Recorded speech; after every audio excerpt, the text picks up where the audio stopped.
This has got to be the gutsiest guy anyone has ever seen. Just one man, storming the royal palace to demand the king's head. Anyone who dared to block his path was met with a simple flick of the wrist, and poof, their head was gone. And this silver-haired pretty boy with the street-style drip? He's none other than the Demon King, Demios. He commands legions of powerful demons numbering in the millions, so a human king is basically nothing to him. He'd wipe one out just for fun. But here's the thing. Even though he's the Demon King, he just wants to live a completely normal life. However, his attendant Alex desperately wants him to succeed his old man as ruler of the demon realm, training him brutally since he was a child. Anytime he failed a mission, this guy would teach him a lesson using pure, unadulterated brute force. Because of that, he still holds a serious grudge against Alex. But Alex is his most loyal subordinate, so the most he can do is rough him up a little. He can't actually get rid of the guy. Frustrated, Alex suggests that if Demios won't be king, then his future son can do it instead. He points out there's still a princess in the castle, so just leave a kid here and go. In 20 years, Alex promises he'll train the boy to become the next Demon King himself. To be honest, Demios was a little moved by the beautiful princess, but then he remembered he'd just sent her old man packing a few minutes ago. He figured in 20 years, his son would probably want to kill him to avenge his grandfather. Yeah, that's a hard pass. Luckily, our guy is sharp and handsome, so he managed to dodge that whole tragic father-son cliché. Since he's done with being the Demon King, Demios decides he'll become a hero's companion. Because who would ever suspect the hero's sidekick is the actual Demon King? The hero fights monsters up front, while Demios just follows behind, collecting all the glory. No work, all the rewards, what an easy game. He's thrilled with the future he's mapped out, completely ignoring Alex's desperate pleas. The two then found themselves a carriage to begin their search for the chosen hero. Alex is on driving duty while Demios kicks back, living his best life. Suddenly, Alex asks a question that really grinds his gears. Why are we taking a carriage when we can fly? What a dumb question. They have to hide their identities. Did he want the whole world to know their demons? Alex was speechless, pointing back at the ruined castle. And whose mess was that back there? What part of this exactly screams stealth mission? Demios just plays dumb and goes to sleep. Seeing this, Alex reveals some more intel to him. Apparently, even heroes have a class system. Their strength is determined by the purity of the blood flowing through their veins. The very first two heroes saved the world over 60,000 years ago. Since then, their descendants have continued to inherit that sacred bloodline. The purer the blood, the greater their power. They receive massive financial support from wealthy nobles and merchants. On the other hand, those with diluted bloodlines are considered defective, forgotten, and tossed aside like rotten fruit. After hearing this, Demios remarked that being a hero sounds like a huge pain. It's way worse than being a free-spirited demon king like him. Alex just sighed, too tired to argue. Of course, it's freedom when you dump all your responsibilities on your subordinates and run off to party alone. A short while later, the carriage stopped, and Alex turned to wake the still drowsy Demios. "My lord, we have arrived." From a high vantage point, the two looked down on a peaceful village. This was Jorik, a small trading town outside the military zone. Demios, still not fully awake, was literally drooling. He asked what the hero situation was like here. Alex replied there were only two families, one near G rank and one defective family. Demios looked around and sighed, disappointed there were no D rank families here. On the street, the noisy chatter of villagers caught their attention. For some reason, dragons had recently started attacking human territories much more frequently. Countless fortresses had already been burned to nothing but ash by them. Demios was confused. He thought dragons were neutral between demons and humans, so why attack now? But Alex didn't know either. His last trip to the surface was 80 years ago. Something major must have happened in that time. The two then decided to stop at an inn in town. The owner greeted them with a big smile, welcoming them to his establishment. Alex bowed politely, asking for a penthouse suite. Their young master is very selective. The owner smiled, but inwardly scoffed. "You must be from out of town. The penthouse is extremely expensive. And those clothes? They must be country bumpkins." Before he could finish, Alex opened a treasure chest from the castle, instantly shutting the innkeeper up. His attitude did a complete 180. "Jean, escort our guests to their room at once." A young man came rushing from the back, tripping over his own feet. "Ah, my apologies. I will escort our esteemed guest right away." He nervously picked up his hat and bowed his head. "Hello there." He stood up straight, trying his best to look presentable. "My name is Jean. Please, just call me Z. I'll take your bags. Right this way," Jack said cheerfully. The news about the challenge castle is making things loud. Who would have thought a legendary dragon would actually appear? Alex just laughed at his partner's concern. But there's no need to worry. A super famous S-class family lives right here in this village. Well, that's good to hear. Reaching their destination, Jack gently opened the door with a bright smile, welcoming them into a lavishly furnished room. Please, come in. This is the main highlight of the Golden Pavilion, our attic suite. He beamed while still carrying all the luggage. To be honest, this is my first time being put in charge of such distinguished guests. I don't know if it's up to your standards, but I will try my best to serve you. Please call if you need anything. But suddenly, Demighost spoke up. Hey, yes sir? A sinister smile crept across his face as he stared right at Jack. You have a bloodline, don't you? Jack answered honestly, not trying to hide it. Yes, I do. No wonder the kid felt so different. The search for a hero was officially over. Demighost asked in a quiet tone. For someone with a bloodline, you're awfully weak. Since you work here, you must be from the fallen hero family of Joriki. Your clan must be full of nothing but impure descendants. He asked a question that left Jack completely bewildered. What is your blood's purity level? The boy shyly scratched his head. I'm an F-class. A defective product. Suddenly, the entire building was hit by a mysterious inferno, forcing all three to look up in shock. A massive fire dragon appeared out of nowhere, burning a huge swath of the sky. People below began to panic, their voices rising in a terrified scream. The dragon's coming right for us, Mom. Jack summoned all his courage, stepping in front of the two men. You have to run. But Demighost just pointed at the blaze. You said the dragons were gentle. I'm not so sure anymore, he said, confusing Jack even more.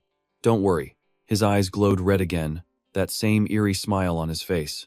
I will be your supporter, so you can become a hero. His once gentle gaze was now completely unpredictable. Besides, I was already looking for a hero. This must be destiny. Jack heard those words without a trace of fear. Accept my offer, and I will give you the wealth and fame you've always craved. I will erase your reputation as a failure. He looked directly into the boy's eyes. You can either waste your entire life, or accept my offer and change your fate. A fierce internal battle raged behind Jack's tormented eyes. This was his one and only chance. He remembered his suffering siblings, abandoned by everyone. Why did their parents even have kids? In the end, they were all just failures. He was lucky he hadn't starved. Brother, where did Mom and Dad go? I'm so hungry. A chance? That single thought was enough. Jack fell to his knees, bowing his head before Demighost. Please, take me under your wing. I am just a nobody, but I will give it everything I have. I swear I will not disappoint you. Jack's face was a mask of sheer determination. If you wish, I will offer you my very soul. Demighost was extremely pleased. I was just about to ask you for that. He glanced over at the brutal dragon spewing fire outside. Then today will be your debut. Go hunt that dragon.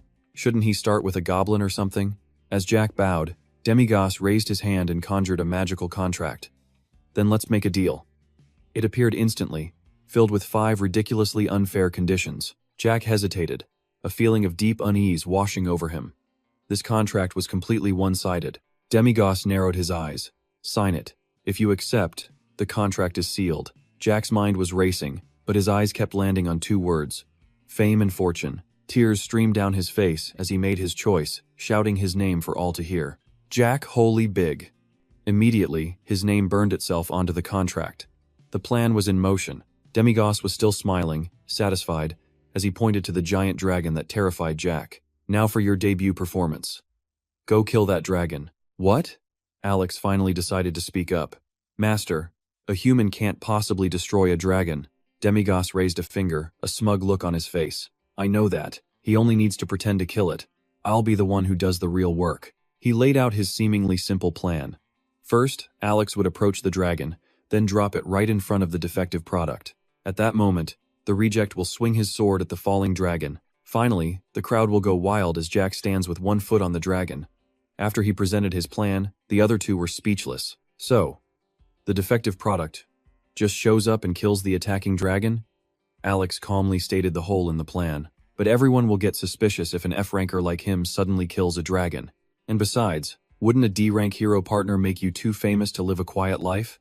Demighost said nothing, turning to Jack with eyes full of contempt. Why are you suddenly looking at me like that? Jack asked nervously. Without hesitating, Demighost violently ripped the outer layer of Jack's shirt clean off. At that moment, Demighost casually grabbed a large cooking pot from nearby. He put the pot on his head, then used a laser to slice 2 holes through it, turning it into a mask to hide his face. The result was that Zek looked absolutely absurd. A pair of underwear for flair, a pot for a mask, and his school uniform repurposed as a cape. And just like that, the masked hero appeared. Demigos declared that a true hero needs a cape and a mask. Now, no one would notice the appearance of a mysterious hero. Wasn't that a brilliant plan? Alex followed Demigos' lead and started climbing the wall. All right then, I will go bring the dragon over, he said, then turned back cheerfully to the still hesitant hero. Come on. Zek, beet red, froze in his tracks and asked again. Are we seriously going outside like this to fight a dragon? Demigos glanced around, feeling like something was still missing. Just then, he spotted a broom handle nearby. Without hesitation, he threw it right to Zek. Here, a sword, Demigos said. Zek reached out and caught it, but his entire body trembled. He couldn't believe his own ridiculous appearance. Demigos' expression became deadly serious. Just stand still and hold that broom, even when the dragon is right in front of you. Do that, and I'll give you more fame and money than you could ever possibly use. Zek was sweating buckets, but his eyes were unbelievably firm. He had a strange feeling, as if everything was spinning out of his control. A second later, an invisible surge of power flooded his mind, making his hand clench as if it could destroy anything in its way. Every single cell in Zek's body seemed to boil with intense power, as an extreme desire rose up from within. Threads of light flickered in his blood, as if the heroic instinct that had always been dormant in his veins had finally awakened. The figure standing before Zek was a demon king with a sinister smile, yet he felt absolutely no fear. For some reason he couldn't explain, Zek's eyes suddenly lit up, and he let out a loud, unrestrained laugh. Looking at your eyes, I'm starting to find my courage, as if I can really obtain that fame and money, Zek thought to himself.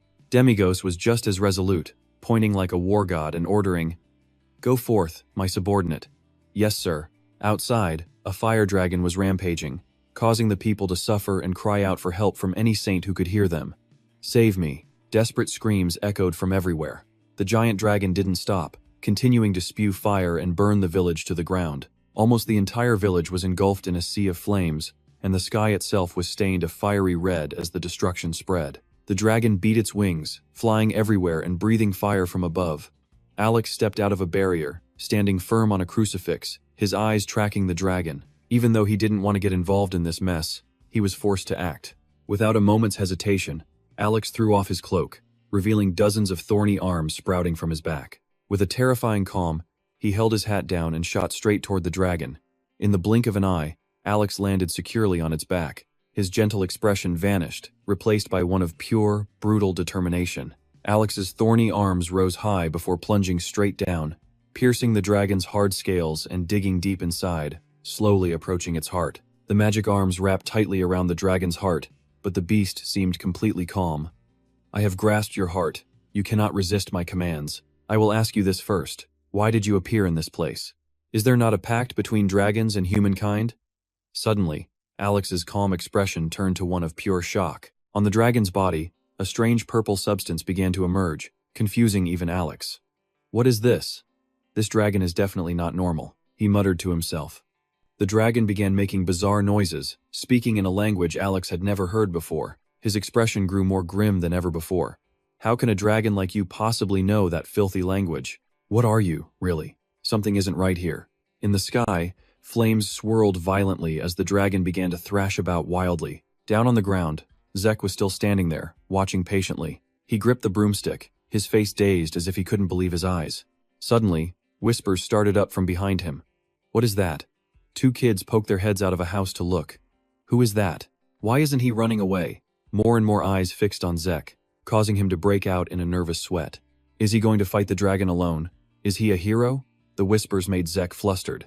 He covered his ears, trying not to listen. Isn't his outfit a little perverted? Or is he just some kind of freak? Shame and fear swirled together inside Zek. Demigos, sitting on a large barrel, began to cheer at the top of his lungs. Masked hero, go save our Jorik. Demigos' shouting caused everyone around to start cheering along. Masked hero, a hero has arrived. Zek heard those words, and his hands tightened their grip on the broomstick. Despite the shame and fear, he stood his ground firmly. This is a once-in-a-thousand-year opportunity. I can't let it go. That thought echoed in Zek's mind again, fame and money. In the sky, the dragon thrashed wildly, its tail lashing out before it dove straight down. Its roar shook the very air as it lost control in a sea of fire. Alex was starting to feel his strength drain away. Controlling this dragon seemed completely impossible in this situation, and just like that, all of Alex's remaining arms shot upwards once again. This time, hundreds of thorny limbs latched onto the dragon, tearing through its hide. He decided to use a high-level technique to end this thing now, the 100 demon hands. Hundreds of thorny arms tore into the dragon, even hooking its eyes, trapping it in a living prison. But the dragon kept struggling, still spitting fire.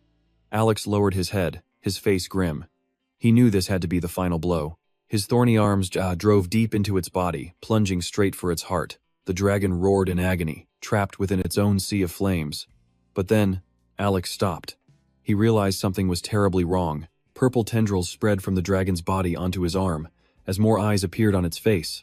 Alex was stunned when the dragon actually spoke. "Get ready." In its final agony, the dragon uttered a cryptic warning. "You must have seen the one you thought was dead. He has returned." Suddenly, its eyes turned a lifeless gray. The purple tendrils shot upwards, latching directly onto Alex's face. His eyes sensed something, even with the cells covering most of his face. "So that's how it is," Alex muttered under his breath. Down below, Demigos watched Alex struggle with the dragon and let out a sigh. "What are you doing, Alex? Hurry up, the audience is waiting." He yawned, then picked his nose mockingly. "Are you trying to sculpt a dragon? Why is killing one taking you so long?" The dragon let out a low groan. Its roar sounded like its body had been completely consumed by the purple filaments. Its eyes were completely lifeless, a cold, empty gray. Alex's thorny arms were still latched firmly onto its body. The sky turned into a sea of fire as the dragon plummeted downwards. Alex pointed towards it and Rich followed his gaze. "Get ready, it's coming." Rich gripped his broom, bracing himself. His hands tightened, ready to swing. The dragon, still falling, tried to spit one last burst of fire. Rich was terrified, but he steadied his nerves. He was sweating bullets but stood his ground. "I don't want to die." Hearing that, Demigos let out a sinister grin, which only confused Rich. His expression was more confident than ever. "I give you my word of honor. No matter what happens, I will not let you die." Power flared in Rich's eyes, and something on his hip began to glow intensely. His hands tightened on the broom, his heart filled with resolve. "I can do this." Rich took his stance, swinging his broom into the Moonlight Return's first form. Meanwhile, high above, Alex was still wrestling with the filaments stuck to his face. Furious that he couldn't control them, he roared, unleashing the power in his eyes to destroy the cellular covering. But Alex's arms were already out of control. Eyes suddenly appeared in his palms, morphing into more of those purple filaments. Those filaments took over his arms, turning them against their own master. Alex gritted his teeth, his remaining arms fighting back against the corrupted ones. Through it all, his mind remained clear. This is getting annoying. His eyes began to glow, resolve hardening as he prepared to fight this monster. Together, they plummeted towards the village below. He unleashed his blood demon art again, the 100 demon hands. His arms extended, surging with even greater power, knocking away the purple, eye-covered filaments. Alex's main hand gripped the cellular layer on his face, pulling with all his might, but it refused to let go. Demigos, still oblivious to the situation, simply sat there and waited. Alex roared in pain but refused to submit to this damn parasite. All the while, the dragon continued its dive, getting closer and closer to the ground. People inside a house screamed at Jack. "The dragon's attacking. Everyone, run for it." Hands trembled as they faced the incoming dragon, people screaming all around. "Get to the hallway, now." Finally, Demigos noticed something was off, looking up at Alex with concern. "Hey, Alex, what are you doing? Easy now." He was getting worried. Alex didn't look right at all. Alex was still struggling against the damned parasitic filaments. As for Rich, he was ready to face the dragon. Power flooded his arms, and his mind was filled with unshakable resolve. "No matter what happens, I will hold my ground," Rich told himself. His mind flashed back to a sunset long ago, when his father taught him with an old sword. "Moonlight," his father said with a gentle smile. "This sword art is our clan's secret technique. You must learn it, for the day the Demon King's army invades our world." A sad Rich turned to his father. "The other kids in the village say I can't ever become a demon slayer, that our clan can't either. But that's not true, is it, Dad?" His father replied gently, "People can say whatever they want, but our holy rich clan carries the sacred blood of heroes.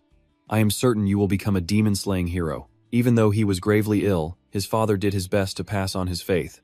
"Continue to train hard, my son." Rich smiled brightly in the sunlight. "Yes, father."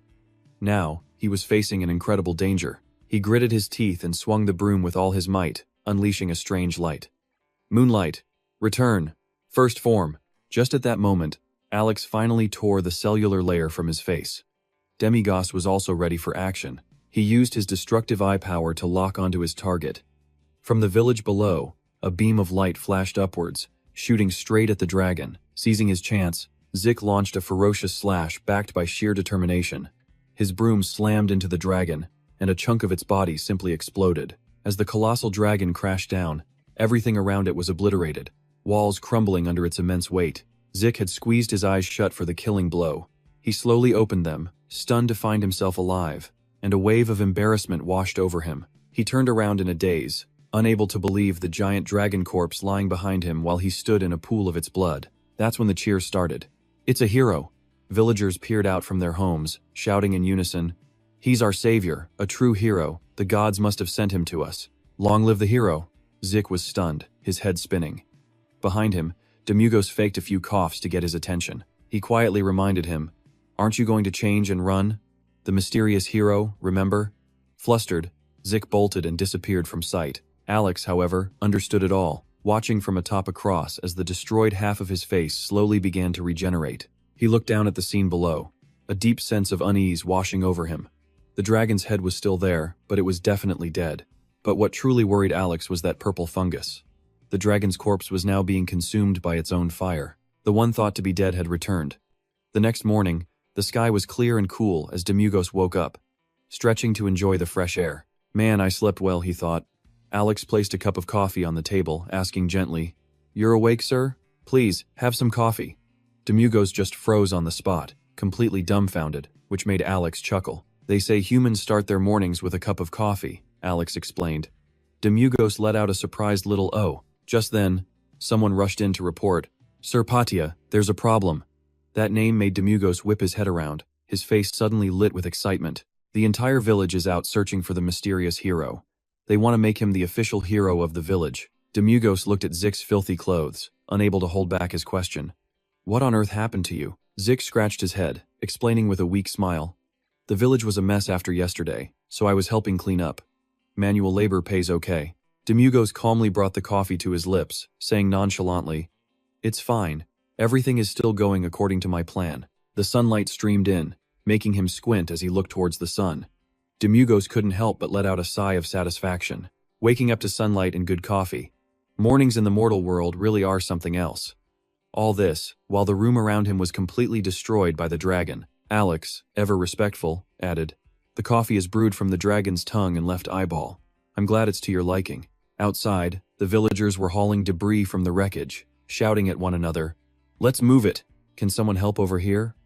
"Oh no, my house. Mom, where are you?" People struggled to recover from the attack. "Why is this so heavy? Quit your whining and move faster unless you want to be here all night. Just a little more effort." A woman brought out bread, kindly saying, "Eat something, then get back to work. Thanks." Another man hoisted a basket of rocks, yelling, "Out of the way!" An old man dropped off some stones and cheered, "Let's go, Zik, there's still a whole pile left."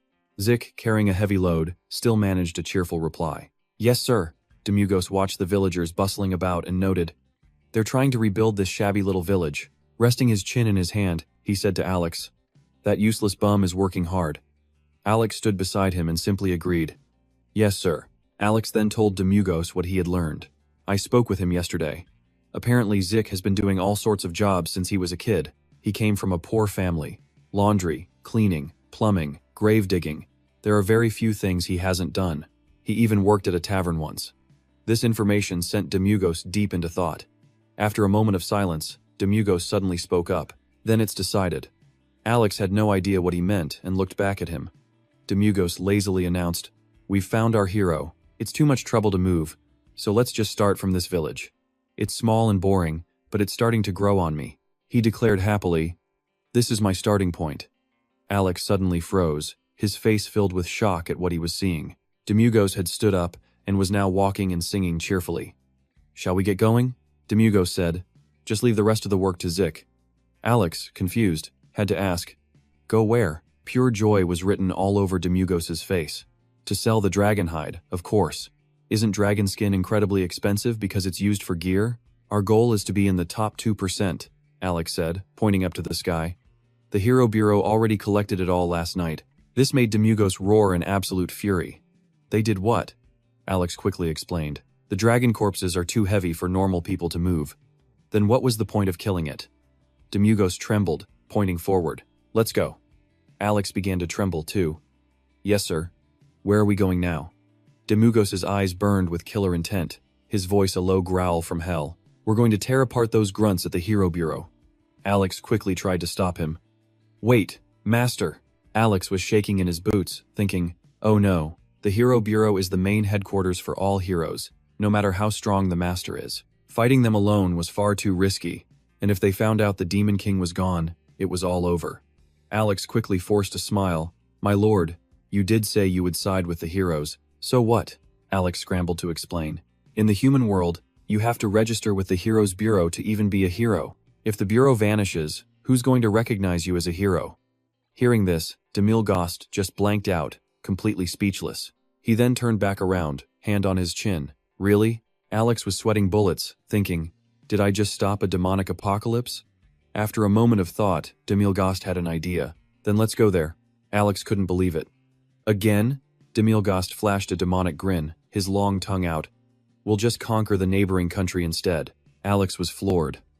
I thought you wanted to be a hero. We leave tomorrow. Can we please just go back underground? Later, in a field of flowers, Alex's voice called out, Lord Demilgost. When he got no response, Alex tried again, Lord Demilgost. Still nothing. Finally, Alex lost his patience and yelled, Lord Demilgost. The Demon King wasn't having it. Getting feisty, are we? Alex snapped back. You've traveled the human world long enough. Why can't we just go back to the demon realm? Everyone is waiting for you. Destiny arrives in 20 years. We don't have time to waste. You must quickly master the Demon King arts to rule the world. Demilgost flopped down on a pile of hay, looking incredibly annoyed. This isn't your business. Why should I do everything you want? Alex replied. Because it's inevitable. The 665 Demon Kings before you prove it. Both demons and humans accept this as the natural order. He just enjoyed the breeze and thought that if everyone got their way, gods would be useless. I'm just doing this for fun, you know? Just accept it. There are no more Demon Kings. Hearing that, Alex quickly spun around with another idea. Then get married. At least produce the 666th Demon King. Anyone will do. Demilgost instantly snapped. What? Anyone will do? How dare you speak to me like that? You're a true demon. Now get lost. Alex shot back. Not until you give us an heir. I'm not going anywhere. Demilgost didn't argue. He just closed his eyes and smiled. Fine then. You can stay here as my attendant forever. Alex wouldn't quit. Or, how about I find a wife for you? How about a woman who's a perfect match for you? Demilgost roared. Mention marriage one more time, and I will personally destroy the demon realm. Realizing he couldn't win, Alex went quiet and focused on driving. Suddenly Demilgost asked, Hey, is that even possible? Alex was completely confused. What are you talking about? Demilgost's face turned red, shyly bringing up that princess. Alex didn't remember at all, asking, Which princess? Demilgost's face went bright red. He looked away, struggling for words, while Alex was just completely lost. Huh? Seeing Alex wasn't getting it, Demilgost lost his patience, flailed his arms, and yelled, I mean, can humans have babies with demons? Alex let out a surprised, Oh! Before answering, of course they can. Hearing that, Demilgost's eyes practically started to glow with excitement. Alex happily explained, The way humans and demons reproduce is exactly the same. Normally, the male's testicles secrete semen. When the sperm meets the female's egg, it forms an embryo, and the baby is born after 37 to 42 weeks. Demilgost was clearly not listening. Getting impatient, he put his hand over Alex's mouth to stop the sex ed lecture. Alex's expression suddenly shifted. And besides, if you wish, you can transfer your demonic seed into another person's body. So intercourse would guarantee a pregnancy. Even a deep kiss has a 50% chance, and a light kiss is 25%. Hearing this, Demilgost was absolutely floored. What? Even a light kiss can cause a pregnancy? Alex held up a finger, grinning. Even just holding hands can get someone pregnant. At that, Demilgost's entire body collapsed, leaving Alex utterly confused. What is wrong with this body? That demon seed almost got me in huge trouble. This body feels like it was born just to continue the bloodline. Damn it! This body's purpose is too obvious. Kill and make babies. The more I learn, the more I absolutely hate it. Alex looked seriously at his master behind him. This body is a blessing. You are the faith and the savior of our demon realm. This perfect body is a divine gift. But Demelgost immediately shot back. Blessed, my foot. I'm just another demon who happens to be born once every 100 years. Demelgost looked to the sky and exclaimed, I hate having all these expectations shoved on me. What about what I want? Suddenly, a scream sliced through the air, making both Alex and Demelgost snap their heads in that direction. A girl was sprinting toward them with a whole group chasing her. The men chasing her looked absolutely vicious, riding on horseback with menacing grins. Hurry up and grab her. The girl was exhausted, tears streaming down her face as she pleaded, Help me, I'm being chased by bandits. Alex saw this and turned to Demelgost. A beautiful young lady is in danger over there. We have to help her, he urged. But Demelgost shot back suspiciously. And why should we? It could easily be a trap. Don't you think this is a little suspicious? Alex had no idea what he meant. What? Demiurgos coolly analyzed the scene, a woman suddenly running to them for help. The damsel in distress, a true fantasy classic. Was there a problem? Demiurgos continued laying out what he'd observed. No, there's no shelter around here. So where did they even come from? The forest is miles away. The mood turned serious. Demiurgos hit the core of the problem. More importantly, do you really think they didn't spot us while chasing that girl? Neither of them had seen the attackers.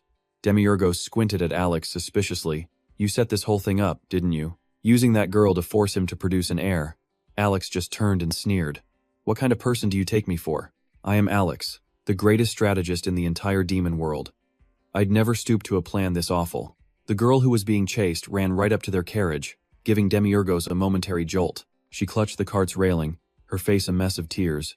Brave warrior, bandits are chasing me. Please save me, Demiurgos coldly replied. I'm not a warrior. I'm a hero's sidekick. The girl looked stunned before her wails grew even louder. Mr. Hero's sidekick, please, you have to save me. The bandits want to take me. Demiurgos changed his position, resting his chin on his hand, showing zero enthusiasm to get up and help. But we are a high-level legion that only hunts dragons. We don't do these small-time jobs. The girl bowed her head, cursing. Why are you so picky? Demiurgos' sharp ears caught it and he shot to his feet, pointing right at her. Did you just curse at me? Huh? The girl looked bewildered. What? No, I was just begging you for help. Suddenly, an axe flew from nowhere, sinking into a wooden barrel next to Demiurgos. Demiurgos whipped his head around at the sound, his eyes fixed on the axe that had just pierced the carriage, his face showing pure shock. In that exact moment, a strange new voice rang out. Hey, kiddo. A group of savage-looking bandits on horseback came charging in. They just laughed, taunting him. Look at his pale face. If you don't want to die, then take your garbage luggage and get lost. What is with that outfit? You from the future or something? Demiurgos glanced at the bandits, his lips barely moving. My precious luggage is damaged. You? His voice dropped to a terrifying low. You will burn for all eternity. As he spoke, the bandit leader was immediately swallowed by purple hellfire. The gruesome scene horrified the nearby girl, who could only stand there and watch, completely frozen. The bandits, so arrogant moments ago, were now paralyzed, watching their leader writhe on the ground, screaming in agony. It's too hot, put it out! As the others prepared to rush in and douse the flames, Demiurgos' voice stopped them cold, making them break out in a sweat. You can't put it out. It doesn't matter who tries, or what magic they use, this fire will never, ever go out. You can't die, either. You'll just burn like this forever, until the end of the world. So, who's next? Who wants to be incinerated with him? The bandits were instantly terrified, scrambling onto their horses to escape.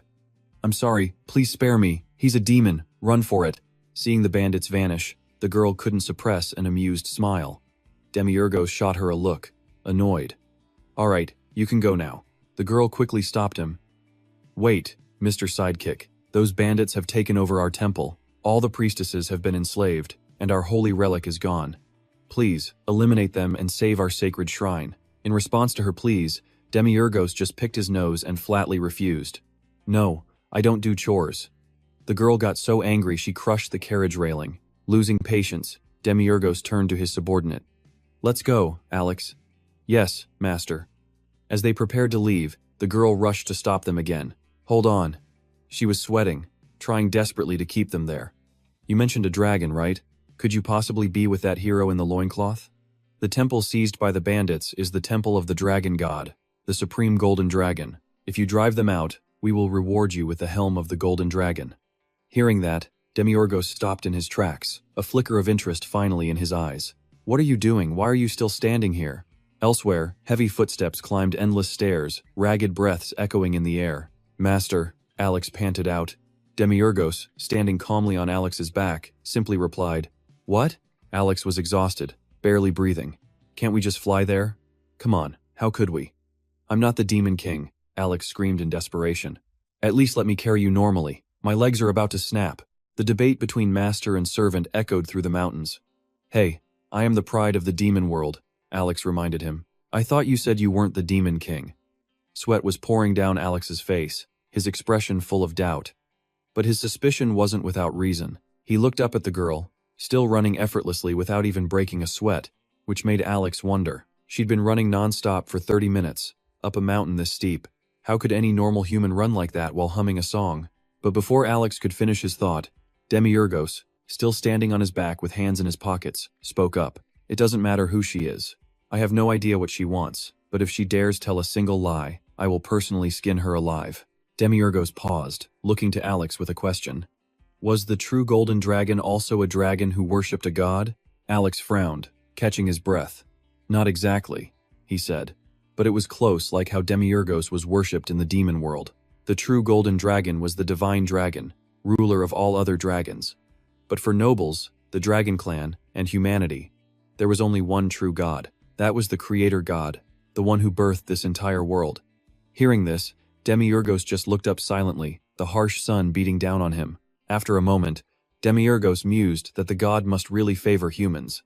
Demons and dragons were apparently just supporting characters. Alex immediately shot that down.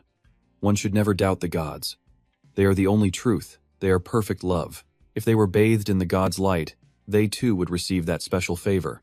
Demiurgos went quiet, lost in thought before reaching a conclusion. A pretty strange way to show love, wasn't it? But Alex, undeterred, pressed on with his mission. As they reached the summit, Alex finally announced that they had arrived, and then he completely collapsed. Demiurgos casually stepped on his head, sneering. You're this weak? Poor Alex could only groan, pinned under his master's boot.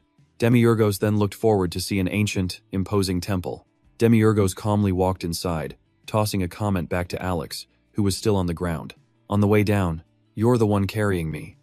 The two pushed open the stone doors, Demiurgos' eyes lighting up with excitement. Where are the bandits in the golden dragon's armor? Show yourselves.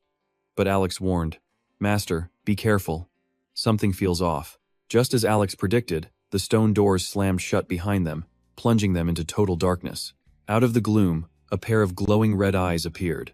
A powerful, blonde-haired woman staring them down. That was a long trip, wasn't it? Seems your subordinate is smarter than you. Demiurgos remained calm, a broad smile never leaving his face. He shot back, You look just like a mountain bandit occupying this temple. So where's your armor? The woman hovered above, gazing down at the two men. How dare you be so insolent?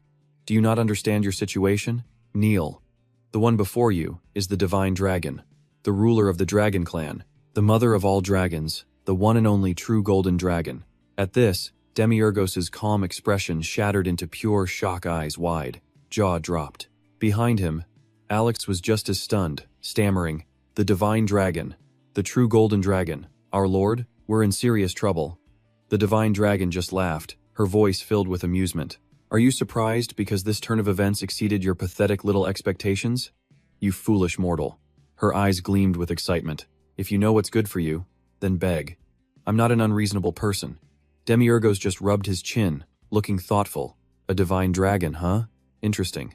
Seeing his expression, she grew even more smug. So, you finally understand? To atone for your sins, I command you. Before she could finish, Demiurgos cut her off with a sneer. The hell is that? Dragon Law or Mother of Dragons or whatever? I mean, I want some cool titles like that too. He turned to Alex with a huge grin. Every time I introduce myself, it feels like something's missing. Lord of Darkness, top 2% of extraordinary men. What do you think, Alex? Alex nodded, his eyes filled with admiration. As expected of my master, the divine dragon, completely ignored, began to tremble with rage. She pointed a shaking finger at the two of them, her voice filled with fury. Hey, stop messing around and beg for your life. Don't you want to apologize? Demiurgos put on an innocent face, then replied, Did I do something to you? The furious divine dragon roared, reminding him of his recent crime. Yesterday, you killed a dragon. I am the mother of all dragons. You killed my child. At this, Demiurgos just let out a small, dismissive laugh. You're making a big deal out of just that? Suddenly, the true golden dragon pushed off the air itself and floated up. She shot forward, getting right in Demiurgos' face, but he didn't even flinch, his confident smile unwavering. She stared him down, snarling. Just that? I see you've chosen death. In an instant, a wall of fire erupted, completely surrounding the three of them. This is the Golden Jade Realm, she declared. Even a Demiurgos like you stands no chance against me here. Alex stared at the flames, gasping. The Golden Jade Realm? My God, this is the true Golden Dragon's personal territory. We're on her home turf. Fighting her here is incredibly dangerous. The true Golden Dragon smirked.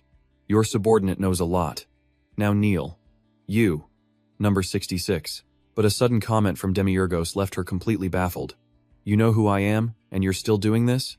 If you're the true Golden Dragon, then your hide should be useful after I skin you. Get ready, because I'm about to peel it right off. At those words, a defiant glint appeared in her eyes.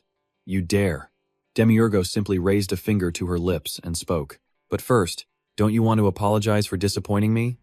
The true Golden Dragon, confused and enraged, yelled back. What in the world are you talking about? Demiurgos immediately denied all accusations. No, really. I didn't come down to Earth just to cause trouble. He insisted he only came to the village in peace to meet the hero, but her child showed up, breathing fire and destroying everything. What was he supposed to do? It was pure self-defense. And when her child was on a rampage, she was nowhere to be found. Yet now she dares to lure them here for revenge? She deceived them by posing as a witch, only to suddenly claim she's the dragon god. He says she's the one who needs to apologize. Did she really expect him to just kneel and beg for forgiveness? Did she think being the dragon god meant she could do whatever she wanted? He wonders if all dragons are this arrogant. Next to Demiurgos, Alex agrees, saying his master is absolutely right. Alex calls her out for thinking she's always correct just because she's powerful, and assuming anyone who resists is wrong. What does that even mean? Besides, the dragons were the ones who forgot the peace treaty with humans and broke it first. She's the one who should be asking for forgiveness. Demiurgos sighs, staring her down. So, as the dragon god, will she apologize to the people of Rossi Village for her child's actions? Her defiant attitude is already wearing him out. Like mother, like son. Alex continues the verbal assault. He knows she's not their birth mother, but is this her way of dodging responsibility? Is she just going to keep blaming them instead of owning up to her failures? The cornered true gold dragon finally snaps, yelling if they have any shame. Just because kids misbehave doesn't mean their parents are the problem. Alex fires back, comparing her to clueless parents who ignore their kids, then act shocked when trouble starts, claiming, he's such a good boy at home. It's because of people like her that all parents get a bad reputation. This isn't an issue they can just ignore. As the representative for all dragons, she must apologize for a rogue member of her kind violating the sacred peace treaty. In fact, shouldn't she take full responsibility and step down from her post? This perfectly timed assault from Demiurgos and Alex leaves the true gold dragon fuming, her ears bright red. Flustered, she mutters that it's not that serious. She's left wondering if she's somehow the one in the wrong. Seeing his chance, Demiurgos turns to leave. That's right, you were wrong, so let us go. But she stops them. Wait. The true gold dragon suddenly has a proposition. Since he came all this way, she asks if he will hear her request. Demiurgos looks at her coolly with one condition. Apologize first. At his demand, the true gold dragon is so furious she's rendered completely speechless. Demiurgos immediately turns his back, coldly stating that if she can't even apologize, then forget it. Seeing him actually leave, she panics and calls out, Wait, hold on. A flicker of satisfaction crosses Demiurgos' face. The true gold dragon hesitates, then finally chokes out, sorry.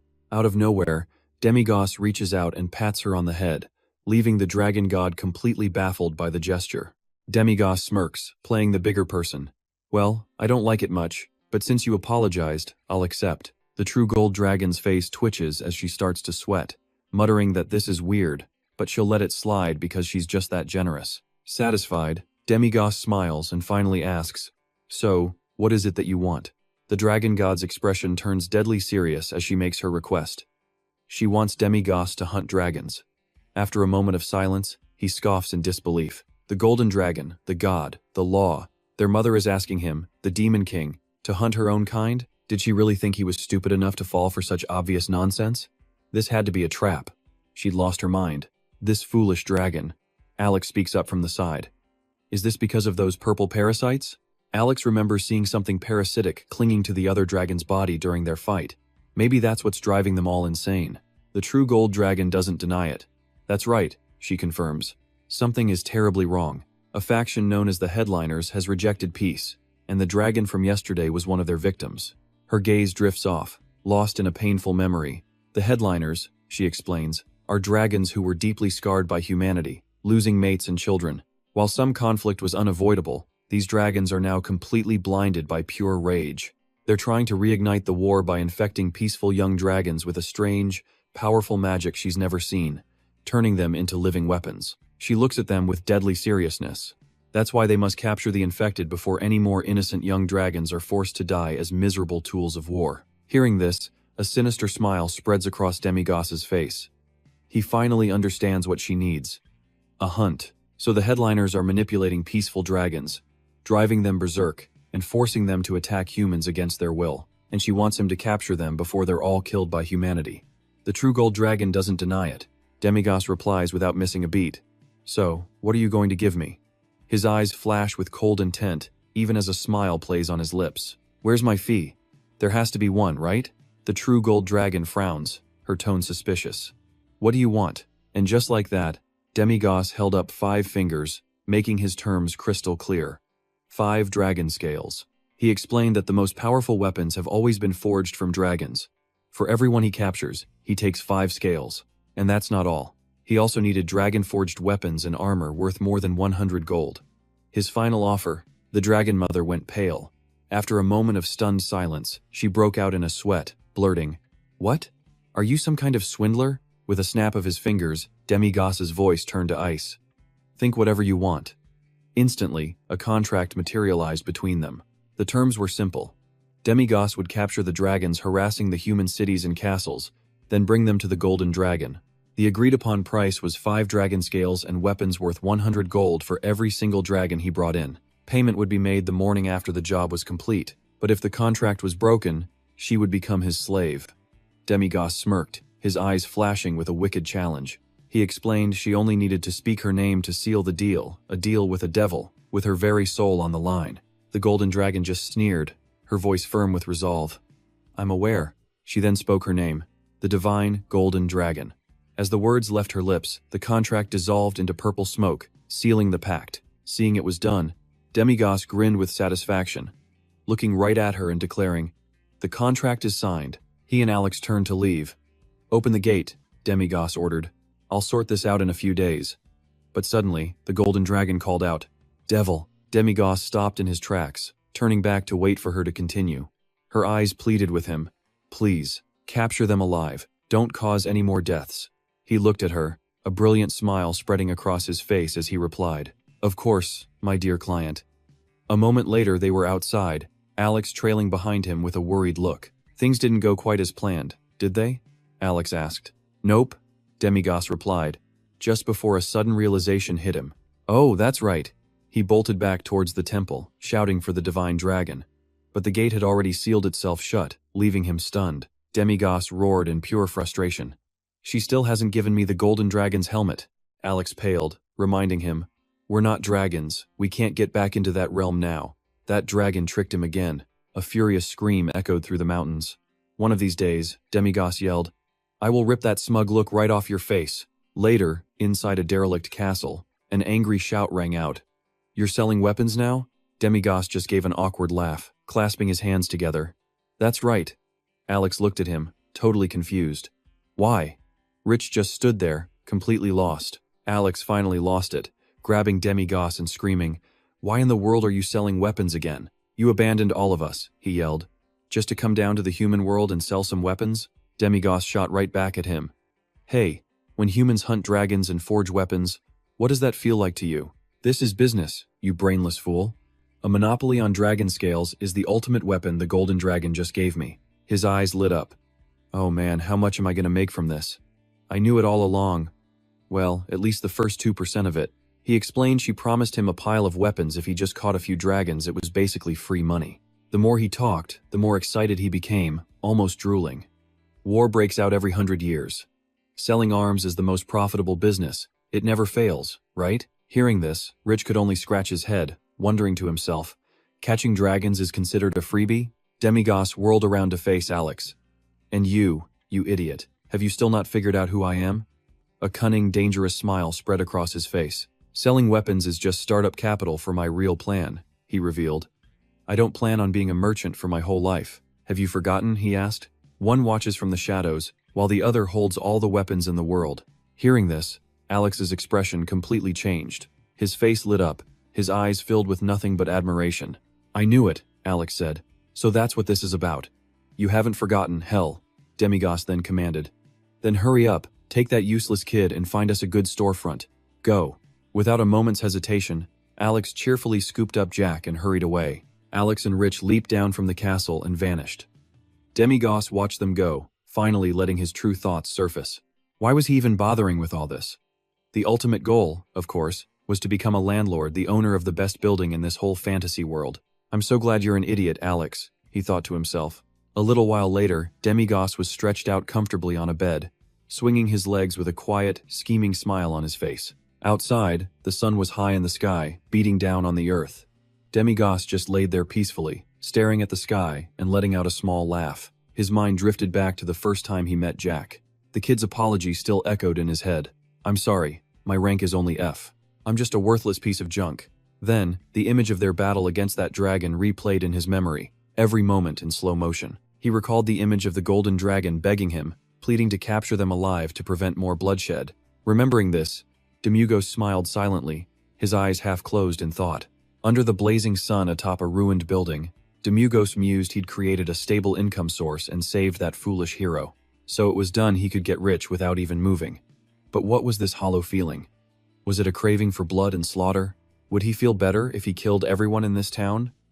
In Demigos's mind, his vision of Zik began to twist and change. Suddenly, a deep, muffled voice echoed beside his ear. Destroy them all. A cold energy filled the air around him, making Demigos look around in confusion. The voice spoke again. Annihilate this world. In his head, the image of his old demon army appeared with sharp clarity. Make humanity your slaves. Turn the human world into a hell.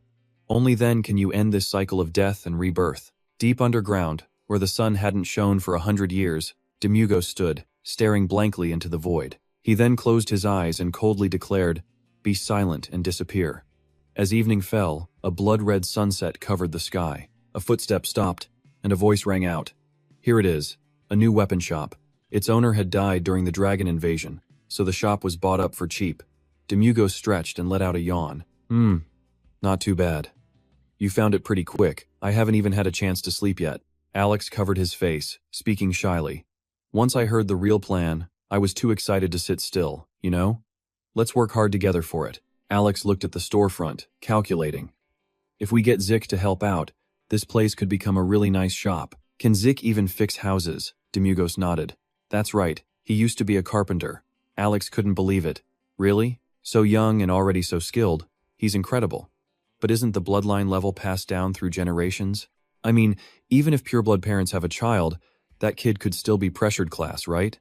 Alex admitted that was true. And conversely, there were cases where the child of a pressured class hero and a saint became the ultimate victor. It's all random. Demigos pressed on.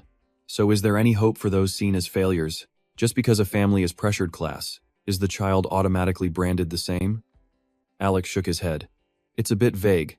Skills aren't inherited, but assets are. A family that consistently produces high-ranking warriors or saints would have wealth comparable to kings. With that kind of money, they could raise their children's hero or bloodline levels through various means. Demigos looked up. So in other words, even if a child is pressured class, they have a chance to succeed? Alex nodded. That's right. But since Zik calls himself pressured class, he's probably already been classified as a hero. Suddenly, Demigos erupted in a fit of rage, roaring in pure frustration. Those pathetic humans use money to decide their own hero levels? Why do we demons always have to lose to people like that? Why, you bastards? He muttered an apology and let Alex go, but his body was still flushed red with anger. Let's drop it. The demon world doesn't matter anymore anyway, so where's our hero? Alex answered hesitantly. Well, he's around here somewhere. At that moment, A steaming bowl of noodles was set on a table. Zik, beaming, stood behind his very own noodle stall. Seeing the two of them, he paused his vegetable chopping. His face smudged, but his eyes crinkled in a smile. "Master, you're awake." Demugos was baffled, wondering why he was suddenly selling noodles. Zik explained sheepishly, "I had some free time at night and wanted to try it out. Besides, the income is pretty good." Demugos quickly sat down at the counter and ordered a bowl. "Yes, master." Zik moved with practiced speed, chopping onions, slicing meat, and adding broth. In no time, a delicious-looking bowl of noodles was placed before Demugos. "Here you are, sir." The rising steam and fragrant aroma made his mouth water. "This is... noodles?" He took a bite. The flavor that hit his throat left Demugos stunned, his face overflowing with pure bliss. "So good. This is unbelievably, insanely good." Hearing this, Alex couldn't resist. "Really? Then I'll have a bowl too."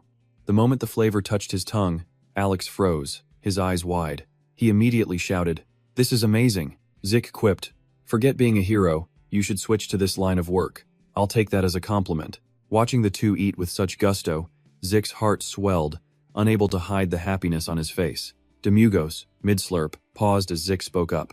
"Master, thank you so much. Thanks to you, I could buy uniforms for my little brothers at the warrior school. They were the only two kids without uniforms. It always made me so sad. They acted indifferent, but they were so happy when you gave us the money." Demugos asked about the warrior school while he ate. Zeke explained, "Yes, it might sound boastful, but I'm sending them both to a private elementary school for warriors." He knew he wasn't strong, but he believed the two of them could become real warriors. So, he would bet all his money on their future. As they were talking, a sudden scream pierced the air. "What's this? There's a fly in the noodles." A man slammed his noodle bowl onto the ground. He never wanted to eat at this dump, but he was starving and had no choice. But look what he found. The woman beside him whined, "I told you I didn't want to eat somewhere so filthy." Seeing this, Rick quickly tried to explain, his voice shaking with worry. "My apologies, sir, but there really aren't any flies around here." Before he could finish, a bowl flew straight at him, and Rick could only shield his face. Demigos sat silently, watching the whole thing with a cold stare. The man, feeling bold, stepped forward with a furious tone. "What's that? Are you trying to say I'm lying? Do you have any idea who my father is? All it takes is one word from me, and this pathetic stall gets shut down." Immediately, suddenly, the man froze, his eyes locked on Rick before shouting, "Wait a minute, isn't this guy from the Holy Beach family?" The woman next to him sneered. "You mean that powerful family?" "Oh, right. I didn't know any of them were still around." The people around them started whispering. "Oh my God, the Holy Beach family? What's going on here? Since when did a hero start working as a cook?" Hearing their words, Rick's gaze fell as he quietly corrected them. "It's not beach, it's command." The man just laughed, clearly enjoying himself even more. "Oh, I know, the pathetic B-listers. Their father begged my family for a job, and you're out here selling this garbage on the streets? How disgusting. Like father, like son, some hero. He's a noodle-selling hero." Seemingly at his limit, Demigos slammed his chopsticks on the table, startling the couple. He turned, his voice ice-cold. "I think I hear a fly buzzing somewhere around here." The man yelled back furiously. "What? Did you just call me a fly? Are you asking me to rip your head off?" Demigos didn't say another word, simply raising his hand while the two looked on, confused. Demigos's hand clenched into a fist, his expression turning glacial. Time to swat a few flies. With that, the man was sent to the afterlife without a single scream, leaving Rick standing there in absolute horror. The woman beside him shrieked in terror, hiking up her dress to run away as tears and snot streamed down her face. But Demigos had no intention of letting her escape. He raised his hand again, a mysterious black circle appearing in his palm as she was slowly sucked into the void. Demigos gently closed his fist. A few strands of her hair lingered outside for a moment, and then they too vanished. Demigos spoke coldly. "Those who don't respect heroes, the very people who risk their lives for them, don't deserve to live in this world." Alex stood nearby, silently observing every move Demigos made. Ignoring the shocked gasps from everyone around, Demigos turned back to his bowl and continued slurping down his noodles. But after one bite, a piece of paper floated down into his bowl. It read, "A dragon has appeared at Leah Castle. You must depart at once." Seeing this, Demigos jumped up, slammed his chopsticks down, and said cheerfully, "Hey, weakling, close up the shop. Our first super important client mission is here. Let's go make some money." Rick quickly replied, "Ah, yes sir." The bright moon shone in the night sky, as a vehicle sped down the road. Inside, Demigos and Alex were flying forward. Alex's gaze fell on Rick's trembling hands as he sat beside him. Rick looked back at a relaxed Demigos, completely flustered. Alex's eyes were still glued to him. He couldn't help but finally ask, "Are you nervous?" Rick scratched his head, admitting with a stutter, "Yeah, I guess so. I never thought I'd have to face an orc or a goblin, let alone a dragon. Before meeting you and Master Demigos, I never even dreamed of it." After a short pause, Rick continued, "You probably won't believe this, but every time I look at Master Demigos, I just feel this immense confidence radiating from him. It's like he's thinking, it's just a dragon, what's there to worry about? But me, if I saw it, I'd probably be too scared to even move." Hearing this, Alex smiled and said something that baffled Rick. "It's good to be scared. Rick, no matter how you feel, Lord Demigos has chosen you to be a hero. You may not always feel worthy, but you are definitely the leader on this adventure. So be confident." Rick blushed and stammered his reply, "Yes." Alex gave him an encouraging look. "That's a weak answer for a leader. Speak up." Alex's group continued to race down the road. A moment later, Alex called out a quick warning. "All right, this turn takes us almost to Leah Castle. Hold on tight."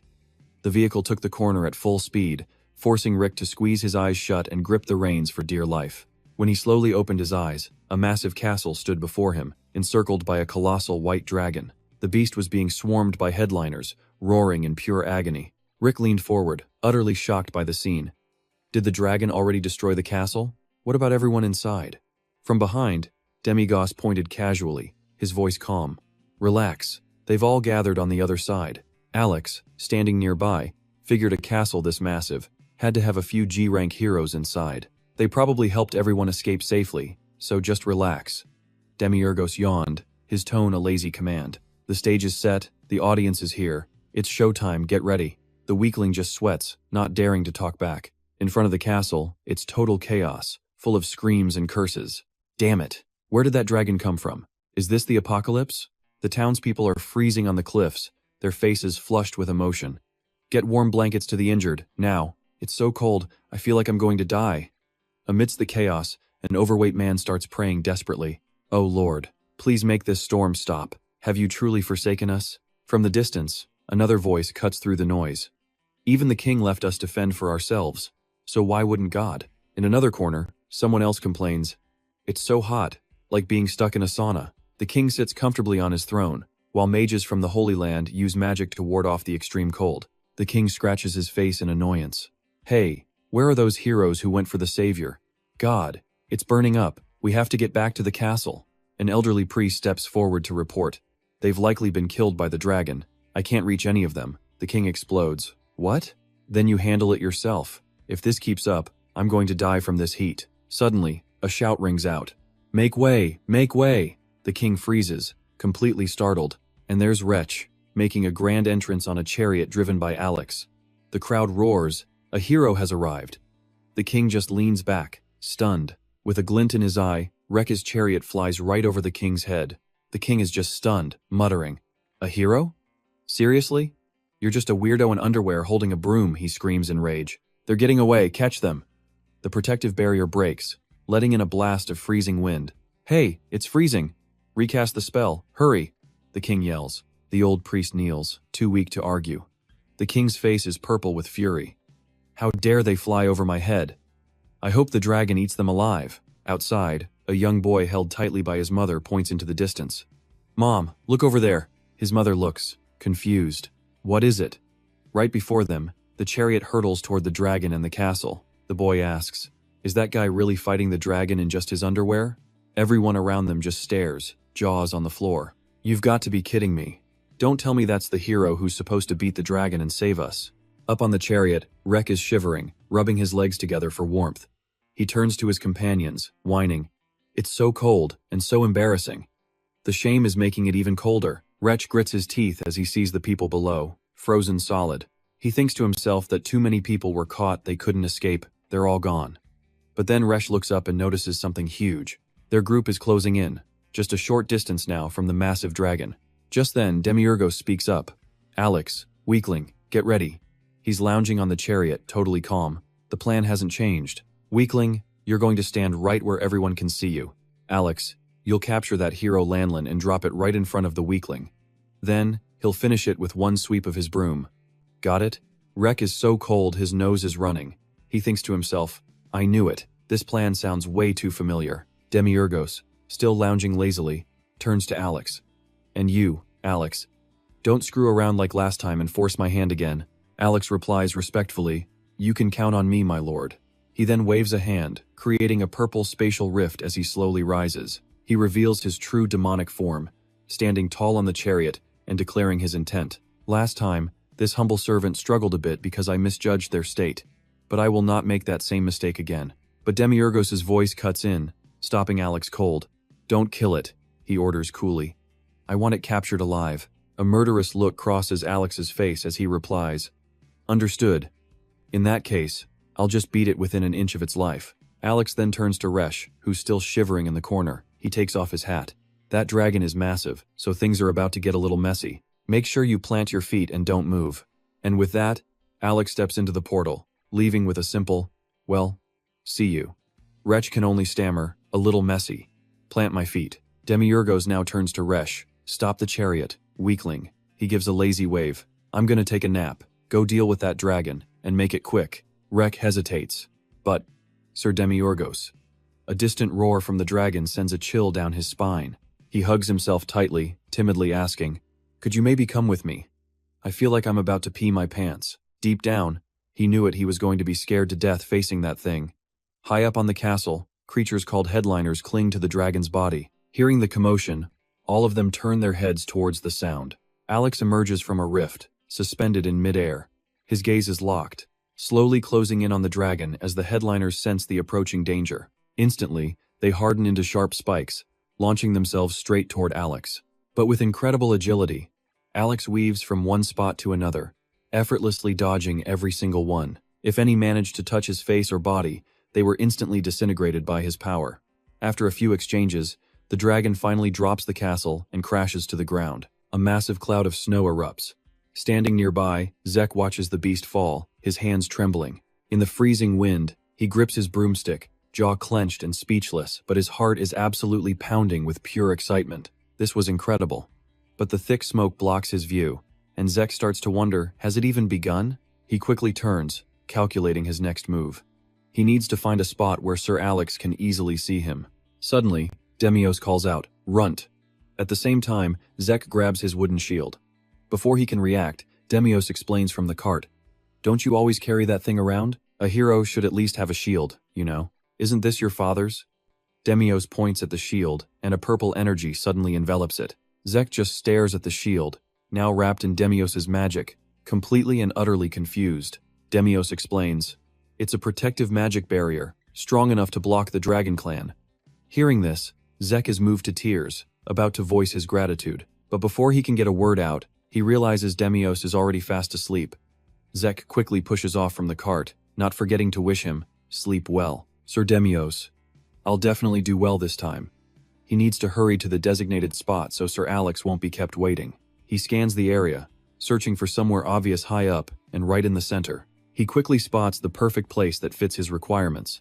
Zek sprints toward his chosen spot, but in his haste, he trips and comically rolls the rest of the way like a ball. Just then, the dragon slowly rises to its feet, roaring in pure agony. The agitated headliners start to snarl. Alex shows no mercy, stomping on them with brutal force. His hands move like blades, slashing relentlessly at the headliners. His eyes are cold, holding nothing back. But suddenly, the eyes of one headliner change, glowing a menacing red. A moment later, it launches a surprise attack, catching Alex off guard and forcing him back a few steps.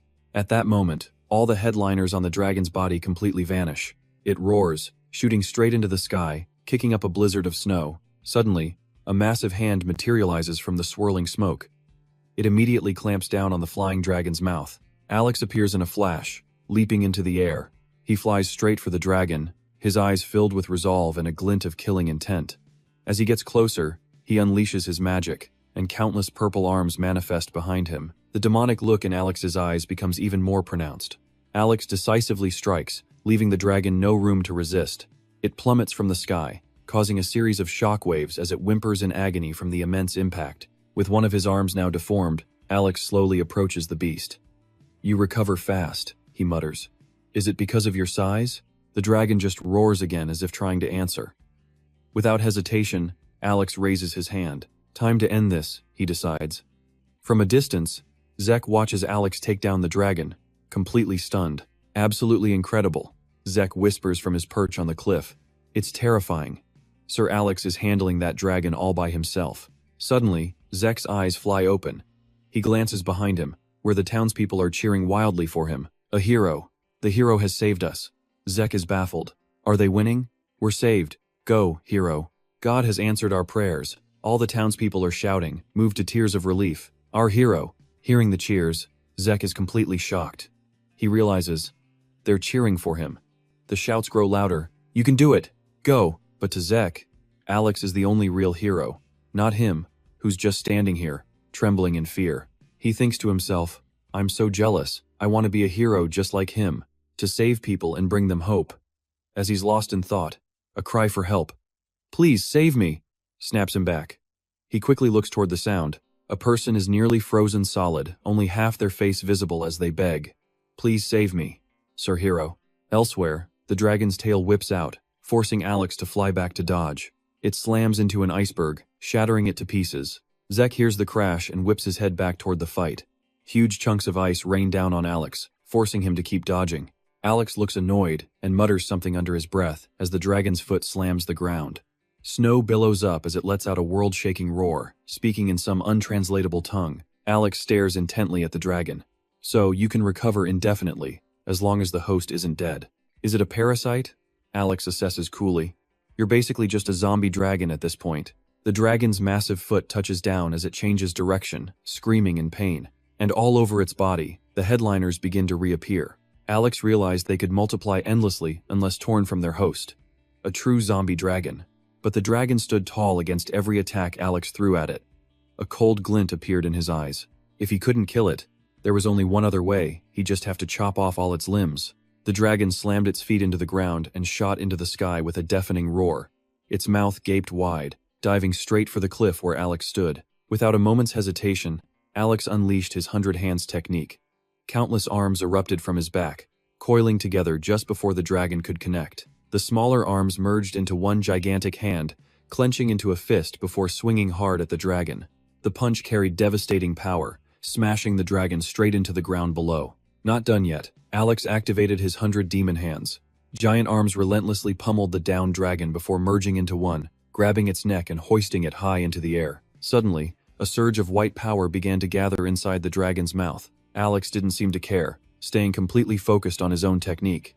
The dragon unleashed a powerful blast of ice that shook the very heavens. Z, watching from a distance, was caught in the shockwave, thrown back onto the white snow. He coughed, struggling for breath in the bitter cold. At that moment, countless arms shielded Alex completely. His eyes flashed with cold resolve. Time to end this, he declared. The giant hand tightened, making the dragon howl in agony. Alex's eyes widened as he unleashed the ultimate 100 demon hands, a technique from a single living demon. The single hand instantly split into 3, each moving in a different direction. 2 hands swiftly grabbed the dragon's massive wings. It was a spectacular sight. The dragon, completely restrained and unable to move. It could only scream in pure agony. Alex showed no mercy, slamming it back to the ground. Reverse flow finger, he yelled, as the giant hand rose once more before bringing down the great demon descent fist without pity. The villagers watching from afar could only stare in disbelief as the dragon finally fell. Rick was also stunned, frozen in place because it all happened so fast. Then it hit him. Oh no, this was no time to just stand and watch. Rick sprinted toward the person who had cried for help. He had to save them, and fast. When he reached them, he saw the person shivering violently from the cold and tried to reassure them.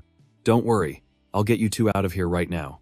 Rick touched the block of ice, and the cold shot through him, making him shudder. So cold.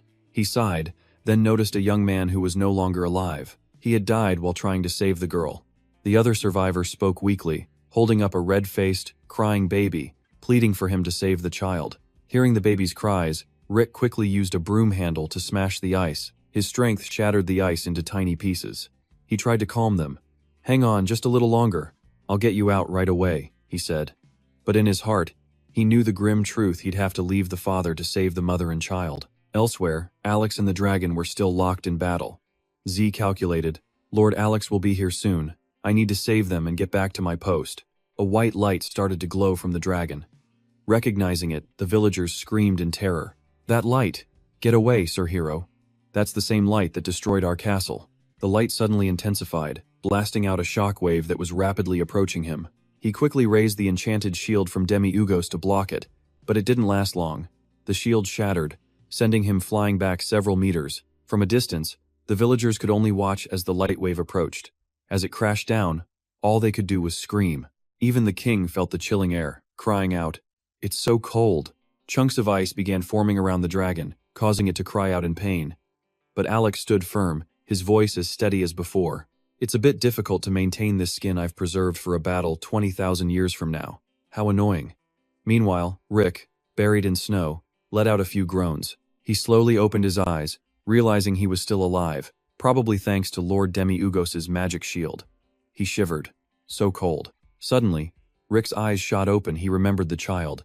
He struggled to sit up in the snow, frantically looking around. Seeing the baby still crying, he couldn't help but feel a wave of relief.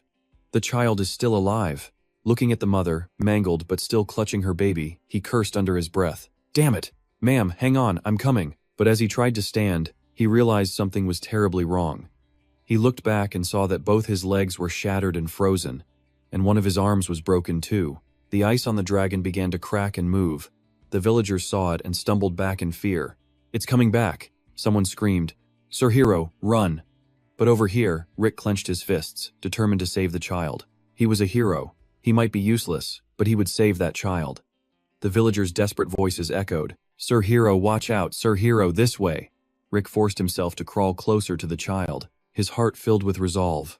"Maybe I can't save everyone like other heroes," he thought, "but I will definitely save you." Meanwhile, Alex was observing the dragon, planning to use its power once more, only to be met with mockery. "Don't you realize that power is useless against me? That's why you are always used by humans." "You foolish dragon god," Alex sneered. A white light erupted from the dragon again, this time even more powerful than before. Jack held the child tightly, but the terrifying blast of power sent him flying into the air. His eyes were squeezed shut, his body buried in a pile of freezing snow. Suddenly, a fur coat was draped over him, making him open his eyes in surprise. He looked at the person standing before him, his heart filled with a storm of emotions. "I truly don't understand how they think they can defeat me. They're as weak as candles in the wind, extinguished by the slightest breeze, yet they still dare to sacrifice themselves to save others. Could it be we truly lost to them all those years ago? I just can't understand these humans," Demigos muttered. Jack looked up at Demigos and gave a faint, weak smile. "Lord Demigos, I'm sorry for not arriving in time." "I'll try harder next time," Jack said, before collapsing from exhaustion onto the white snow. A second later, his eyes fluttered shut again. But then he shot bolt upright, his body still covered in white bandages. "That dragon! What happened to that dragon?" Jack yelled, frantically scanning the partially destroyed room around him. "Is this Lord Demigos's room?" Jack scratched his head, completely dazed. "Wait, why am I here? Did I pass out?" His eyes suddenly shot wide open, fixed on his heavily bandaged arm. Jack's jaw dropped in disbelief, and he quickly threw the blanket aside. His legs, now stitched back together, lay right in front of him. "I thought I was crippled for good. How is this possible?" As Jack mumbled, a voice cut through his thoughts. "Well, that dragon god isn't so bad, is he? This stuff isn't as useless as I thought." "Yes, I suppose so," Jack replied, instantly recognizing the voice belonged to Demigos. He quickly sat up, looked down, and called out to Lord Demigos. Jack's eyes widened in pure shock at what he saw. Hearing the call, Demigos looked up from a pile of assorted weapons with a casual greeting. "Yo, you're awake, huh?" Jack raised a hand, confused. "Yeah, but my body, how did it?" "Oh, before that, what happened to the dragon and the child?" Jack asked, feeling like he had too many questions. Demigos gave a slight smile. "The dragon and the child have been taken care of, so you don't need to worry. If you're all rested up, get down here and clean this mess. We still have a shop to open, don't we?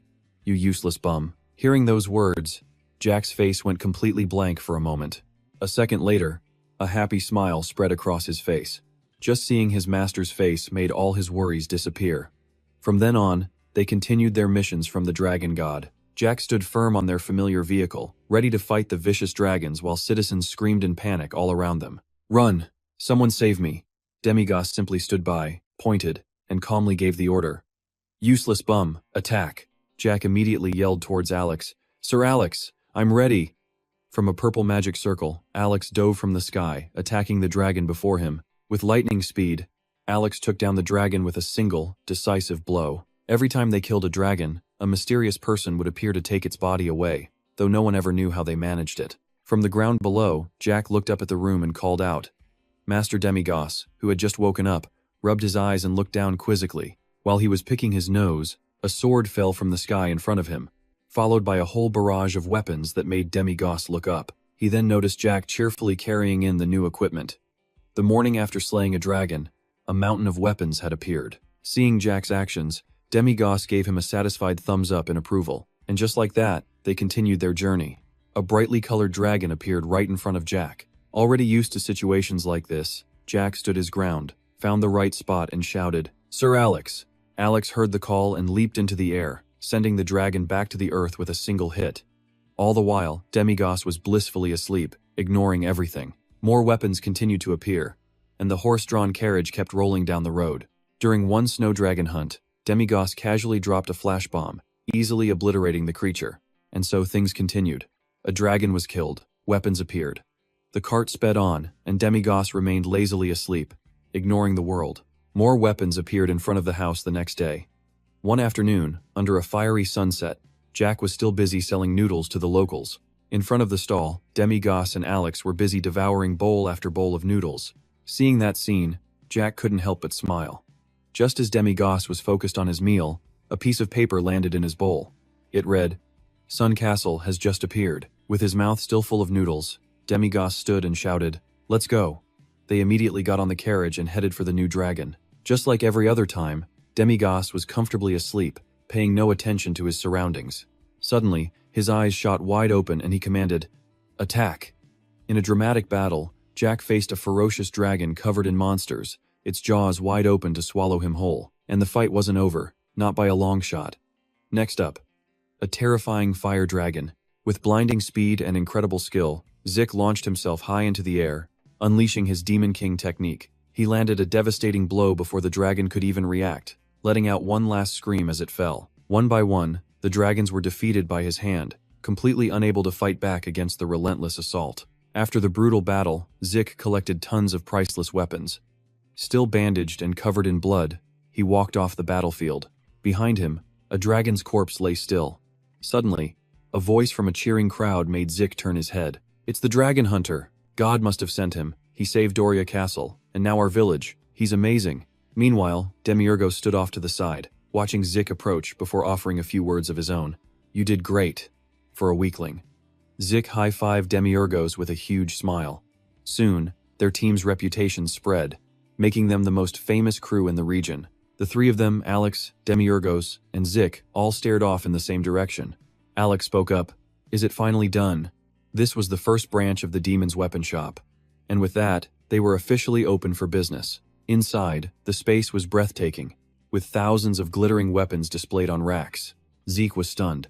"Whoa, this place is so luxurious, Sir Demiurgos." Demiurgos, hands in his pockets, turned to praise Alex. "I didn't expect the inside to be this amazing. You must have put in a ton of effort. No other weapon shop around here can compare, not even the ones run by major guilds." Demiurgos cracked a sinister smile. "Oh, really? Well, either way, you two are the ones managing this shop." Alex and Zik were shocked. "Us? What about you, sir?" Demiurgos leaned back with a smirk, his hands behind his head. "Hey, when have you ever seen a boss do actual work? I just want to sit back and count the money. Besides, if you're hesitating, you two were the ones so excited to manage a shop, not me, right?" After getting the answer he wanted, Demiurgos relaxed and let out a happy laugh. "So that's settled then. Now work hard and make this shop the best it can be," he said. Just then, a voice called out, "Sir Demiurgos." The laughter stopped as he turned to see Jack. The man was scratching his head shyly, asking, "Could I keep working at the counter after I finish my work here? I still need to earn money for my twin siblings' tuition fees." Demiurgos replied instantly, "Whatever, do what you want." Then he turned and ordered Alex, "Alex, go get the thing I asked for."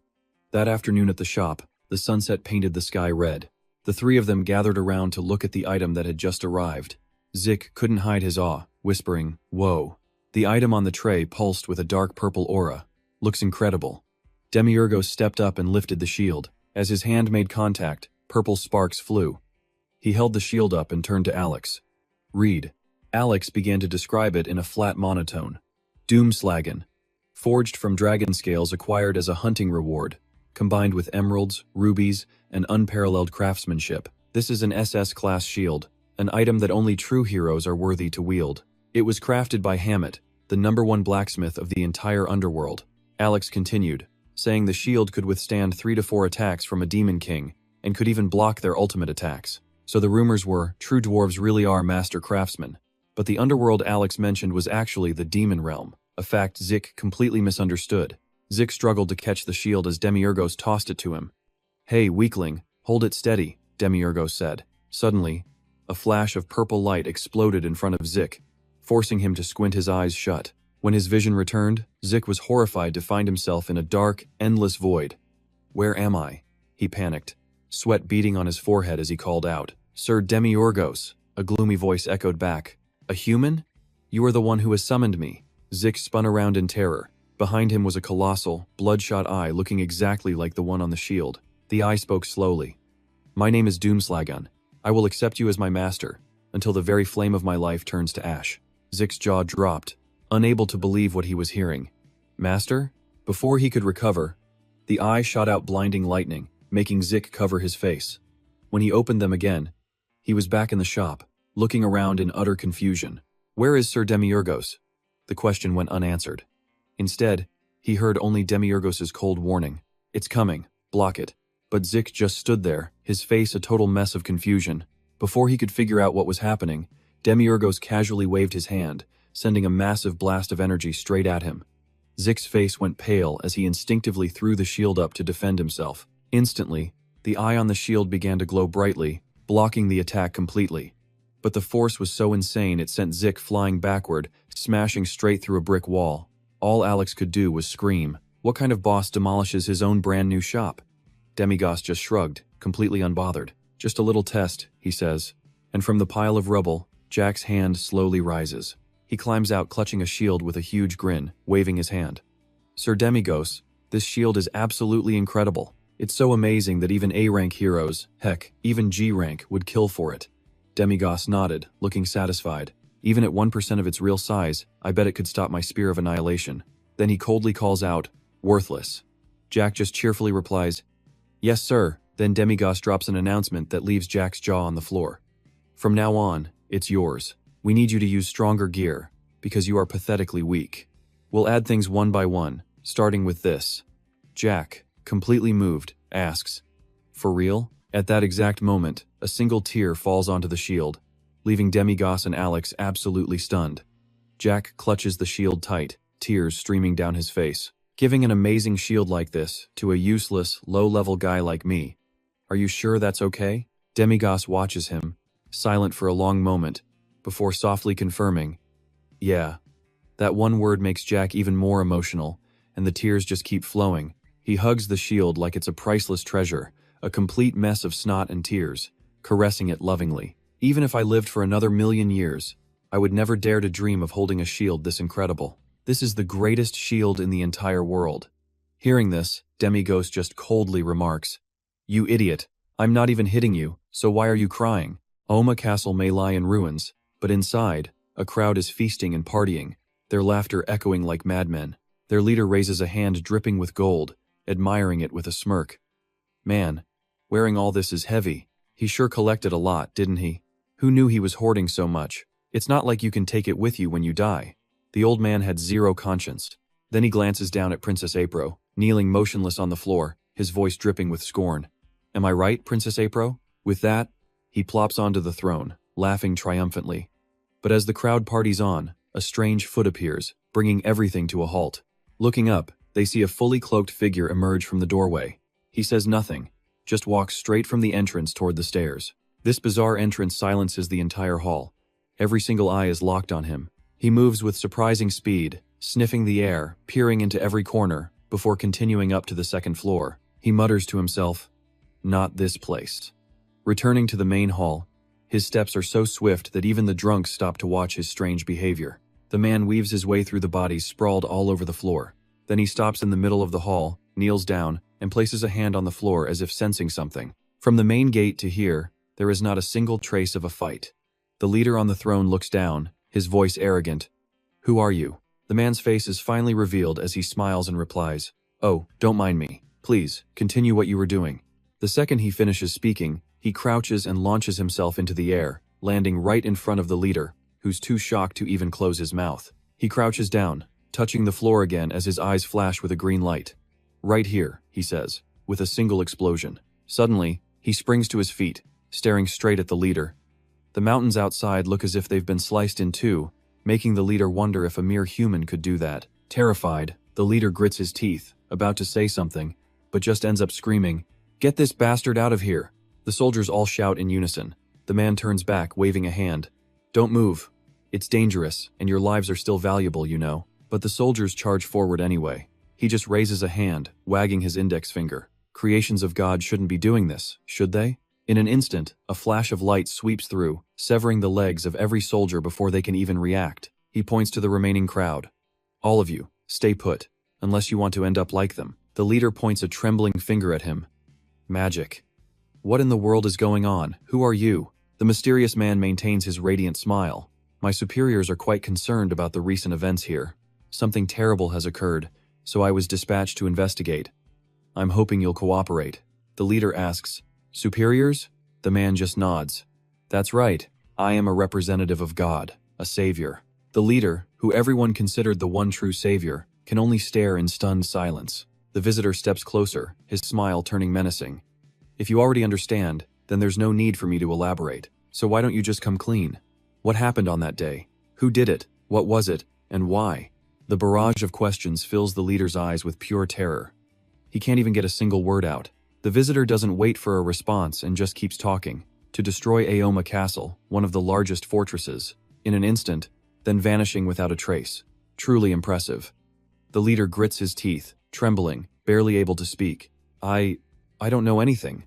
I just heard rumors from merchants in town that he had white hair. That morning, they said they saw a suspicious white-haired man enter the gate.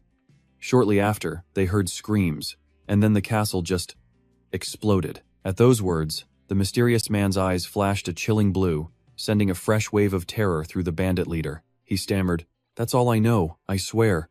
Only God knows what happened next. Everyone in that castle is dead." Suddenly, a strange smile crept across the man's face, as if he'd just solved a puzzle. He turned to leave, saying, "Thank you for the answer." The leader screamed after him, "He's the savior of this place. You wouldn't understand." He was talking about Akoma, the largest fortress in the world, a place built on the blood and tears of ordinary people. That white-haired youth, he claimed, was the savior sent by God to kill the tyrant and help them reclaim what was theirs. He was the real Messiah, far more skilled than that other bastard who only used his divine status to live in luxury. The figure turned back, his gaze turning deadly. "Well said.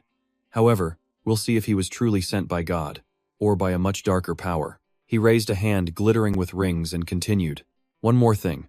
Without a pause, he snapped his fingers, slicing the bandit in two. "How dare you insult him? Die." The scene changes. A familiar pair of boots step on a patch of slime. A voice rings out, "There you are, you damn germ." "It's a parasite, not a germ," another corrects him. "Whatever. Just report the location and let Kim Shinryong handle the rest." After their work was finished, the two of them left, walking across the open green fields. Demigos crossed his hands behind his head, complaining to Alex, "This was fun at first, but isn't this much work becoming a real problem for the dragons?" He continued, "At this point, Kim Shinryong really should have just taken a stand and put an end to all this herself. She does call herself a divine dragon, after all." Alex started to explain.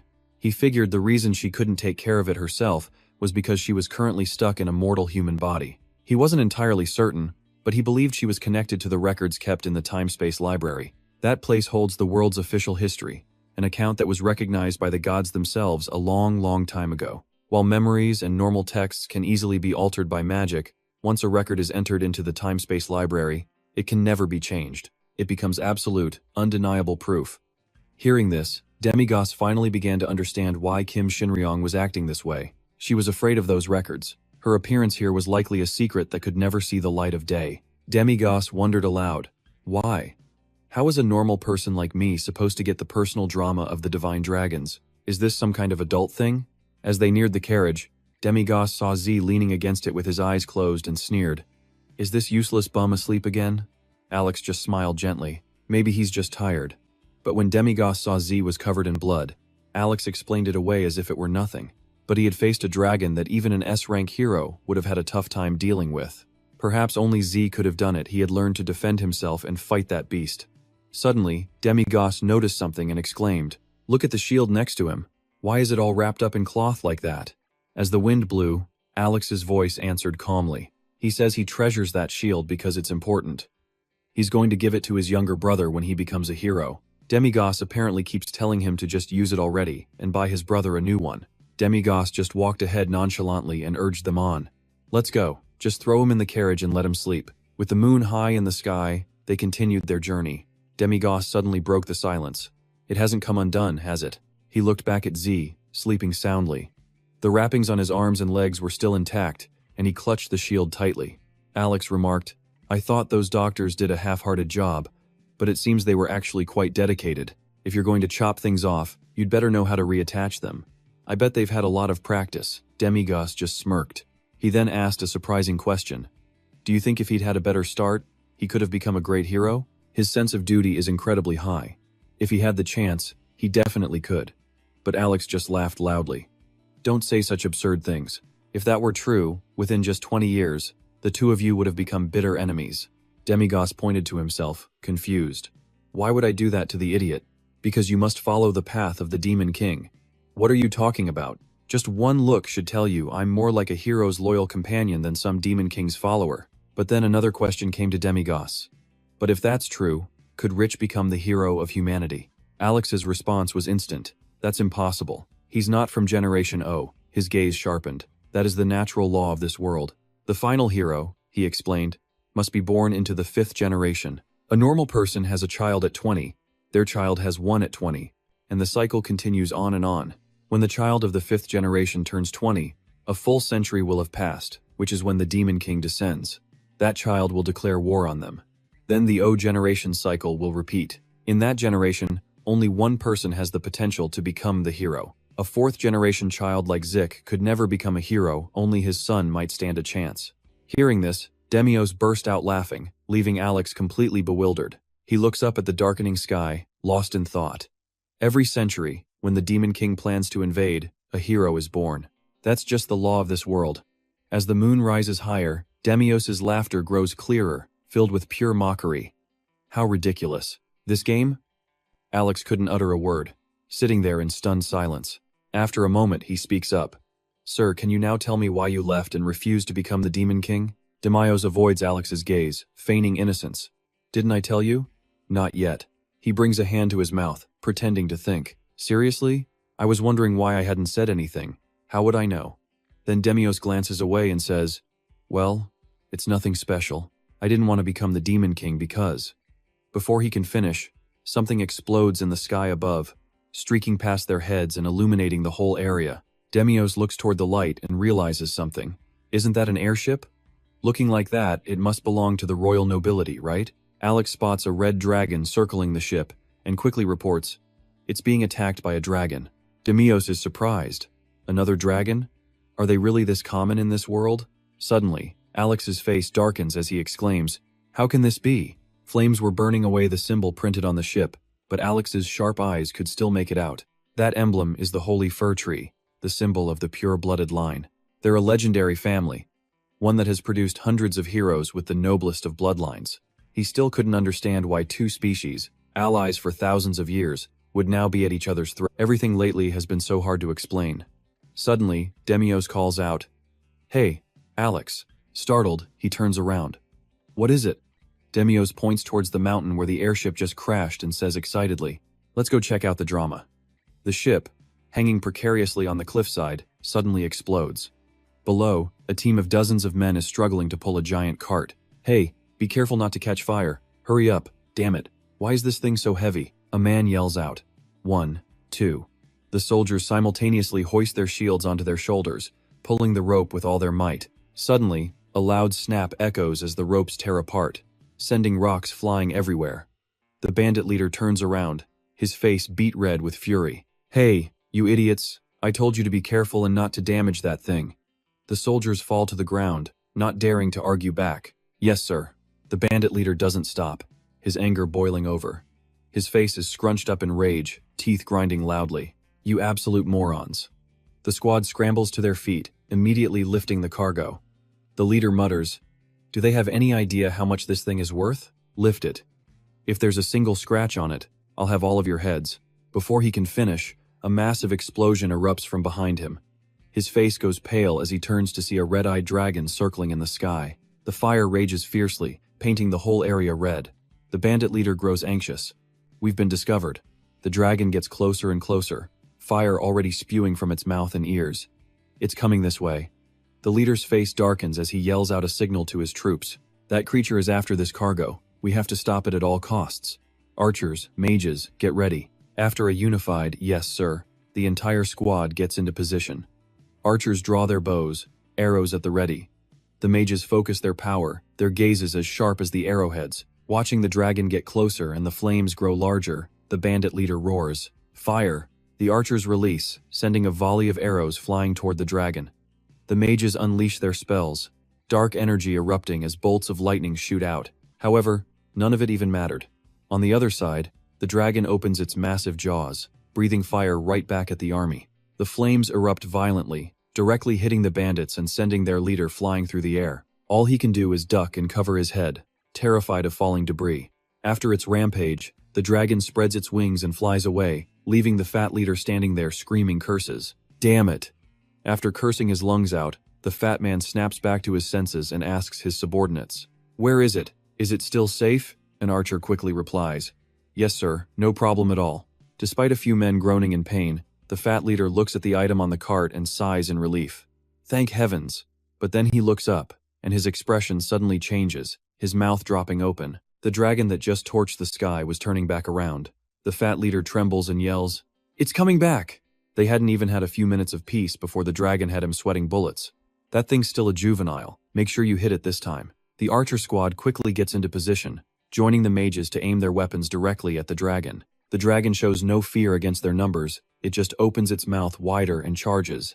The fat leader nearly tears his mouth screaming, "This is our last shot." He only gets a few numbers into his count before a voice cuts him off, making him whip his head around. "Hey, move it!" Before the leader can react, the owner of that voice steps right on his head and leaps forward. Stomped on, the leader's blood begins to boil with rage. Covered in grime and completely lost, he looked up to see a blonde-haired man standing firm, facing the dragon head-on. Seeing what looked like his savior, the fat man's eyes lit up as he cried out Vyas's name. The moment Vyas's armored boot touched the ground, the massive dragon, now sliced in half, crashed down with a thud.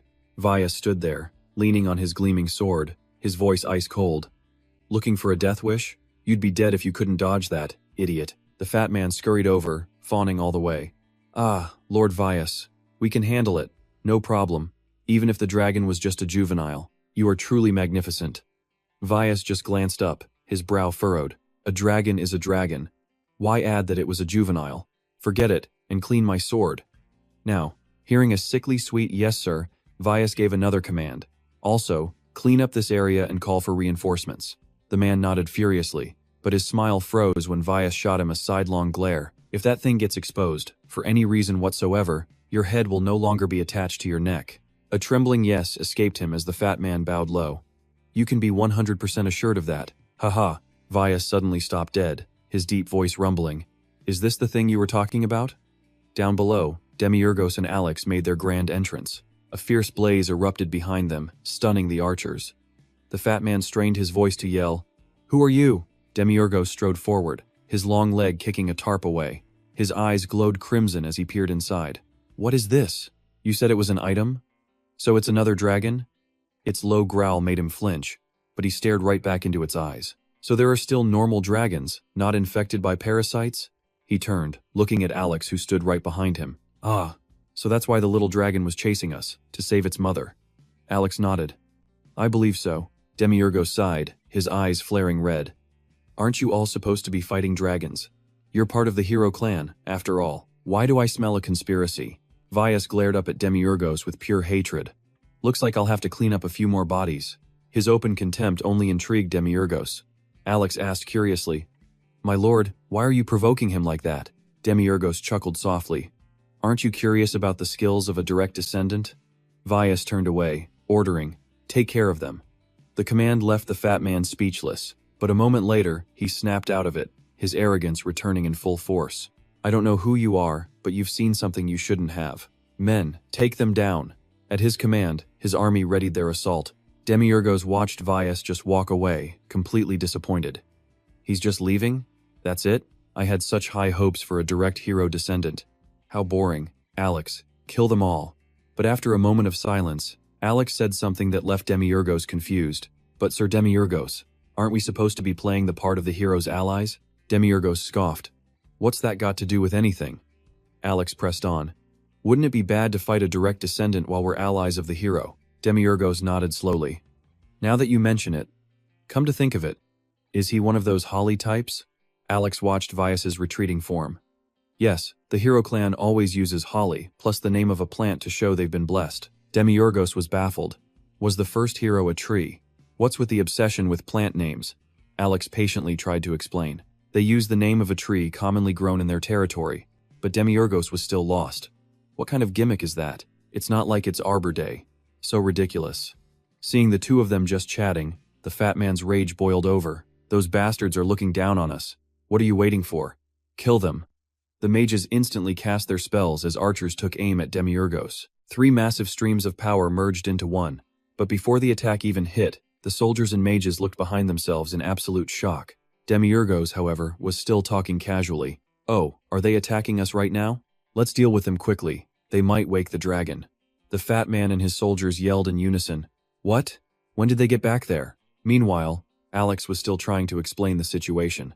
"Killing them isn't hard, but is it really okay?" Demiurgos scowled. "Why do you keep asking that?" Alex shook his head, his eyes scanning the men. "I already told you. Aren't you supposed to be the hero's ally?" Demiurgos' face turned beet red with fury as he roared. "So, you want us to bow our heads, beg for forgiveness, and let them walk away?" Alex calmly pointed toward the captive dragon. "I think it might be a little too late to be asking for forgiveness. We've already seen a secret this big." Demiurgos was completely floored, unable to hold back his frustration as he let Alex have it. "So what do you want from me? You're so damn difficult." Alex insisted they should run, but Demiurgos just shot back a sarcastic question. "Are you scared of them?"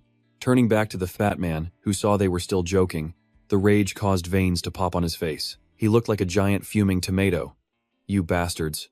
How long are you going to keep messing around?" The fat man screamed from his perch. "Kill them immediately." The entire army below roared back. "Yes, sir." Alex calmly watched a mage charge right at him.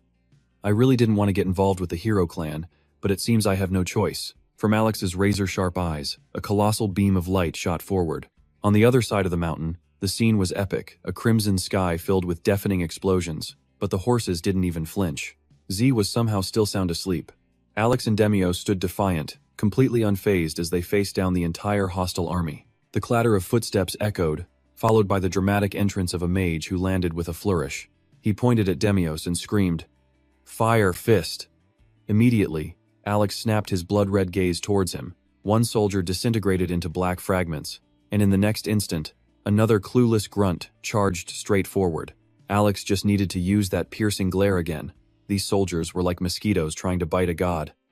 The moment he turned, another head went flying. The rest of the army stared, taking a step back in pure terror. But Alex gave them no time for regret as one after another charged, only to meet the same fate. Amid the chaos, an archer had been taking aim at Alex from behind for some time. Seeing Alex stand still, he unleashed his full-power fierce tiger shot. With lightning reflexes, Alex dodged the attack, then crushed the archer's throat with one hand. Just as he finished, another enemy rushed in, unleashing a thunder strike.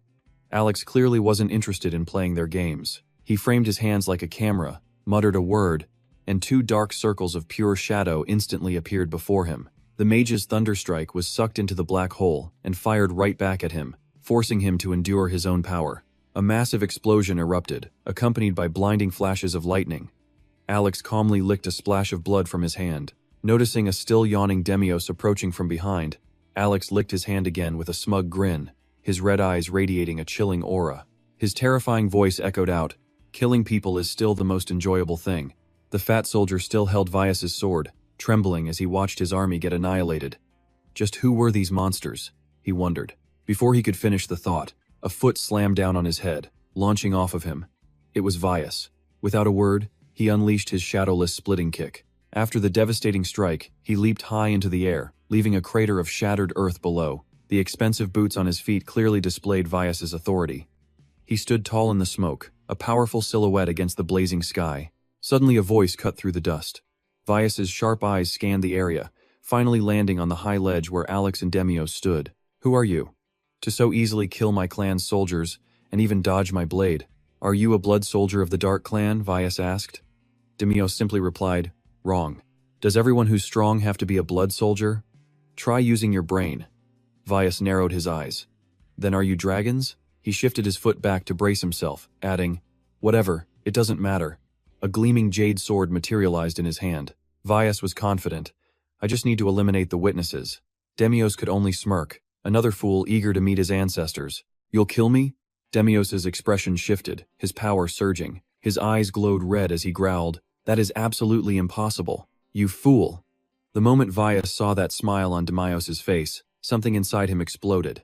A brilliant power awakened deep within his body. A low growl was heard, followed by a blood-curdling, agonized scream. Vyas's entire body erupted in a brilliant, burning light. Alex grew slightly wary. "He's awakened already?" Vyas roared, sword in hand, unleashing a massive shockwave of power that blew away the rubble. The fat man ran forward in terror, calling out, "Lord Vyas!" Vyas gritted his teeth as rocks floated around him.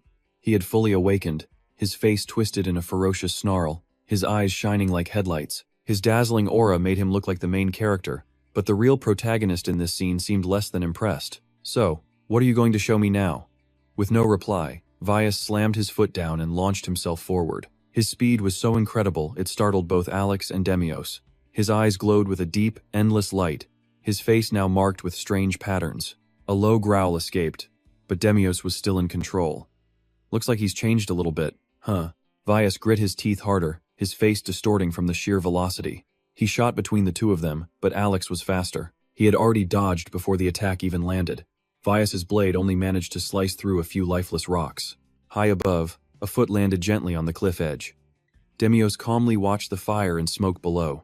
"Hey, that idiot is still too slow. He needs to hurry up. The witness is about to fall asleep." A voice next to him made Demios jump. "Huh? When did Alex get over here?" Alex grinned brightly. "Shouldn't we be going now?" Demios sighed, his face a mask of disappointment. "But I was just starting to have fun. Why won't you let me play a little longer? Don't tell me you're afraid of those heroes?" Alex answered bluntly. "I am." He held up his arm, which had been completely severed. A smile still on his face, he said, "It's true, I am a little bit scared of him." Demios's brow furrowed in anger at the lightning arcing from Alex's bloody stump. "What is this? Absolutely disgusting." While the two of them were talking, Vyas seized the opportunity to lunge at them once more. But before he could act, Demiurgos's piercing gaze was already on him. The trick died in his throat as Demiurgos prepared to fight for real. "You can't fool me, Alex." He could easily kill this pathetic fool, so why was he hesitating? A phantom strike is unleashed. Two immense powers collide, creating a massive explosion. Vyas's sword shot out from behind, but Demiurgos just replied calmly, "I already told you." Demiurgos's casual smile sent a shiver down his opponent's spine. "It's impossible." His crimson eyes narrowed. "You can't even touch a single strand of my hair." Demiurgos stood casually, hands in his pockets, but Vyas raised his sword again. He shot up, slashing wildly while demanding, "Are you a blood soldier?" Demiurgos simply glanced side to side, effortlessly dodging every single one of his attacks. He didn't fight back, only evading with light steps as the distance between them constantly shifted. Demiurgos taunted him, "Do I look like a blood soldier?" One side attacking relentlessly, the other dodging continuously. Across the mountains, swords clashed amidst explosions and lightning. Demiurgos, getting a sore neck, paused to yawn at a teeth-grinding Vyas. Mountains were crumbling, yet Vyas couldn't land a hit. Demiurgos sighed. "How utterly boring. I had high hopes for you, descendant of a hero, but you're nothing more than a slightly faster fly." The more he spoke, the more Demiurgos provoked him. "I'm too lazy to even kill you. All those who died by your kind's hands must have been absolutely useless." Demiurgos finally planted his foot, ready to act. He announced each word like a giant boulder being kicked into the sky. Cycle of annihilation. But Alex decided to join the fun, rushing in just as Demiurgos moved to end Vyas. The Demon Lord could only stare in shock. Alex suddenly intercepted the fatal blow. The sword pierced his chest, and he coughed up a mouthful of blood. Furious, Demiurgos glared at the blood on Alex's mouth. "What are you doing?" he growled. But Alex remained silent. He turned, slamming Vias off balance before spitting a mouthful of black blood onto him. The light in Vias's eyes was swallowed by darkness, then faded completely. Seconds later, his eyes returned to normal, but that dark substance was still corroding him. Vias was now completely defeated, and the sword wound in Alex's chest had vanished. Demiurgos watched Vias writhe on the ground. "You knocked him out instead of killing him?" he asked. Silence. Demiurgos's voice hardened.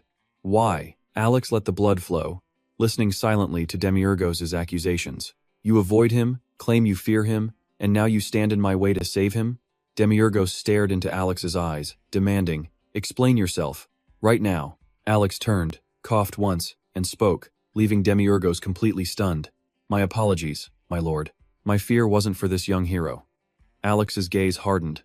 "It's the will of the beings in this world." Demiurgos was confused. "Isn't causing chaos, destruction, and slaughter your entire specialty?" Alex replied. "That only works on a small scale. There's a rumor that if the Lord merely stands on this ground, the entire world will shake. They'll swarm like an endless tide of cockroaches. Even a baby in its crib would crawl at you with a knife. That's what humans are." Demiurgos still didn't get it. "Let the cockroaches come. I'll just burn them all at once." He'd thought about this for a long time but still couldn't figure it out. Looking down at Vias, Demiurgos scoffed with confidence. "How could these weaklings possibly defeat me? It's absurd." But suddenly, Demiurgos's expression froze in shock. Alex just gave a bright smile, confusing him even more. Something clicked in Demiurgos's mind. He stared, stunned, at Alex and voiced his sudden thought. "So there's something else. Something I don't know yet." Alex just smiled, not answering. Demiurgos, standing on the cliff's edge, calmed his earlier rage. "And I will only find out what that is in 20 years. Alex's smile remained as he finally replied. "Yes." Demiurgos's eyes narrowed slightly. "You won't tell me even if I ask, will you? It will just be some nonsense about the will of the world or something, right?" Alex's smile never faded.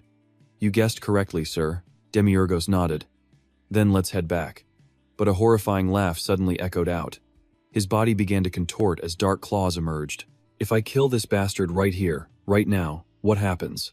His eyes glowed red, a cross forming deep within them, the symbol of the will that you fear so much. "You've sparked my interest by defeating it. Will a god appear, or something else?" Alex admitted he didn't know. But he knew one thing for certain: his dream of joining the hero team, of living in the top 2%, would be over. Because his lord would have to kill every hero and destroy the world. He'd forget about being a demon king, he'd become the greatest one in history. Attacking humans before the hero rises? Now that might not be such a bad idea. Hearing this, Demigos's face burned with rage. But Alex, his foot ready to crush Vias, declared, "Right. I'll handle him myself. My lord can rest now."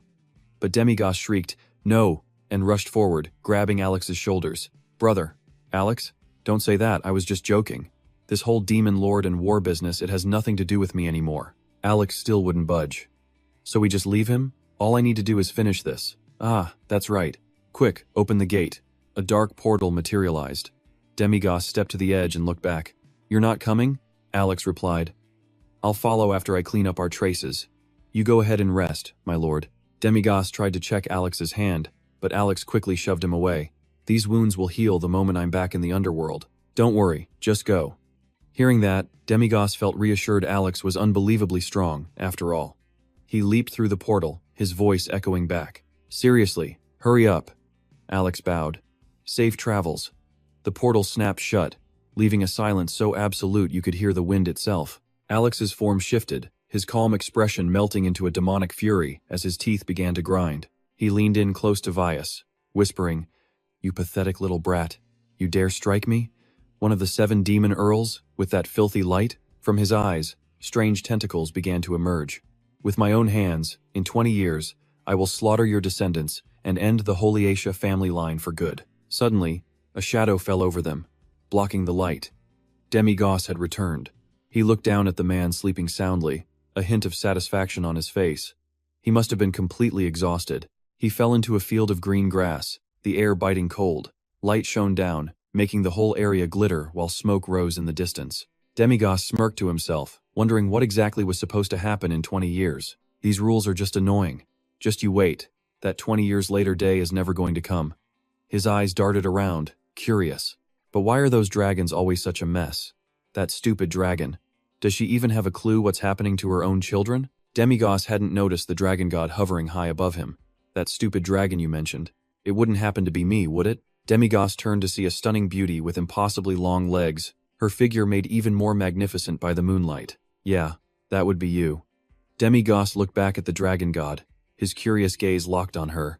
Have you been following me this entire time? The dragon god didn't deny it. I placed one of my hairs on you.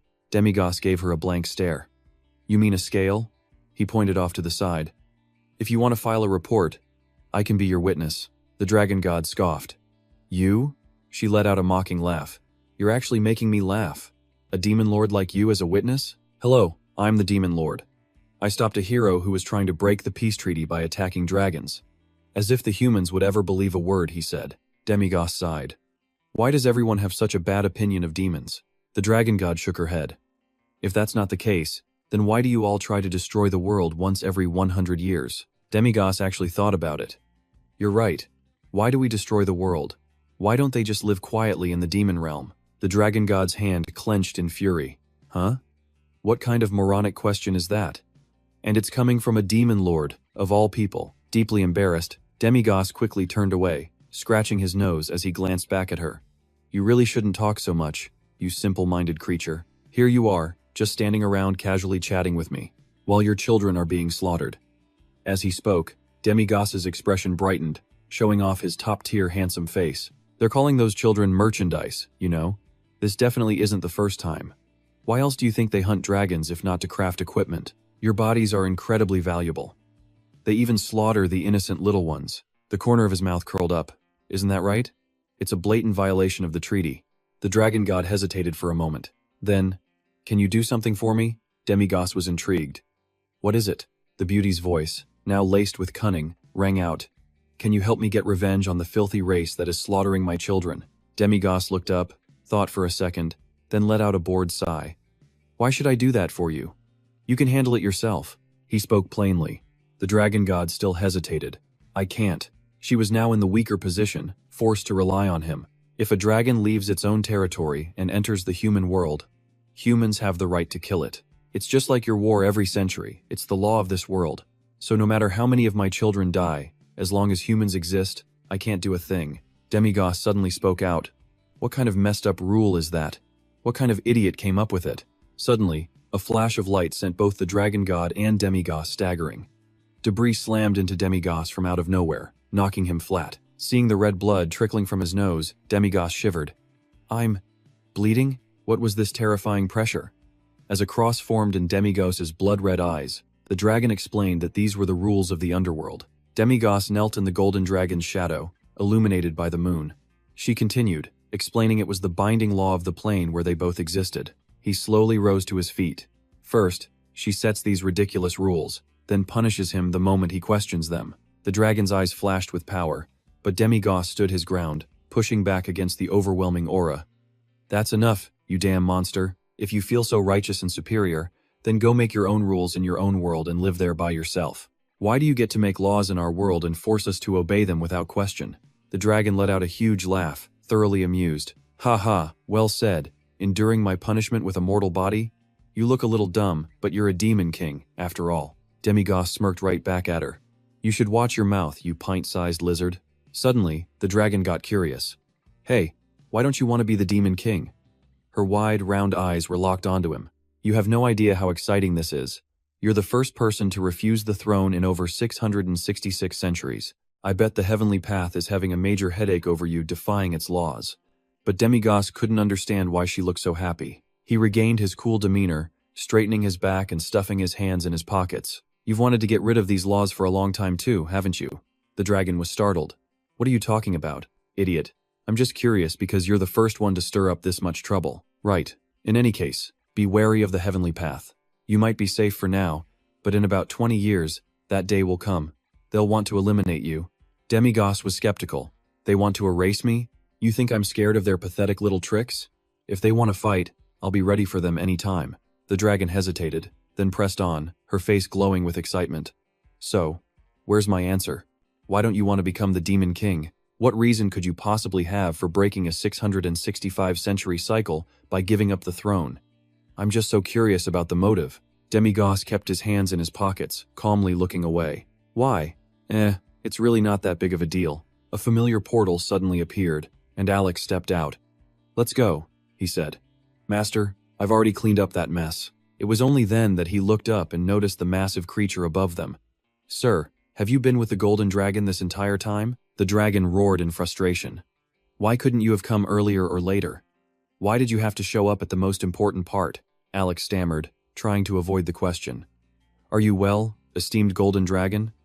But Demigos impatiently cut him off. Stop talking and open a portal home, now. Alex immediately obeyed, but the dragon frantically called out, Demigos, wait, just tell me the reason before you go. Already sitting in his carriage, Demigos just waved her off. I'd get absolutely flamed if I continued this conversation with you. Some other time, the dragon was fuming. What in the world are you even talking about? Demigos closed his eyes and waved his hand. Let's go home, hurry. But the moment he shut his eyes, the dragon was hovering right beside him. Hey, Demon King, she whispered, her face inches from his. If you can't get revenge for me, at least expose them.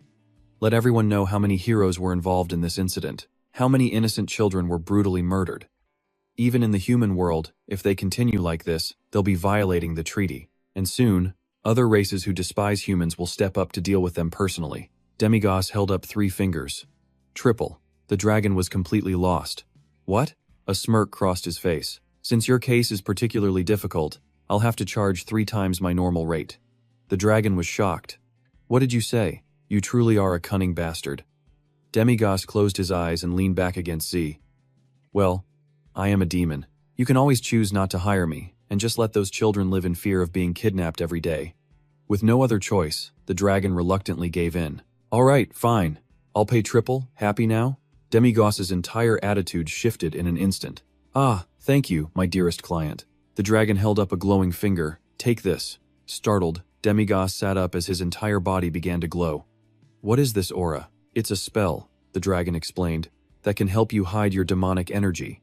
The heroes and their blood soldiers react to your energy. Now, you won't have to worry about that anymore. Demigos just laid back down. Got it. You can get lost now. Alex, let's go. Alex quickly drove the carriage through the portal, leaving the dragon behind to curse him as a bastard. The portal vanished, leaving the golden dragon floating all alone. She shimmered under the moonlight and let out a deep sigh. She wondered to herself if she was doing the right thing. Only time will tell, she thought. The scene shifts, and the 3 of them, Jack, Demigos, and Alex, are staring up at something in awe. It's the golden coat of arms on the fortress wall. Flying ships adorned with gold filigree were docked above the gate. The sight was absolutely massive. Demigos was blinded by the wealth. How do they have enough money for a city like this? Alex answered, because they are a family of heroes with a history stretching back 60,000 years. This is the Holy Aisha clan. Demigos immediately started talking trash, pointing a finger directly at Jack. He's supposed to be a hero? Then why does he look like that model? Zik could only turn away, embarrassed. Sorry you had to see me like this. But Alex quickly stopped him. Don't say things like that in front of other people, all right? Why? Alex patiently explained that Zik might just lash out in anger, but the other man just kept asking why. Defeated, Alex forced a smile. Never mind, I already explained it before. Once a hero's family becomes famous, countless cities and nobles want to line up to become their official sponsors. After all, sponsoring a hero is basically an indirect way of fighting for world peace and earning prestige. On top of that, dragon hunts like the one last night are a massive source of income. It's the kind of thing everyone knows but nobody dares to say out loud. It's a dark business, but they still see it as the right thing to do. Demios just kept asking, but why? Zik stood beside them like a ghost while Alex patiently explained a little more. See, humans are at war with the nobles, so the Dragon Clan has no choice but to help. If humanity falls, the dragons are the next to be wiped out. Demios nodded in thought. True, dragon bodies are a pretty hot commodity in the demon world too. Alex agreed. Extremely popular. That's why supporting humanity is a mission the Dragon Clan absolutely must fulfill. The reply sounded strangely empty. So, are you suggesting the Holly clan and others are illegally hunting dragons? That kind of poaching would definitely shatter the treaty between humans and dragons. Demios turned to Zik. Your clan doesn't poach, does it? Zik just scratched his head, saying you'd need to be G rank to even get near a dragon's lair. Demios's reply was brutal, leaving Zik speechless. That's right. If someone like you could hunt dragons, then any stray dog or cat on the street probably could too. Zik practically collapsed into Alex's arms, whispering, Master, what do we do now? Demios just crossed his arms confidently. I have a job to do here. Demios's eyes lit up as if he were calculating something, plotting a brand new secret operation. An investigation into illegal dragon hunting. A smug look spread across his face. Let's go. Alex rushed after him, shouting, Wait! Master, Zik will be fine, but didn't our identities get completely exposed from that brawl with the nobles yesterday? Shouldn't we maybe disguise ourselves a bit? Demios stared back at Alex. A few hours later, 3 men appeared in some very unique outfits. People on the street immediately started pointing at their ridiculous clothes. Alex, now in pigtails, just looked totally lost, but Demios was as confident as ever. All right, now we can go. With 2 horns on his head, Alex seriously considered just leaving. Demios happily strutted along wearing Alex's cloak. Okay, let's move out. Zik had to chase after him, yelling, Sir Demios! When Demios finally turned around, Zik stammered, just a suggestion, but it might be better to act, normally. Not that you aren't worthy of being a hero or anything. Haha. Zik's words confused Demios a little, but he just gave a simple, in agreement. Okay, that's not too hard. Zik's face lit up. Really? But at the city gate, a shout from Demios made both of them jump. Zik, candidate for the final hero. He's considered the hero of all heroes. Jack Ban Holy Big has arrived. Open the gate immediately, Demios roared. Then his attitude completely flipped, looking back at them. I was going to use force, but I decided to solve this with words instead. I did a pretty good job, right? The gate creaked open, and the 3 of them stepped inside. The city was a magnificent sight, with glittering gold decorations everywhere. Demios and Zik were invited to sit like honored guests, while Alex stood behind them like a dutiful bodyguard. Suddenly, Zik's gaze locked onto a painting. Isn't that the guy from the history textbooks? It was Hassan Holy Stiesha, the final hero of the 52nd generation, who battled the Demon King for 13 days and emerged victorious. Zik felt a wave of embarrassment comparing himself to such a legend. Demios saw his discomfort and tried to reassure him. Don't worry, aren't all heroes equal? Don't be afraid. At that moment, a voice echoed from behind them. You are correct. All heroes are equal. However, not everyone has the same skill. The gods only grant the blood of the first to those who can bear its incredible weight. Welcome, hero of the Holly Big clan, and your companions. Solus Ban Holy Startia, a 3rd-generation hero, appeared before them. I'm retired and currently managing this mansion, he said. Demios just stared at Solus. He was expecting someone else. After all, the final hero of the 5th generation represented the law of the world. That title was a supreme honor for their bloodline like Zik and Vias, the children of 4th-generation heroes, born of a holy maiden. They were destined to become the final heroes of this transformative era. Jack shot to his feet. Hello, I'm Jack Ban Holy Big. It's a great honor to meet you. He then introduced Demios and Alex as Solus nodded. I know who you and your group are. I was delayed confirming things with hero management. It appears you've already gathered your companions. I heard you had given up on the race to become a true hero. Zik just laughed, scratching his head. Not surprised you'd think so, but I still haven't given up yet. Haha. Solus averted his gaze, his eyes finally landing on Demios. A wealthy merchant had paid his way into being the companion of a hero from a fallen, noble clan. It was a common, shallow story for the glory seekers in this new age of heroes. Solus's gaze sharpened as he asked directly, So what exactly brings you to the Holiatia family? Demigos answered bluntly, Nothing special. We just heard a strange rumor around here and wanted to confirm it. Z flinched at his tone. Sir Demigos, please watch your words. As he spoke, Solus's eyes grew defensive. Your tone doesn't quite match your station, Solus pointed out. But Demigos played dumb. I thought we were speaking as fellow heroes? Or do you expect to be treated like high nobility, even though you no longer hold that title? Jake let out a soft sigh, just wishing Demigos would stop. But across from them, a loud laugh erupted. You're brutally honest, Solus said with a grin. I was once just like you, unaware of my place, doing whatever I wanted without a care in the world, like I could take down the Demon King all by myself. But you should be careful. No matter the era, there's always a bigger mountain to climb. Z quickly tried to smooth things over. Haha, of course, sir. Everyone knows the great reputation of Lord Solus, a D-rank hero. Solus noted, then pressed on. So, companion of this young hero, what was this rumor you mentioned? Demigos casually propped a leg over the chair. The rumor I heard is that you people have some high-quality materials here, and a few of them are exactly what we're looking for. Solus laughed loudly. You might have money, but I doubt you have enough for what you're after. Our Holy Asia family only deals in the absolute top tier of materials. Solus's voice rang with authority, his eyes holding the unmistakable air of a leader. Things like blackstone, the hide of a red salamander, the mana core of a lich king from the Han War, or even the heart of a white-headed giant from the Hoga Mountains. In his head, Solus was smug. How's that, little man? Scared yet? But Demigos just shrugged. I don't need any of that petty stuff. His answer completely stunned Solus. I heard you have something even more high-grade than a giant's heart. Solus broke out in a cold sweat. There was only one thing more valuable than a giant's heart, a dragon. And just like that, Demigos tossed a heavy pouch onto the table, leaving Solus speechless. That's right. Our hero's still a rookie, so he needs a little something to boost his power. The brown cloth bag opened, revealing a stash of glittering gemstones. We're looking to craft a full set of armor from dragon parts. Once again, Solus was completely floored. These were blood-red lava stones from the demon realm. How in the world did this man get his hands on something so incredibly rare?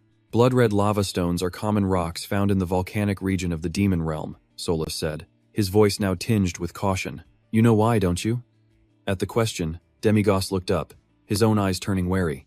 Right now, dragons and humans have a peace treaty. Hunting dragon parts isn't just illegal, it's a direct violation of that agreement. The Holy Asia clan does not engage in such illicit activities. However, we do possess other rare and valuable items, so why don't you try making a set of armor from those? The second Solus finished speaking, Demigos immediately turned to Alex. Let's go, looks like they don't have what we need. Demigos's voice was flat, but his eyes held a sharp glint of suspicion. I saw soldiers transporting a dragon via airship, and I am certain I saw the Holy Asia family crest on it. Solus froze, staring at the three of them with a baffled expression. His entire demeanor shifted. You saw something, didn't you? Demigos didn't deny it. We're in a hurry to join the hero's race. As rookies, we're starting later than the others. While searching for materials, we stumbled upon something we weren't supposed to see. Solus's brow furrowed. Is that so? Unfortunate. You should have been more careful. The two men faced off, the air crackling with tension. Demigos stared directly into Solus's eyes. It takes a long time to build a tower, but a single mistake can bring it all down. We're new here. We don't quite get how things work in this kingdom yet. It's understandable that we might make a mistake. Who knows? If I'm in a bad mood, I might just let it slip that powerful families are hoarding the good stuff, completely ignoring the law. You should at least have something to keep this mouth shut, shouldn't you? Z, terrified, began to apologize, but Solus cut him off, his voice calming the room. Ha. Well then, this time, I'll be the one asking a question. His voice grew raspy. Have you ever heard of a masked hero who appeared out of nowhere and defeated countless dragons? Demigos was perfectly calm. What about him? Jake's face turned pale, his mouth clamped shut. Solus cracked a sly smile. I don't know if it's a coincidence, but that Shieldum SL Lagoon you're carrying, it's made from a blue and a black dragon, the very ones that masked hero defeated. Now Demigos looked interested. How did you recognize the Shieldum SL Lagoon? Solus replied.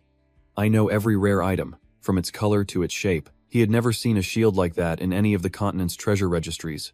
That meant it was secretly forged, and recently. Demiurge was screaming on the inside, but outwardly he remained calm, his observation skills sharp. Your name is Demiurge, right? It seems you're the one leading this group, not that young hero. So I'll be direct with you. I don't know your relationship with the masked hero, but if you happen to run into him, you will report to me. He's killed so many dragons that he's hurting the primary income source for some very powerful people. Demiurge stayed silent, listening intently as Solus continued. Some high-ranking members in the major guilds are deeply involved in this business. They're about to move against the masked hero and anyone associated with him. R let out a laugh, but his heart trembled. Every word out of Solus's mouth was more stunning than the last. A treasure like the Doom SL gun cannot fall into the hands of a clan on the brink of ruin. He pointed to the table, stressing that legendary items must be tightly controlled. Whether it's equipment or people, their value comes from their rarity. I don't know where you heard such ridiculous rumors, but a prestigious clan like ours would never partake in illegal trades like selling dragon parts. If you need low-grade materials to craft items for your heroes, feel free to come back anytime. Now, rookie, I have some business to attend to. Farewell. With that, Solus strode away. Demiurge watched him, knowing that leaving this place wouldn't be simple. Demiurge turned with a questioning look. Are all heroes like that? He sounded irritated. This might be strange coming from me, but is he an idiot? He thought carefully for a moment before looking toward the massive castle. So, in short, they decided to cooperate on dragon hunts to monopolize the materials, crushing any unallied merchants to control the market. Exactly. The most important thing for any hero is their gear. It looks like they've controlled the supply of crafting materials, and through that, they control the other heroes. That's probably why most clans rise and fall, while the few with wealthy merchants have managed to endure through the ages. It's a safe bet that all the famous clans are part of this organization. R lowered his head, disappointed. Lord Solus. I really thought he was a just and fair man. There's no way all the heroes I admired could be like this. Demiurge sneered. Humans are so corrupt. Compared to them, we're actually pretty decent, aren't we? Alex just smiled at that without saying a word. Demiurge emphasized his point. It's no surprise they've won 665 times against us. Alex was so confused that he broke out into a cold sweat. He quickly threw on his coat and exclaimed, Well, congratulations on achieving your goal. Alex repeated what Solus said. I hear the higher-ups of that organization are desperately searching for the masked hero. Z cried out in panic. That's right. They're probably all from D-rank clans. What am I supposed to do now? Lord Demiurge, if I get caught, it's all over for me. Even if they brought an army, it's not a big deal for me, but it's still an annoyance. Just focus on the business. Our shop is about to be flooded with weapons. Demiurge kept talking, and the rest of the plan left Z completely shocked. So we're going to let the masked hero lie low for a while so they can't find him? Z asked, surprised. What? Demiurge snapped his fingers. Tonight, we take care of one last thing. Z asked nervously. Tonight? A demonic smile spread across Demiurge's face, making Z shiver. There are some things we need to end. The corrupt noble family, Holy Stuya, and the dragon poaching syndicate. We are going to rip them to shreds. The moon was already high as night fell. Demiurge's expression held a hint of surprise as he surveyed the area. He and Z were walking along a massive wall. The Holy Stuya clan even has a lake inside their castle. How enviable. Suddenly Z waved him over. Lord Demiurge. He was still wearing his awesome hero costume. I have a small question, Z asked. Demiurge simply replied, What is it? What exactly are we doing here? Are you planning to secretly infiltrate this place and steal a hidden dragon corpse as evidence of their poaching?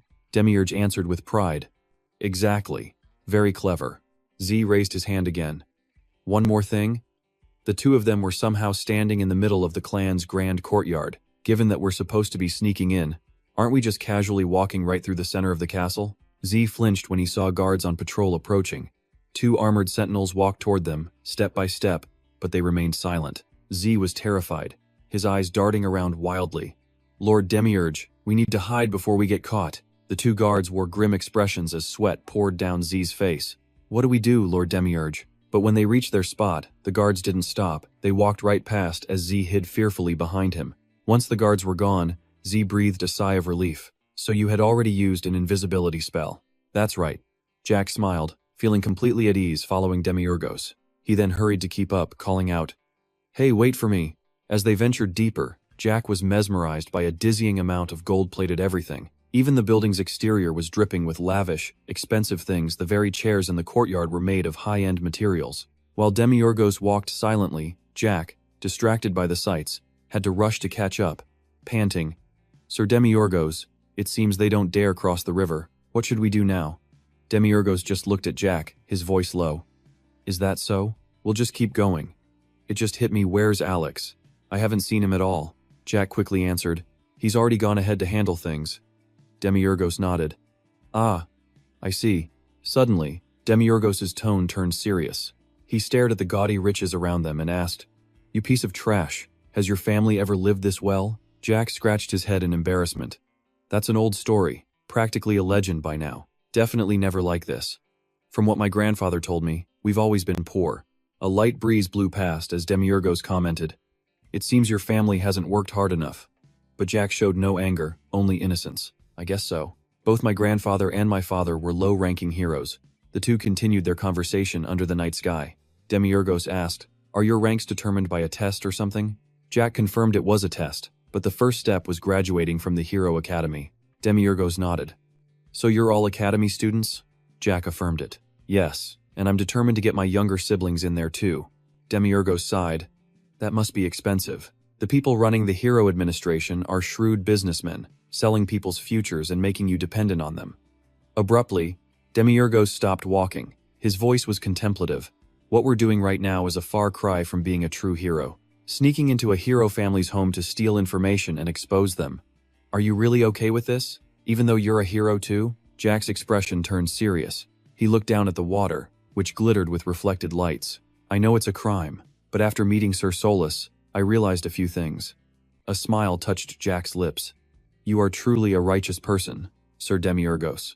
We might be thieves right now, but aren't we actually catching criminals who are trying to monopolize vital hero resources? At first, your actions completely surprised me, but now I finally understand. You already knew Solus's true nature, so you acted that way on purpose to make him reveal his real feelings, didn't you? Demiurgos scratched his face, embarrassed. I wasn't thinking that deeply, but you can believe whatever you want. Jack looked Demiurgos straight in the eyes and asked, Sir Demiurgos, do you remember what you said when we first met? This is a chance. Jack held up his calloused, worn-out hands. Honestly, even though I could never say it out loud, I had almost given up on being a hero. How could someone like me ever become one? Jack's cheeks flushed with happiness. This isn't the best situation I dreamed of, but I got to meet a D-rank hero, something I never imagined. He thought back to the rotten reputation that always clung to his family name, and he owed this shield of legitimacy entirely to Demiurgos. He knew he'd done nothing to deserve it, but the resolve in his heart poured out in his words. Stealing? There wasn't a hint of fear in his eyes, only pure confidence. I just need my younger siblings to grow up well. I want to make sure they, at least, won't be called failures. An intense fire ignited in his eyes. I guarantee no one will inherit this damned poverty after me. Demiurgos was lost in thought, listening to Jack's vow. He would raise them as heroes, even if they wouldn't be on the front lines in the 66th war against the Demon King 20 years from now. Jack emotionally recalled the painting he had seen earlier that afternoon. But at least they'll join the fight from the rear support lines. Then I can watch over my sibling's portrait. That painting depicted the resilient image of a true fighter, fighting gallantly, just like in that painting we saw in Sir Solus's room. It will be passed down for generations, like a family heirloom. Jack's hands clenched as he described the vision in his head. The Holy Bitch family will participate in the 666th battle against the Demon King as support. He smiled, looking up at the vast night sky. And so, the Holy Bitch family helped defeat the Demon King for the 666th time and lived happily ever after. Demiurgos suddenly cut in, asking a question back. And what about you? Since you were born, what did you want to do? What did you want to be? How did you want to live? Don't you ever think like that? If you've sacrificed your one and only life for your family, are you satisfied with just that? For a moment, Jack's hands relaxed, but then they clenched into tight fists again. The determination continued to burn inside him. Without hesitation, Jack declares, "That's all I want." He will end the poverty of the Holy Big Clan with his own two hands. A gust of wind sweeps by as Jack finishes his vow. To do that, he says, I would even make a deal with a demon. Hearing this, Demiurgos cracks a proud smile. It seems he chose the right person for the job after all. Just wait and see how this hell ends. And with that, Demiurgos calls. Instantly, a magical portal materializes. Alex. From inside the portal, Alex appears, perched atop a lamp. Yes, master, he answers. Ah, Sir Alex, always a man of few words. I found it. His eyes glare, filled with pure, unadulterated rage. Let's go to those bastards' secret room, master. Demiurgos' eyes sparkle with a smile. You found it already? Alex calmly pulls out a stack of papers and nods. Yes, the sight of the document surprises Jack. And I also found a list of the organization's members. Alex begins to read names from the list one by one, while Demiurgos listens quietly, a victorious smirk playing on his face. Alex's brow furrows slightly, clearly displeased with what he's discovered about their activities. These 76 clans weren't small fry, they were all prestigious families with deep histories. Hearing all of their names, Jack is left utterly devastated. He recognizes so many of them from his hero textbooks. How could this possibly be happening? Demiurgos' gaze shifts toward the lakeshore. And what about the dragon's hiding place? Alex seems to read his mind. You guessed correctly, master. They're right under the water. Underwater? Without a second's hesitation, Demiurgos gives the order. Then let's begin. Alex simply raises a single finger, and a spark of magic flashes to life. An air bubble materializes around Jack and Demiurgos' heads, stunning Jack completely. Without missing a beat, Demiurgos leaps into the water. Alex follows without a shred of hesitation, leaving a bewildered Jack staring down at the surface. As the ripples begin to settle, Jack's cheeks flush red. His heart fills with unshakable resolve. Ignoring the fear in his heart, Jack jumps. "Wait for me, Sir Demugos." He plunges into the dark, deep water. At first, he panics, flailing around, foolishly worrying about suffocating. But a few seconds later, he calms down and cracks a smile. "I can breathe." His eyes light up with childlike wonder. Is it because of the air bubble? The three of them swim deeper and deeper, and just as expected, Alex's investigation was spot on. A dragon's eye snaps open as they approach, its sudden appearance scaring the life out of Jack. Alex simply consults his report again. As Demugos stares at the dragon, Alex reads his findings aloud. They've been harvesting the scales over and over again for their healing properties. They heal the dragons just so the process can be repeated, endlessly. Looking at these sealed and cruelly treated creatures, Alex can't hide his disgust. It's like a dragon scale factory. His gaze shifts to the oldest dragon in the cavern. Then, Alex reveals something that shocks them both. It's been stripped of its scales for 235 years. The ancient dragon's body is covered in wounds that have never healed. Hearing this, Jack's heart sinks. How is that possible? The mood turns grim, every face hardening with anger. "Do you think the Golden Divine Dragon knows about this?" Demugos asks, his voice deep in thought. "Probably," Alex replies. "But even though things have gotten this bad, the Golden Divine Dragon still hasn't done a single thing." His eyes look vacant, but behind them, his mind is racing, processing the horrible truth. That might explain why the dragons were controlled by those parasites to fight humans. Now I'm starting to understand. "Those damn hero families, they've gone too far," Demugos says, his voice dripping with rage. Alex can tell just from his posture that he is furious. Seeing Demugos brooding, Alex decides to act. He moves forward to quickly grab a scale so they can leave. He swings his arm back, preparing for a powerful blow, his hand gripping a dragon scale tightly. With all his might, he yanks. Blood and flesh tear from the dragon's body. Alex turns to swim away. "Let's go," he says. But Demugos remains frozen in place. Something isn't right. He steps closer to the massive dragon, making Alex start to worry. Alex is completely confused. "Aren't you leaving?" Demugos pouts, a deep annoyance building within him. "This isn't my style at all." And with that, Demugos unleashes a powerful kick, completely shattering the thickest chains. Jack and Alex are absolutely floored, their jaws on the ground. Demugos says nothing, silently activating his power. To the utter astonishment of his teammates, he unleashes a blast of energy from his eyes, incinerating all the remaining chains. No longer shackled, the dragons rise with immense power, breaking free from their magical restraints. The mightiest dragon, imprisoned for hundreds of years, lets out a ferocious roar. One by one, the others also break free. The largest dragon beats its massive wings, finally free of its chains and seals. It lets out another roar, and the water trembles violently. Instead of stopping him, Alex silently approves. The water's surface erupts as the dragons burst forth, right in front of two patrolling guards. The two soldiers just stood there, completely stunned. With no idea what was happening, giant dragons stared them down, eyes glowing with menace.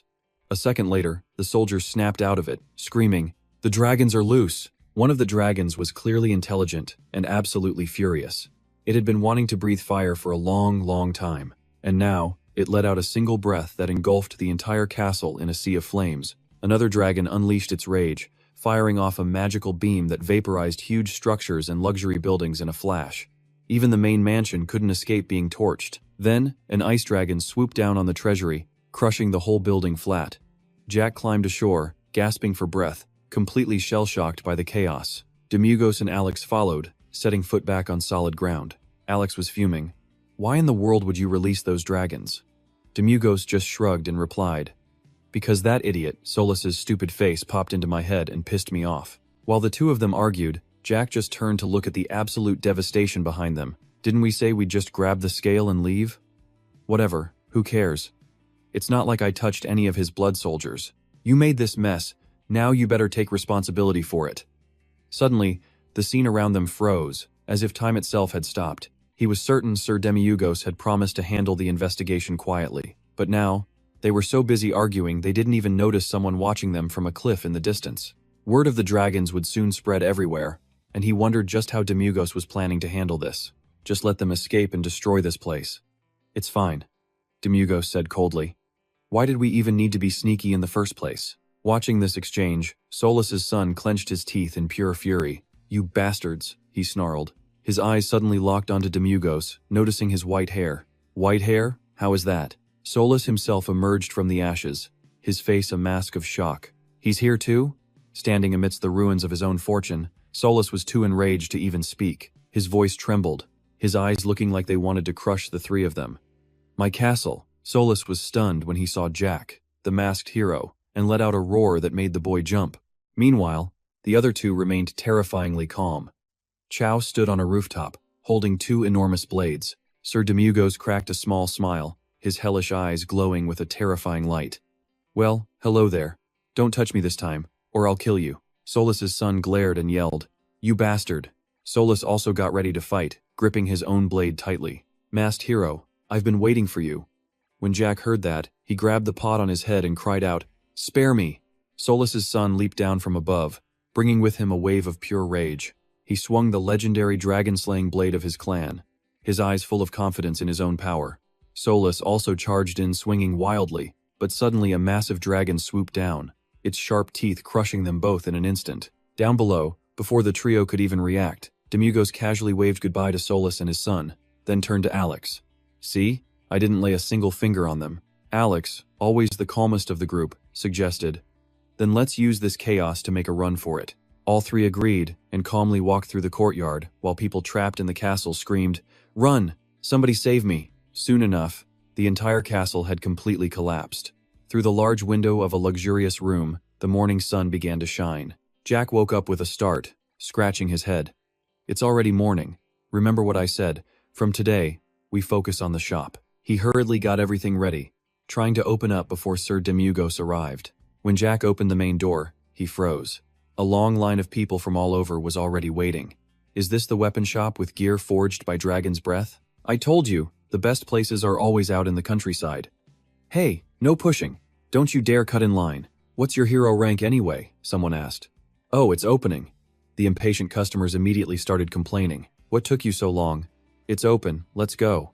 I've been waiting here since dawn. Seeing so many customers, Jack couldn't help but feel overjoyed. His cheeks flushed with happiness. Ah, hello. Welcome to Demugos's weapon shop, he said, and the crowd immediately flooded in. How much for these two swords? A customer asked. That will be 7 gold and 87 silver, sir. As soon as that customer paid, the next one stepped up. I'll take this mace. That one is 2 gold and 13 silver. The shop was packed with people browsing and buying weapons. Jack was working non-stop. Whoa, look at this. The color is a little different, right? I've never seen a dagger in this style before. One customer was thrilled. Where did you get this sword? Hey kid, how much for this one? Another asked. That's 8 gold and 7 silver, thank you, sir. Over on the side, 2 girls were browsing when Alex walked over. That magic wand would go perfectly with your cloak, milady. He flashed a radiant smile that the 2 girls found impossible to refuse. We're also having a buy 2 get 1 free promotion. Would you like me to wrap that up for you? From the second floor, Demugos watched the bustling scene below. He let out a bored sigh. Business was good, but his face was a mask of pure disinterest. Just sitting and observing, he saw the smiles and joy on everyone's faces and muttered, I thought I'd get a kick out of humanity's greed, but this is even more boring than I expected. He just couldn't sit and endure the tedium anymore. Demugos announced, I'm heading up to sleep. A voice simply replied, Ah, okay. The door to his room was pure luxury. He stepped inside, hit by the opulent scent of wealth and ridiculously expensive red mahogany wood. With weary steps, Demugos drifted toward the plush bed. The second he lay down, a smile instantly spread across his face. So soft. Demugos closed his eyes and sighed. Getting rich was nothing special. Sleep was still the absolute best. As he shut his eyes, a sudden whisper echoed right beside him, Demugos. Hearing it so clearly, he cracked his eyes open. The dragon goddess? There she was, appearing by his bed, surrounded by a radiant light that looked like a perfect sunset. So you are here. She smiled at him gently. You're always sleeping, aren't you? It must be nice being so carefree. The list of the clans involved is on the table. Take it. The dragon goddess spoke softly, her voice matching her graceful presence. I saw everything. They have clearly violated the peace treaty between our two races. A flash of red ignited in Demugos's eyes. So, are we starting a war with humanity now? The dragon goddess looked down. For whose sake? Demugos squeezed his eyes shut, turning away stubbornly. I don't care, as long as they pay the price. I'll make it worth your while. He cracked his eyes open again. his gaze turning serious. "This won't be over in a year or two, you know that." The dragon goddess fell into a thoughtful silence. Her expression was now filled with deep concern and gravity at his words. "Maintaining a peace treaty is never easy, you understand that, don't you?" Dawn was breaking, the sun rising fast outside the window. He glanced over at her. "You must be furious. A goddess of dragons like yourself can't interfere, so you came to us to handle this mess, right?" Her brief reply caught him completely off guard. Not exactly. Her expression was now etched with worry. The hero clan spread a poisonous fungus that's causing the dragons to attack humans. That's the real reason the dragons are being hunted down. Demi-Ugos's brow furrowed.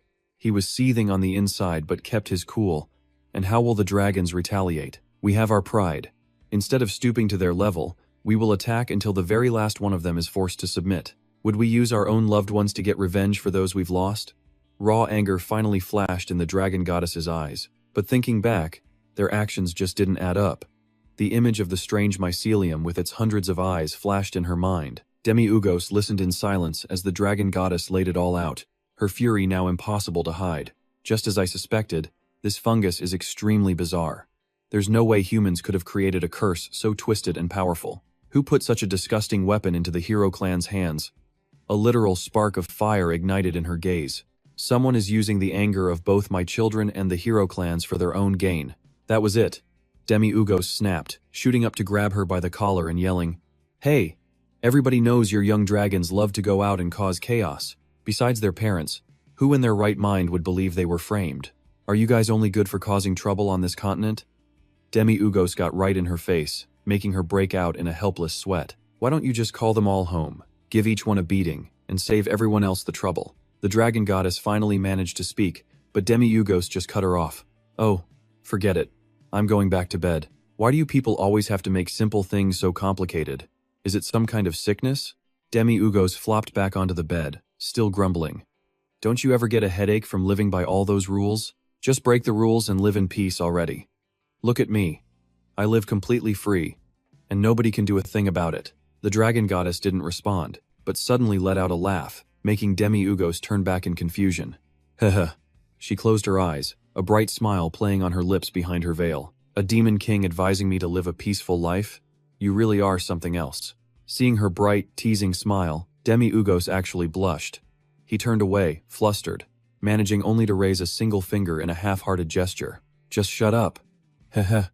Demi-Ugos let out a huge yawn and added, "Why don't you people ever just use your brains? All you have to do is gather your forces and attack the humans. You'd obviously win." The dragon goddess's reply made him open his eyes wide in shock. "We can't." She spoke slowly, a shimmering light radiating from her incredible beauty as she spoke. "It's all because of the human bloodlines. We can't defeat them." Demi-Ugos just stared at her, his expression a mixture of pure shock and confusion. "Why is that? Why do you and Alex get so worked up whenever someone mentions bloodlines?" The Dragon Lord looked at Demi-Ugos, her tone suddenly grim. "You never witnessed it the day humanity finally rose to its feet. Right now, they look like nothing but cannon fodder. But when that day finally comes, the day you're fated to invade their world, you will see their true strength. The halo of the cross will fuel their rebellion. No matter how you crush them, they will always get back up." Demi-Ugos remained silent, letting her words hang in the air. At first, they fall with smiles on their faces, only to stand up again and again. Just when you think you've won, a new bloodline awakens, and the counterattack begins.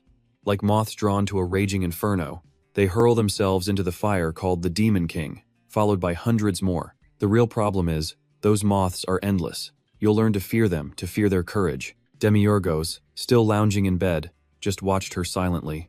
The Dragon Lord pressed on. "Humanity's belief in a final hero will be your greatest enemy in 20 years. Her eyes grew distant. 20 years after you face that great enemy, that is when you'll truly confront mankind. You will wear armor of light, and you'll be astonished by their incredible power. Their endless courage has brought them victory for over 66,000 years. But Demi-Ugos wasn't even listening anymore. He just rolled over, letting out a soft, mocking chuckle. He glanced back, a sharp fang showing as he spoke. "Me? Fighting? Don't be ridiculous." Then Demi-Ugos shot upright, unleashing a rant that even stunned the Dragon Lord. "But wait a minute, why don't I just kill the third and fourth generations now? The final hero is born in year 100, isn't he? If we attack now and wipe out the third generation, the final hero can't appear. We would win. Simple as that." Demiurgos frowned, hatching a new scheme. Or, we could just wait 30 years. Wait for the final hero to die of old age. Why exactly 100 years? It's so stupid. The Dragon Lord's eyes blazed with fury, glaring down at Demiurgos. Are you playing dumb? Why are you asking me? You're the Demon King, you're the one who gets to decide, right? I don't know a thing. We've never done this before, so I figured there had to be some special reason behind it. Demiurgos looked at the Dragon Lord, his face a mask of pure curiosity. Whenever I ask, nobody has an answer. It's always been this way, so there has to be a reason. Demiurgos mumbled, confused, then suddenly yelled, "Why do we even have to fight? What even is a demon? What's a hero?" The Dragon Lord just frowned, completely baffled by the question. What nonsense are you talking about? But Demiurgos' eyes were calm again. Doesn't this world feel strange to you? Demiurgos continued, his voice low and thoughtful. The demons lived in peace in their own world. For nearly 70,000 years, the demon realm has been stable. Why waste our strength invading the human world? The tension between them was palpable. The Dragon Lord snapped back. Because the human realm is blessed, and ours is cursed. But Demiurgos was unshaken. If God only blessed the human world, then why bother creating the demon world at all? If he hadn't, we wouldn't have to be slaughtering each other. The Dragon Lord touched her face, shaking her head, which only confused Demiurgos more. You have a point. But I'm sure I had my reasons. What reasons? And what even is a god? Suddenly, the Dragon Lord's eyes lit up with a brilliant smile. What do you mean? God is the absolute being of immense power who created everything. Demiurgos' attitude shifted, becoming dead serious. Then why did he let us butcher one another? Enraged, the Dragon Lord grabbed Demiurgos by the collar. How should I know? Maybe he's having a midlife crisis, or maybe he's just plain crazy. Demiurgos cried out, collapsing back onto his pillow. Ugh, my head hurts. Am I the only one who thinks this is all bizarre? Demiurgos rolled over, waving her off dismissively. The Dragon Lord sighed in defeat. It's because you're an idiot, Demon King. I don't know. If you don't want to get hit by an idiot, then get out. I need to sleep. The Dragon Lord suddenly let out a laugh, confusing Demiurgos even more. Heh. She said one more thing before leaving, ignoring his silent stare. I was feeling pretty down, but honestly, listening to your absolute nonsense has cheered me up a little. Looking at you makes me question the meaning of absolutely everything. Demiurgos, still lying down, deadpanned. Visiting hours are over. Please leave now. At that, the Dragon Lord just gave Demiurgos a gentle look. I have one final request before I go. Please find out who's been poisoning my children with those drugs. Demiurgos' eyes stayed shut tight, but his mouth kept moving. Hey, that's a top-level secret among the human elite, you know. If a Dragon Lord like you can't find them, how am I supposed to? Noticing his disinterest, she pressed on. Perhaps you've heard of the Demon Duke who travels with me. Thousands of years ago, during the 540th Great War, which was over 10,000 years ago, a single Demon Duke wiped out hundreds of dragons. It triggered a genocide that nearly drove this world's dragons to extinction. That cold glare and cunning smile screamed of a legendary strategist's power. Duke Alex. Hearing the familiar name, Demiurgos glanced over but remained silent. Demiurgos suddenly recalled Alex's mocking words. What do you take me for? I'm the best strategist in the demon world. Could he have been telling the truth? The dragon god turned toward the rift before her, her voice easily piercing his thoughts. I'm leaving now. As her foot touched the portal's edge, Demiurgos didn't move. The dragon god added, Perhaps you were right. She turned her head back toward Demiurgos. This world is strange.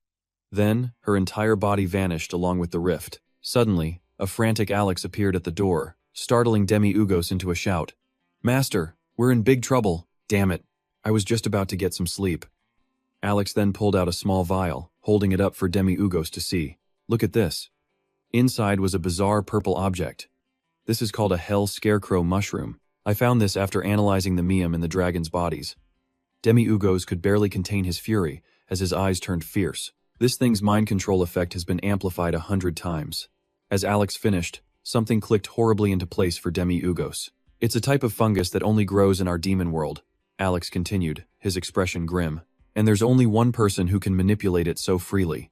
That person is Daros, one of the 7 dukes, the incarnation of plague and poison, the Plague King. An image came to mind of a being with sharp eyes, overwhelming power, and a transcendent intellect. Daros is one of the 7 dukes of the demon realm. Alex looked seriously at Demiurgos.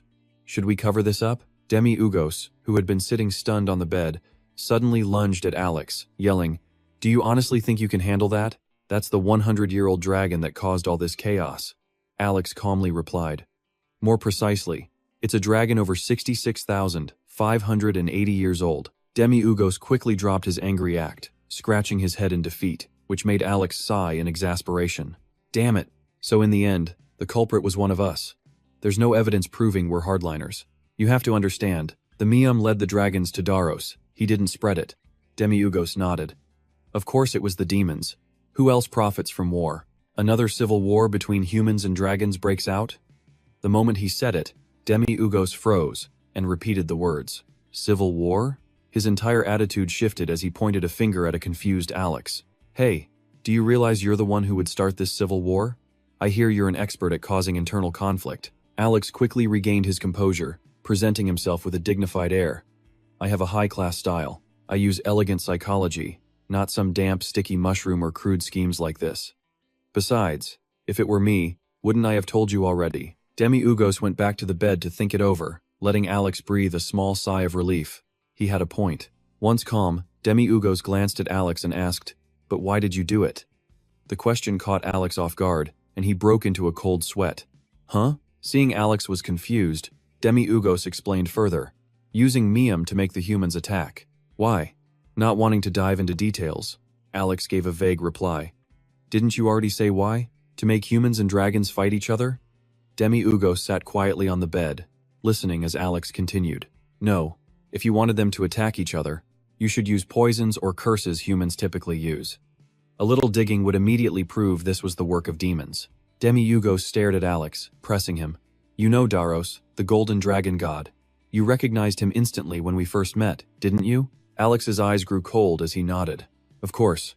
He then recounted the centuries demons had fought against humans, while Demi-Ugos listened in silence. How many times, over 665 centuries, have we faced humans on the front lines?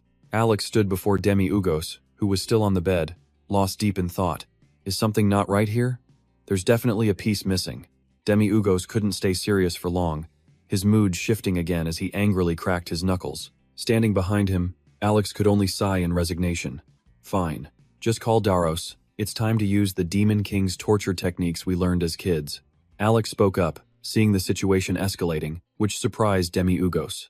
I already went to Daros's workshop, Alex reported grimly, recalling what he had done. I've searched the entire demon world, but there's no trace of him. He's missing. The words hit like a physical blow. Demi-Ugos erupted once again. Arg. What the hell is this? I just want to live a quiet, restrained life, but all of this is driving me insane. He let out a long, exhausted sigh, forcing Alex into damage control. Are you crazy? You found that useless thing, and because of you, I'm completely ruined, Alex quickly replied. No, I only wanted to help you, my lord. But when faced with his own ruin, Demigos fell silent.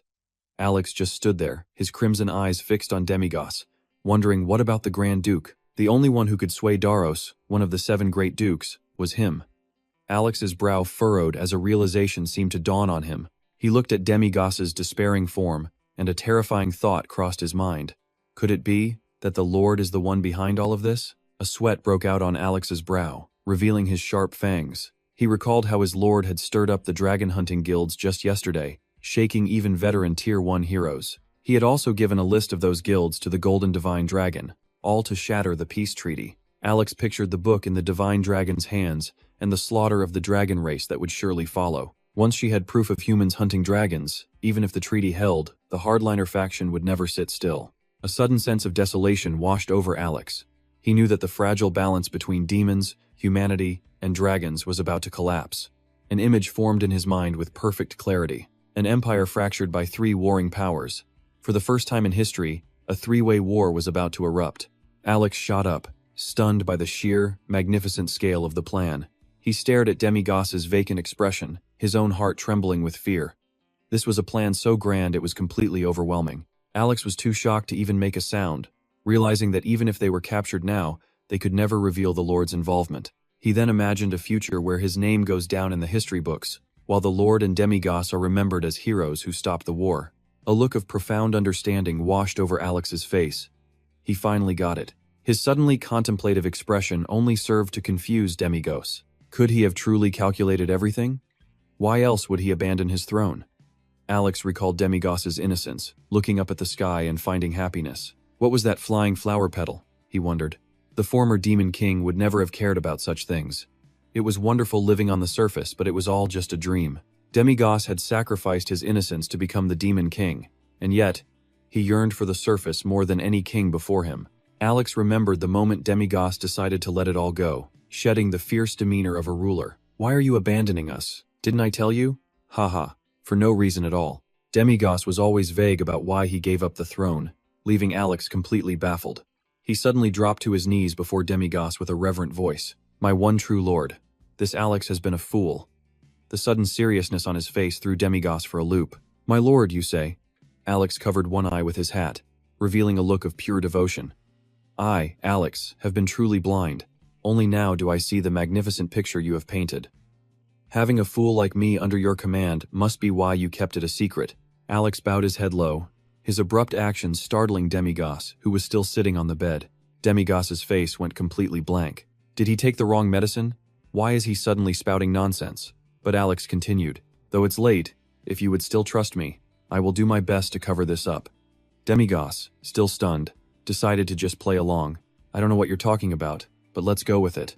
That's right, you fool. I'm glad you finally understand. I was about to die from the stress. Demigos gestured for Alex to leave. To atone for your foolishness, go and begin the cover-up immediately. Alex nodded. Yes, my lord, do not worry. But just as Alex turned, Demigos called out again. Ah, Alex. Alex stopped, listening intently. By the way, do gods really exist? Alex was taken aback by the sudden question, but he managed to answer. Of course they do. Why are you asking all of a sudden? Demigos glanced away, his voice quiet. He sat on the bed, the sunlight from the window illuminating the entire room. They always talk about rules and laws, but they never care whether a demon king actually wants to be one. Hearing this, Alex let out a small laugh. Haha, I'm sure they've been watching everything. The gods are very real. But what Alex said next made Demigos jump. I've seen them before. Oh? Demigos's face filled with curiosity. He leaned in, asking, what did they look like? Alex awkwardly scratched his face, looking away. Well, I'm not entirely sure. I only caught a glimpse of them from far away. Not getting a straight answer, Demigos got angry and raised his fist. You idiot, you made me anxious over nothing? Just go to sleep. Ah, yes. Alex quickly turned, stepped into a portal, and vanished. Sleep well, my lord. Demigos immediately laid back down, staring at the ceiling with a look of pure exhaustion and sorrow. He thought about humanity facing off against the dragons. The most logical theory, Demigos thought, was that Hardliner had joined forces with Daros to provoke a war with the humans. The Golden Divine Dragon tried to stop it, and so we ended up siding with Fejugam. He recalled the dragon's words. But in that case, she would think Daros and Hardliner were just using them, making them the primary target. Someone was exploiting the dragon's rage. Demigos continued to speculate. Either the Human King's palace was involved, or humanity had hidden the Miam of Daros to create an excuse to hunt dragons. Hiding the Miam would make the dragons attack humans. And why? Because dragons were valuable, they could be shackled and imprisoned afterward. If so, the dragons were the true victims, and the peace treaty would be shattered by the Hardliner's fury. Lying there, Demigos contemplated a third possibility, one that involved the dragon god. The final option was that this entire situation was a plot by the Golden Dragon God himself. Demigos remembered his conversation with Alex. The Golden Dragon God was in this world as a human, not in his true form. In other words, Dugam wasn't truly present. Demigos recalled the dragon god's serious tone as he spoke of hunting dragons. So, if he ruled out the Golden Dragon God, that left the Demon Lord and his dukes, who would attack both dragons and humans, causing bloody chaos. It was as if a demon and a duke had just appeared out of nowhere to attack both factions. The image of the Demon Lord and Duke standing proudly amidst the wreckage they caused flashed through the mind of Demigos. 20 years before his regression, the alliance between dragons and humans was already breaking, and the Demon King's forces were devastating the land. Demigos wondered just how the great war between humans and demons would play out this time around. To keep the civil war going, noble factions were doing everything in their power to drive the two sides apart. Amidst the tension, both Demigos and Alex shared a cold, knowing smile. If they could exploit this, they could seize complete control of the coming war. After a moment, Demigos stopped pondering and spoke up. So what? If we have to act, we just kill them. Simple. It was a bright morning at the warrior's weapon shop. A girl with chestnut brown hair and a carefree attitude, dressed in luxurious armor, walked in. This was Alexia, a woman who carried herself with an aura of confidence and power. She called out, "How are you, Jack?" Jack was thrilled to see her, but Demigos looked on in surprise. Jack quickly introduced Alexia to Demigos. "This is Alexia, the pride of Jorik and my old Hero Academy classmate." Alexia was from the prestigious A-class Hollyoak family. Demigos then recalled something Alex had told him. There are only two families here. One A-class about to become S-class, and one crumbling F-class. Everybody knows that. Alexia glanced over at a group chatting in the distance before her eyes landed on the weapons and trophies hung on the wall. She quickly assessed Jack's situation. "Heard you found a patron. Not bad." Jack answered humbly. "Thank you, senior." Alexia's gaze then fell on Demigos, who sat comfortably with his legs crossed, and she spoke provocatively. "Why are you staring? Is this your first time seeing an A-class hero?" But his response only made her angry. "If you're an A-class hero, why didn't I see you anywhere when the dragons attacked?" With her family's pride on the line, Alexia refused to back down. "How rude. Our family fought as G-class heroes in the 665th Great War. You must be new to this world. Dragons are only for D-class heroes." Jack quickly tried to make peace. Of course, if anyone could capture dragons, they'd all be D-class heroes. "But why did you come here?" Alexia deliberately made a loud noise to draw attention, but her question was directed at Jack. "I heard a dragon relic can be found near the Grand Castle. So it was you, Jack? I was wondering. What kind of patron would choose an F-class over an A-class hero like me?" She didn't miss the opportunity to jab at him with her sharp words, but Demigos remained perfectly calm. "You're just a spoiled brat who doesn't respect heroes or appreciate fine things." Jack interjected, "I was just lucky. If my master had met Senior Alexia first, he would have chosen you." Alexia, however, was not about to give in.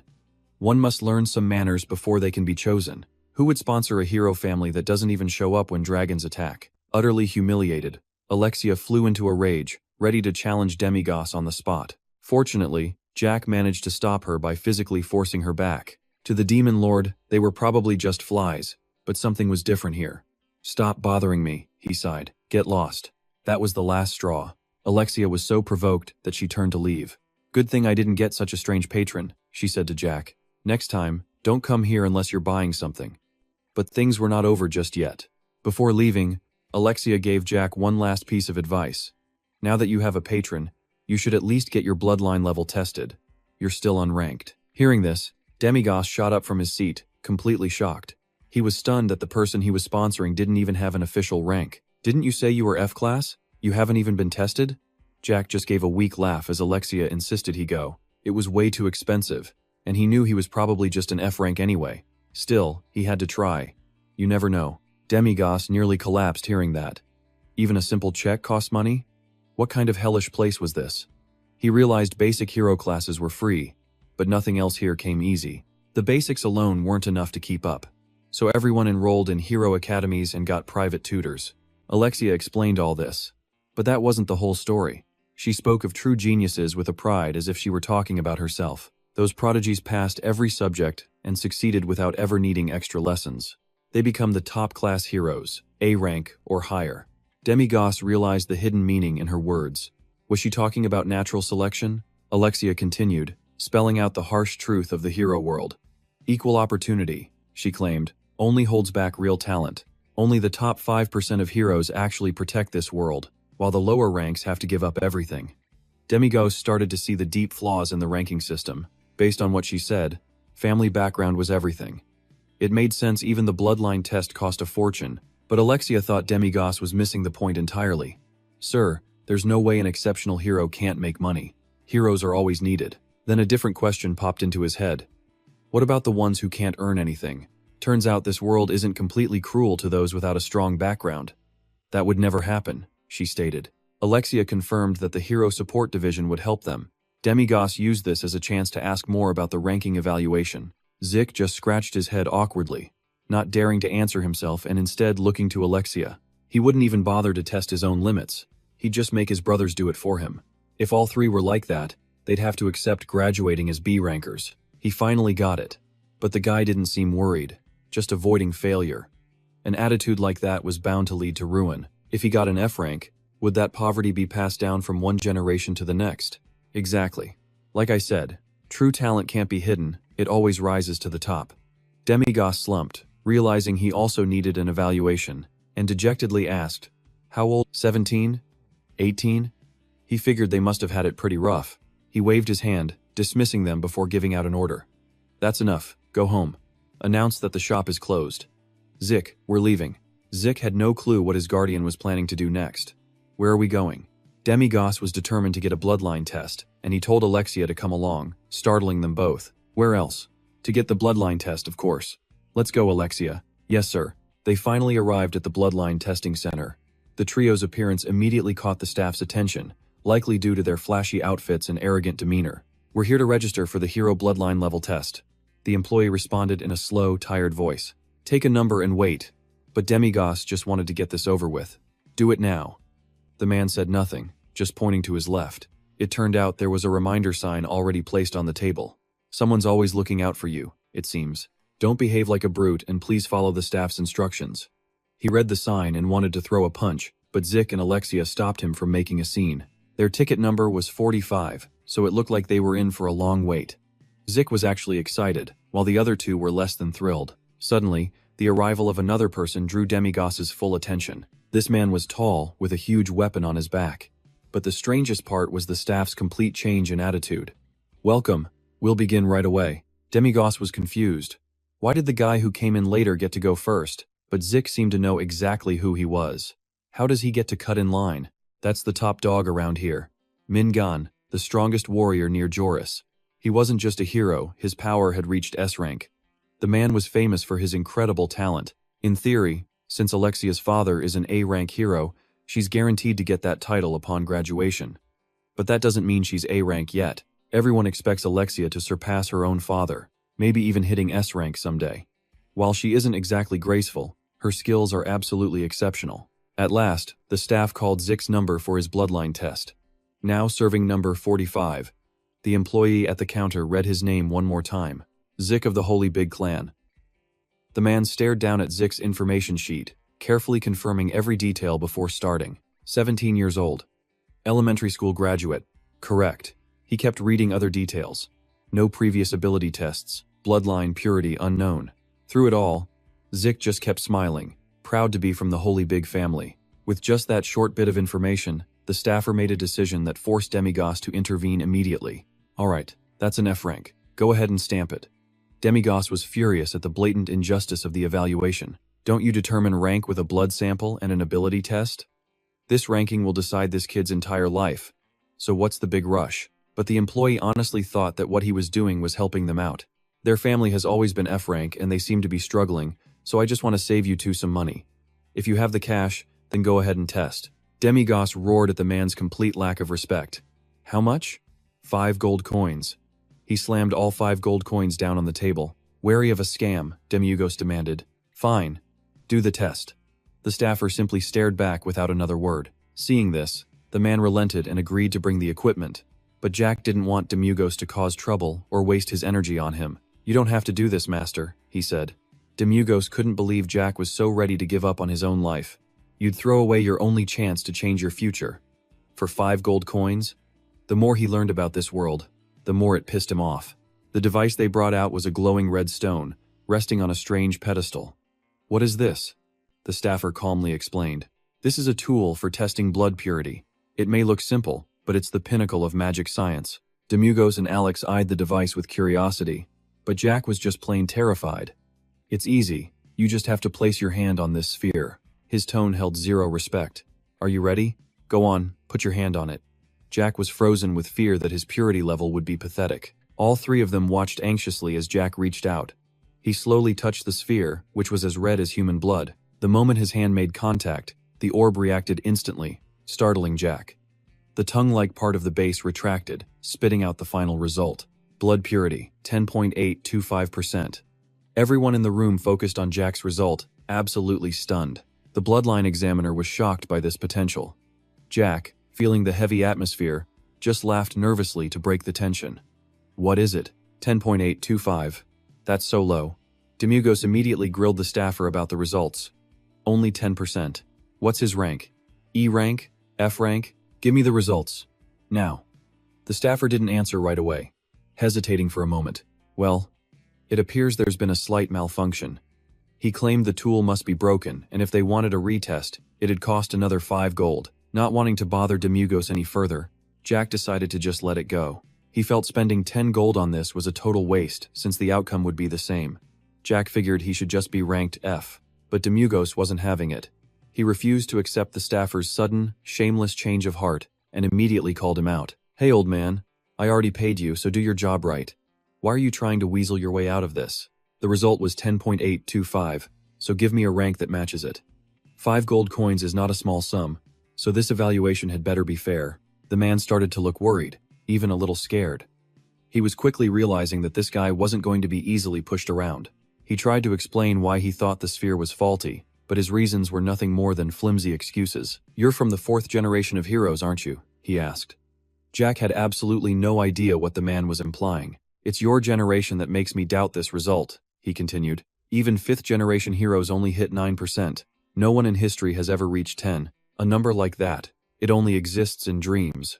But his real goal was to squeeze another 5 gold coins out of them for a higher rank. A D rank was considered on par with a dragon, and that was just 6%. "This tool is definitely broken, so either you pay another 5 gold, or we finalize the result as F rank," he declared. Demugos completely ignored his demand, and focused only on the rank. "Register him as B rank," he ordered.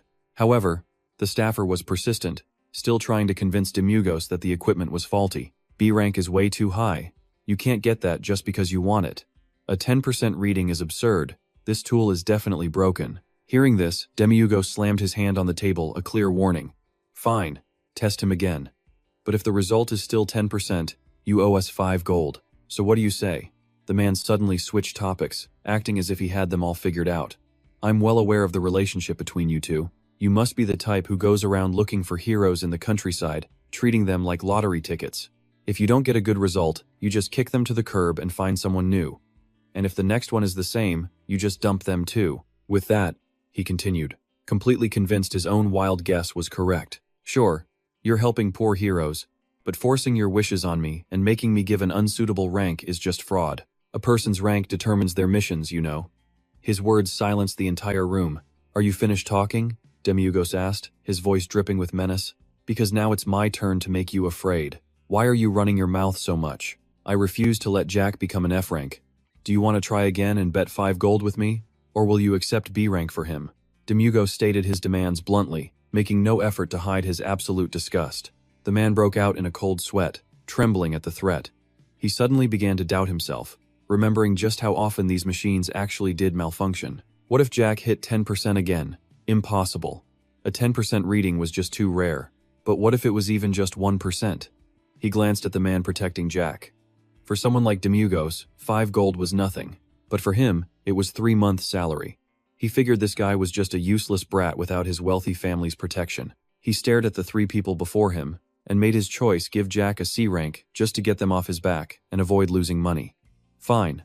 We'll go with C rank. I know you want a higher rank, but this is no joke. I'm doing this because I'm genuinely worried about Jack. A low-rank hero fighting a B-rank monster is just plain dangerous. He could die instantly."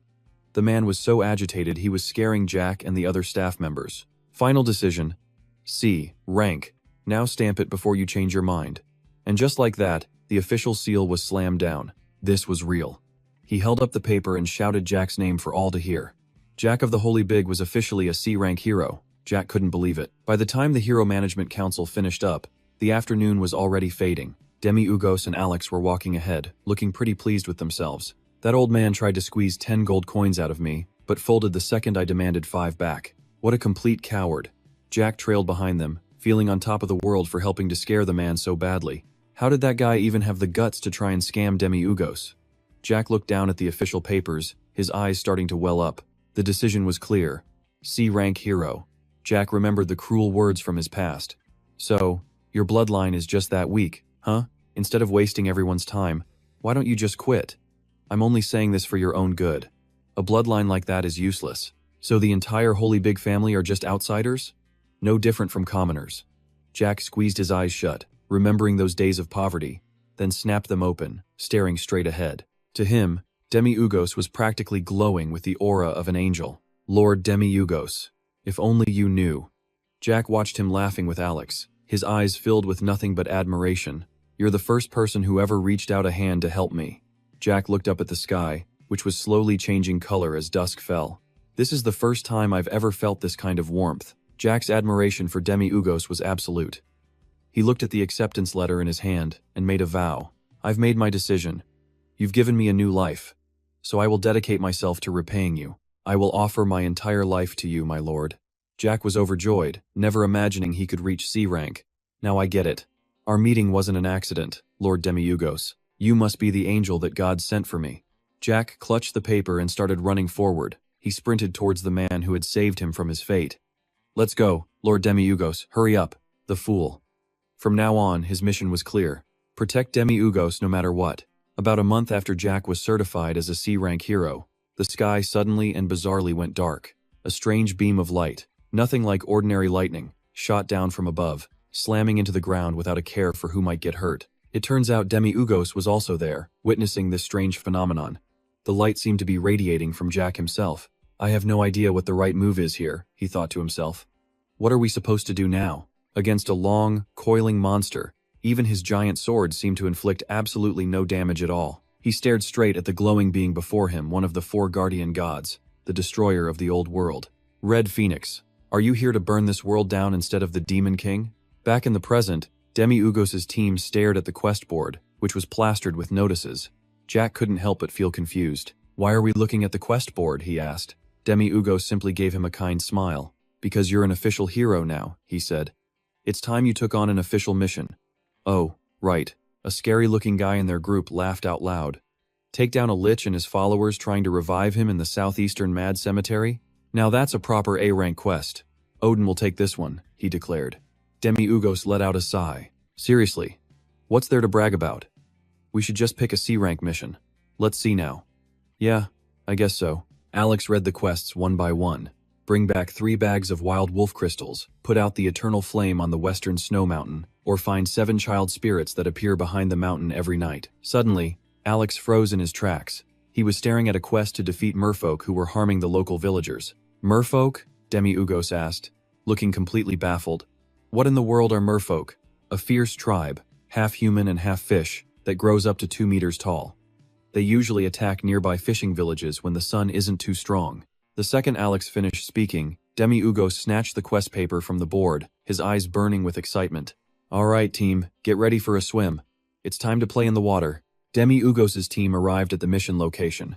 He was wearing a ridiculously flashy swimsuit, while the other 2 looked completely uninterested. Come on out, you fish. Let's play, he yelled. But across from them, an entire village was engulfed in a sea of fire. Huh.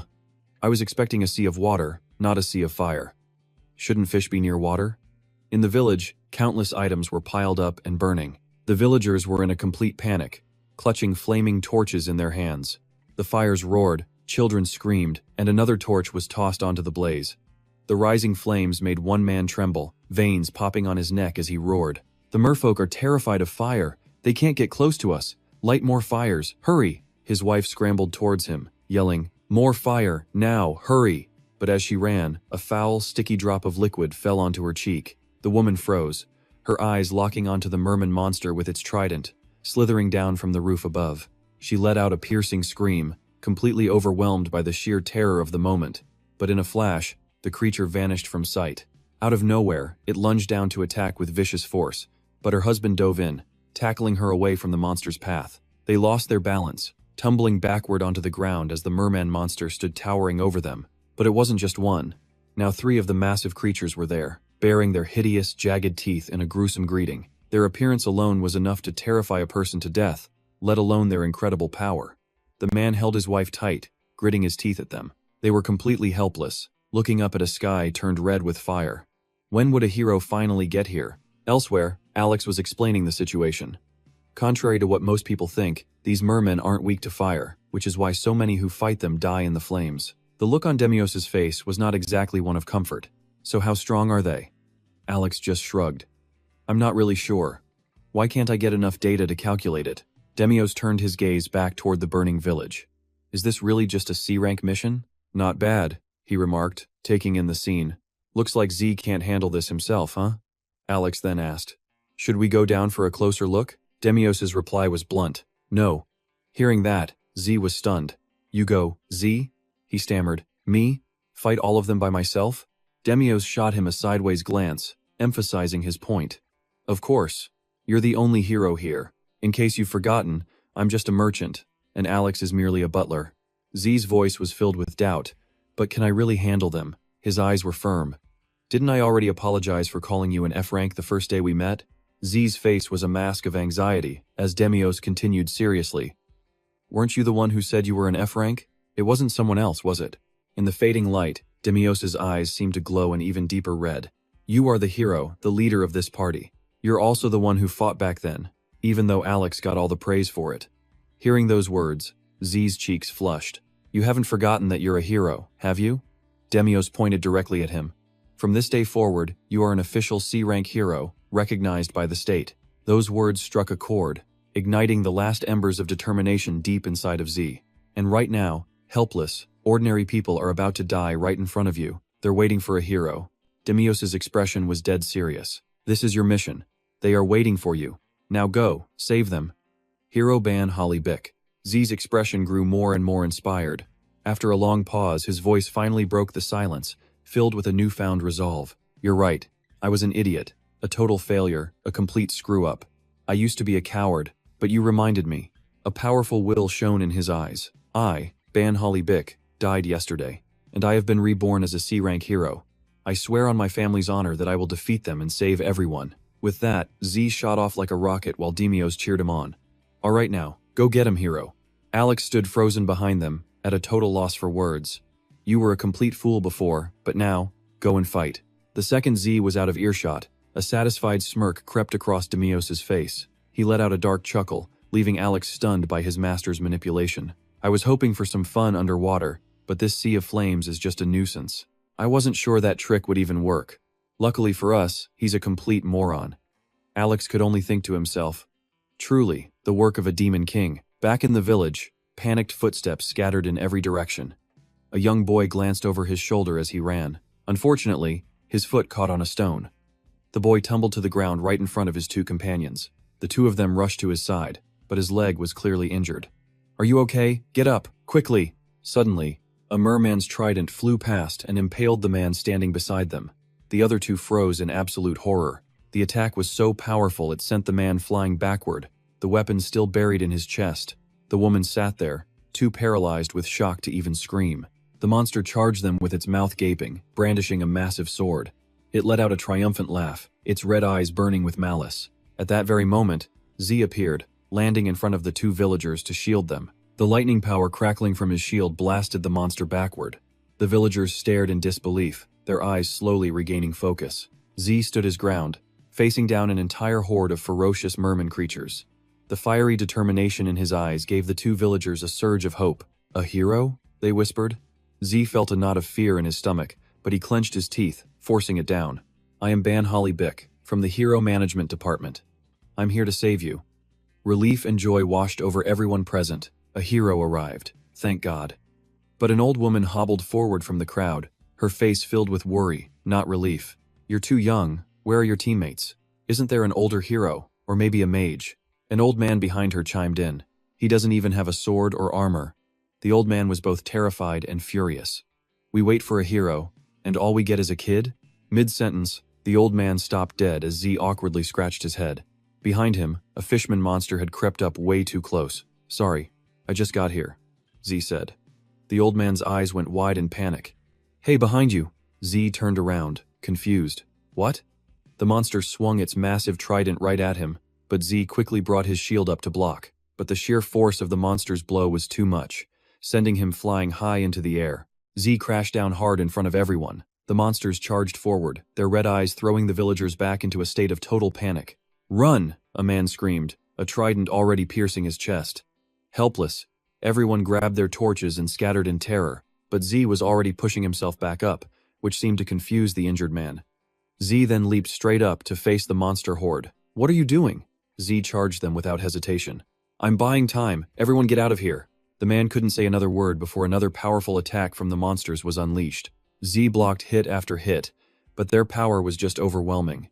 He was thrown back, painfully coughing up blood from a brutal chest injury. His eyes widened in alarm as he looked up. The monsters kept attacking with incredible force, smashing the very ground beneath him to bits. Z had to dodge instantly. High above, another monster clutched a razor-sharp trident, ready to strike. He rolled away in pain, but immediately forced himself back up to fight. The monster above hurled its trident down with immense water power. Z was used to moving nimbly to dodge attacks, and this time was no different for him. With one decisive move, he charged forward, activating the lightning power crackling within his shield. Energy blasted from the shield, hitting the monster's weak spot and sending it crashing down.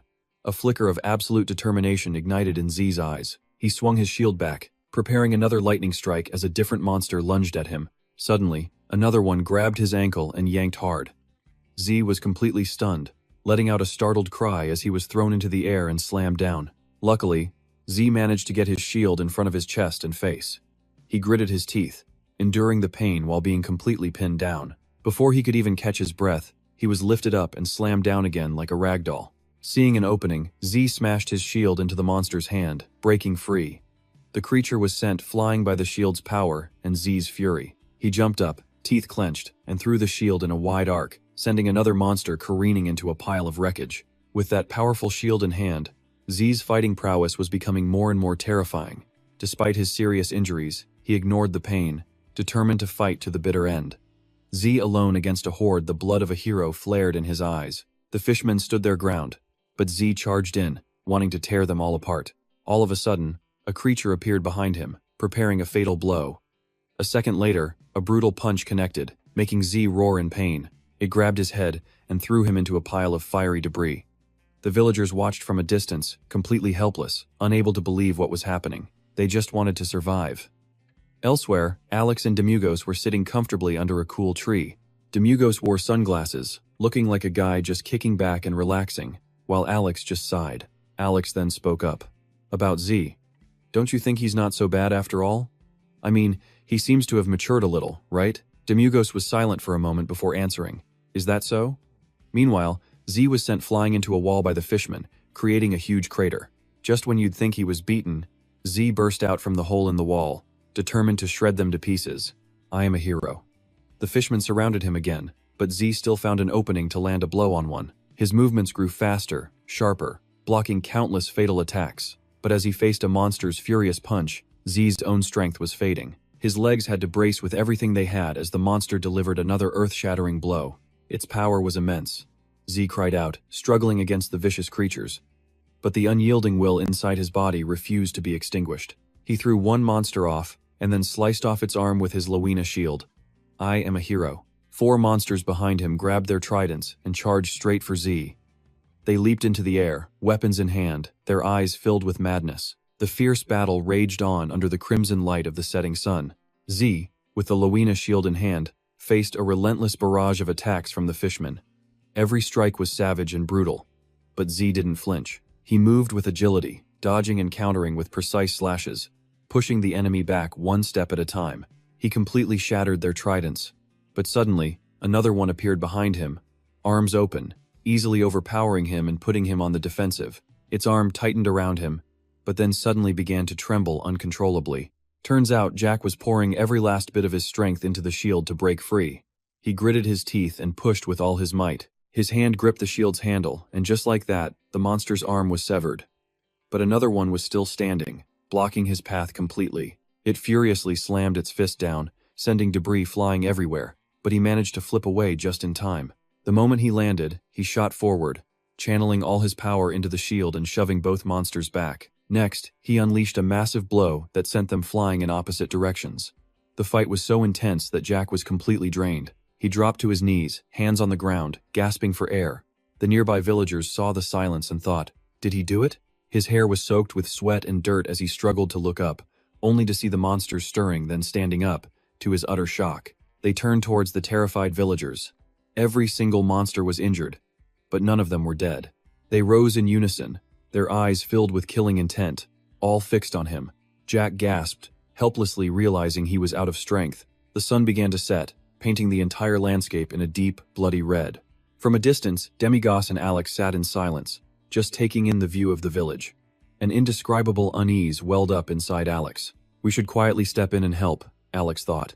But Demigos seemed completely unfazed, saying, just leave it. He's not dead yet. Demigos spoke coldly, but through his sunglasses, his eyes still showed a hint of worry. He said that Jack was so focused on facing the dragon that he completely forgot about the other enemies trying to kill him. Alex didn't know how to respond, only managing a short, "That's true." Suddenly, a trident shot through the air from the distance, controlled by one of the monsters. Jack quickly raised his shield to block it, but the force was so immense it knocked him flat on his back. Turning his head fast, Jack spotted another monster rushing in, trident ready to strike.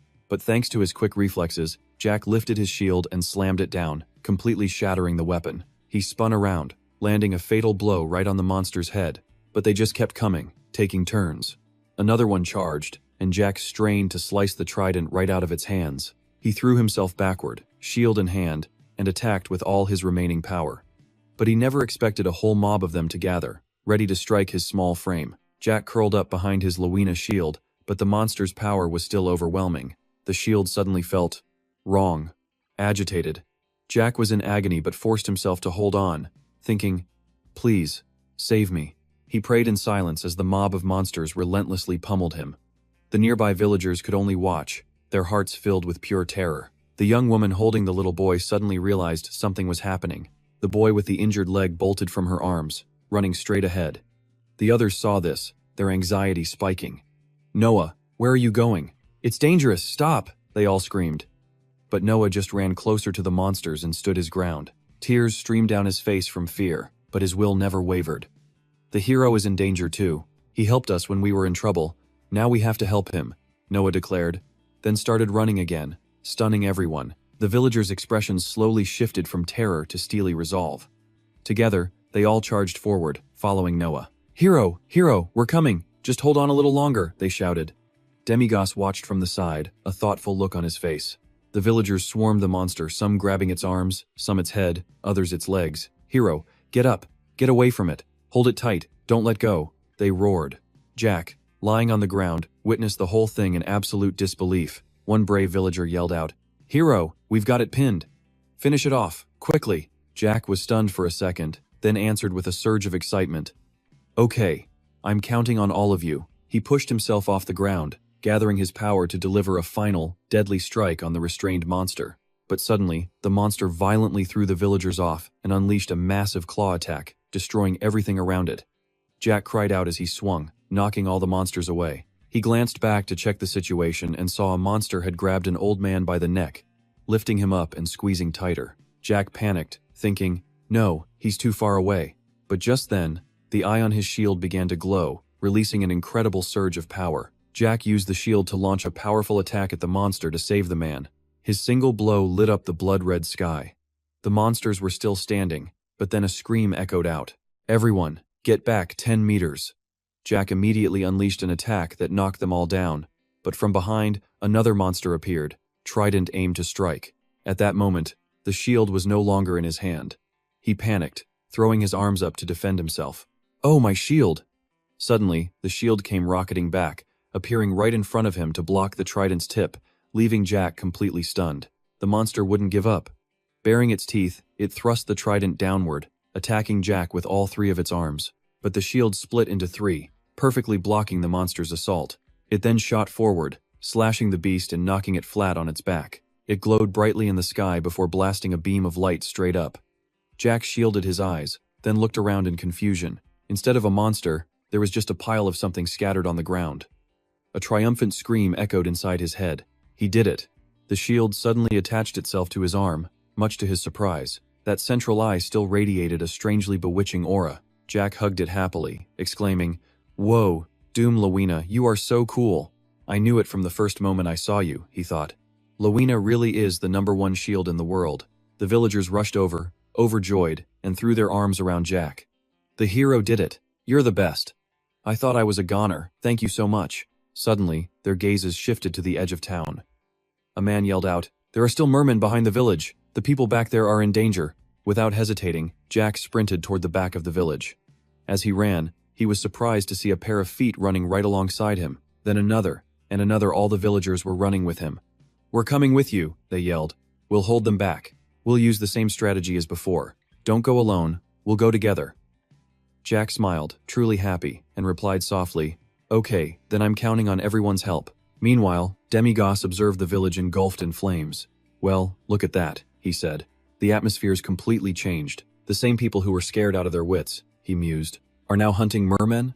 At some point, the people had gathered around a single being who gave them hope, the hope that if they fought, they could actually win. Looking at the joyful scene, Demigos wondered aloud, is that what a hero is? Beside him, Alex suddenly laughed. It really is. Alex's face twisted in disgust as he added, a sight I really didn't want to see. Demigos calmly continued, I agree, but something feels different. That kid, Jack, fought better than I expected, didn't he? I don't know when he grew up, but compared to the last time I saw him cornered, this isn't half bad. Alex was stunned into silence. Demigos continued, a growing excitement in his voice. He could feel a strange heat rising in his chest. He wanted the kid to get stronger, and stronger still, and even more impressive. With that thought, Demigos's eyes grew incredibly dark. I want to see Jack smile more, he declared. Alex simply stood behind him, silently observing his master. The battlefield was pure chaos, and Lowena, the legendary shield that had just repelled the beasts, was now causing serious damage. Lowena shot into the air, slammed into a monster, spun around, and returned to its master's arm. Jack raised his hand in victory as the crowd roared. He did it, hero, we won. The villagers rushed him, cheering and celebrating. The mermen have been defeated. Hero, you did it. Now those mermen can't get in here anymore. Thank you so much. You are the hero who saved us all. Jack, surrounded by the adoring crowd, had a look of pure joy on his face when a voice cut through the noise. I'm sorry. The old man who had been captured by the mermen stood up, looking at Jack with deep regret. I'm sorry for not trusting you. We never imagined you'd fight so bravely to save us. You are our village's savior. The moment he finished, everyone else started rushing forward, all apologizing at once. I'm sorry too, for not believing in you at first. I'm so sorry, hero. Please forgive us. Jack was frozen, overwhelmed with happiness, before breaking into a huge, radiant smile. It's okay. As the sun set, casting a warm red glow over the sea, Jack appeared before Demigos and Alex, his legs covered in scars.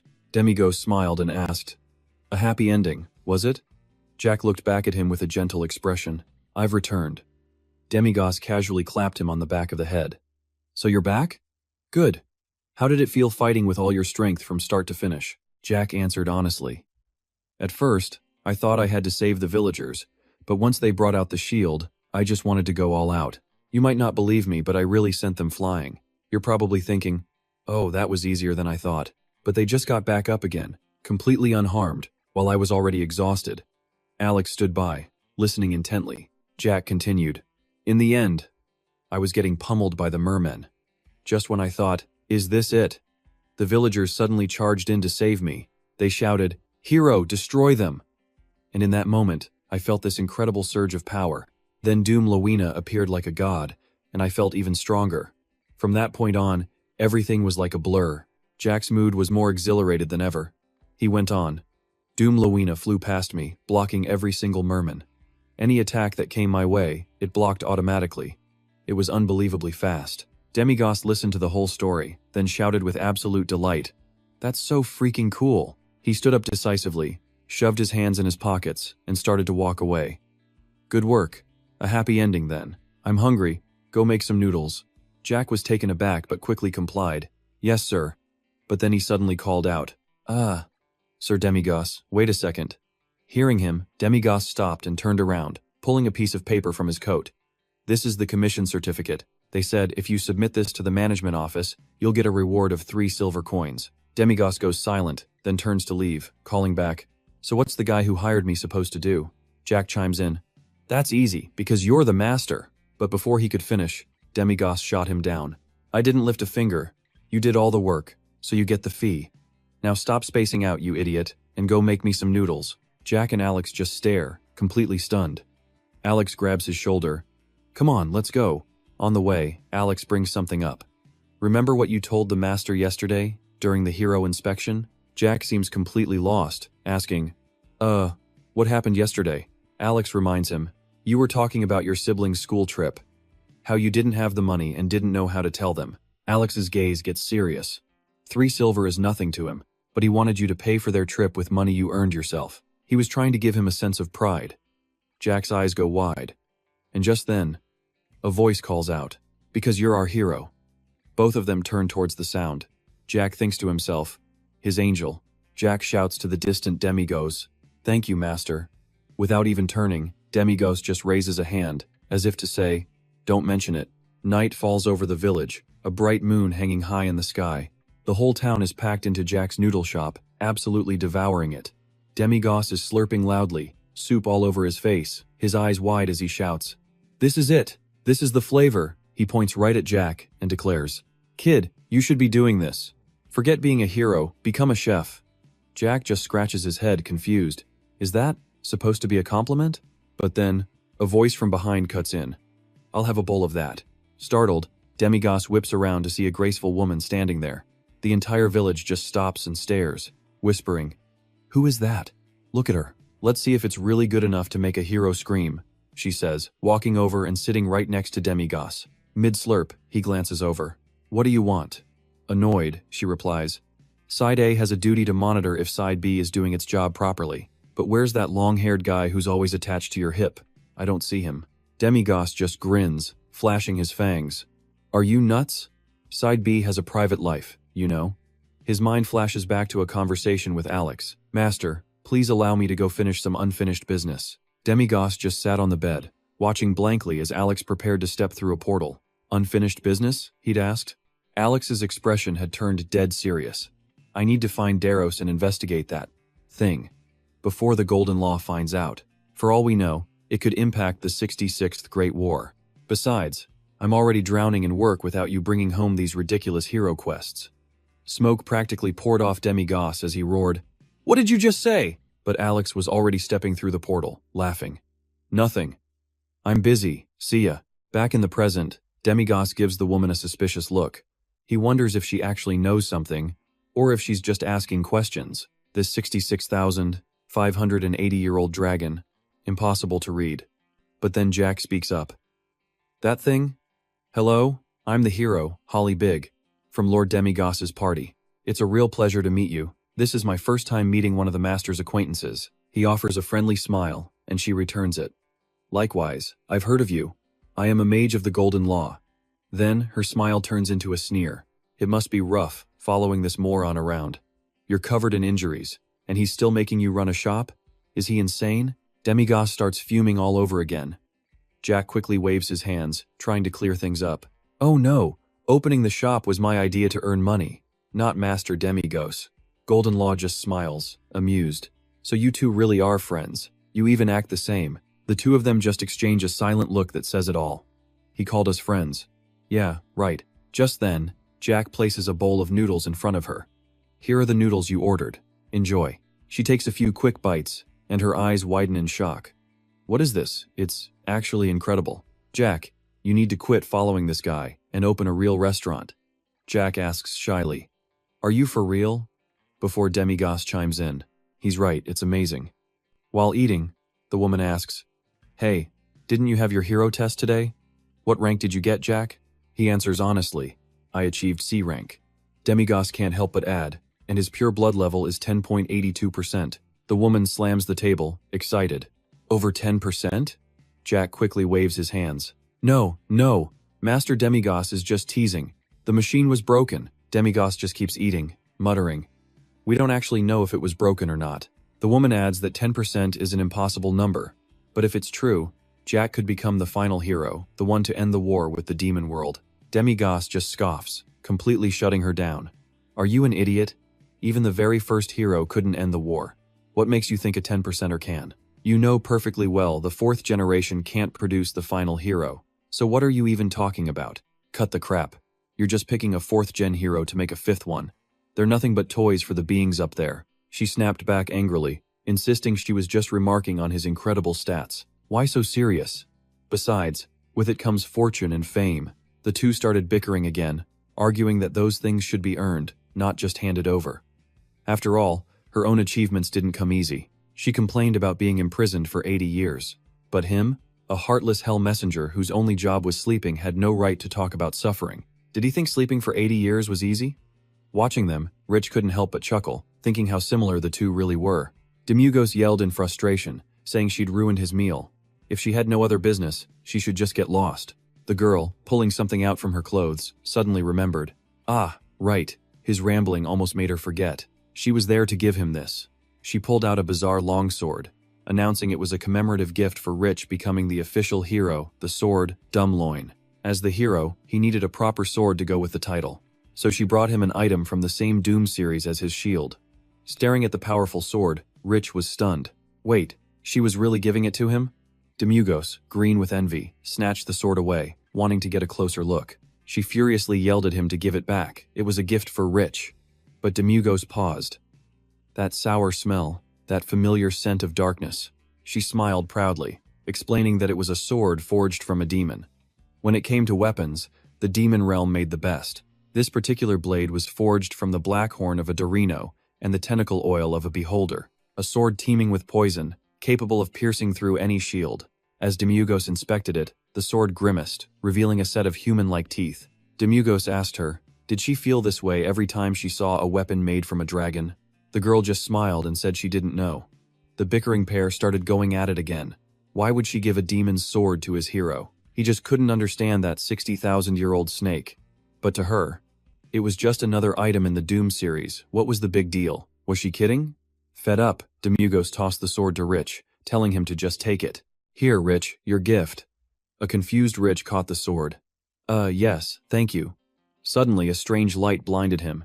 He found himself thrown into a bizarre space, all black and red. A strange smell hit him, forcing him to cover his nose.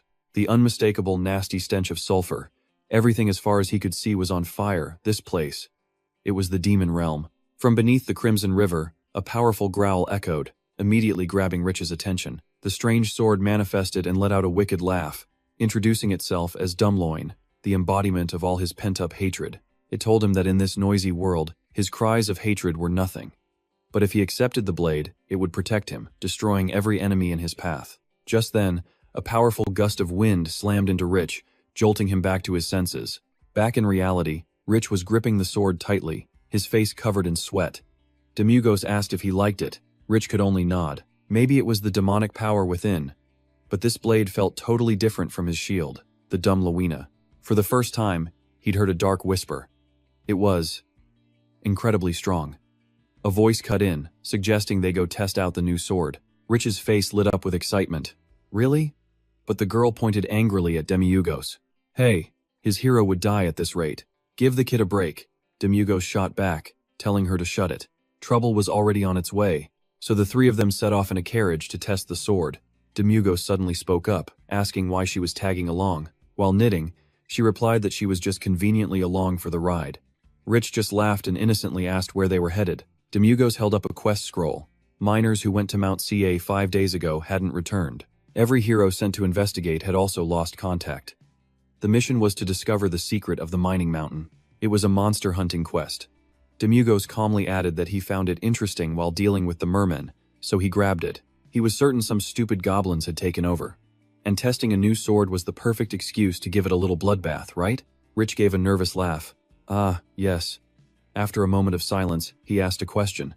Sir Demugos, what kind of monster is the Demon King? What kind of creature refuses to give up for 60,000 years, still trying to destroy the world and plunge everything into suffering? He declared he would ask the Demon King himself if he knew the weight of all the evil atrocities he had committed. Someone else's voice chimed in. Exactly. She didn't get why the Demon King was in such a hurry when he clearly couldn't win. But who knows? Maybe he had his own problems. Maybe the Demon King didn't even like to fight. The girl stared at Demugos in shock. Rich just laughed. A Demon King who doesn't like war? No way. He's the source of all this mess. Demugos laughed along with him, agreeing that's what he thought too. Demios's eyes grew thoughtful as he stared up at the moonlit sky, the carriage rumbling beneath them. There was nothing more to say. Then, the wheels stopped.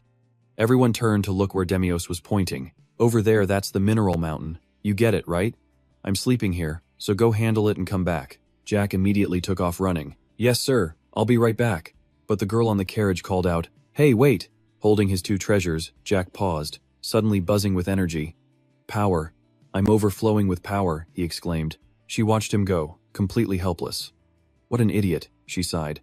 Even with a slave contract, fighting twice in one day is just too much. I gave you some corn, so if you're a hero, you'd better take care of yourself. Jack just smiled back cheerfully. Thank you. His feet pounded against the earth, sprinting forward before he suddenly skidded to a stop, catching his breath. Staring at the ruins before him, he thought, "This is the place. But where are the goblins? Why is there nothing here? It's too quiet." He ventured deeper, searching, then froze before a pile of equipment. Is that armor and a sword? He wondered. It looked like gear from heroes who had come before him, but none of it showed any signs of use. Jack's eyes widened again. He approached a wooden crate and picked up a single feather. Suddenly, a sound from behind caught his attention, a song echoing from the forest's depths. He peered into the darkness, his curiosity getting the better of him.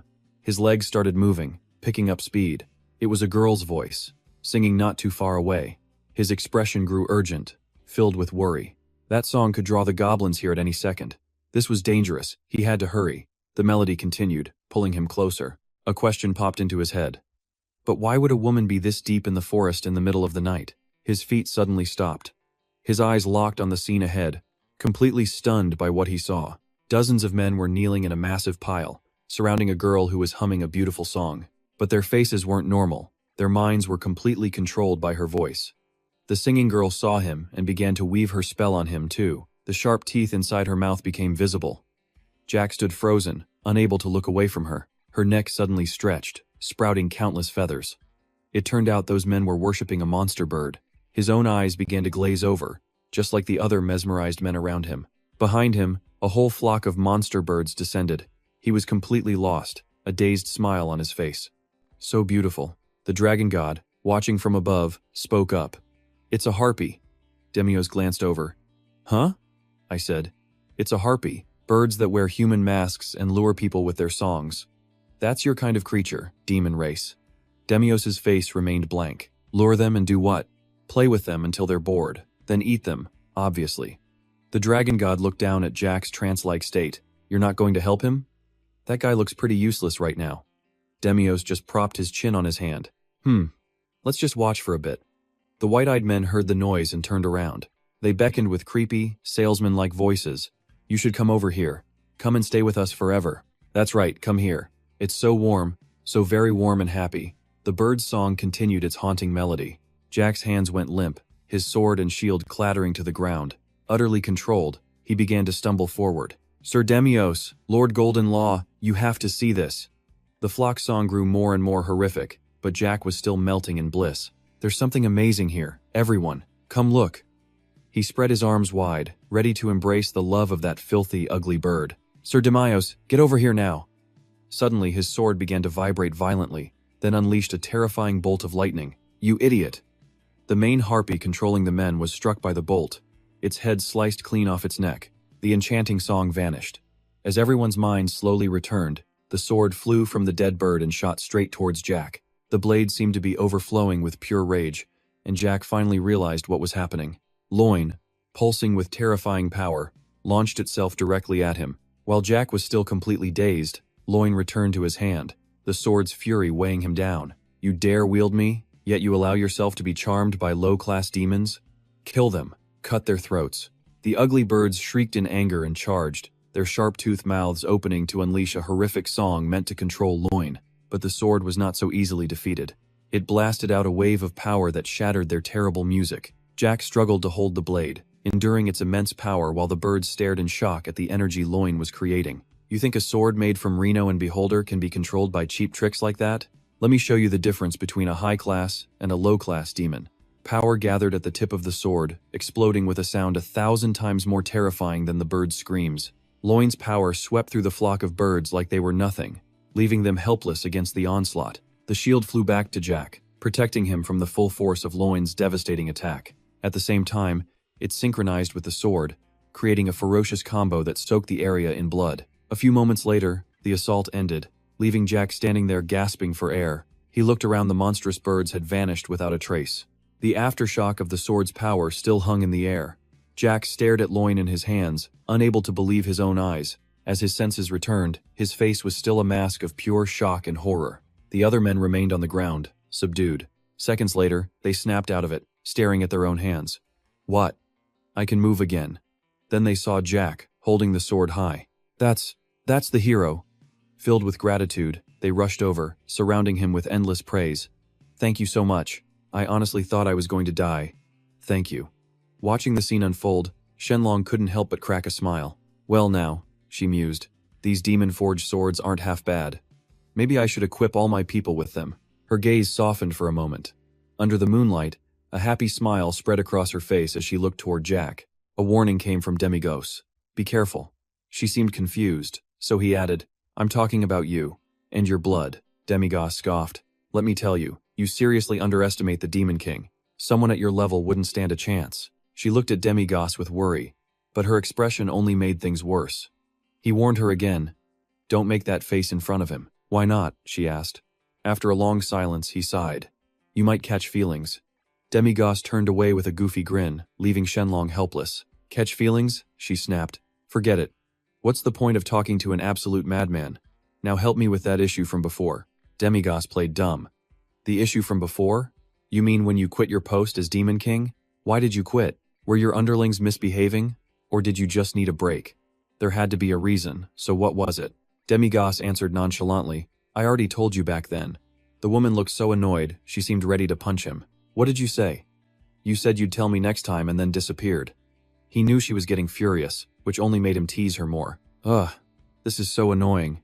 Just let me keep it a secret. Look, Shenlong, he finally said, I'm not going to argue anymore. Do what you want. Even if you told me, it'd just be some ridiculous reason anyway. Thanks for understanding, she replied, her tone suddenly amused. Still, thanks to you, I got to talk with the Demon King, which isn't so bad. She looked up at the night sky. Why did the Demon King even take that position? I've always been curious.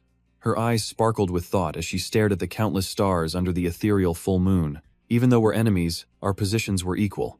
I'm sure their side has plenty of its own problems, right? I just wanted to ask. She turned and looked him straight in the eye.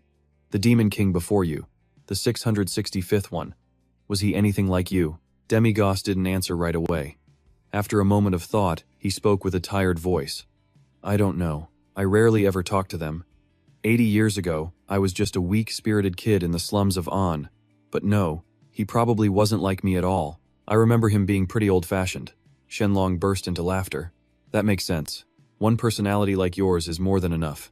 She let out an involuntary sigh, and the way Demigos looked at her suddenly changed. If the past Demon Kings had been like you, she began, her face filling with hope, the war might have ended a long time ago. I'm so sick of all this. In response, Demigos just laughed and clapped his hands. Congratulations. He stood up, hopped onto his seat, and spread his arms wide with an ecstatic look on his face. From now on, there is no Demon King. He's a relic of a forgotten age, something that only exists in fairy tales. His booming voice made Shenlong smile. So say goodbye to all those boring old battles. The era of peace everyone has been waiting for is finally here. Shenlong could feel the absolute sincerity in his words. So embrace this moment. Get up and step forward. A powerful gust of wind swept past, reinforcing the sheer determination in his voice. Enjoy your life by dancing and singing like me. The Demon King and war itself will never appear in this world again. Suddenly, Shenlong couldn't hold it in and just burst out laughing. She then asked a question that left Demigos completely baffled. Is this also within the permissible range? She asked. He just looked confused. You really don't know, do you? Why do you think you're even allowed to be here? This is either part of a script, or some grander calculation is at play. Demigos had no idea what she was talking about. Script? Calculation? What on earth are you saying? She looked him dead in the eyes. I don't know anymore. It feels like my brain's been infected with your brand of stupidity. Now I'm getting curious about the dumbest things. Shenlong was a master of mind games, always pushing and pulling, driving Demigos insane while leaving him utterly powerless against her. I'm leaving, she declared. Not until you answer me, he shot back. She just scoffed. Like you've told me anything, either. He couldn't help but smile at the cute nickname she used for him. Shenlong, he said. I don't know what your limits are, but I'll be completely honest with you. You probably don't remember this, she began, but for 66,580 years, we've done nothing but fight. This is the first time we've ever just talked. Her words seemed to touch something deep inside Demi-Ugos. Talking with you is actually pretty interesting, he admitted. On their familiar carriage, Shenlong's voice was heavy with thought. You'll be gone in 20 years, but I will live on until this world itself is destroyed. But right now, she continued, I think today will be a day I'll remember for a very long time. Demi-Ugos propped a foot onto the seat, a casual move that immediately caught Shenlong's attention. He looked directly into her sparkling eyes and said, You fool. I already told you. Even if I burn this world to the ground, I won't die. Just you watch. I won't become the Demon King, and I won't die. I'll keep showing you this face until you're absolutely sick of seeing it. A faint blush appeared on Shenlong's cheeks. All right, you idiot, she replied. You'd better remember that promise. If you do, she mused, maybe I can endure this eternity and this boring script just a little bit longer. Just as they were lost in conversation, a voice called out, Lord Demi-Ugos, it's Jack. He waved frantically, shouting, Mission complete. We've recovered your second thigh. Shenlong, open the barrier. I have to go. She then handed Demi-Ugos a red scarf. Here, you should wear this. Demi-Ugos was surprised. What's this? Shenlong's expression softened. It's a scarf. That thing on your neck looks unlucky, so I was trying to cover it. Startled, Demi-Ugos pointed to the tight collar around his own neck. This thing? But Shenlong just stepped into the barrier without another word. How is this unlucky? Demi-Ugos muttered. The barrier vanished, and a breathless Jack ran up, looking completely baffled as he spoke. My lord, look, the reward was 7 silver, that's 5 months of selling noodles. He then noticed she was gone. Wait, where did Shenlong go? Demi-Ugos stared blankly at the scarf in his hands for a long moment. She's gone. It's late. Let's go home and sleep. Jack simply nodded. Ah, yes. Jack guided the carriage back across the peaceful green fields, overjoyed after successfully completing their mission. Demi-Ugos, however, simply lay back on the carriage, his eyes fixed on the beautiful sky. They made their way home in quiet contentment, the carriage rolling steadily along. After a while, Jack dropped Demi-Ugos off at the shop, bowing respectfully as he left. Demi-Ugos slowly climbed the stairs, returning to his treasured room. He gently pushed the door open and stepped inside. He let his body go limp, collapsing onto the soft bed with a heavy sigh. Ah, of course, a bed is true love. His eyes opened suddenly as a thought occurred to him. He pulled out the red scarf Shenlong had given him to take a closer look. Without warning, a barrier materialized in his room, revealing a furious-looking Alex. Demi-Ugos casually said, I'm heading to sleep. Come back tomorrow. He sighed, looking at the scarf. I said, come back tomorrow. But Alex's response was grim. Daros is dead. The words made Demi-Ugos freeze. Alex's voice was tense as he continued. He told me I couldn't reveal it, but I felt so guilty for pressuring our monarch. He took poison right in front of me. Now, only the 7 dukes remain. Alex's voice grew harsher. We may have argued, but for 665 centuries, we fought side by side with everything we had for the demon world. So you are going to tell me what you and Daros were planning behind my back. Something that got Daros killed. Demi-Ugos just hummed in reply, and Alex's pupils dilated with barely restrained fury. If it wasn't that, then what in this world could possibly make one of the 7 dukes commit suicide? You have the power to do it, and besides the monarch, there's only one other. Alex spat her name with pure venom. The god of golden dragons, Shenlong. Demi-Ugos' eyes hardened in an instant. It wasn't her. She was with me until just a moment ago, but Alex was relentless. They say Shenlong has 10,000 clones. It's how she's lived for 66,580 years, far longer than any monarch. Are you so certain that the person you were with was actually her true self? Demi-Ugos' hand tightened around the scarf. He suddenly stood and strode toward the barrier. What about Daros' funeral? Is it ready? His face turned grim. Prepare black clothes for me, a shade darker than night and deeper than the abyss. The scene cuts to a desolate wasteland, a land of fire and blood, home to the city of 10,000 black towers at the very edge of the demon world. From far away, the thunderous march of an army echoes closer. A deep, sorrowful voice rings out across the land. Warriors born from darkness, with our flags flying high in the wind.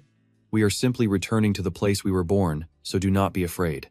A massive army with eyes glowing like fresh blood marches forward as one. Death is our origin, the voice declares, and our friends are our very selves. A lone lantern flickered in the wind, bleeding a strange red smoke into the air. Leading this monstrous army was none other than Demios' group, marching in silence over towers built from the corpses of their enemies. Their goal was simple: to finally seize the surface world, the land of blessings. The face in the painting radiated a chilling, killing intent, and looking at it, Demi-Ugos' own expression turned grim. A dark glint flashed in his eyes. He declared, "Witness our victory, forged in darkness." A massive procession, stretching for thousands of meters, marched steadily toward a churning pit of lava. Staring into the inferno, they all knew their time was short.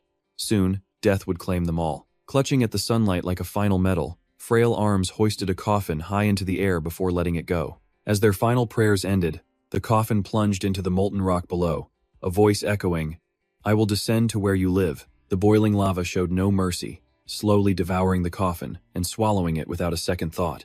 In an instant, the coffin was gone without a trace. Their vow remained, darkness would fall, and their light would endure. Just as the funeral ended, a streak of red light shot across the sky, catching the attention of someone in a nearby room. Inside, a large figure leaned back in his chair. "My lord," he asked, "is he truly leaving so soon?" By the window, a white-haired man replied softly, "Yes." To just leave without a single word. It's outrageous. He glanced over, continuing his complaint. And Alex? What was he doing that forced our lord to go himself? Hiding a subordinate this much is insane. What do we do now? The man who spoke was none other than the King of Flame and Truth, Fire Duke Ifri, King of Ghouls and Demons. Hearing this, Duke Satan shot him a cold look. "Fire Duke, you seem quite unhappy with Generation 666, he questioned coolly. Dissatisfied already? In the chaotic demon world, no one had a clue what the young Demon King was doing on the surface. One of the 7 dukes was shadowing him so closely he was completely out of contact. Another duke had suddenly lost all will to live. Ifri couldn't hide his annoyance. The war is only 20 years away, and everything is already a complete mess. If this keeps up, we'll lose, and the entire demon realm will be in danger. As he finished, a soft sound from across the room immediately caught Ifri's attention. It was the Queen of Nightmares, a monster who feeds on human desire, the Duke of Lust. Sanchina let out a cold, mocking laugh. "In that case, Fire Duke, why not crown yourself Demon King and lead the war? That is what you want, isn't it?" Enraged, Ifri slammed his fist on the table, his eyes bloodshot as he glared at Sanchina. "Don't you dare run that filthy mouth of yours," he roared. "You pathetic wretch, leading your disgusting brood of nightmares." Sanchina was completely unfazed by his fury, prodding him even further. "You really are such a boring man. You know the old saying about blowing out a candle, don't you?" That one comment was enough to completely infuriate Ifri. He got so angry, his entire body burst into flames, his face darkening as he gave a cold, final warning. Another voice cut in. "It's annoying to watch you two ramble on like this, but things are still going well, aren't they?" "Pick one," Ifri growled. "This time, I'm killing one of you." Sanchina met the threat with only a faint, dismissive smile. "Oh, Mr. Candle," she cooed. "Do we really look like 2 people to you? We are one and the same." Ifri's rage hit its peak. "Last warning, shut your mouth." Seeing him engulfed in flames, Satan finally stepped in to end the argument. "Put out your fire," he commanded. "My children are starting to get agitated." As the scene spiraled into chaos, the Duke of Envy, Bina, King of Nagas and Dragons, just laughed coldly.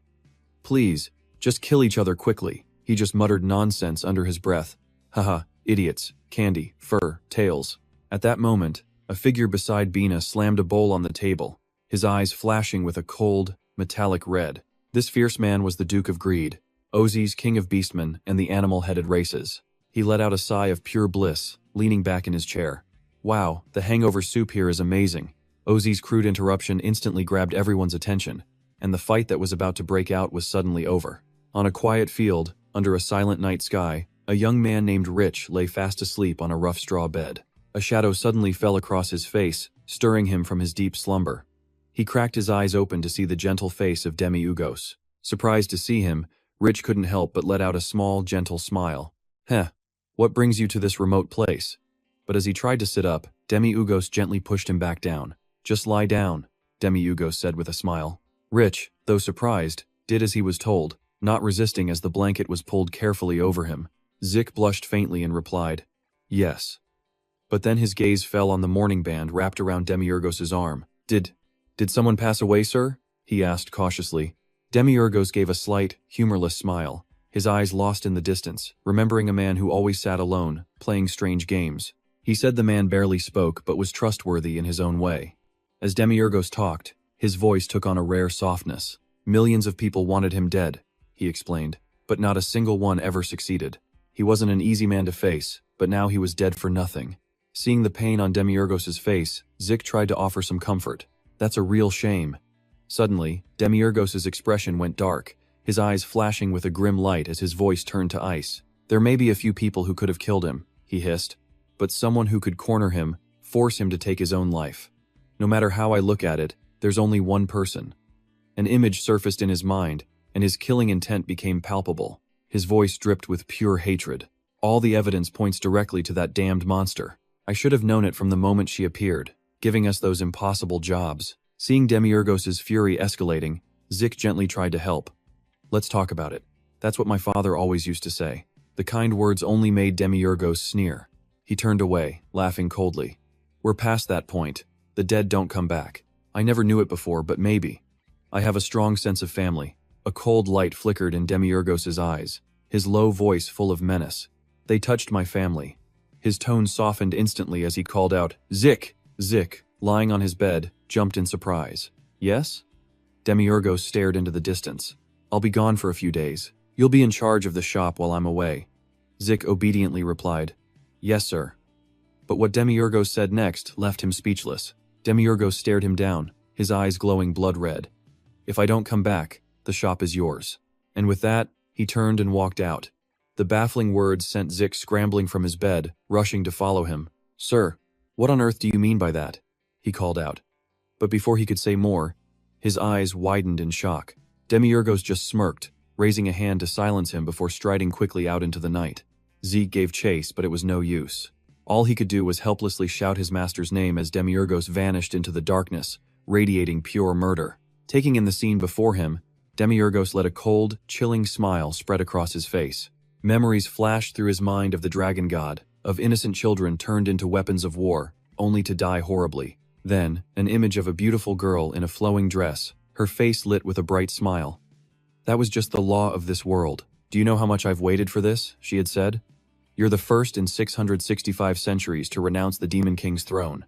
Even at the very end, she was kind. That scarf. It doesn't look good on you. Please cover it up. All those precious memories were now being incinerated, just like the coffin holding the body of his friend. As he watched the casket sink into a sea of fire, Demiurgos felt completely empty. Alex spoke from behind. A clone is sure to be powerless. If you take action yourself, my lord, the golden dragon will be forced to reveal her true form. As Demiurgos remained shrouded in a deadly silence, Alex bowed his head. Show our enemies your true power. The last memory he had of the dragon god was her blushing cheeks. That's right, you fool. You better do it. The more he thought, the more his rage boiled, and he flew even faster. Golden dragon, you wretched beast. Below, a knight felt a terrifying power flash past. What was that horrifying energy? On the same road, a blood soldier spotted it too, his head snapping up. What is that? Then another, and another, until all of them were watching the red streak in the sky. Countless blood soldiers had now sensed the anomaly. Among them was the Holy Citadel, the one true sanctuary in the world, glowing brighter than the moon itself. Its powerful ruler on the throne felt the energy too. The Citadel Lord, whose appearance was like a noble statue blessed by the gods, was in utter disbelief. This is a profound filth, a kind I have never sensed before. Demon King Demiurgos finally stopped before an ancient cave. He walked inside, step by step, his cold and ruthless nature completely taking over. So this is where you were, Dragonhead. A clever plan, wasn't it? A demonic smile twisted his lips. The entrance was perfectly hidden from plain sight, but Demiurgos's hands no longer looked entirely human. He unleashed his power, tearing apart the invisible barrier before him. This pathetic camouflage is just a simple reptile's trick. Beyond the wall of illusion lay a massive, peaceful dragon island. In a flash, Demiurgos appeared before all its inhabitants with a wicked grin. Found you, you little lizards. The younger dragons immediately began to panic. Who are you? How could a mere human break the sacred barrier to get here?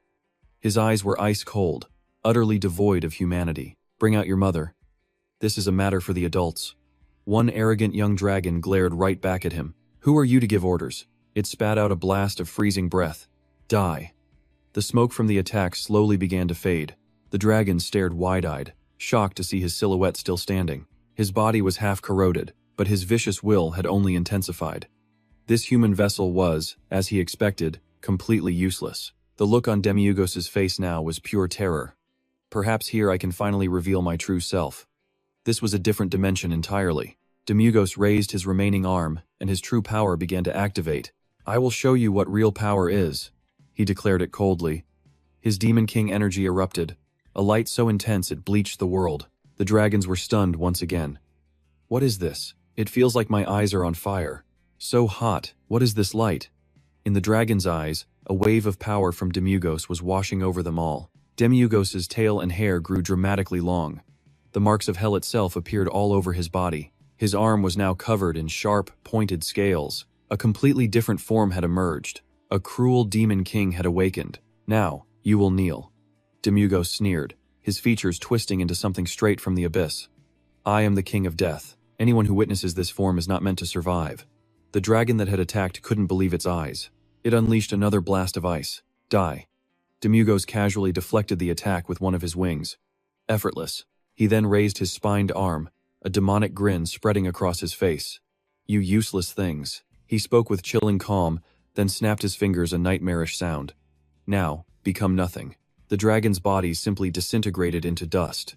Suddenly, a command roared from behind him. Stop the intruder. Another swarm of fearless dragons rushed forward. He's the trespasser. Stop him now. The once sacred sanctuary descended into total chaos. That's the one who killed our kind. The dragons were united and absolutely determined. Destroy him. We must protect the barrier. Demugos just surveyed the scene and sneered. What's this? So all of you were hiding here? Good. It's better you all come out at once. He casually glanced up at thousands of swirling dragons. No matter who you are, you will not leave this place alive. He answered their rage with a simple promise. I will slaughter every last one of you. He tilted his head back, took a deep breath, and unleashed a wave of death towards the swarm, his eyes glowing like the Reaper himself. Every dragon caught in his line of sight instantly had its head explode. All humanity was gone from his gaze as dragon after dragon met the exact same fate. Now, bring me your mother. A lone dragon, covered in the blood of its brethren, desperately tried to fly away. It soared through the sky, roaring to warn the dragons in the distance. An unknown intruder has appeared. He is destroying the entire barrier of our territory. It flew to report the news to a colossal, ancient ice dragon.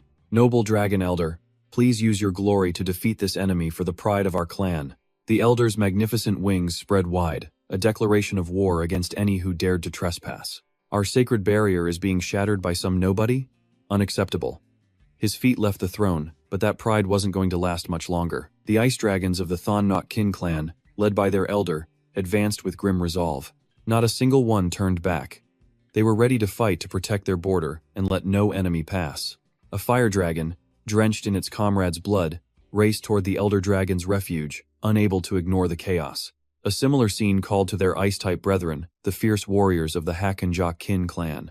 They are the guardians of this land, warriors who never yield to any foe. Our home has been defiled, and it's time to show them dragon's wrath. The dragon elder's hand opened, a clear warning to the one who dared set foot on this sacred ground. As his hand clenched into a fist, a magic sword appeared, unleashing a massive swarm of fire dragons. The enemy's filth will be cleansed from this land by death. Far away, another dragon flew to its lair, calling for aid from the sages of Bak Nagak Kin.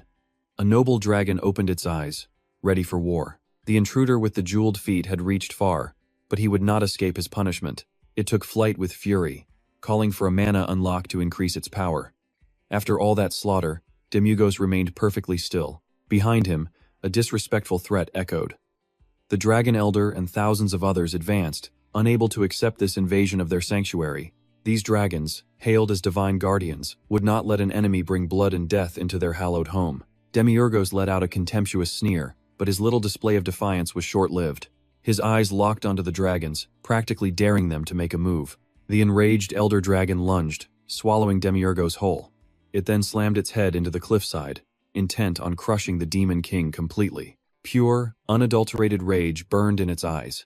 It saw Demiurgos as nothing more than an arrogant, high-tier demon who had overstepped. This filthy darkness isn't for you, it roared. But from inside the dragon's mouth, Demiurgos was just laughing. One powerful kick, and he shattered the beast's jaws from within. So long, Demiurgos quipped. A deathly glint flashed in his eyes. The dragon tried to bite down, but a sickening light poured from between its teeth. Its head was still embedded in rock, as Demiurgos's cruel power utterly destroyed its body. The other dragons were frozen, unable to process the horrifying sight. Then, from the elder dragon's corpse, the face of Demiurgos began to emerge. He tore through its flesh from the inside and emerged, reborn in violence. A nearby dragon was paralyzed with shock, but Demiurgos wasn't done yet. He simply raised a hand and snapped his fingers. The dragon's head split in two, its body ripped apart without a second thought. The fire dragons could no longer stand by. Gripping their weapons, they launched a volley straight at Demiurgos. "Don't defile our land," they screamed, but Demiurgos just used the dead dragon's body as a shield, catching every single weapon. With a cold flick of his finger, Demiurgos lifted the elder dragon's massive corpse right out of the cliffside. He gave another silent command, and the body was sliced into pieces. A nearby dragon trembled, forced to watch the horrific display. "Demon!" it screamed. Demiurgos just narrowed his eyes with a twisted smile. "No, I am the Demon King." And with another cold snap of his fingers, every dragon surrounding him was brutally torn to shreds. Demiurgos raised his arm high, his hand clenched into a commanding fist. The shredded pieces of the fallen dragons began to merge, forming one giant, grotesque mass. The survivors could only watch in silent horror. Demiurgos calmly admired his handiwork. "What do you think?" he asked. "The world's strongest dragon is now complete." His face was pure evil. "So," he asked, "does this make me your new god?" The dragons could only stand there, speechless with rage. Then, they broke, fleeing in every direction. "He's a demon! Run for your lives!" Demiurgos pointed. Suddenly, his grotesque creation began to move, now completely under his control as it gathered energy for an attack. Hundreds of dragon heads unleashed a devastating, unified blast of raw power. But then, a ribbon of divine light appeared, effortlessly blocking the entire attack. The golden dragon had arrived, saving her fleeing children. After all that destruction, Demiurgos looked pleased. This was the person he had been waiting for. The golden dragon emerged from behind her flowing robes, her expression deadly serious. "You're a real nuisance, so I'll just have to eliminate you." His face twisted, transforming into his true Demon King form. "Your mother is here," he taunted. The golden dragon's face darkened as she surveyed the utter devastation around her. "You're always chasing after that useless thing," she said with disgust. "It's rotted your brain, hasn't it? Look at what you've done." At the sound of her voice, the remaining dragons slowly lifted their heads. One of them, a black dragon, stretched out its long claws. It clenched them into a fist, staring at her with pure resentment. Its voice, choked with sobs and rage, echoed loudly. "Mother, where were you? How could you let this happen? It's all your fault. I hate you. Just die already." Demiurgos just stood by, listening to it all, the smug smirk on his face growing wider and wider. The golden dragon stood perfectly still, silently taking in every last word of blame. Then, she raised her hand. A golden light gathered in her palm and shot forward, instantly incinerating her own children, turning them to ash. Demiurgos watched the entire thing, a cold, mocking smile spreading across his face. "Oh? So you know how to deal with death after all," he taunted. The golden dragon remained silent, her head bowed low. She hovered in the air, her heart clearly breaking, and spoke. "My children, you fought bravely against the Demon King and have now fallen. May your souls find peace." Demiurgos watched with cold, red eyes and a sneer. "Heh, and who are you praying to? The gods are very far away from here." His mockery finally broke her. The golden dragon's eyes went cold, overflowing with pure, unadulterated killing intent. "You dare slander my children? You've crossed the line." But her warning only made Demiurgos laugh. "What's wrong? You're the one who finished me first." His words made the golden dragon's face darken, her brows furrowed in confusion. Demiurgos continued his cold smirk, his voice dripping with challenge. "Anyway, if you know how to handle death, I'll have to deal with you myself. An eye for an eye, a tooth for a tooth. A blood debt must be paid in blood." Rage erupted from Demiurgos as a blast of crimson energy shot straight for the golden dragon. Startled, she quickly leaned aside to dodge the attack. The beam of power shot past her, slamming into the sky and creating a massive, attention-grabbing explosion. As the purple smoke cleared, it revealed a huge crack in the barrier, catching the eye of every other dragon nearby. The sight left the golden dragon stunned. A hole in the barrier. If that attack had landed, would she even be alive right now? She mumbled, finally realizing his terrifying power. The golden dragon turned to face Demiurgos, her eyes burning with rage. If that's how it is. Her eyes flew open, glowing with a brilliant golden light as her furious voice thundered. "Come here. We're changing locations." In a flash, the light from her eyes pulled Demiurgos into a strange new space. He glanced around, a cold smirk playing on his lips. "Where is this?" The golden dragon's deep voice answered from right behind him. "Inside my mind." She glared at Demiurgos, her voice a clear warning. The damage outside was too severe. "Here, you can do whatever you want. No more games. Only one of us is walking out of here alive." Hearing this, Demiurgos just smiled that cold smile of his. "Excellent." The golden dragon looked down at him. Never before has a demon king dared to invade this territory alone. Startled, Demiurgos looked up, seeing her floating high above. Her gaze was like a god looking down on a speck of dust utterly insignificant.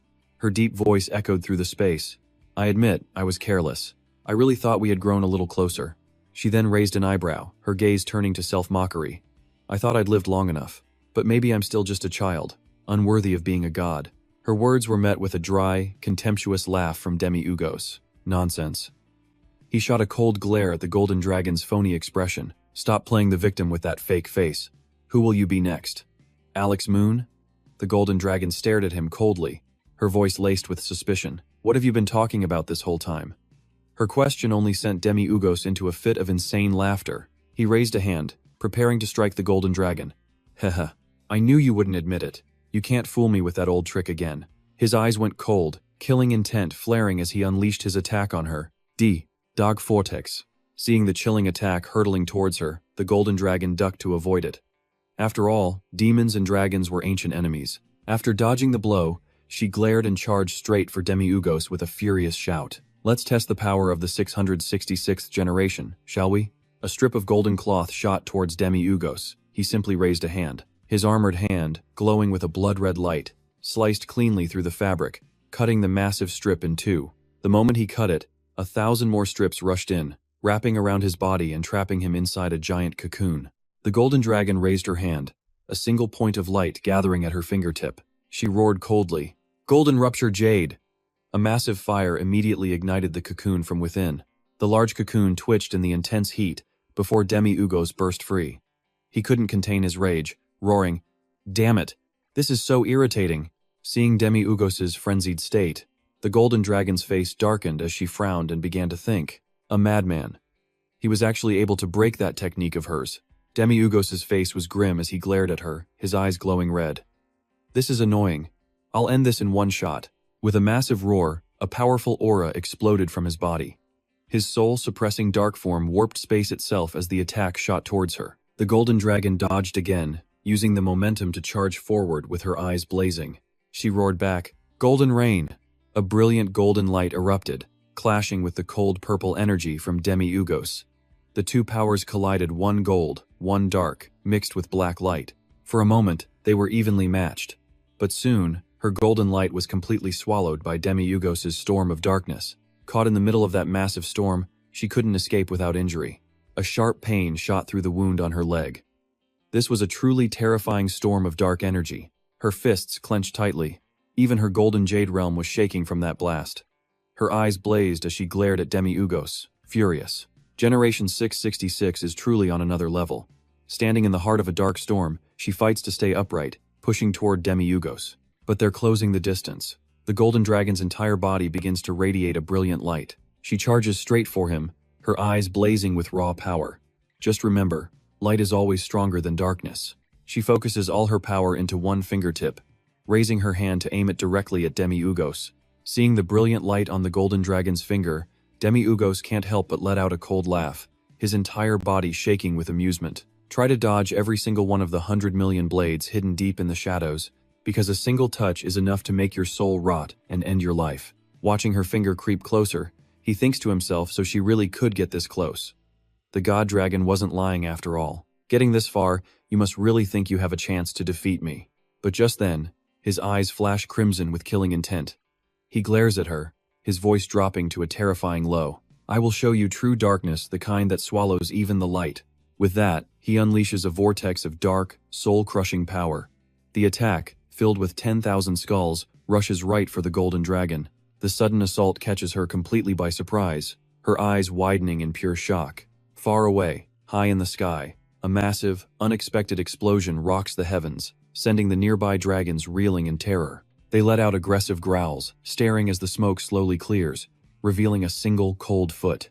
The moment they see the figure emerging, the dragon's eyes fly open in absolute horror. Demi-Ugos steps calmly out from a massive tear in the fabric of space itself. His icy gaze sweeps over the furious dragons as he clutches the lifeless arm of the golden dragon. Their eyes lock onto the severed limb.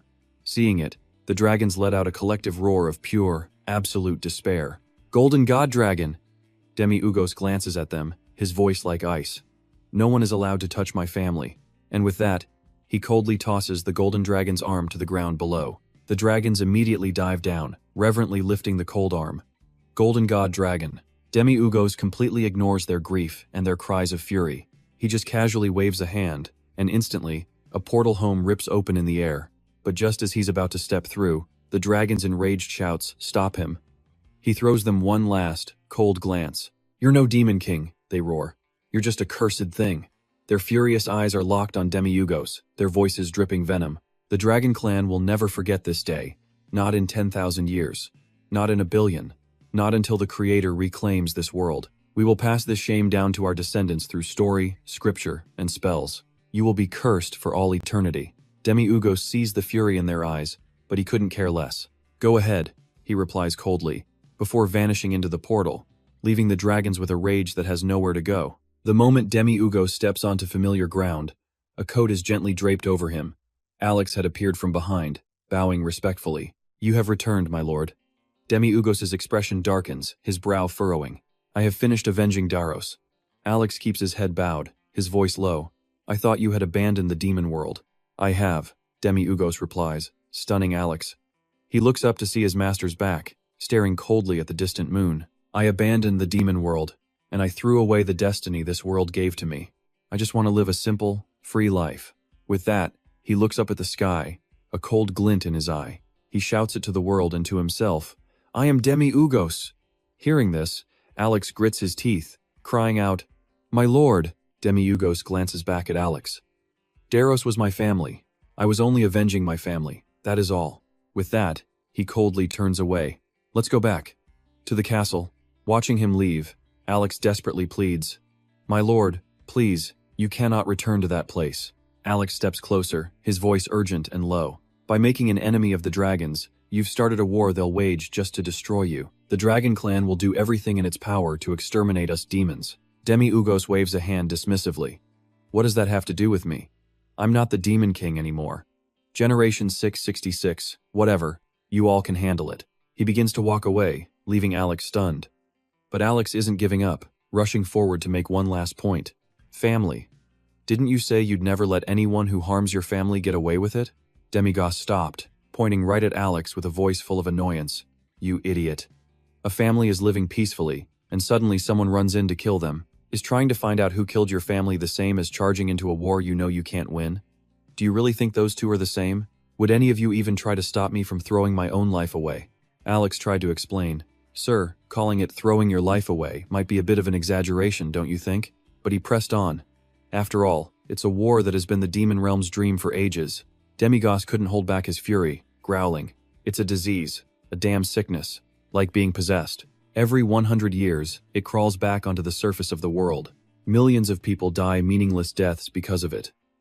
Hearing this, Alex stubbornly shouted back, "You can't just live on this land of lies forever. You've achieved the greatest feats in the history of all demon lords. You invaded the dragon's territory and brutally slaughtered the golden dragon. You are the savior the demon realm has been waiting for." Seeing Alex's unyielding stubbornness, Demi-Ugos turned away, defeated. Whatever," he muttered. "Even the VIP guest is dead now, so where are we supposed to get our money?" Alex watched Demi-Ugos' uncaring back in disbelief, blurting out, "My lord, you care more about that than the entire demon realm?" Demi-Ugos casually replied, "Of course I do. Does anyone want to give others a free ride?" His words left Alex completely speechless. He struggled to compose himself, his voice low. "Then what do we do about Daros' successor? The Plague Duke's position can't be left empty." Demi-Ugos answered coldly, "The 6 dukes. You all can sort it out among yourselves." Alex frowned, annoyed. "It's not that simple. They're all arrogant enough to think they deserve it." Hearing the exhaustion in Alex's voice, Demi-Ugos sighed. "What a pain. Fine. Then just give the position to Daros' kid. Are we done now? I'm leaving." He was about to go when Alex called him back. Unable to hide his irritation, Demi-Ugos snapped, "What is it now?" Alex bowed his head low, speaking softly, "Thank you, sir." Demi-Ugos just kept his harsh tone, yelling, "Yeah, whatever, get lost." With that said, he leaped high into the air.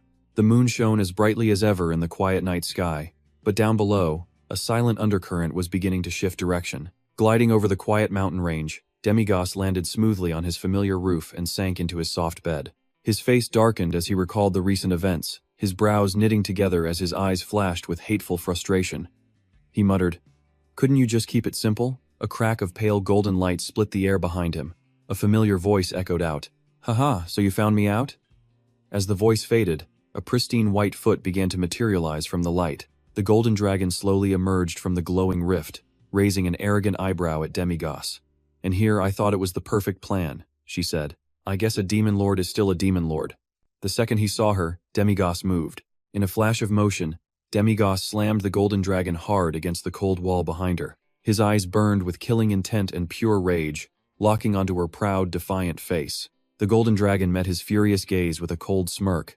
Ha, don't waste your strength here, she taunted. If you don't, every single hero and executioner in this world will instantly know that the demon lord is here. Demigos sneered, pushing her harder against the wall, his voice thick with anger. Cut the act. Tell me exactly why you did what you did. It was your real body at first, but you switched to a clone at the last second. Were you trying to set me up to kill you? The golden dragon glanced at Demigos's enraged face and couldn't stop a smirk from spreading across her lips. Your acting was pretty good. Thanks for putting on a show in front of my children. I had a feeling you'd figure it out. Her words made him flinch, his mind filled with doubt. She whispered softly, It seems we've both fallen into a trap. The warning struck Demigos with the force of a physical blow. The golden dragon looked at him coldly. I knew from the start that the poisoned mushrooms on the dragons came from Daros, and I assumed you were the one pulling his strings. I guessed you two were planning to use the poison to create a rift between the dragons and humans. Demigos narrowed his eyes, asking coldly, Everything you're saying is in the past tense, isn't it? The golden dragon raised an eyebrow. That's right. You were both blinded by the name of revenge. Unless you two were planning to actually invade our world and kill everyone, everything would have been just fine. Seriously, who could possibly set things up so that the demon lord, king of the demon tribe, and the golden dragon, god of the dragon race, would have to fight each other? Who set up a trap on this massive of a scale? Who would dare to make enemies of us both at the same time? Her words sent Demigos into a deep, troubled silence. His cold eyes scanned the golden dragon's face, and then he asked a grim question. Fine.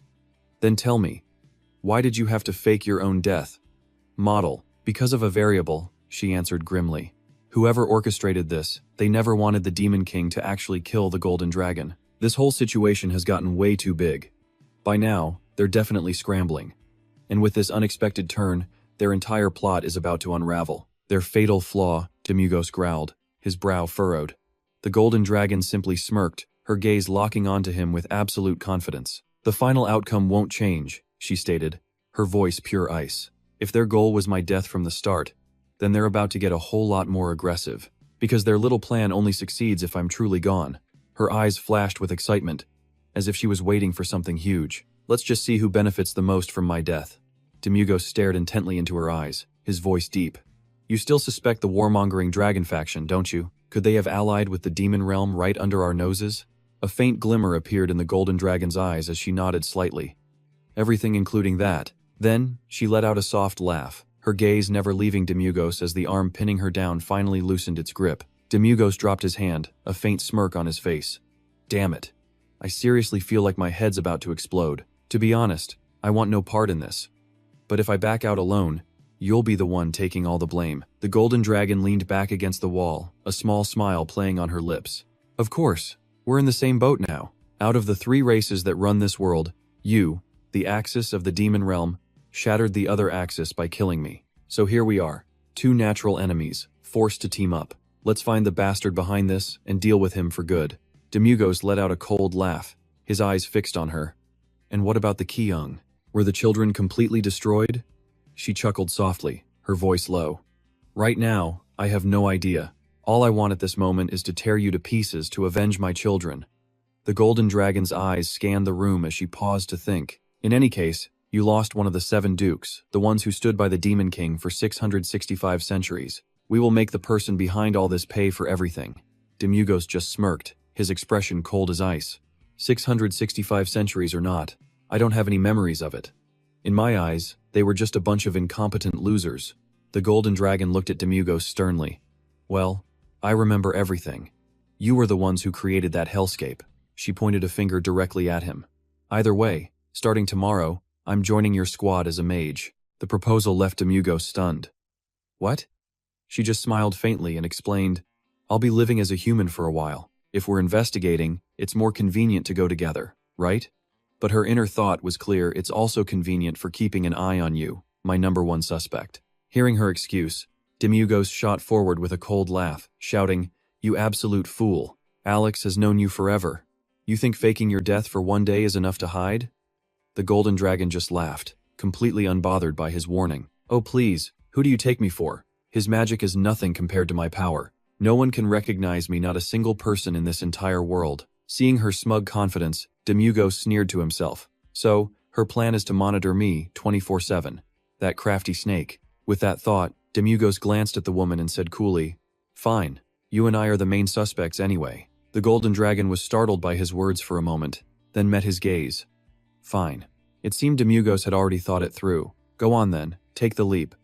Seeing him agree to this hellish party so easily, the woman smiled with cold satisfaction. "Thanks." Not far away, in a ruined castle under the quiet moonlight, a woman's heartbreaking sobs could be heard. A soldier's gruff voice called out, "My Lady Duchess." Patrick frowned, annoyed by the woman's grief. "Don't be sad. You must be strong, Lady Emily." Emily's eyes were red with sorrow as she stared at a blue cloth in the wreckage. "I lost my husband and son on the same day, and now the castle is in ruins." Outside the castle walls, survivors were frantically clearing away the debris. "Move faster, you bastards. We need more people over here. Stop resting and hurry up." The chaotic scene only made Emily, Solus's wife, cry harder. "How am I supposed to live now?" Patrick approached, taking Emily's hand gently. "My lady," a flash of greedy desire flickered in his eyes. "Now that it's come to this, I, Patrick, will do whatever it takes to rebuild the family. Please leave all the work to me and go rest somewhere with fresh air. While you're away, I'll take care of all the troublesome matters." For Emily, Patrick's words were like a lifeline. She looked at him as if he were her savior and hugged him tightly. "Of course, you're the only one who worries about me, Sir Patrick." "Thank you so much." Patrick patted her shoulder, a cold, triumphant smile spreading across his face.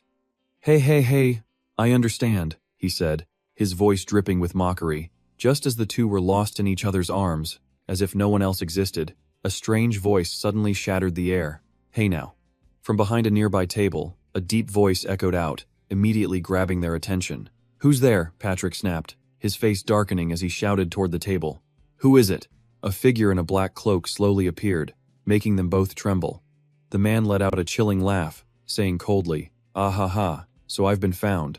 I must have interrupted your fun." His icy gaze fell upon Patrick, sending a shiver straight down his spine. "It's a pleasure to meet you.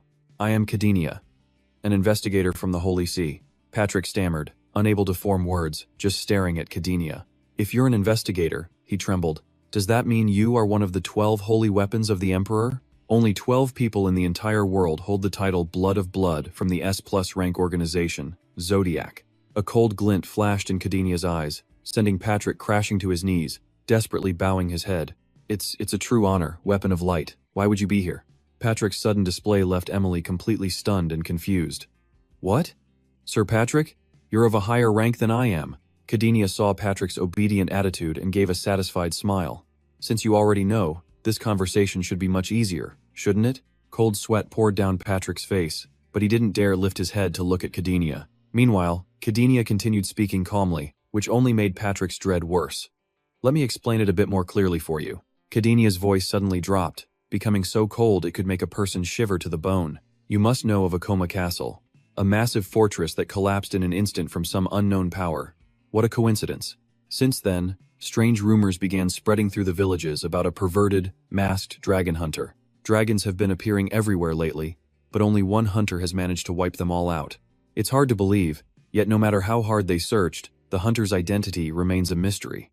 Such incredible power, yet not a single report from the Holy See. Strange, isn't it?" Kadinia's lips curled into a cold, menacing smile. The power to destroy a castle and the power to protect a castle appearing at the exact same time. What's the connection? He paused, his smile full of meaning. "We need to understand just how great that power is. Is it an ally or an enemy?" His words immediately put Patrick and Emily on high alert. Seeing their expressions, Kadinia continued coldly. "While tracking the dragon hunter, my private investigation uncovered that several high-ranking families are conducting illegal, large-scale dragon hunts, and the Holistia family is at the very center of it." The moment he finished, the color drained from both Patrick and Emily's faces. Kadinia just smiled again, a terrifyingly cold expression. His voice grew deeper still, making the two of them tremble in fear. "And right then, the city falls into a state like this," Patrick was sweating from pure terror, stammering and unable to speak, but he still tried to deny it. No, it's not like that. Cadenia completely ignored Patrick's fear, turning to Emily with a cold smile and a voice that made her jump. "My lady," he smiled, stepping closer until his face was right next to hers, and whispered, "I'm still investigating. So no report has been filed yet, but illegal dragon hunting is a very serious crime, and for a prestigious bloodline family like Holistia, the crime is even greater. You won't just be exiled, you'll be stripped of all your titles. All your assets, including this very castle, will be confiscated." Cadenia's every word made Emily's eyes widen in absolute horror. Seeing her silence, Cadenia let out another cold laugh. "If that happens, a lady who's lived her whole life in this beautiful castle will be in a tough spot. The cold world outside is only fit for violent beggars like me, right?" The light faded from Emily's eyes as she broke down, sobbing and begging for mercy. "Please, just don't report this to the Holy See." Hearing her desperate plea, Cadenia coldly held out his jewel-covered hand, surprising them both. He gave a cold laugh, his voice sending chills down their spines. "I hear the Holistia family still has a youngest son." He commanded them grimly. "You will raise that boy to be an outstanding warrior. I will come to collect him on the year he turns 20. Our Holy See is always in need of trustworthy people willing to devote their entire being to God and this world." His offer made their eyes widen in terror. Cadenia continued coldly, "Especially from powerful bloodline families like Holistia. People like them would never volunteer, so if we don't do it this way, we can't recruit them. And one more thing, there must be a ledger from Chul somewhere, a book listing every family involved in the illegal hunts. I'll be back for it in 5 days, so be ready. The children of those great families must be true talents, indeed." Chuckling, he sees their complete and utter submission, and turns to leave with a satisfied flick of his coat, but just before departing, he suddenly stops in his tracks. He turns back with a chilling smile, his voice a low whisper.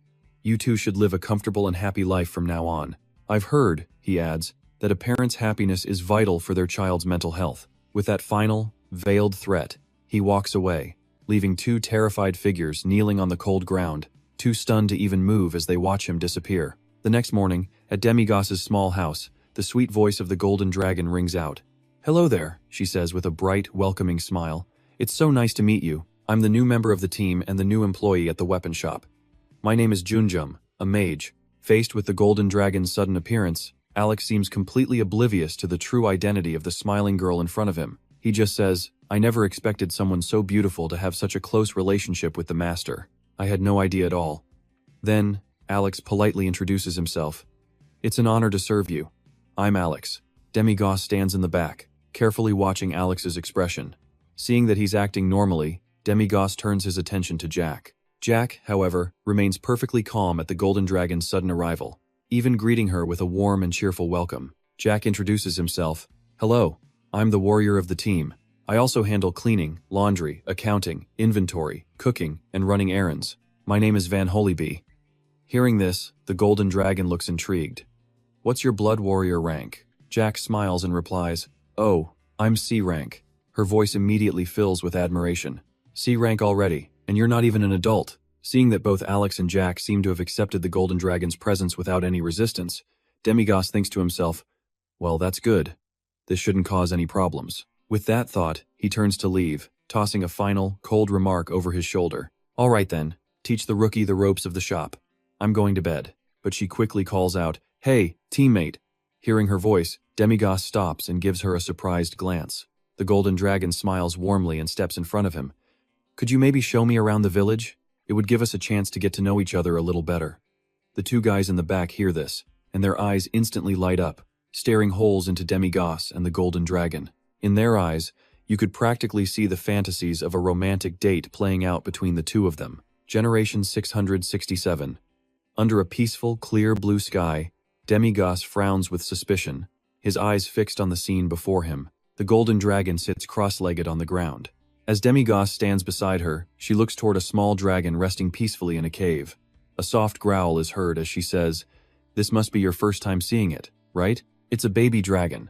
But Demigos shows little interest in the creature sleeping soundly in the cave. Instead, he looks at her, confused, and asks, "So what? What does a baby dragon being born have to do with you dragging me here?" The Golden Dragon gives a faint smile. "Aren't you curious?" Demigos replies in a flat tone, "There's nothing special about it." Hearing his cold reply, she says softly, Really? What a shame. After a moment of silence, Demigos suddenly speaks up. Hey, the golden dragon looks up, surprised. Huh? Demigos scowls, pointing a finger at her as he yells, You crazy woman, are you that bored? Faced with his sudden rage, she just tilts her head up with a cold smile and replies, What is it now? Demigos gestures angrily, questioning her.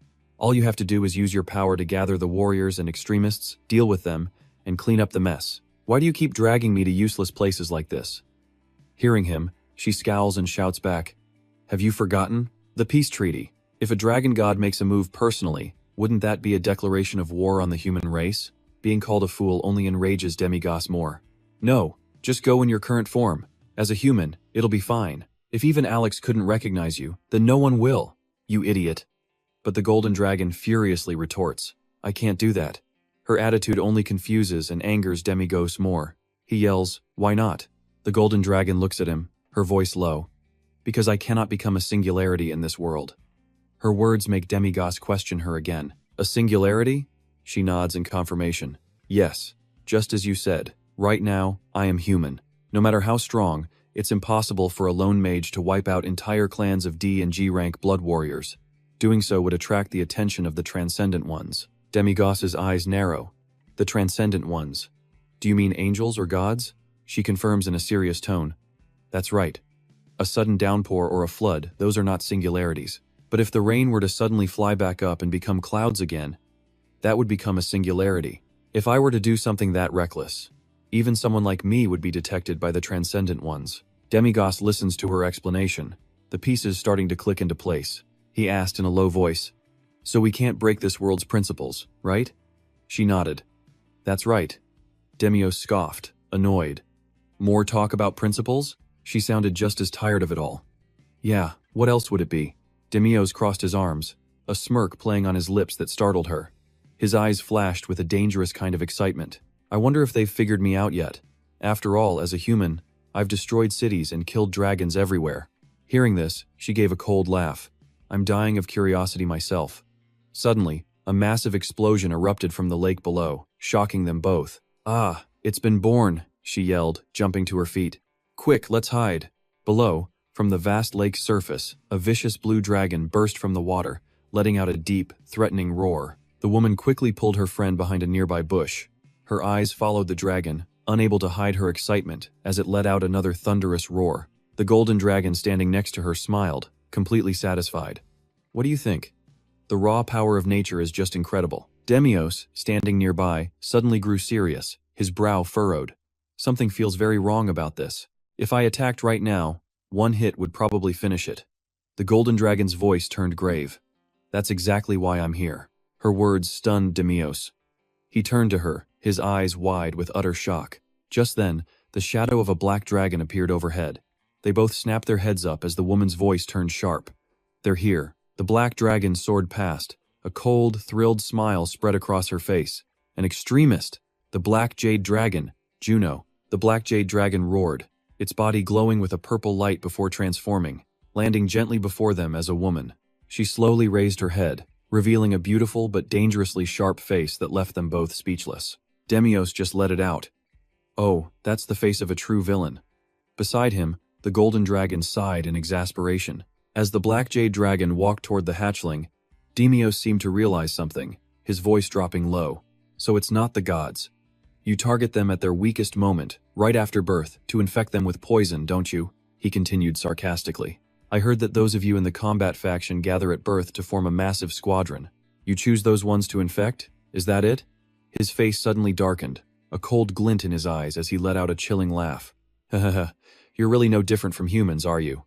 So unbelievably cruel. This place isn't the underworld, this is the real hell. A hell made of light. The golden dragon glanced at the black jade dragon from afar. I used to think that way too, she said grimly, until I found out that fungus belonged to Daros. Her words made Demigos look at her in surprise. Used to think? She replied quietly. No matter how tough they are, they would never work with you. As she spoke, her face darkened into a deep frown, her voice low. There has to be a link. Someone pulling the strings from behind the curtain. Demigos listened to her deep voice, a spark of interest in his eyes. He gave a faint smile. It seems your children have gotten much stronger. But suddenly, the golden dragon's warning cut in. her tone grave, making him flinch. More are coming. A powerful gust of wind swept down from above. Demios and the woman looked up at the sky, stunned to see two massive dragons hurtling toward them.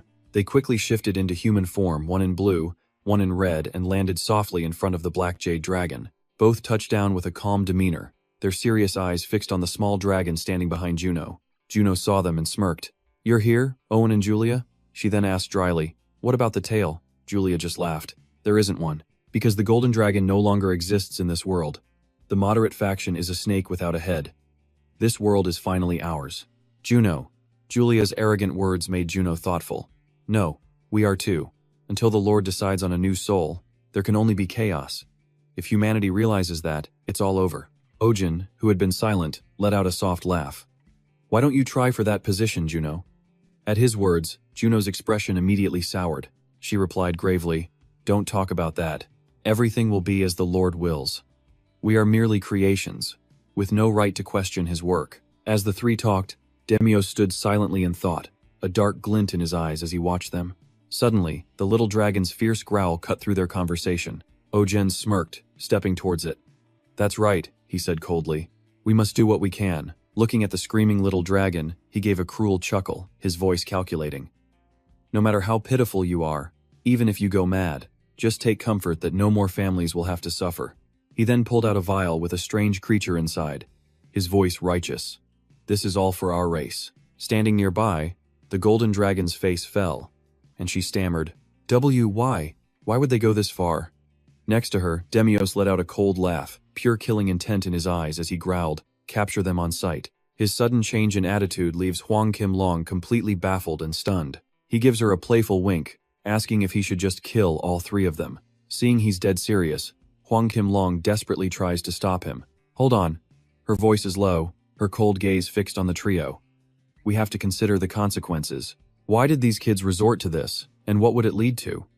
If they stopped it now, how would the future change? Everything has to be considered." Hearing this, Demigos just scoffs and raises an eyebrow. "Ha! What does any of that have to do with me? You're such a coward. Stop thinking and just act." At his words, Huang Qimlong's face darkens, her brow furrowed in deep, contemplative thought. "We are all part of a greater order. Sometimes, sacrifices and losses are just part of that flow. But what is this tragedy trying to tell us?" Demigos tunes out her boring speech, groaning with total annoyance. "Ugh, this is such a drag. Fine, let's just go with Plan B." She stares at him, surprised. "Plan B?" Demigos lets out a cold laugh, a chilling glint in his eye. A smirk plays on his lips as he lists it out with excitement. A little violence, kidnapping, imprisonment, torture, and an interrogation with plenty of time to think. That should be enough, right? Hearing this, Huang Qimlong falls into a contemplative silence. After a moment, she says gravely, "Just be gentle." Just then, the baby dragon lets out a massive roar. Owen smirks, looking at the bubbling, purple-glowing water. Satisfied, he says, "All right then, let's begin." He immediately tips the bizarre creature into the water, shocking the little dragon. Owen says ominously, "Just endure it. It'll be over soon." But before the parasite can even hit the water, Owen's arm is suddenly sliced clean off, leaving him completely stunned. The entire group whips around in shock. They see a calm demigos with a gentle smile, clutching Owen's severed hand. Owen clutches his bleeding stump in agony, staring in horror as he stammers, Who are you?" To Owen's terrified question, Demigos just keeps that serene smile and replies calmly, "I'm Demigos." Juno, standing nearby, senses the murderous aura pouring off him. She shouts a warning, "Everyone, run now." As she speaks, a cold, purple light flashes in Juno's eyes. Without a second thought, she unleashes a blast of black energy straight at Demigos. Facing the powerful attack, Demigos just scoffs. He raises a hand, a cold light flashes, and a black hole materializes to meet the blast. In an instant, Juno's body contorts bizarrely as she's rapidly sucked into the black hole in his palm. He casts a cold glance at the other two and murmurs, "You're next." Absolutely terrified by his monstrous power, they immediately shoot into the sky, screaming, "Run!" Demigos watches them split up and flee. He smirks. "Splitting up just to save your own skin, huh?" He points a finger to the sky, clearly amused. "Now, I wonder which one I should catch first." The moment he finishes speaking, his finger points directly at a distant blue light. Demigos grins, thoroughly enjoying himself. "Congratulations to our blue contestant. You've won the prize. With that, he rockets off in the direction of the shockwave he created, earning a huge roar from the baby dragon behind him. From a distance, Huang Qimlong watches him go, her brow furrowed in somber contemplation. Meanwhile, On is flying for his life, not daring to look back. Damn it, that monster. He flaps harder, his mind racing over Demigos's sudden appearance. Isn't Demigos the demon who killed Huang Qimlong? How did he even find this place? Could there be a traitor among them? Suddenly, a brilliant red flash explodes behind Owen, jolting him to attention. A beam of crimson energy zips right past him, forcing him to bank hard to the side in terror. In the blink of an eye, Demigos appears right in front of him. His eyes glow faintly, a smirk on his lips as he says coldly, "Congratulations, you're the winner." No time for words. Owen immediately opens his mouth, gathering all his power for an attack. But before he can even finish, a single cold strike from Demigos flashes past him. "I'm busy, so just shut up." The attack is so fast, Owen can't even react. His entire body goes limp. Satisfied with the results, Demigos says, "See you in a bit." And with that, he vanishes, blasting through the air straight towards Julia. On the other side of the sky, Julia feels a wave of relief, seeing no sign of Demigos chasing her. She lets out a nervous laugh, pushing her speed without daring to look back. "Owen, I'm sorry, but I have to survive to warn the group that the Demon King is after us." She tells herself, "When it comes to speed, I'm second to none." But then a massive sound erupts from behind her, making her jump. A streak of red light is rocketing straight towards her, and Julia's heart drops in fear. As it gets closer, she recognizes the absolutely thrilled face of Demigos. "Hello there," he greets her coldly. Julia's eyes go wide, not just from his sudden appearance, but from the familiar bloodstain on his arm. "Is that Owen's blood?" she snarls in fury. "You psycho!" Julia focuses her energy, forming a fireball in her mouth before blasting it straight at Demigos. Fire breath. The massive flame hurtles forward, but Demigos remains calm, expertly dodging every single attack with ease. He hovers high above, his cold gaze watching Julia's frantic assault. A moment later, she realizes he's vanished completely. When Julia glances up, her eyes lock with the icy stare of Demigos. He gives a small smirk, his voice low and threatening. Chains of the void. Instantly, two enormous black holes tear open the sky, and from them, hundreds of chains erupt, wrapping tightly around Julia. She struggles in pure terror, swinging wildly in desperation, while Demigos just floats calmly above the chaos. Bound tightly by the chains, Julia loses her balance and plummets like a falling star. She falls into a deep coma, but her consciousness slowly returns. Opening her eyes, she finds herself shackled in iron chains, facing a completely unfamiliar scene. "What is this place?" she screams in a panic, waking Owen, who is unconscious beside her. He lets out a rough cough, making Julia cry out his name in worry. Just then, the deep, dark voice of Demigos echoes through the room. "Now what's all this about?" He steps forward with a cold smile, promising nothing but violence and pain from here on out. As the truth sinks in, Julia's heart fills with rage as she screams, "You demon! I'll curse you!" Demigos just gives a cold laugh. "Curses are my specialty. The introductory courses on cursing? I got A+ in all of them." He continues, his voice full of dark excitement. "Now, let's start with the first question." He pulls out a vial containing a bizarre creature and asks, "Where did you get this thing?" Julia's face darkens with anger as she confronts him. "Why would you steal from others like a common thief?" Demigos just smirks. "Stolen goods? Weren't you the ones who stole it first? You were planning to use this to harm humans, weren't you?" Seeing Julia's face go pale, he presses on. "People call you extremists, don't they? You'd better confess everything. Who's behind this, and how did you get your hands on this demonic little thing?" Julia lets out a bitter laugh, her voice stubborn. "Do whatever you want. You'll get nothing from me." Demigos quietly leans in and throws a powerful punch straight through Owen's stomach. The pain is so intense, Owen's face turns sheet white as he lets out a horrific scream. Julia watches the gruesome scene, her own face pale with fear. She screams out his name in terror. "Owen!" Demigos's bloody hand clenches a chunk of Owen's flesh, his face contorting in agony. Owen's entire body trembles as he grits his teeth, letting out muffled groans. Seeing his pained expression, Demigos smiles with satisfaction, his tone dripping with fake sympathy. "Oh, how pitiful. Our poor Owen." He wants to scream, but he can't, because his throat is completely blocked. Julia stands there, her heart shattering, Demigos's mocking words only fueling her blinding rage. Her eyes turn bloodshot, veins popping as she screams, "Stop it! Just torture me instead." Hearing this, Demigos just scoffs. You fool. Do you have any idea what real torture is? I won't lay a single finger on you. Julia stares at Demigos in shock. His eyes are now glowing a blood red, emitting an ice-cold light. Demigos's voice echoes like a sound from the depths of hell. Instead, until you decide to talk, Owen is going to suffer immensely. Down to the very last dragon in this world, I will make you watch every single one of them die in agony right before your eyes. As he finishes speaking, Demigos violently twists his arm inside Owen's body, making him groan in pure torment. Demigos's hand brutally squeezes Owen's flesh. The wave of pain is so overwhelming he can't take it anymore, his eyes rolling back as he screams. Julia's heart breaks. She finally snaps and yells, "There's no one behind this! We were doing this all on our own." Demigos lets out a faint smile at her words, glancing over.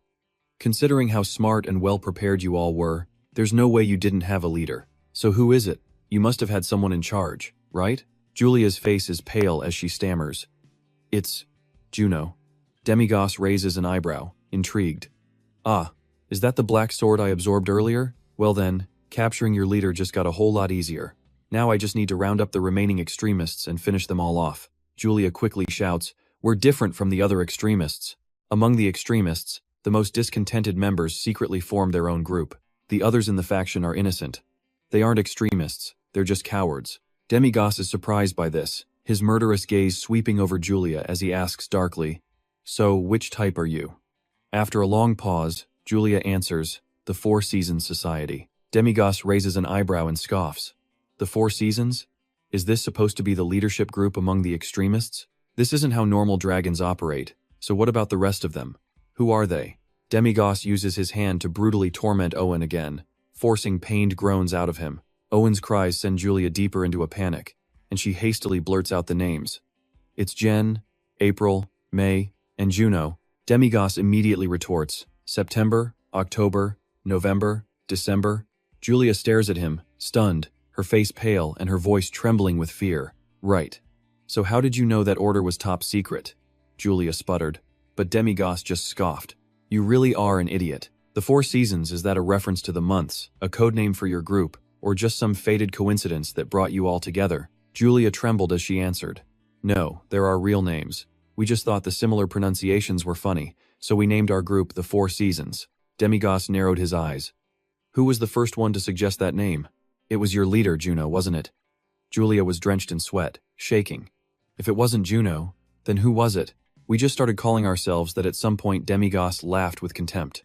"A group of extremists, the most idealistic ones, all gathered together, and every single member just happens to have a name similar to a month of the year? Does that make any sense? It's obvious the 12 of you were hand-picked by someone. Was it Juno? Was she the one who started all this?" Julia quickly shot back. "No, our only goal is to free the oppressed dragons. This is a group where every member joined of their own free will." Demigos looked surprised. "Oppressed? Oppressed by whom?" The question hit a nerve. Julia screamed, "By the world's prejudice! By the non-aggression pact! Humans are destroying this world, not just us, their allies, but they're even destroying themselves in the process. Did you see that newborn dragon? Dragons are only supposed to be born inside a sanctuary. That's proof that this place was originally meant to be part of that sanctuary." Julia grew more agitated, tears streaming down her face. "This world was once our domain, the dragon's domain. Humans stole our land, pushed us to the fringes, and suppressed our kind. And our gods, our creators, are just turning a blind eye to all of it. Humans don't deserve to be the masters of this land." Demigos cut her off, looking exhausted. "So now someone shows up, claiming this land was always theirs. So you'd rather just destroy this whole place instead." He held the vial containing the bizarre creature up to Julia's face. "Fine, let's say I believe you. Then how did you get this thing from Daros?" The moment Julia heard his question, she scowled in rage and shouted, "Daros? That demon? What does he have to do with any of this?" Hearing Julia's denial, Demigos couldn't help but laugh.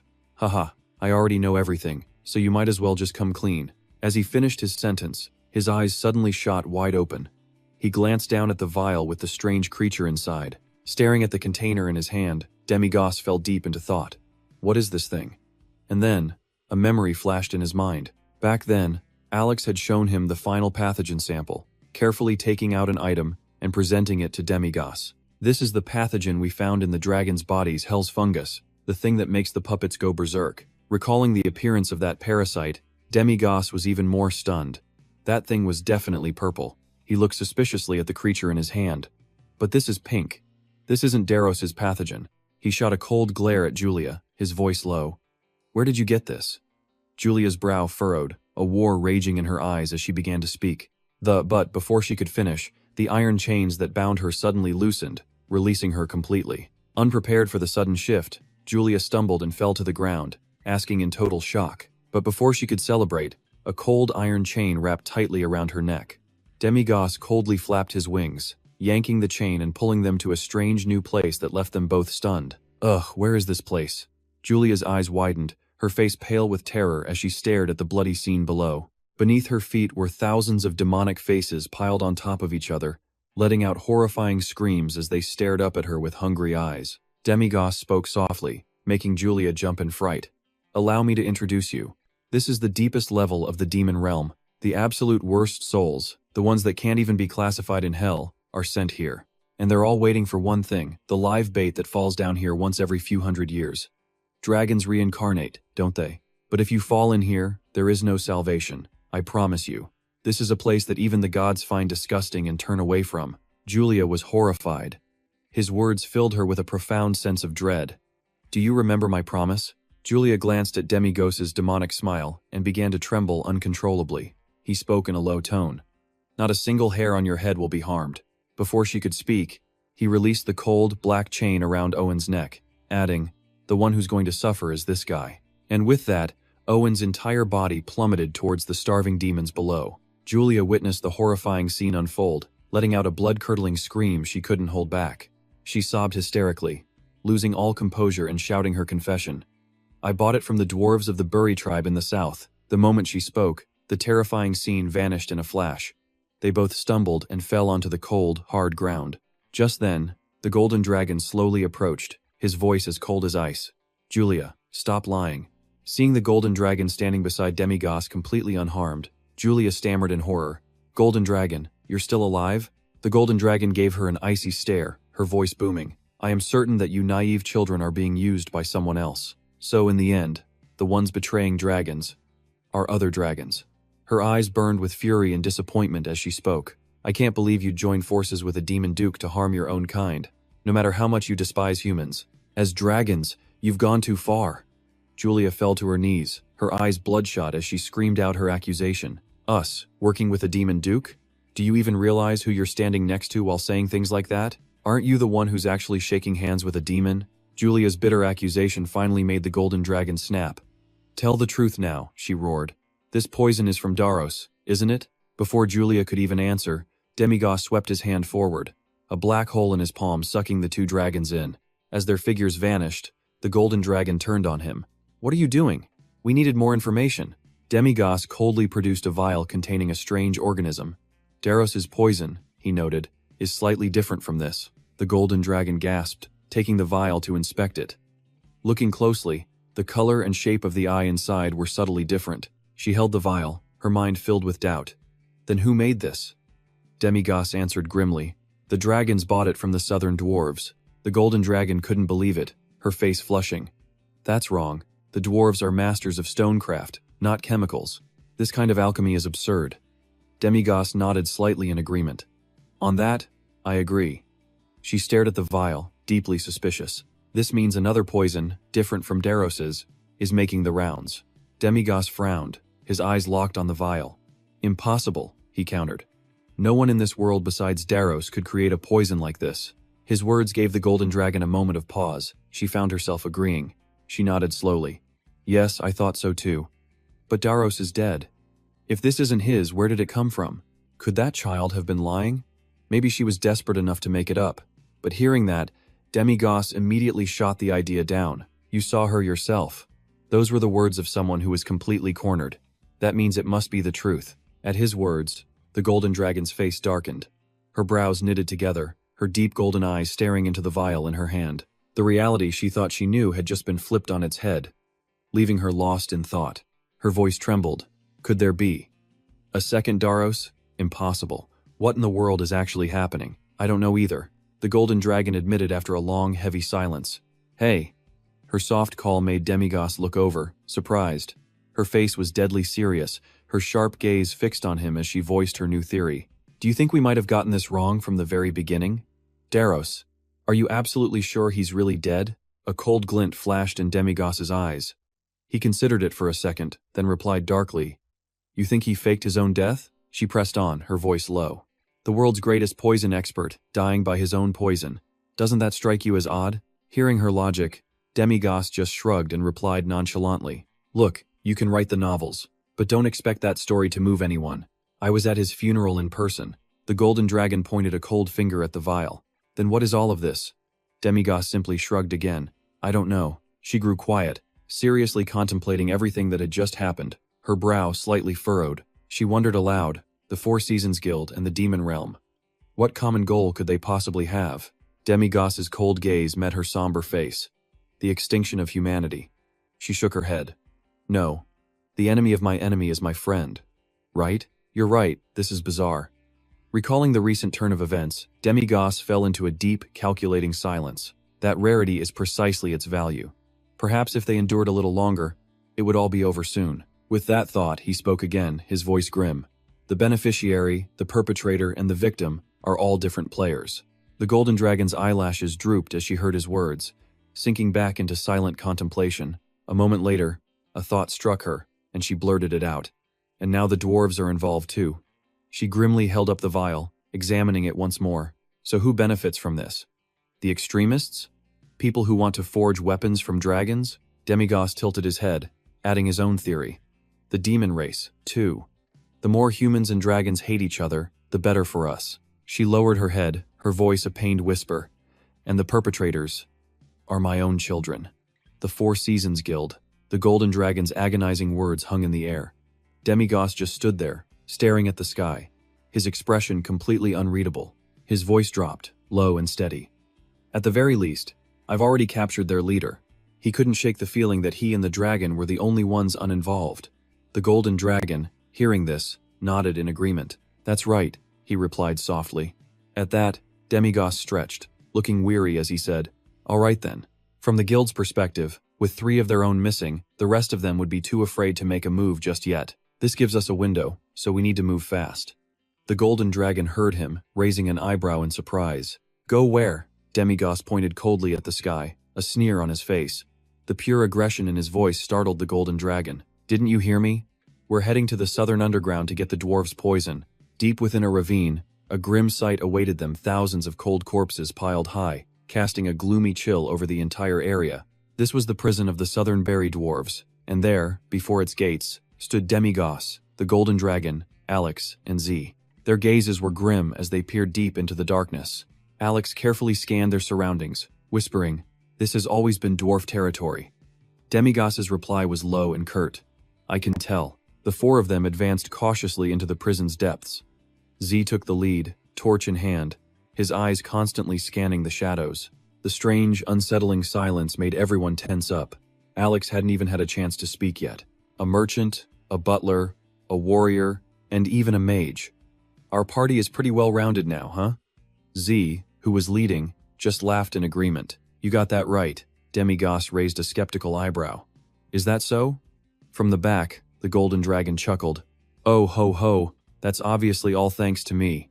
Demigos just rolled his eyes, his gaze sweeping their surroundings. He stepped forward coldly to question Alex. That poison you gave me. When exactly did you get it? Alex just let out a soft laugh. Who do you think I am? I took it from the dragon during our very first encounter. Demigos shot Alex a surprised look. The recent dragon too? Alex smiled. No, there was no need to take all of it, right? I already collected samples from 4 or 5 of them back in Joris. Demigos raised an eyebrow. So you haven't collected any lately? Alex responded with a surprised smile of his own. That's right. Why? The golden dragon walked behind them, listening to their conversation, deep in his own thoughts. Demigos rubbed his chin. No reason, just asking. Suddenly, Z, who was walking beside him, spoke up quietly. Sir Demigos. Startled, Demigos turned to face Z. The boy offered a gentle smile. Up until now, I've just been quietly following your orders. If you tell me to do something, I'll do it. I figure these are matters a low-level soldier like myself shouldn't know about, right? He arched an eyebrow and spoke. What is it? If you have something to say, then just spit it out. Z simply offered a faint smile and asked, "What exactly are we searching for?" Demigos shot him a cold look. "I already gave you an overview before we left. The fallen dragons are making deals with the demon race.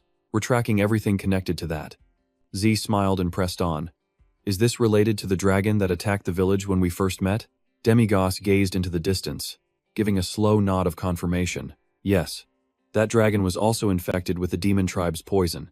Hearing this, Z tightened his grip on his pack. "I knew it." The motion caught Demigos's attention, and he looked at Z with surprise. Z's face had darkened, his brow furrowed with rage. Uncle Tony next door, the little girl from downstairs. So many people were hurt. There's supposed to be a peace treaty between dragons and humans. So why would they suddenly attack people? I knew something felt strange. Of course it was the demon tribe. Why can't they stop bringing misery to this world? Why don't the gods punish them? They are truly monstrous creatures. After listening, Demigos just glanced over and replied, "Yeah, you're right about that." Z's voice softened as he let out a chuckle. "This case involves both dragons and demons. The scale is truly unimaginable." "Haha, I couldn't stop thinking about it. What you needed were 3 people. No, maybe 4 counting Master Yunjum. To keep everyone's identities a secret, correct? All to carry out this massive mission in secret, disguised as just another low-level party." After saying this, Z gave Demigos a forced smile. "I'm sorry, that was a little presumptuous of me." Demigos's voice was low. "Listen." Startled, Z turned back to look at him. Demigos continued, "You live your life. I won't get in your way." Z was completely stunned by his words. "Sir, in your way?" Demigos chuckled. "Because one day, maybe soon, you might feel like you've been deceived. Just ignore it and live your life like always." Those words horrified Z, his eyes flying wide open in shock. Sweat beaded on his flushed face. He forced a shaky smile and said, "Of course, I wouldn't dare. After everything Sir Demigos has done for me already, I don't think I could ever repay you in this lifetime. So what I meant was..." Demigos frowned for a moment, then smiled. "I'm just saying. You'll understand later." Z's reply was grim. "Ah, yes, of course." The golden dragon, walking quietly behind them, listened to the entire exchange. He slowly turned his head, taking in the quiet scene before him. A shimmering orb of light materializes in her hand as she and the group cautiously venture deeper into the darkness. However, the journey is taking its toll. Z and Alex, the ones leading the way, are now hunched over, their strength fading fast. They gasp for breath with heavy steps until suddenly, both of them collapse from exhaustion, completely stunning Demigos. He yells out, "Hey, how much longer do we have to walk? We haven't seen a single ant all day." Panting, Alex forces a smile at Demigos. "I don't know either. Dwarves spend all their time digging, so they often get lost in their own kingdoms. Some people even say this place is 1,000 times more confusing than the Minotaur's labyrinth." Hearing this, Demigos explodes with rage, grabbing Alex by the collar and shouting, "And you're only telling me this now?" Alex forces a weak smile. "If I told you earlier, you'd have just gotten angry and tried to burn everything down." But this excuse only infuriates Demigos more. He roars back, "Real clever. In that case, I'll just burn you too." While Demigos and Alex bicker, Hwang Kim Long quietly scans their surroundings before speaking in a low voice. "Something strange. Dwarven caves are always complex, but this path, it's been far too quiet. That's what makes me suspicious. Why haven't we seen a single dwarf?" At this, Demigos breathes fire and shouts, "Ha! If I see those dwarves, I'll pluck every last hair from their bodies." Faced with Demigos's volcanic fury, Alex breaks out in a cold sweat. He forces a smile while helping Z up, saying, "Z, you've been walking too long, you need to snap out of it." But seeing Z's pale face and ragged breath, Alex realizes something is terribly wrong and screams out. Alex calls his name again and again, but with no response, his expression turns grim. His eyes flash with a cold light as he's startled by the sight before him, countless dead bodies piled on top of each other. Alex screams in horror, "It's poison!" Hearing this, Demigos whips around to see a bizarre green mist spreading, his own face filled with shock. "What? Aren't dwarves supposed to be immune to poison?" Hwang Kim Long's expression hardens as she glances at Alex on the ground, coldly reminding them, "It's a different story if it's Daros's poison." Hearing that name, Alex's face darkens, his gaze fixed on Hwang Kim Long. Demigos still can't believe his eyes, wondering, what in the world is even happening? Hwang Kim Long focuses her power on Z, still unconscious in Alex's arms. First, they had to save him. A brilliant golden light envelops his body, and slowly, his consciousness starts to return. Huang Qimlong gives him a small smile. You'll be all right in a moment. Z stands up straight and bows his head gratefully, thanking her. Alex is completely stunned by her abilities, praising her openly. With magic that can neutralize poison, even Daros would have to admit you're no ordinary mage. Huang Qimlong is clearly pleased by the compliment. Oh my, you flatter me. A moment later, a massive explosion rips through the area right next to them, sending rock and debris flying. A group of armed dwarves charges out from the blast, their leader shouting, "It's you!" Z immediately raises Doomsluen and Doomslagen defensively, asking, "Who are you?" The leader of the dwarves simply screams back in a rage, "You're the demon spreading poison throughout the southern berry tribe, aren't you?" Demigos casually leans against the wall, resting his head on his hand. That's right. So what if I say we are? His words only add fuel to the fire, as the dwarves roar. Then we'll kill you all. He calmly asks again. And what if I say we're not? The dwarf leader just looks confused. Then what are you doing here? Seeing the dwarf's hesitation, he gives a firm answer. In that case, we didn't do it. A dwarf from the back speaks up nervously to the leader. See? I told you it wasn't them. It's because of R24. Just like that, the leader loses all his confidence, stammering at Demigos's party. Is that so? Then what are you doing in this place? Demigos's interest is piqued. What's this R24? And you'd really believe me if I just said we didn't do it? The dwarf in the back speaks up again. I kept insisting the poison was from R24. The leader, meanwhile, is getting completely confused by Demigos's questioning. What? So you were lying? He turns back and forth between the two dwarves. What if it was a lie? Then what is R24? The leader loses his cool and screams, "If you're lying, I will kill you." But the dwarf in the back answers the question, trembling. There's a divine door called R24. Demigos continues to probe. And if that's the truth, what does that door have to do with the poison? Both of the dwarves shout at nearly the same time. Then what are you doing here? And the people of the southern Buri tribe. They touch that door. Seeing the three of them argue endlessly, Huang Qimlong lets out an exasperated laugh and punches all three of them into the sky. Let's talk about one thing at a time, you morons. The dwarves immediately sit down properly, and their leader begins to explain everything. We are from the western Buri tribe. We heard something had happened to the southern Buri tribe, so we sent people here to investigate. When we arrived, there was poison everywhere. Everyone was already dead. We were trying to find the cause when we ran into you. Demigos thought for a second, then agreed it made sense. They'd come to find the master of the poison, he said, only to discover everyone was already dead. A bitter smirk crossed his face. Damn it. Just when they thought they had the person responsible, the trail had gone completely cold once again. He turned to the others, asking the million-dollar question. So, where do we go from here? That's when Rek, standing right behind him, spoke up. This door you mentioned, what is it?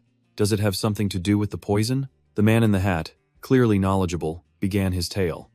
In Area R24 of the Southern Berry Tunnels, an ancient door was discovered 30 centuries ago. This door was forged from a bizarre, unknown mineral. It was an unbreakable mystery that no method known to man could possibly open. No one had a clue what lay on the other side. It could be a god, or maybe a demon sealed away for a very good reason. But that wasn't all.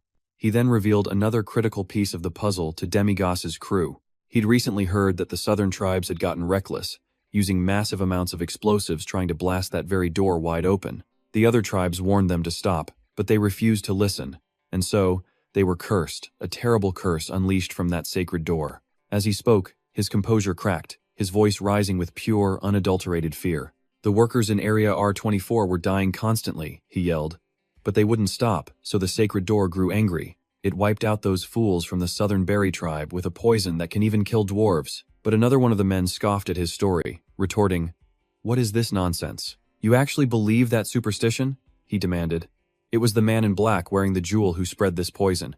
He's the one we need to catch." The man in the hat just trembled in reply. No human could create a poison like this. This is the curse of the sacred door. That detail immediately caught Huang Jinlong's attention. She asked in shock, "A man in black, wearing a jewel, you say?" For Demigos, the final piece of the puzzle clicked into place. He knew exactly who they were talking about. "It has to be Jun," Huang Jinlong said urgently to the others. "Tell me everything about him."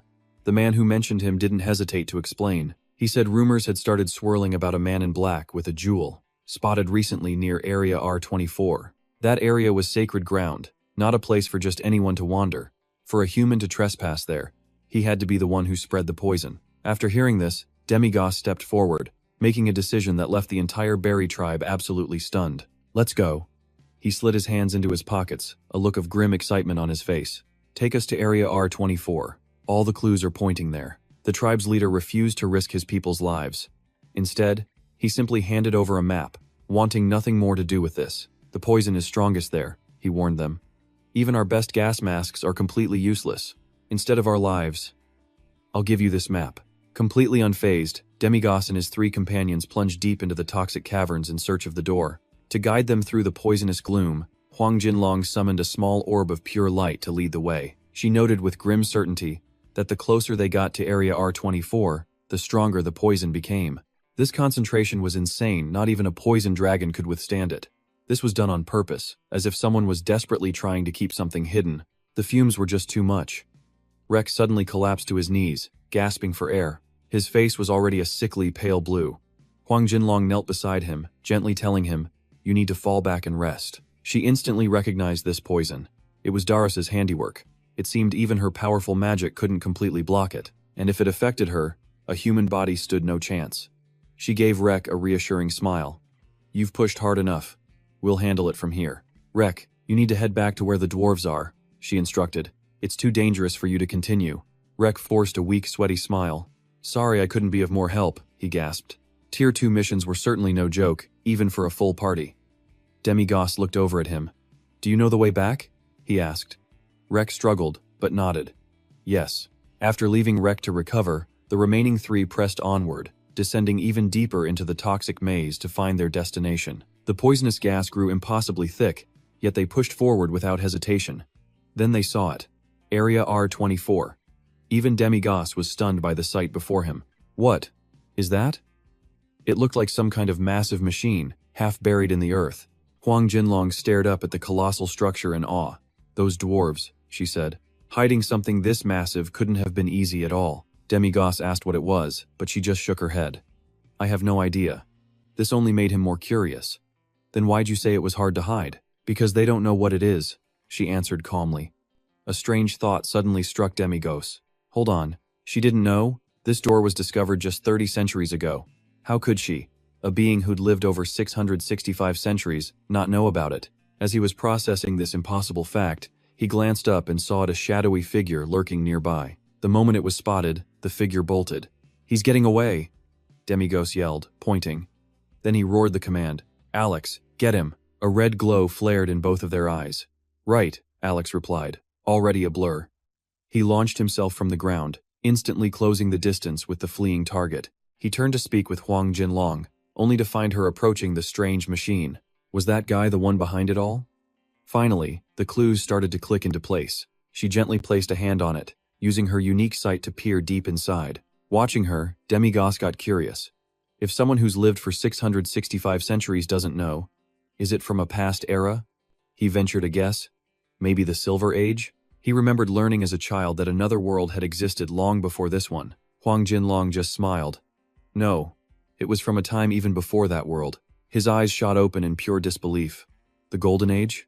Her gem-like eyes stared back, confirming his unspoken question. Yes. An age before dragons or demons, when humanity alone ruled this world. She could almost picture it, massive ships soaring through the vast, dark galaxy. They wielded colossal flames to cross the skies and sail the sea of stars.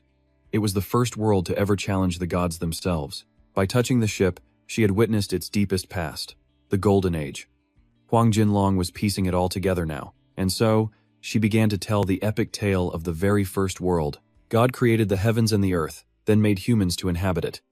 He was pleased with mankind, the masters of this world. Humans multiplied just like any other creature, except they stood at the very top of the food chain. They built a powerful empire, advancing science and technology, but their own ambition would become their ruin. Their absolute peak was the Golden Age.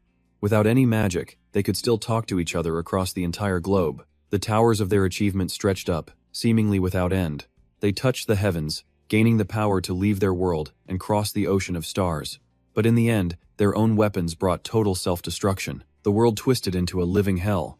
Fire scorched the land until it boiled, and even the great seas evaporated into nothing. The war plunged everything into darkness.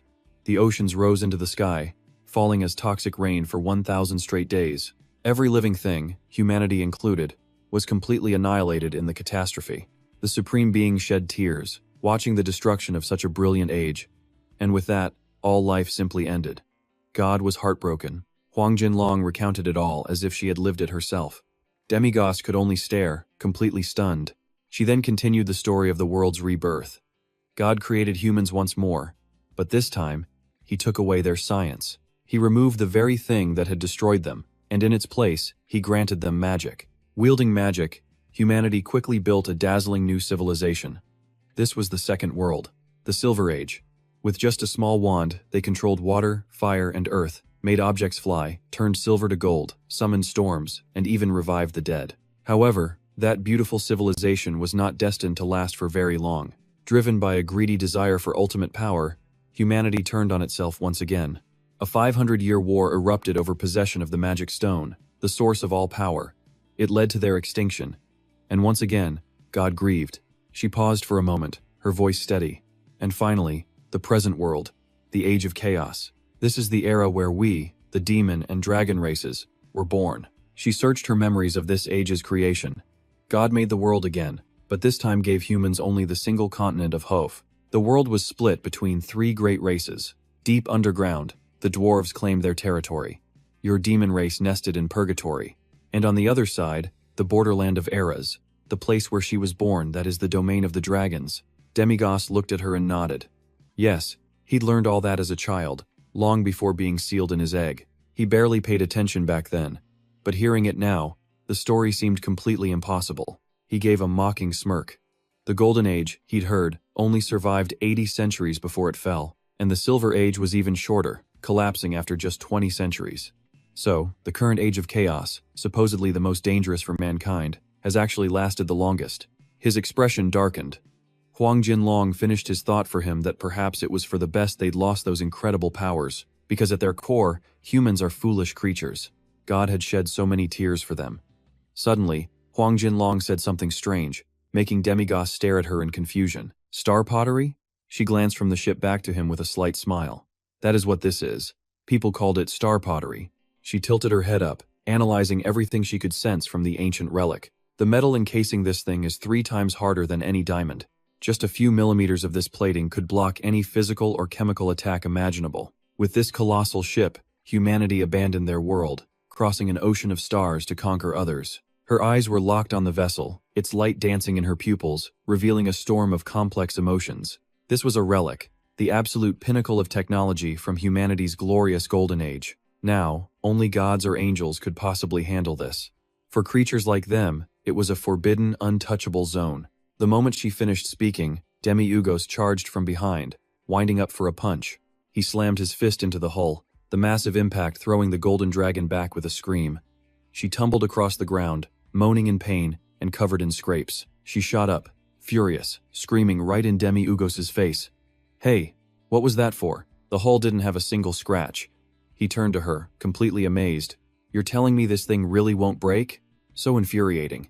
The golden dragon was so mad her hair practically stood on end. And what if it had broken?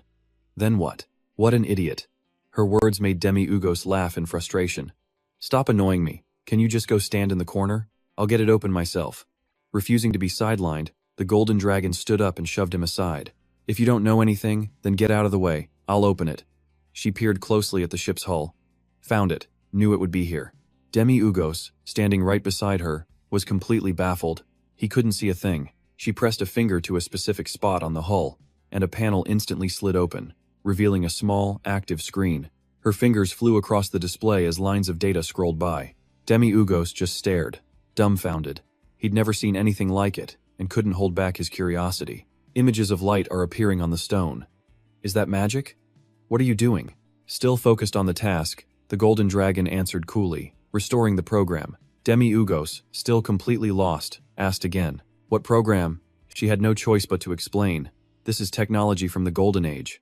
Behind the slate, massive cables crackling with lightning connected to one another, creating an effect that looked exactly like magic as she continued decoding the data. This kind of technology has long since vanished.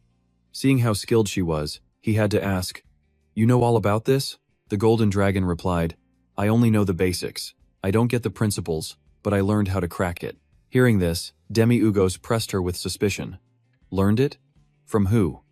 Don't tell me you've actually met the Golden Race. The Golden Dragon didn't answer right away, appearing to carefully organize her thoughts. She spoke with a serious tone. The Golden Age, the Silver Age. Though they've all fallen, the legacy of each era hasn't completely vanished. As I see it, your demon race inherited the legacy of the Golden Age. Her eyes never left the screen as she calmly continued, breathing fire and dominating the world through raw power. That's their exact ideology. Demi-Ugos still couldn't wrap his head around star pottery or whatever this program was. So why don't I know anything about all this? She replied calmly. Maybe one day, you'll be the one to create it. Demi-Ugos gazed up at the massive ship, deep in thought, when a piece of the puzzle suddenly clicked into place. He asked curiously, then does that mean your dragon race inherited the legacy of the Silver Age? The Golden Dragon confirmed it instantly. That's right, we dragons live and die by magic. Without magic, we probably couldn't even fly. Her words left him stunned, and he blurted out, What? Don't you guys fly using your wings? The Golden Dragon was unfazed by his reaction, calmly replying, Have you ever seen a bird this huge? Besides, some dragons don't even have wings. Demi-Ugos was surprised all over again, a fascinated tone in his voice. I never would have guessed. Just then, the screen began speaking in an ancient language. The Golden Dragon cheered. It's solved. A door instantly slid open, and the two of them peered cautiously inside. Before them lay a vast space filled with advanced technology from the world's very first era. Demi-Ugos was completely floored by the sight. What is all this? Is this really some kind of bizarre ship? Seeing him still hesitating, the Golden Dragon nudged him aside and stepped in first. If you're not coming in, move. Demi-Ugos nervously warned her. Hey, that's a Golden Age relic. Aren't we asking for trouble just barging in? But she paid him no mind, stating confidently, It's fine. It's probably nothing serious. He couldn't help but shout. And how would you know that? She strode confidently to the center of the bay, shooting him a mocking smile. It's written right here on the floor. This is the dry food storage. What's to be scared of? Hearing this, Demi-Ugos finally mustered his courage and followed her inside. He stomped his foot and yelled, Food stored for 1,000 centuries? What kind of monsters could be in here? Come on out. I'll destroy all of you. Meanwhile, Huang Jinlong pressed her hand against a nearby screen, and a bizarre diagram immediately flashed to life, completely stunning her. Her eyes scanned the chart as she read each name aloud. Kit, Bina, Caxi, Ma, Gavura. And with that, she knew the ship's name. This was the Mangas. Demigos walked up, asking curiously, What is it this time? She answered calmly, The last ship of the Golden Age. Looking at the schematic, she gave him a quick rundown. Humanity, on the verge of extinction, created 10 of these ships to escape their dying star. Project Sephora's route. She had a theory this massive structure was likely a food storage vessel for one of those ships. They must have been in such a rush that they never got to take off. She muttered to herself, completely missing the change in Demigos's eyes. There was no poison here, probably because the dwarves considered this a sacred place that few would dare enter. They likely thought no one would ever come here, making it a perfect trading spot. He asked coldly, Who are you, really? She just let out a mysterious laugh. Someone in my position tends to have a lot of secrets. He scoffed, his voice dripping with contempt. As a demon king, I thought you were powerful, but you seem to know a lot of things I don't. Clearly, that body of yours is just a disposable asset for war, nothing more, nothing less. Huang Jinlong glanced back at him. Are you feeling wronged? He turned away, refusing to argue. Enough of this nonsense. If even the Demon King gave up on them, what else matters? We need to find Alex, catch that coward who escaped, and make him pay for what he did. Just then, a laser beam shot down from above, forcing him to leap back to avoid being hit. He stared at the hole blasted clean through his hand. Impossible. His eyes flared red as he went on high alert, scanning his surroundings. A monster clad head to toe in armor was hanging from the ceiling. He looked up in utter shock. What is this? I couldn't sense its presence at all. From behind, Huang Jinlong spoke up. It's not a living being, and it has no magic. She recognized it instantly, a robot, a golem from the Golden Age. Demigos suddenly got excited. A robot? Huang Jinlong corrected him, her voice serious. A Golden Age golem. It appears to be the guardian of this place. Suddenly, she sensed an imminent attack. Huang Jinlong dashed forward, planting herself in front of Demigos to protect him. Be careful. The robot fired a shot from a distance, but she managed to erect a shield just in time to block the attack. But the power difference was just too great. Both Huang Jinlong and Demigos were sent flying backward. Enraged, he countered with his own laser eyes. You're not the only one who can shoot beams. The robot activated its weapons, then unleashed a massive volley of red lasers. Deafening explosions rocked the entire building. But for Demigos, this just fueled his battle lust. So you can block? Then I'll just fire something even stronger. But Huang Jinlong jumped up, frantically clamping a hand over his mouth. Don't shoot. He was completely confused. Why? She explained in a rush. Didn't you hear me? This is a Golden Age relic. Are you trying to blow it to pieces? But Demigos remained stubborn. If you're scared, hide behind me. I'll make sure you don't die. She tried desperately to make him understand. That's not the problem. This is a spaceship that uses nuclear energy to fly. That only made him more confused. What in the world is nuclear energy? Huang Jinlong yelled. Just listen. There's no time to explain. Are you trying to destroy the entire world? Suddenly the robot leaped into the air, landing directly in front of them a second later. It drew a dagger and lunged, forcing the two to scramble backward to dodge. Demigos shouted, Damn it, this thing is actually trying to kill us. The rage was boiling over. He swung his fist forward, roaring, Die! The punch slammed squarely into the robot, creating a massive shockwave. But as the dust settled, he was stunned to see his fist had been stopped cold by the robot's energy shield. For a moment, Demigos froze, then let out a forced laugh.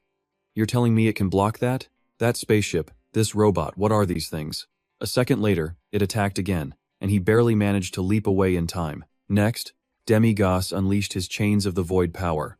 Instantly, dozens of magical chains erupted from the ground, binding the robot tightly. Its three-pronged hand stopped moving, and a second later, it transformed into a sharp blade. The robot swung its new blade, slicing through every single chain. Seeing that, Demigos was speechless. That didn't work either? Without missing a beat, the robot began firing beams from its claws again. Demigos roared in frustration. What am I supposed to do? This is seriously getting on my nerves. He cursed under his breath, taking a deep breath. He couldn't take it anymore. He opened his mouth wide and screamed, Just die already. But suddenly, a golden ribbon shot out, wrapping itself around his mouth and sealing him shut. That silk belongs to the golden dragon, she snapped. Hey, are you completely insane? If you misfire, this whole place will blow up. But Demigos didn't care. So what? Let it all explode, as long as this guy dies. She was furious, screaming at him. Are you crazy? Die and the others are still somewhere in this cave. Are you planning to kill them all? He pulled the silk away, arguing back. Yeah, that's right. Those weaklings are no help at all. The golden dragon sighed, completely helpless. Wow, just listen to that charming personality of yours. It's not me, he said. He's the one who's going to destroy everything. She started to panic too. We have to do something to stop him. Demigos just got more irritated. They argued back and forth. So what are we supposed to do? I don't know, I'm thinking. Suddenly, the robot fired off a volley of grenades. The projectiles streaked forward, forcing Demigos to block, playing both offense and defense. You're just making a fool of yourself. Meanwhile, the golden dragon was in a full-blown panic, screaming with her hands on her head. This is chaos. Demigos gritted his teeth, fighting on.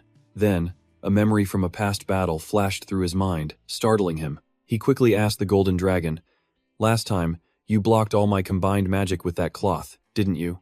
She was confused. Why are you bringing that up now? He gave her a sharp look. Use your power.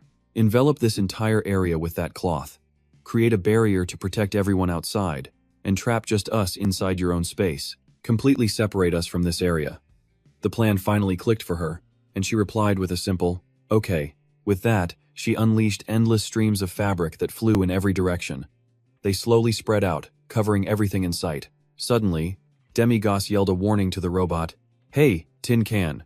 Aren't you going to put up a barrier? Then he opened his mouth wide and unleashed his magic. Take this, breath of the Demon King. And just like that, the robot's protective shield was shattered. Outside, bodies were scattered everywhere. But inside their sealed-off battleground, the robot had been reduced to a pile of smoldering ash. Demigos let out a soft sigh. Done. But just then, a message came in from Alex.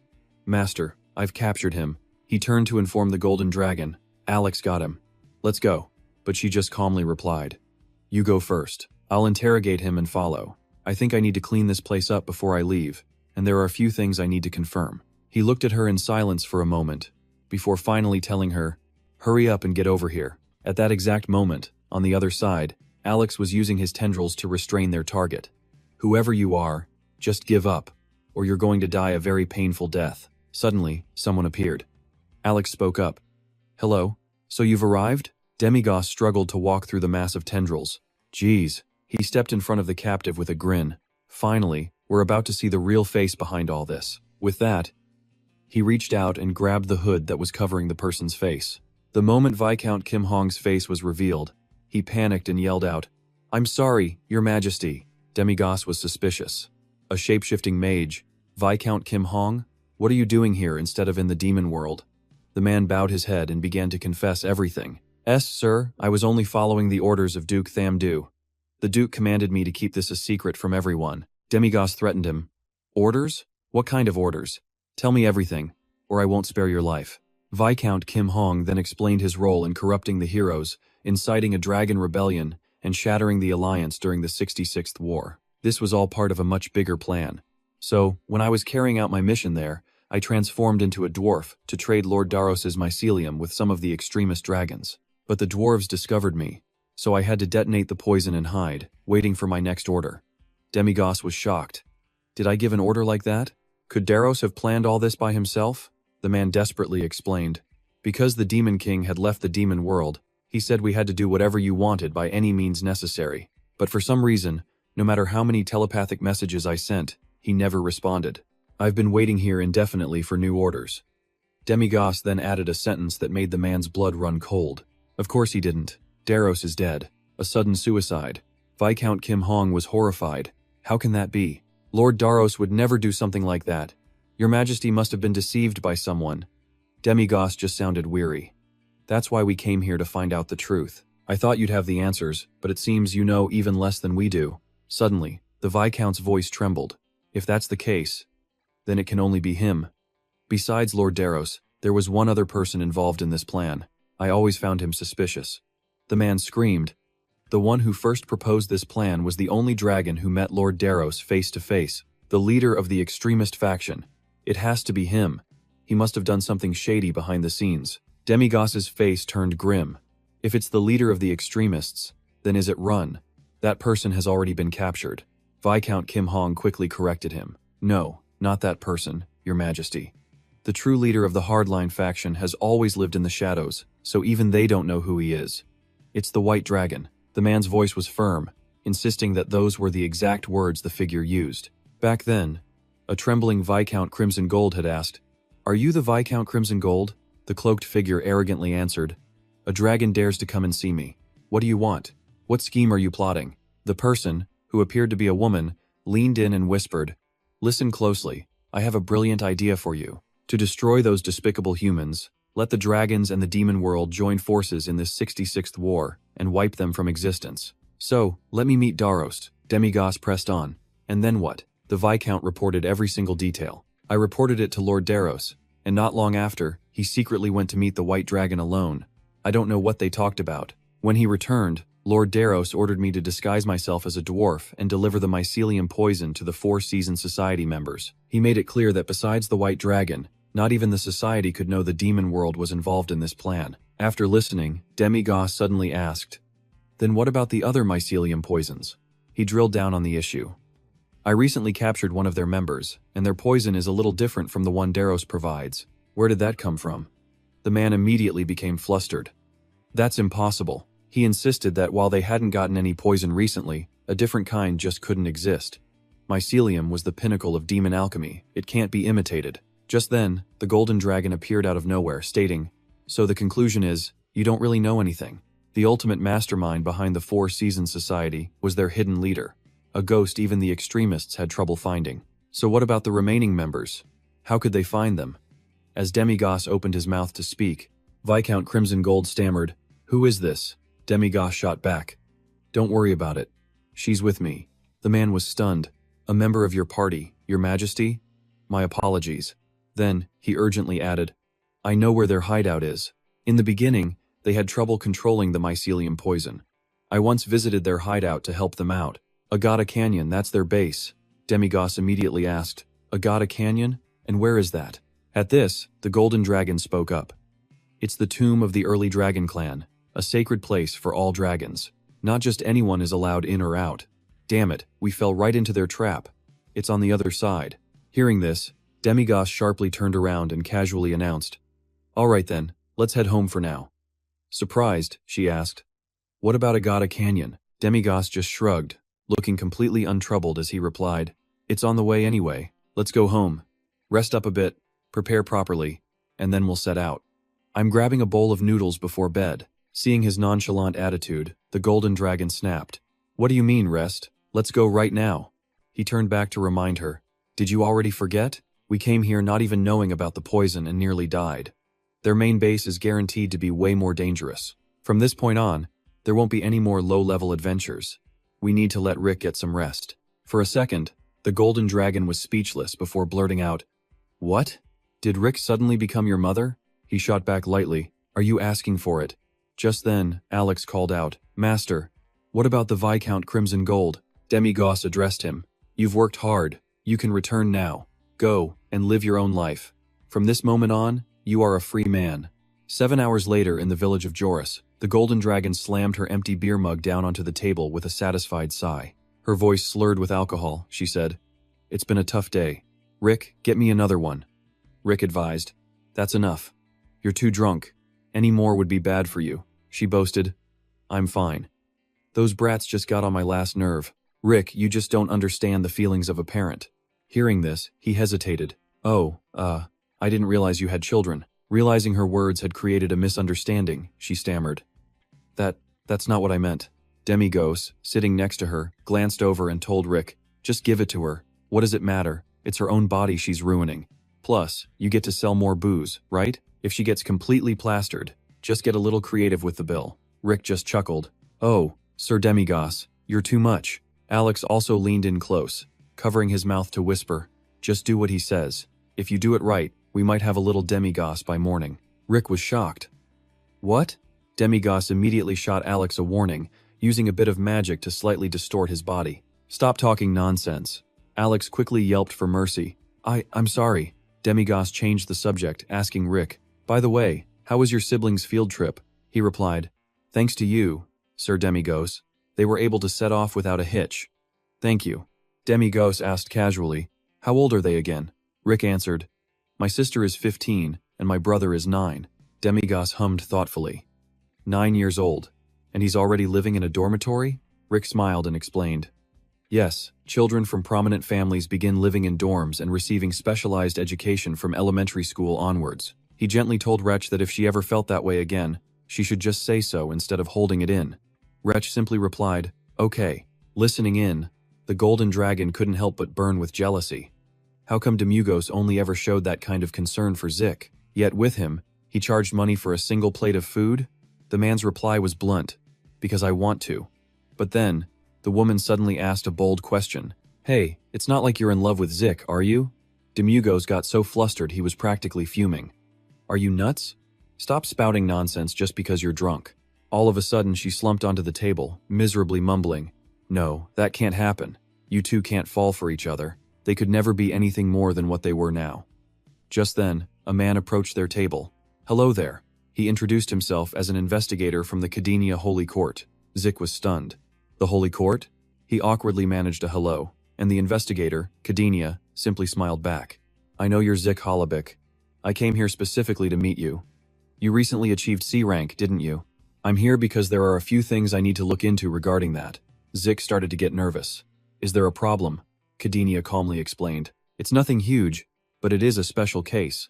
I've heard the Holobik family can't even scrape together 5 gold coins, and yet, during his rank evaluation, he suddenly achieved C rank, a rank that was nothing to scoff at. So I have a perfectly reasonable suspicion that some kind of scandal might be going on." Zik shot back. "No, there's no scandal." Cadenia pushed on. "That's what an investigation is for. Scandal or not, something here is definitely out of place." Suddenly, Demugos cut in. "Hey, you, investigator or whatever." Cadenia replied smoothly, "Yes, Mr. Demugos?" Demugos was caught off guard. "You know me too?" The man smiled and confirmed, "I do." A strange merchant who suddenly appeared, using the name of an ancient god. He then identified the unconscious woman as Junium, and the man on the other side as the butler, Alex. Demugos's attitude soured. "Good, you know who we are. Now get lost and stop interfering with my business." But the investigator was persistent. "Ah, but in that case, Can I be a customer? I happen to be in need of a dagger for my travels. A few days ago, when the dragons were released in Holistardia territory, I unfortunately lost my weapon. Demugos became wary. You were there at that time? The man replied. Yes, and I've been to many other places, too. So, I have one question for you. What is Zik's pure blood lineage percentage? Demugos said dismissively. There should be a report filed. You can just look at that. Kadinia pressed him. Yes, a report was filed. That's precisely why I'm asking for the percentage. But Demugos just gave a nonchalant reply. I don't know. I don't remember. At this, the investigator turned to Zik. You don't remember either? Zik hesitated, so Kadinia prompted him. Tell me the truth. The 4.2% on the report is rather hard to believe. Zik went along with it, answering, That's right, it's 4.2%. And that's when Kadinia sprung his trap, exposing the lie. Wrong. So it really was a fake report. The document actually recorded 3.62%. It was then that Demugos stepped in to run interference. He described Zik's situation, a 17-year-old orphan from an F-rank family. The boy had no connections and no money. If his pureblood lineage was too high, surviving would be a real challenge for him. I intentionally lowered it a bit. If you have a problem with that, go talk to the person who filed it. Kadinia was surprised. Is that so? Demugos simply said, Believe it or not, if you get it, then get out. The investigator offered a friendly smile. There's no need for such a confrontational attitude. I came here to help. Demugos shot that down immediately. People like you? I've never seen one of you actually offer real help. If you genuinely want to help, then do it in secret. Maybe send around 10 gold coins anonymously each month. Perhaps then Zik's life would actually change. Suddenly, the golden dragon cut in. That's enough. If you're an investigator from the Holy Court, you have a lot of authority. You could strip Zik of his warrior qualifications immediately. Even the general of Jorik's village can't be treated so casually around here. Kadinia stated his purpose directly. Even so, I'm just here today to ensure he gets the treatment he deserves. According to his own investigations through various channels, Zik appeared to be at least a G-rank warrior, with the potential to even reach D-rank. A case like this was quite rare, especially for a 17-year-old who was still in his growth phase. It was a truly exceptional find. Demugos was unbothered. What a pain. It's all thanks to the weapon I spent a fortune to create. This kid's body isn't capable of that kind of power on its own. At that, Kadinia exclaimed, How strange. Most warrior guardians hope their warrior's rank will rise, but you seem to want the opposite. But Demugos didn't take the bait. If his rank gets too high, it will be difficult for me to take advantage of him. The investigator was a bit stunned. Excuse me? What was that? Demugos continued. You know what I mean. Zik is a warrior with no backing and no money. Without someone helping him, he couldn't even participate in the rank evaluation.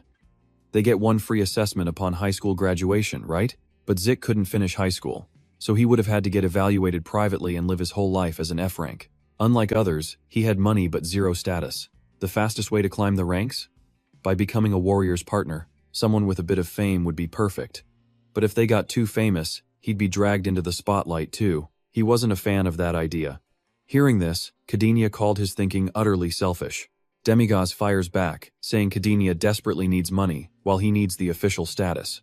A win-win situation, right? So he tells him to back off. But Kadinia won't let it go, insisting this would only hurt Zik in the long run. He explains that a D-rank warrior is basically a high noble, receiving massive support from the palace, and the chance to do great deeds for the world. He accuses Demigos of just using Zik. But Demigos hits him with a question that stops him cold. What would he do if Zik's rank didn't meet his expectations? What if after the official evaluation, he's still just the C rank he is now? Or, what if he scores even lower in F rank, even? At this, Kadinia just smirks. He confidently declares that it's impossible. Kadinia then reveals, according to my investigation, Zik is the masked warrior. Demigos scoffs right back. According to your investigation? Without any proof, there's no guarantee. It's all just his speculation, isn't it? What if he's tested and isn't an S rank or a D rank? He keeps pressing maybe Zik just got lucky before. What if the result is even lower, showing he's an F rank? What then? Would Kadinia still treat him with the respect of a G or D ranker? Kadinia coldly replies that Zik would just have to live according to his rank, but that won't happen. Demigos drops his chopsticks, planting his hands on the table. Why? Because you investigated? He's betting Zik's entire future and life on nothing more than his own theory? You're a rich kid, aren't you? Kadinia asks what that has to do with anything. Demigos explains. You think you can achieve anything just by trying hard, don't you? That no matter how many times you fail, if you just keep trying, you'll eventually succeed. He knows guys like Kadinia take those stories for granted. That's why the younger generation just doesn't get it. His voice drops low. Are you mocking hard work? But Demigaz retorts, I'm not mocking effort. It's fine to fail over and over. But what's pathetic is refusing help from others when it could save you from all that hardship. Then he unleashes. Effort? Failure is the mother of success? Zeke lived a life where failing just once meant everything was over. But instead of succeeding, he chose to fail for the sake of his younger siblings. He was so terrified that even his choice to fail might fail that he lived in constant fear, carefully taking one slow step at a time. Everyone looked down on Zeke, telling him, don't live like that. And every time, he could only apologize and keep going, ignoring those who didn't understand. So, is Kadinia saying all of this happened because Zeke just didn't try hard enough? You look down on his life now, but how do you think Zeke achieved this failure? What did he have to sacrifice to earn this failure? You want him to take a test to prove your little theory? And what if it doesn't work out? Finally, Demigos picks his chopsticks back up. I'll take care of him, so stop worrying. Just order 2 bowls of noodles and leave. That's the only way you can actually help Zeke. Kadinia reminds him that high-rank warriors are humanity's greatest assets. Demigos couldn't care less. Then you should have managed them properly from the start. Why is a potential D-rank warrior stuck doing manual labor, unable to even attend school? Kadinia smiles faintly. Your resistance is stronger than I expected. I'll be back. Zeke, you should think it over carefully. Demigos snaps. I told you not to come back. Zeke awkwardly agrees. As Kadinia turns to leave, Demigos suddenly calls out to him. Hey, he says, pointing up. You should probably deal with this before you go. Kadinia glances over, and a shimmering, transparent thread appears. Then, more threads become visible all around Demigos. Zeke, completely lost, asks, Sir, what are you talking about? It's nothing. He notes that while they were arguing, everyone else was just enjoying the party, completely lost in their own little worlds. Suddenly, translucent, silk-like threads appear all around them, connecting everyone together, and all of them trace back to Kadinia's hand. He raises his jewel-covered hand and gives a slight smile. My apologies, I forgot. In a flash, the threads twist and release everyone from their hold. He slowly retracts the threads, winding them back around his hand before giving a slight bow. Well then, I'll be going. Zeke politely replies, Thanks for coming. Have a safe journey. And with that, Kadinia turns to leave. His expression darkens as he thinks to himself even a normal D-rank hunter shouldn't have been able to see those. He somehow recognized these people and knew he had to investigate. Demigos called out softly, then said with a genuine smile, Thank you, sir. With his mouth full of food, he casually replied, Don't be an idiot. I'm just using you, too. Night fell, a bright full moon hanging over the tavern. Demigos carried the unconscious Huang Jinlong inside, kicking the door open. Oh, for crying out loud, he muttered. I told you to drink, not drink yourself into a coma. He remembered how the other two had backed away earlier. I have work to do, so I'll be leaving. I have to clean the shop. He cursed under his breath. Damn it. Tomorrow, he'd kill every last one of them. Furious, Demigos carried her to the room and dropped her onto the bed. Ugh, she was unbelievably heavy. Huang Jinlong was out cold, sleeping peacefully. And for a moment, Demigos just froze. Her words from earlier came flooding back to him. You know what? I'm actually looking forward to this. You're the first person I've ever met who dared to give up the title of Demon King. Honestly, I let my guard down. I thought we'd gotten a little closer. Don't waste your energy here. The moment you do, every hunter in the world and the executors will know the Demon King is here. You idiot. Just do it like this. It'll make things a little easier for you. Demigos stood there, silent, beside her bed. Then, suddenly, he moved. But just as his sharp claws were about to touch her face, he stopped. He turned away, snapping, You fool. How can you be so careless in front of the Demon King? He paced around the room, surveying it, before finally collapsing onto the sofa next to the bed. Just for tonight, he'd sleep here. He opened his eyes, staring up at the unlit crystal chandelier on the ceiling. Demigos cursed quietly. Damn it, what are you two planning? Suddenly a voice echoed in the room. Indeed. What exactly are your true intentions? My lord. Lugofi and Shatina were sitting in the chairs across from him. You left even the funeral without saying a single word. We were so sad. When we were little, you always came to us. Have you forgotten all about that? He was stunned. How did you two get in here? She asked. How long are you going to keep this up? He was confused. Keep what up? Lugofi and Shatina took turns speaking. This little hero game of yours only has 20 years left. Annoyed, Demigos cut them off. Spare me the lecture and get to the point. I'm getting sleepy. She suddenly said, please, do not interfere with Daros's affairs anymore. He was taken aback. Don't interfere? Lugofi and Chatina replied. Sokka didn't dare say it herself, so she asked us to speak for her. He narrowed his eyes. What's this about? Convince me. Suddenly, they both stood up. Convincing you is our specialty, my lord. They began to remove their hats. One draped an arm over his shoulder, while the other's hand slid towards his abs. They leaned in close. It's been a while. Won't you play with us, master? He let out a small laugh. What kind of game are you two playing? They replied sweetly. We're convincing you, of course. Then Demigos shoved them away, shouting, I was a fool for trying to have a serious conversation with you. Why isn't there a single decent one among the 7 dukes? No wonder you always lose to those cheap blood soldiers. He demanded loudly. Stop beating around the bush and tell me clearly. What happened to Daros? She answered nonchalantly. You already know, don't you? Why are you pretending? Alex is the one who killed Daros. Her answer left him completely stunned. What? Demigos still couldn't believe it. Alex killed Daros? Is that your speculation, or do you have proof? She replied. It's mostly speculation, but all the other dukes think the same thing. He narrowed his eyes. And what's the reason? She shot back. We should be asking you, my lord. Why did you stop Daros? Demigos scoffed as if he'd heard something absurd. Stop him? Me? And why would I do that? The other continued. We know everything. The dragons that were driven mad by Daros's poison.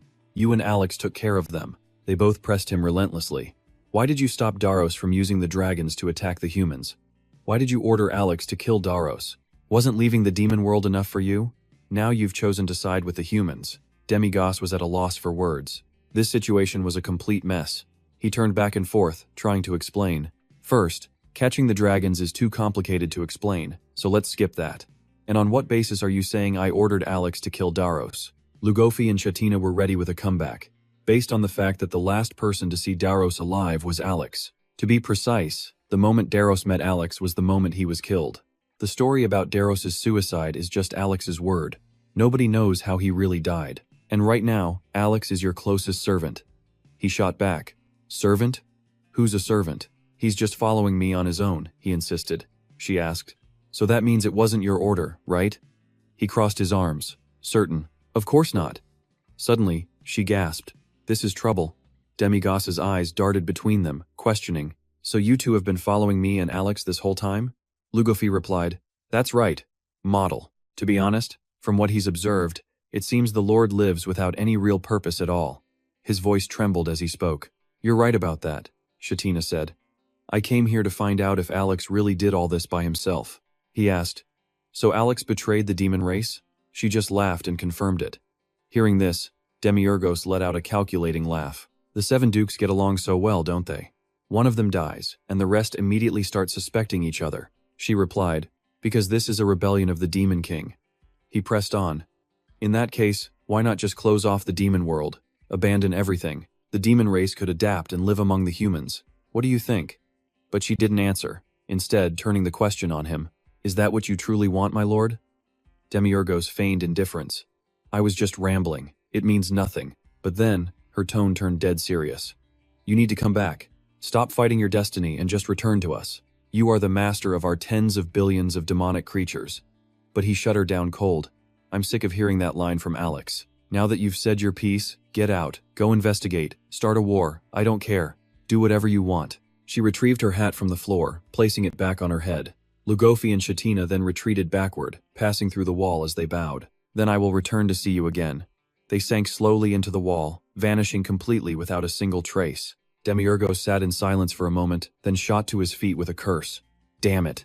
Spreading his wings, he launched himself into the sky. The scene shifts. Demiurgos flies toward a castle surrounded by floating masses of molten rock. He casually opened the door, startling Alex inside. My lord, he asked, what brings you to my office? But Demiurgos ignored the question. I've given this a lot of thought. He finally said what was on his mind. It was you. You killed Daros, didn't you? Alex's expression immediately darkened. What are you talking about? How could I possibly have killed Daros? Demiurgos laid out his logic plainly. No matter how I look at it, Daros had absolutely no reason to take his own life. You were the only one with him when he died. If it wasn't suicide, Then that means you killed him. His hands began to warp, his gentle aura vanishing completely. It's time for the truth, Alex.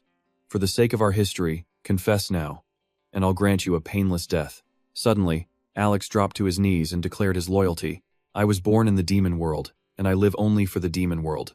For that cause, I am always prepared to die. While I may not like the other dukes, I would never harm them. Not if it meant weakening our forces. If even you, my lord, who has always been by my side, cannot trust me, then there's nothing more I can do. But with Daros gone and you absent, if I too were to fall in this 66th war, the demon world's defeat would be certain. No matter what it takes, I absolutely cannot die here. Hearing this, Demiurgos froze, then his whole demeanor shifted. With a sigh, he said, "You pass." He crossed his arms, remarking, "A very typical answer from you. You passed the test. Just as I thought, the only thing on your mind is war. You came all the way here at night just to test me? If you have that much free time, go practice your magic." Demiurgos then revealed the truth. "You idiot. Shatina just paid me a visit. She told me you were the one who killed Daros." Alex was stunned. "What?" Demiurgos explained. "From their perspective, I get it.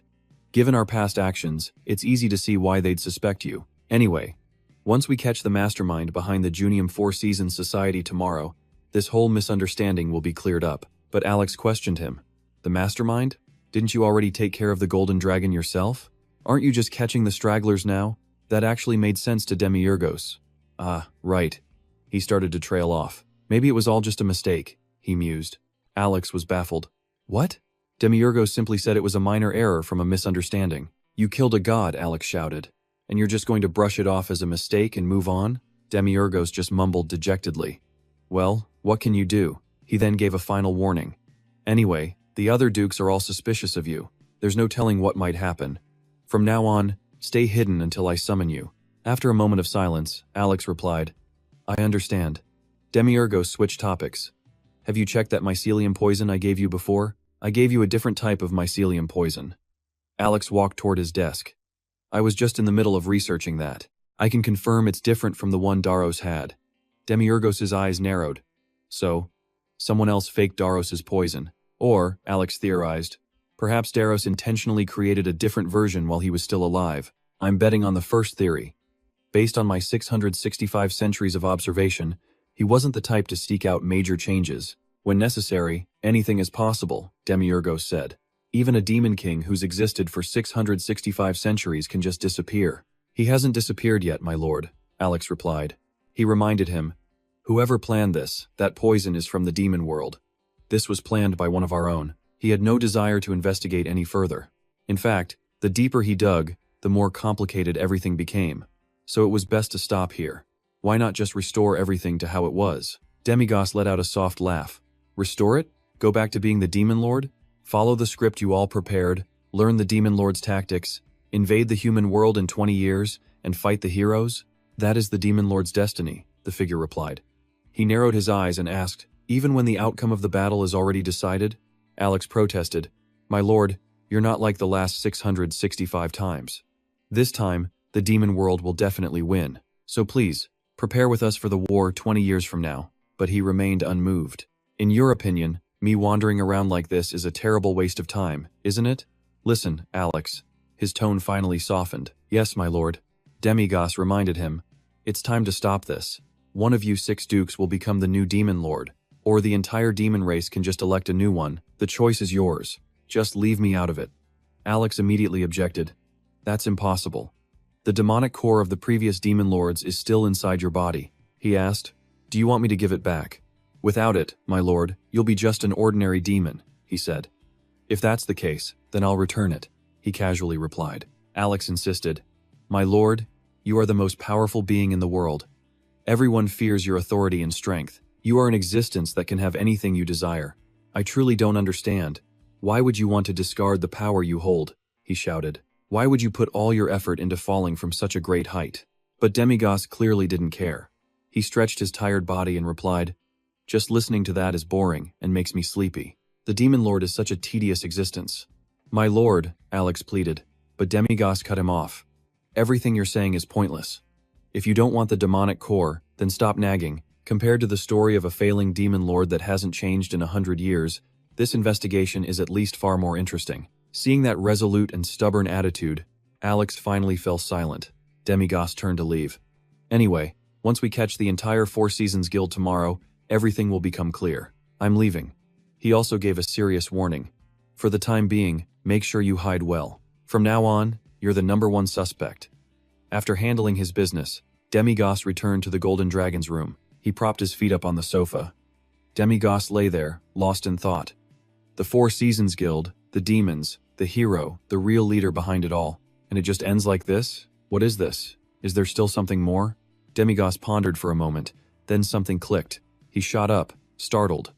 Even he was wary of his own hypothesis. What if they were all the culprits? That's right, there's no rule saying they can't all be guilty. He began to analyze. Daros provided the poison to sow discord between dragons and humans. The Four Seasons Guild spread it among their own kind. Following the path Daros laid out, when the dragons attacked first, the hero gleefully hunted them down to accumulate wealth and weapons. Could it be that all of this was arranged by someone? What if it was just the self-interests of each party fitting together perfectly, like gears in a machine? He frowned. Then that means there's no central figure and no clues to grab onto. What if the mastermind is just as vague? He fell silent for a moment. The conflicting clues made Demigos clutch his head and sigh. Then why did Daros have to die? No matter how you look at it, that part makes no sense. Why did that guy have to die and mess with my head like this? He stepped off the couch. Damn it. Demigos approached and called out softly, "Hey, Golden Dragon." Still tipsy from the alcohol, she whined. "I was sleeping so well. What is it?" He didn't answer, simply raising a hand to open a portal and command, "Let's go." The scene changes, filled with desperate screams. "Help me! Let me go, it hurts so much." The Golden Dragon stood frozen, staring at the scene before her. "Please let me go. Just kill me, please." Emaciated people were locked up, crying out as if they were living in hell. "Let me out! Please save me! Please, please! Give me some food, please, anything!" The voices of guards and prisoners echoed endlessly. "A new one? Come over here and look. When are you going to let me out?" "I've been here for so long," the Golden Dragon asked quietly. "Is this a prison inside your body? You don't seem to care much about the prisoners' human rights, do you?" He replied calmly. "I am taking good care of them. They're still alive, aren't they? Besides, even if they wanted to die, they can't without my permission." She asks him, "Where are we even going?"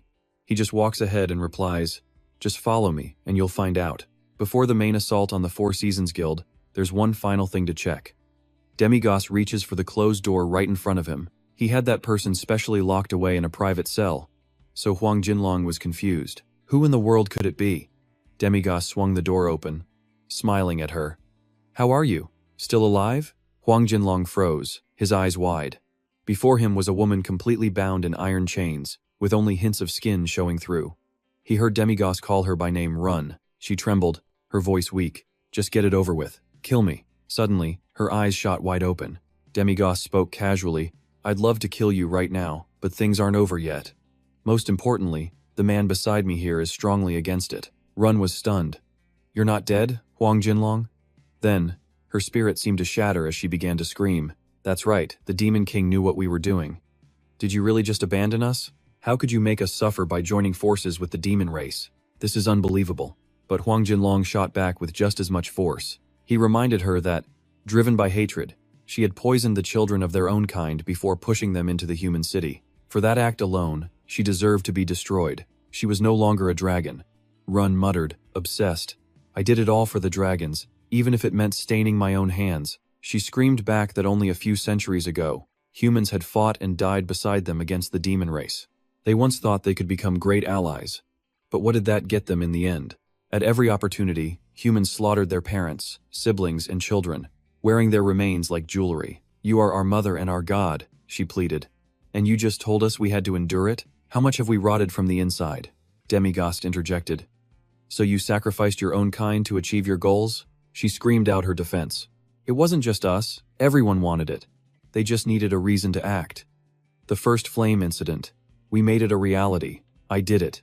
And soon, she promised, countless enraged allies would finally start the war." Huang Jinlong's voice suddenly softened. "Run. I understand the deep sorrow in your heart. I know you lost both your loving husband and your child to the humans." Her husband's claws had become their spear. Her child's eyes had become a nobleman's earrings. He admitted he hadn't stopped her from protesting the peace treaty signed with the humans. Even when she gathered a larger group to beg him, he had only listened in silence. But clearly, she didn't want to hear it. Just listening was not enough. She shrieked like a madwoman. "O mother of our people, our God, the noble Huang Jinlong, why would you sign a treaty with them? They are far too greedy. Even now, somewhere out there, they are still targeting the bodies of our dragon race. Today they'll use my flesh to make a shield, and tomorrow they'll use my husband's arm bones to forge a sword, and the day after that, they'll use those weapons to harm our other children, until the very last dragon is gone. They are nothing but devils. Why would you sign a treaty with them?" "Oh, great one." Without another word, Huang Jinlong turned his back. He and Demigos finally walked out of the room. He looked towards the screams of the prisoners and said quietly, "It's as you said. When you gaze into the abyss of a monster, the abyss gazes back." "So that's what this is?" Demigos asked him. "Have your children become the very embodiment of wrath?" But at this moment, tears were already welling up on that beautiful face. Demigos continued, "They probably just wanted revenge on humanity. Nothing more complicated than that, right? Just nothing grand. The Four Seasons Guild has its way, the demon race has its way, and the heroes have theirs. Maybe every single person is just doing what they want to do. There's no grand plan from on high. They just live in their own positions, and slowly, perhaps, they've all become monsters." Huang Jinlong suddenly spoke. "Humans are hateful, but do you hate humans?" He remained silent, walking ahead to brush off the conversation. "Don't talk such nonsense and get some sleep," he told Huang Jinlong. "You idiot. If you want to win, we have to start early tomorrow." He was certain that tomorrow, everything would finally end. A day passed. Jack, Alex, Huang Jinlong, and Demigos, each wrestling with their own burdens, sank into the deep, dark night. The village slept peacefully under a sky glittering like a galaxy. The scene changes to morning in another place, where someone steps onto crystal-clear water. A servant bowed respectfully. "It has been a while, Lord Cadenia. Was your trip a smooth one?" He reported back, "That motion sickness is no joke. The night flight was not easy at all. This place was the only sanctuary under the earth, the Imperial City." The attendant reports, "That person is waiting for you, sir. Please go inside." A moment later, Cadentia bows. "May the Holy Palace prosper. May the 12 archangels bless you." The figure on the throne replies, "I've heard the story. Now, give me the full report." And so, he begins. Zik Van Hock's reading was 10,825%. "We've already secured a confession from the one who measured it, my lord." He murmurs, "This is completely unprecedented." Cadencia immediately offers his opinion. "We must bring that person to the Holy Palace. If we put him in charge of the cavalry for the upcoming 666th war, I'm certain we can finally obliterate the demon world." The Lord's reply is cold. "I've heard about the Duke's intentions for a long, long time." But he presses on, vowing, "My lord, I can still fight even 20 years from now." Every D-rank and G-rank hero shares that exact same determination. In the past, they always stopped at the gates of the demon world, even with strength to spare. That history cannot be allowed to repeat itself. The one on the throne hears this, but remains silent. An image flashes through his mind, hands rising from a pile of ash. It's always the same. The final hero dies fighting the Demon King, but Cadencia is convinced this time will be different. If he can just get this new kid to lead the cavalry, the outcome might actually change. "If I have 20 years, I can teach him every combat tactic and magic spell I know. He'll become a prodigy nearly on par with the last hero of this generation. 20 years from now, with him fighting alongside the 5th generation's final hero, we'll have 2 of them. The demon world won't stand a chance." Walking down a grand corridor, a priest starts the conversation. "No matter how busy you get, I always feel small witnessing your dedication to the world and to justice." Cadencia just laughs it off. "Haha, you give me way too much credit. My mind isn't the sharpest, so the least I can do is work hard with my body." The priest replies graciously, "You completed all your studies with honors. Why are you being so modest? Haha." Just then, Cadencia's attention is pulled toward a noisy group of people nearby. The priest sees him looking and quickly explains, "They are the next generation of warriors and saints, here on a tour. For kids like them, seeing a sacred place like this firsthand is the best way to inspire their faith, pride, and loyalty." He continues slowly, "They are the 5th generation. Who knows? Among those very children could be our next final hero." And on the other side, the group of kids has definitely noticed Cadencia. A young saintess gasps with excitement. "Oh my goodness, it's Lord Cadencia of Jodiac." While she introduces him properly, the other warriors can't help but rush forward. "Everyone, please show your respects. This is Lord Cadencia of Jodiac." possessor of the world's strongest bloodline and the Holy Emperor's sword. This sudden, overwhelming praise makes Cadencia a bit awkward. It's an honor to meet you, sir. Hello, sir. Wow, he's so cool.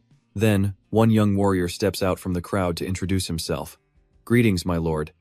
I am Kos von Holy Rose, from the Holy Rose family. My grandfather is also a member of the Zodiac Knights, so I've heard many stories about you. Senior, another girl says, not even hesitating as she shoves Kos right out of the way. Hello, sir. I'm from the Holy Cypress family, the house that produced the very first female final warrior.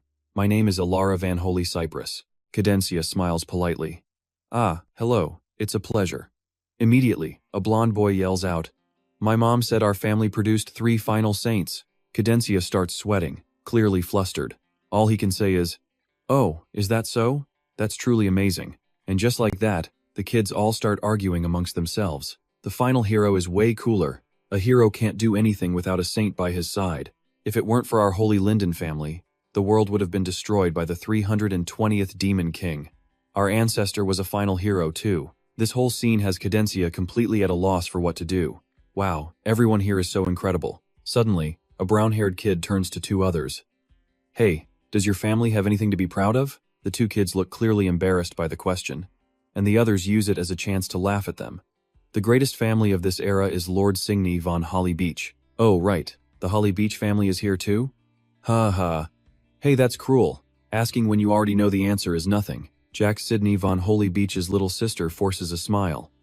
Yeah, our family doesn't really have anything special, haha. The second she finishes, the taunts start right up. Of course not. Why did you even ask? But Jack's younger brother, Regan von Horribik, isn't taking it quietly. He immediately snaps back. My brother is a C-rank warrior. He just made the rank. Cindy was taken aback by her little brother's actions, calling out, Regin. The crowd turned to look, but that didn't stop their teasing. In fact, the other soldiers just laughed even harder. They were talking about the last hero in the Saintess. What right did a couple of C-rank kids have to chime in? Oh, how amazing. For an F-rank family, being C-rank is a massive achievement, isn't it? Ha ha ha. They just kept piling on. A white-haired girl sneered. I heard your brother became a nameless squire and just bought his title with money, right? The brown-haired guy chimed in with fake sympathy. Wow, that is just pathetic. The rest of the crowd piled on, saying people like that should have their warrior titles stripped away. They're giving prestigious families like ours a bad name. Don't worry, it's not like anyone knows who he is anyway. Just then, a girl with pigtails put an arm around Jichi, saying, hey now, don't tease them too much.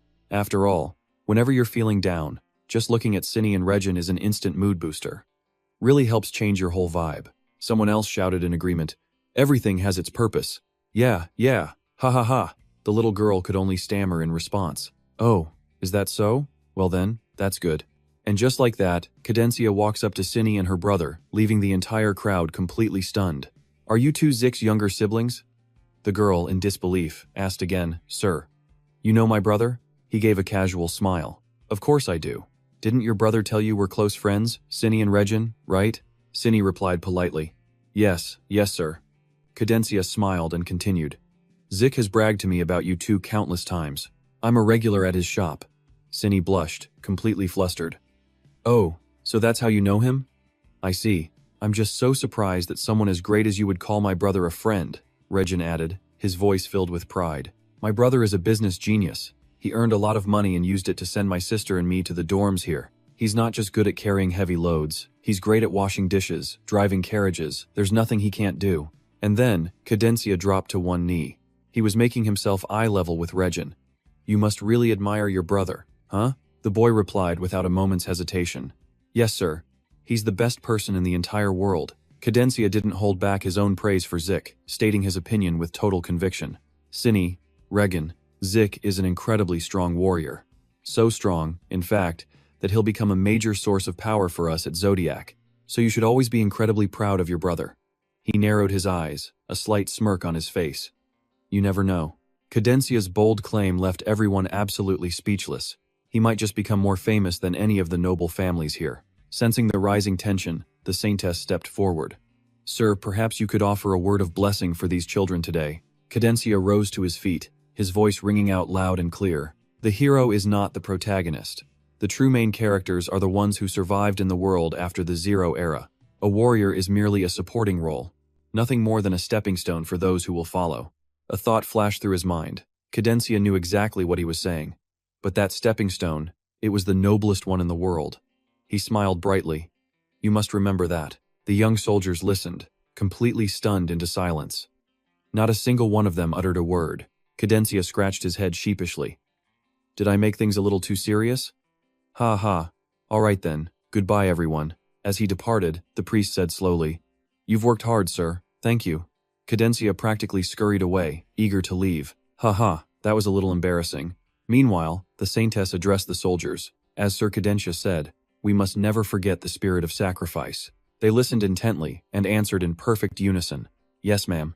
The scene then cuts to Zik, rowing a boat with Demiurgos and the Golden Dragon. Demiurgos spoke up. You're quite good at rowing. Zik just laughed. When I was 9, I used to have a job catching small fish. Demiurgos seemed a little surprised. Is that so? That's amazing. Zik was thrilled by the praise. You're too kind. But Demiurgos said nothing more, his gaze shifting elsewhere. After a moment, Demiurgos spoke again. Thinking about it, dragons are much stronger than humans. Why didn't they conquer the continent sooner? The Golden Dragon patiently began to explain to him. Unlike the Demon Clan, dragons aren't greedy. They live peaceful lives in harmony with nature, enjoying their quiet existence. Demiurgos asked another question. So what is this boundary realm? The Golden Dragon explained. It is a zone connecting the dragon's realm and the continent, a kind of magic gate. But he didn't let it go. So in the end, it's still a gate to the human world, isn't it? Don't they have any desire to take over the surface world? It's not just the dragons. The dwarves don't come to the surface either. Why is that? The Golden Dragon was clearly bored. Isn't it easier to conquer the surface than struggle with mining? It asked, questioning why anyone would think war was a better choice. Hearing this, Zik couldn't help but let out a laugh. But Demigos remained serious, pressing on. And the demons? Why do they want the surface? The dragon finally snapped, yelling that only the demons would know that. Acting like nothing happened, he calmly suggested they probably didn't have a good reason anyway. Some say they long for the sun, but he pointed out they've lived just fine for 66 centuries without it. He laid it out plain and simple. Dwarves underground, elves in forests, and dragons in caves. Humans on the continent, demons in their world, wasn't that just normal? The Golden Dragon questioned him with pure anger. You need to move around more, it scoffed. All this thinking will drive a simpleton like you crazy. What's so strange, you lunatic? But Demigos was completely unfazed, continuing to voice his opinion. 66 centuries, he repeated. How is it possible that for over 60,000 years, none of their territories have overlapped and everything stayed the same? That was way too long for nothing to change. Rowing the boat, Jack finally decided to speak up. He pointed out that the human continent was exactly the same. For 66 centuries, national borders had never once shifted. Sure, there were occasional wars over the throne, but he believed nothing significant ever changed. The Golden Dragon had to agree. That's right, it mused.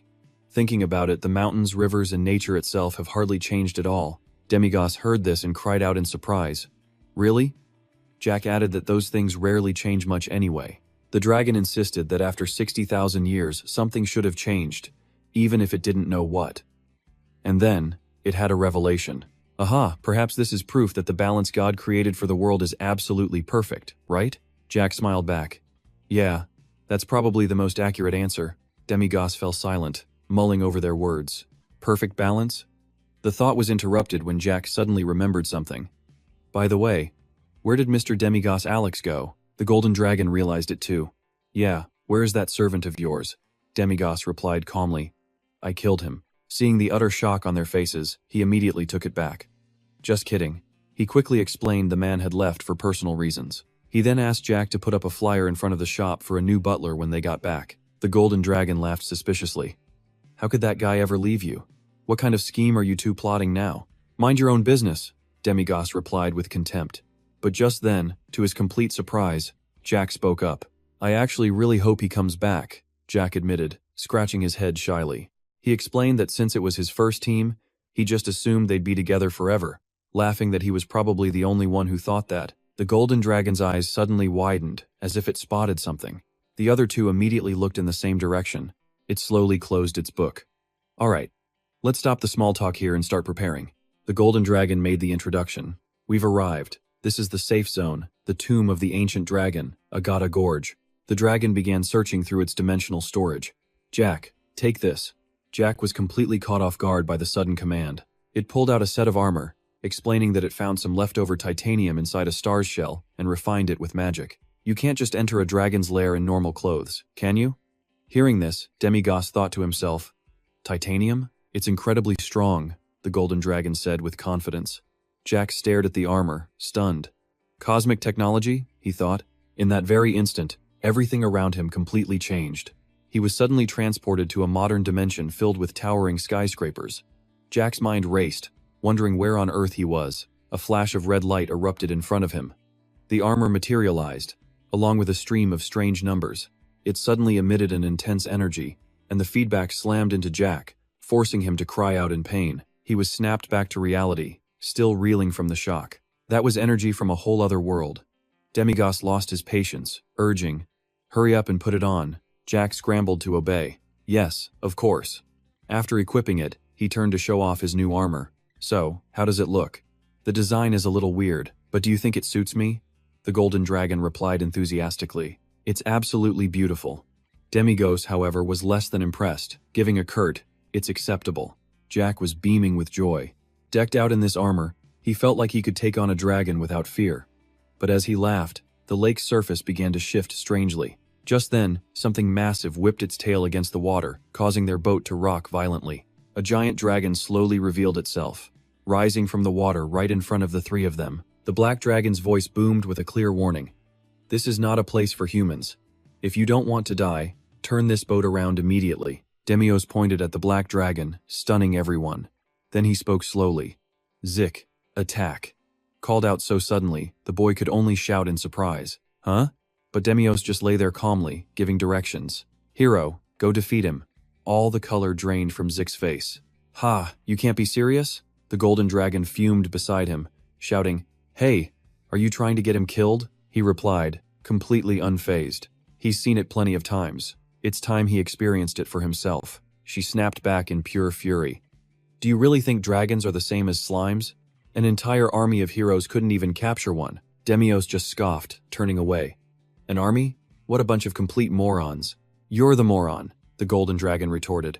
He just smirked back. "If you don't want Zik doing it, then you go catch it." She challenged him again. "Don't you think it'd be weird for me to be the one catching a dragon?" Demios began to taunt her. "Fine, I'll do it then. That dragon is way too weak if I can't control my power properly. That's not on me." His taunt hit its mark, and the golden dragon gritted her teeth in rage. The nearby dragon saw them arguing and finally spoke up. "What are you doing? Just get out of here." Hearing that, the golden dragon decided to step in herself. I don't care anymore." "Zeke, take this." An immense surge of power flowed directly into his body. This overwhelming strength, it was unreal. She watched him, her voice tense. "All of the highest level buffs have now been activated. In this state, you could destroy a small castle." The golden dragon then added a warning. "Zik, please, don't kill that child." Zeke just laughed nervously. "That's a child? I'm more likely to die than he is." A second later, Demios grabbed him and yeeted him straight at the dragon. He yelled with all his might, "Super buffed Zik, launch!" Caught completely unprepared, Zik could only scream as he flew through the air. He was sent rocketing straight toward the dragon. The beast saw Zik hurtling towards it and immediately went on the offensive. "Die!" A powerful blast of ice energy erupted from its mouth. "Storm breath!" Zik quickly pulled out his shield to block the devastating attack. The shield held, allowing him to pierce right through the attack and get in the black dragon's face. The shock of the blow sent teeth flying as the beast roared in pain. But the real surprise was still yet to come. It looked up to see Zik drawing his sword, already preparing his next attack. Moonlight Arrow, third form. Gripping his sword, he poured every bit of strength he had into a direct charge. Demon King Pierce. But the black dragon whipped its massive tail around. Zik couldn't block it in time and was sent flying with a cry of pain. The beast taunted him smugly. "Did you really think a direct attack would work on me?" His shield flew in one direction, his sword in another.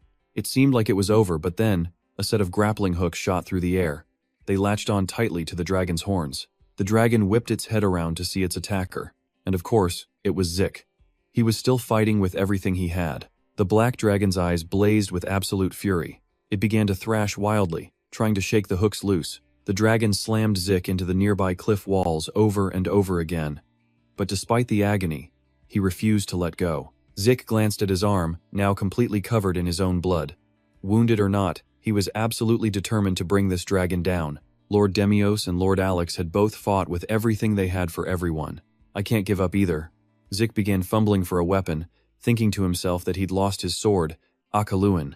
He needed something. Anything. That he could use as a weapon. Just then, his hand found something and he lit up. What's this? He pulled out a frying pan. Zik didn't know whether to laugh or cry. A pan? Seriously? If only this was a knife. The moment he said it, the pan in his hand started to distort and reshape, quickly transforming into a wickedly sharp dagger. Demios, watching from below, was completely stunned by what he was seeing. But before Zik could even attack, the dragon yanked him away again. This time it flung him into open space, leaving him screaming helplessly. The black dragon then dove straight into the water below. Still hooked on, Zik was dragged down from the sky at a terrifying speed. In an instant, both of them were underwater. He was pulled deeper and deeper, totally unable to fight back at all. Zik struggled frantically, his mind screaming in pure, helpless panic. No, I can't breathe. The merciless dragon just dove faster and deeper. All Zik could do was grit his teeth as his consciousness began to fade. Right before hitting the bottom, the dragon sharply changed direction, sending Zik slamming inertia first into a cliff wall. Then it shot back up towards the surface again. Its speed was only increasing, showing absolutely no mercy to its opponent. Zik was thrown through the air once again. His whole body was battered, but he still fought back with fierce determination. Seeing Zik clinging on like a leech, the black dragon gathered its power for a final attack. You humans can just die. Dragon's frenzied breath. A massive torrent of energy slammed directly into his body. Down below, the golden dragon and Demios watched in horror as she couldn't help but scream, Zik! However, a second later, her horror turned into pure, utter shock. So that's it. The titanium armor created a solid defense layer, protecting Z. Strange numbers then began flashing endlessly across the armor's surface. A second later, he jettisoned the bag from his back. The armor's back-mounted functions activated instantly. In a flash, Z's back fired a volley of missiles straight toward the boss. The boss saw this and his face filled with panic. He had no time to react before taking the full brunt of Z's attack. But it didn't stop there. The armor launched another assault. With the black dragon stunned, the armor pressed the attack, hammering him again. Powerful energy streams rocked the water's surface, nearly capsizing their boat in the process. The golden dragon watched the boss get hit with the non-stop barrage, absolutely stunned by the sight. A moment later, his strength gave out, and he collapsed into the water. The golden dragon quickly looked on, but even at the end, he refused to admit defeat, forcing himself up to keep fighting. The black dragon rose once more, aiming right at Z. He was also badly injured but gritted his teeth, ready for another round. Z screamed with all his might. A sword pulsing with red light shot up from the water, appearing in an instant, and easily pierced the black dragon, making it roar in agony. The sword, crackling with killing intent, flew straight into Z's hand. He spoke slowly. One more time, Moonlight Blade, third form. Instantly, the armor launched yet another wave of missiles. With his sword in hand, he charged his opponent like a madman. Demon King Z plunged the blade deep into the black dragon's body, followed by a relentless missile assault. It slowly lost the ability to fight before finally crashing into the nearby cliff face. The golden dragon watched in amazement, thinking Z and his weapons were far beyond the skills of a typical hero. I don't know why, but it seems he's gotten much stronger, hasn't he? Demiurgos said, completely satisfied. Getting stronger is a good thing, isn't it? Heal up quickly, because we have another dragon to catch. She glanced at him, thinking to herself that for this man, nothing mattered but strength. A true demon king, indeed. After some time passed, the black dragon Z defeated turned back into his human form. He slowly opened his eyes to a voice asking, Hey, are you awake? The boss, tied up tightly, cried out in alarm. Ah, what's happening? Demiurgos replied with a grin. What's happening? Well, our hero defeated you, but the boss refused to believe it. Lies. How could a dragon that decides the fate of an empire lose to some random nobody? Impossible. Without a word, he opened a vial. The contents immediately made the boss freeze in terror. Demiurgos continued his threats. Answer my questions, or I'll put this mycelium poison you guys love right into your eyes. The boss started to panic. How did you get that? Demiurgos answered calmly. I know everything you've done, using your own allies to attack humans with this stuff. Just why are you people doing all this? The boss screamed back. We will build our kingdom on this blessed land, then we'll drive out the humans, and dragons will rule this world. Demiurgos just gave him a mocking look. You just repeat those words like a parrot. You've only built a tiny kingdom and you already want to rule the world? Is your brain the size of a bird's? You're all delusional. His words enraged the boss. It was you, wasn't it? How could 3 of the 9 just suddenly lose contact like that? You're the culprit. What did you do to June, Julia, and Owen? But then, another thought struck him. The boss asked suspiciously, Wait, are you angels? You're trying to stop us from above, aren't you? But we have no intention of breaking your rules. Please understand, we only wish to receive the Creator's blessing and choice. However, what Demiurgos said next shocked him to his core. Sorry, but it's the other way around. His smile twisted into a wicked grin. The nightmare of everyone in this world. I am the Demon King. Demiurgos, out of patience, decided to just finish him off. Just a fool with meaningless delusions. Now you can go be with your friends. He slowly walked over to the Golden Dragon, who was treating Jack's wounds. You heard him, right? They all say the same thing. So, to conclude, I've resolved an unprecedented event. With vicious dragons trying to crawl onto the surface, I should get paid 10 times the previous amount, even if it wasn't perfect. He then noticed the silence. Demiurgos looked at the Golden Dragon, who was still quietly focused on healing Jack. It seemed he understood. Seeing the Golden Dragon remain silent, he turned to leave, calling out, Lamar, wake up. 8 more to go. We need to end this, and fast. The Golden Dragon, ever concise, just said, Time drifted by, and the sky began to bleed into late afternoon. Demiurgos just gazed upwards, seemingly lost in his thoughts. He couldn't help but admire the scene before him. Beautiful. I believe this is what you call a sunset. With heavy steps, Zek approached and said, Haha, I never expected to see you get so sentimental, Sir Demiurgos. You're probably the only person in the world who isn't worried while standing in a dragon's lair, Sir Demiurgos. Demiurgos shot back a question. Is that so? Zek then proposed. But, can we please rest for a little while? Haha. Hearing this, Demiurgos teased. Hey, mage, our hero here is getting tired. How about a little buff? The Golden Dragon couldn't help but snap at him. Hey, you lunatic, why don't you try using your own feet? But Demiurgos remained sprawled out. Wanna bet how many of them will show up next? The Golden Dragon replied coldly. 3. He immediately asked, Any particular reason? She answered thoughtfully, That's how dragons are. If one doesn't work, they'll send 3. She was clearly exhausted beyond her limits. Damn it, she thought. I forgot this body was human and I used all my mana on buffs and healing. Demiurgos pushed the question further. So, you're saying there are 12 of them in total? She explained, seriously. The number 12 holds a lot of meaning. There are 12 archangels, and a year has 12 months. Demiurgos calmly continued. All right. The mage bets 1 gold coin on 3. Zek, how many are you putting your money on? The Golden Dragon saw right through his little game. What? When did I ever bet money? Zek just looked on, confused. Me? After a moment, the hero gave his answer. In that case, I'll put my bet on 2. Demiurgos boldly declared. 1 gold coin for 2 then, Zek feebly protested. Hey, I don't have that kind of money. Demiurgos just waved it off. I'll front you the cash. You can just pay me back slowly. The Golden Dragon couldn't take it anymore. Are you some kind of gangster? In the end, Zek had no choice but to agree. Ah yes. What about you, master? Demiurgos answered with total confidence. 7. Zek could only ask, but why? Demiurgos casually pointed a finger toward the heavens. He calmly explained as dragons circled above. Aren't they right up there? Actually, it looks like one is missing. The Golden Dragon suddenly grew frantic. I'm too exhausted. I can't see clearly. A massive red dragon roared down at them. How did you get in here? What happened to the boss who was guarding the gate? Demiurgos just smirked. Oh, you'll be meeting him soon enough, don't worry. He gave a confident command. Zek, attack. But this time, the hero froze. Sir Demiurgos. The hero's face turned pale with absolute terror. 7 of them might be a little too much. I'll be torn to shreds without a single trace left. Demiurgos hopped down. You know, you're right. It is a bit much. He then glanced up at the dragons. This is a bit of a pain, but I guess I'll have to handle it myself. He even tried to shoo his partners away. Zek, I'd rather you not see me during a fight, so take a few steps back. Unexpectedly, however, Zek drew his sword and stood protectively in front of him. I will always follow your orders, Sir Demiurgos, but I must refuse this one time. Even for you, master, facing 7 dragons is too much. I'm only C rank. I know I can't help much, but at the very least, before he could finish his sentence, Demiurgos grabbed him by his backpack strap. The next second, Zek was flying through the air. Go guard the boat. I'll be down in a minute.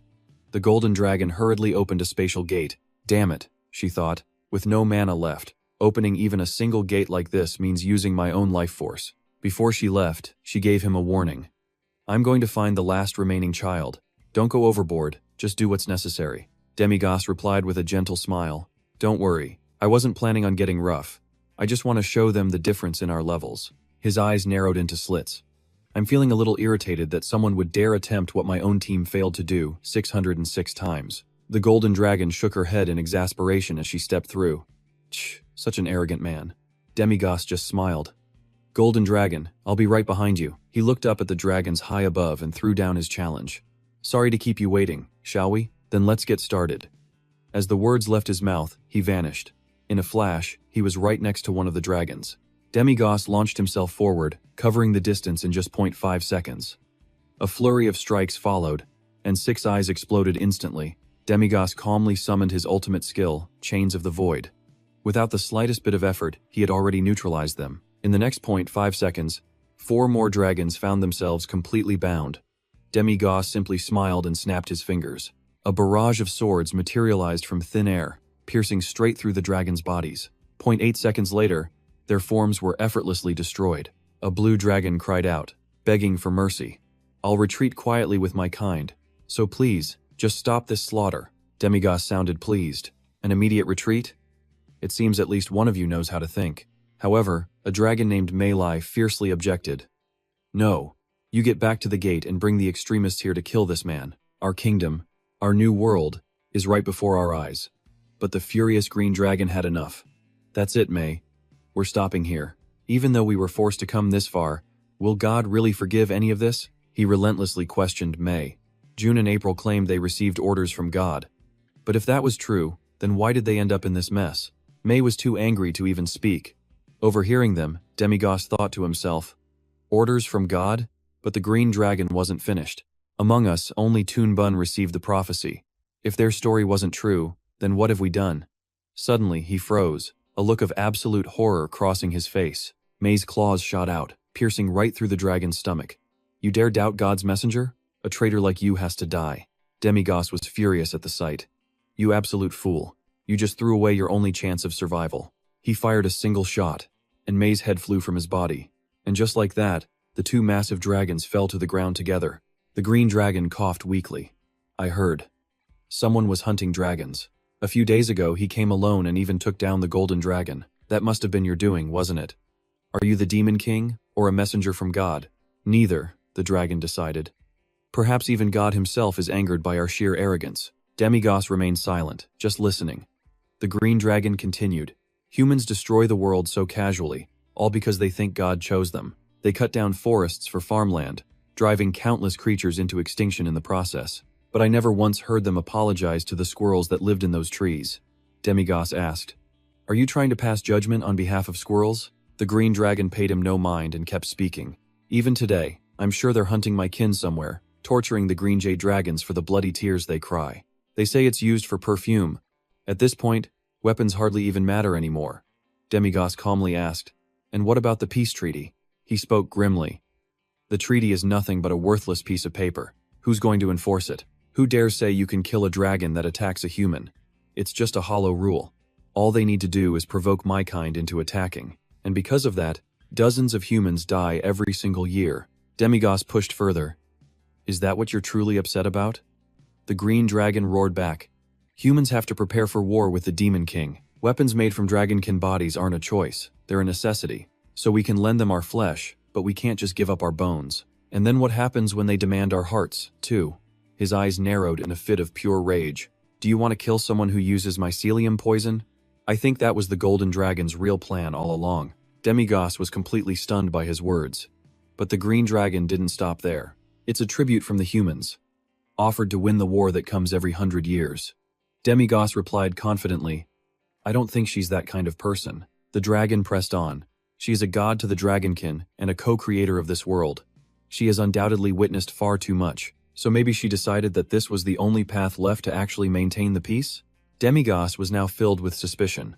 So someone was feeding you information through the dwarves, and that someone was the golden dragon. The green dragon voiced his own theory. One of us must have cooperated with them and accepted the poison. And if I'm right, that person is definitely April, the white dragon that the golden mage with you said he was searching for. April is the golden dragon's own daughter. Frowning deeply, he demanded, "Where is April right now?" The answer was immediate. "On the mountaintop." Demigos turned to leave. "For telling me that, I'll let you live. Now get out of here." But before he could take a step, the dragon said no. "We have already failed," the green dragon stated with absolute finality. "We've lost the golden dragon, and all of it is our fault. But if I return like this, I'll just be captured by those humans, and my tears will end up as perfume for those wretched things." He asked him directly, "As a proud dragon, how could I possibly bear that kind of shame?" A moment later, a blinding light erupted from his eyes, spreading rapidly. The green dragon self-destructed, creating a massive explosion that Rick could see from a distance. He cried out, filled with worry, "Lord Demigos!" The cloud of white dust surrounding Demigos slowly began to dissipate. Now, where the two dragons once lay, only a pile of ash remained. After witnessing the dragon's final stand, Demigos went to another place. He silently looked up at the silhouette of the golden dragon and slowly started walking towards it. April was lying in the golden dragon's embrace, speaking her last words. "We needed an excuse to deal with those nuisances. This should at least keep things quiet for a while. What do you think? Don't I make a pretty perfect villain?" Tears streamed down her face. "Did I do a good job?" she asked. "Humans have grown far too rotten, far too weak. Perhaps, in this war, we're truly going to lose. We've already sacrificed too much. You are not to blame." The golden dragon's voice choked with emotion. I never wanted any of this." April stroked the golden dragon's face and said, "Oh my goddess, my mother, the one I love most, my poor, pitiful mother. I understand it all, having to carry such a massive burden, pretending to be the strong one. But in reality, among all of us, you're the one in the most pain." April's voice grew fainter and fainter. "I have one wish. That you find peace. Just for a moment. The person I love most in this world. My golden light." And with that, she drew her final breath. April was gone forever, passing away in the arms of her beloved mother. Demios asked softly, "Suicide?" The golden dragon nodded. "Yes." He pressed on, "April. She was behind everything, wasn't she? She didn't deny it." "Correct." He hesitated for a moment before asking, "So, is everything over now?" Her answer was surprisingly gentle. It's over." Demios then updated her on the situation below.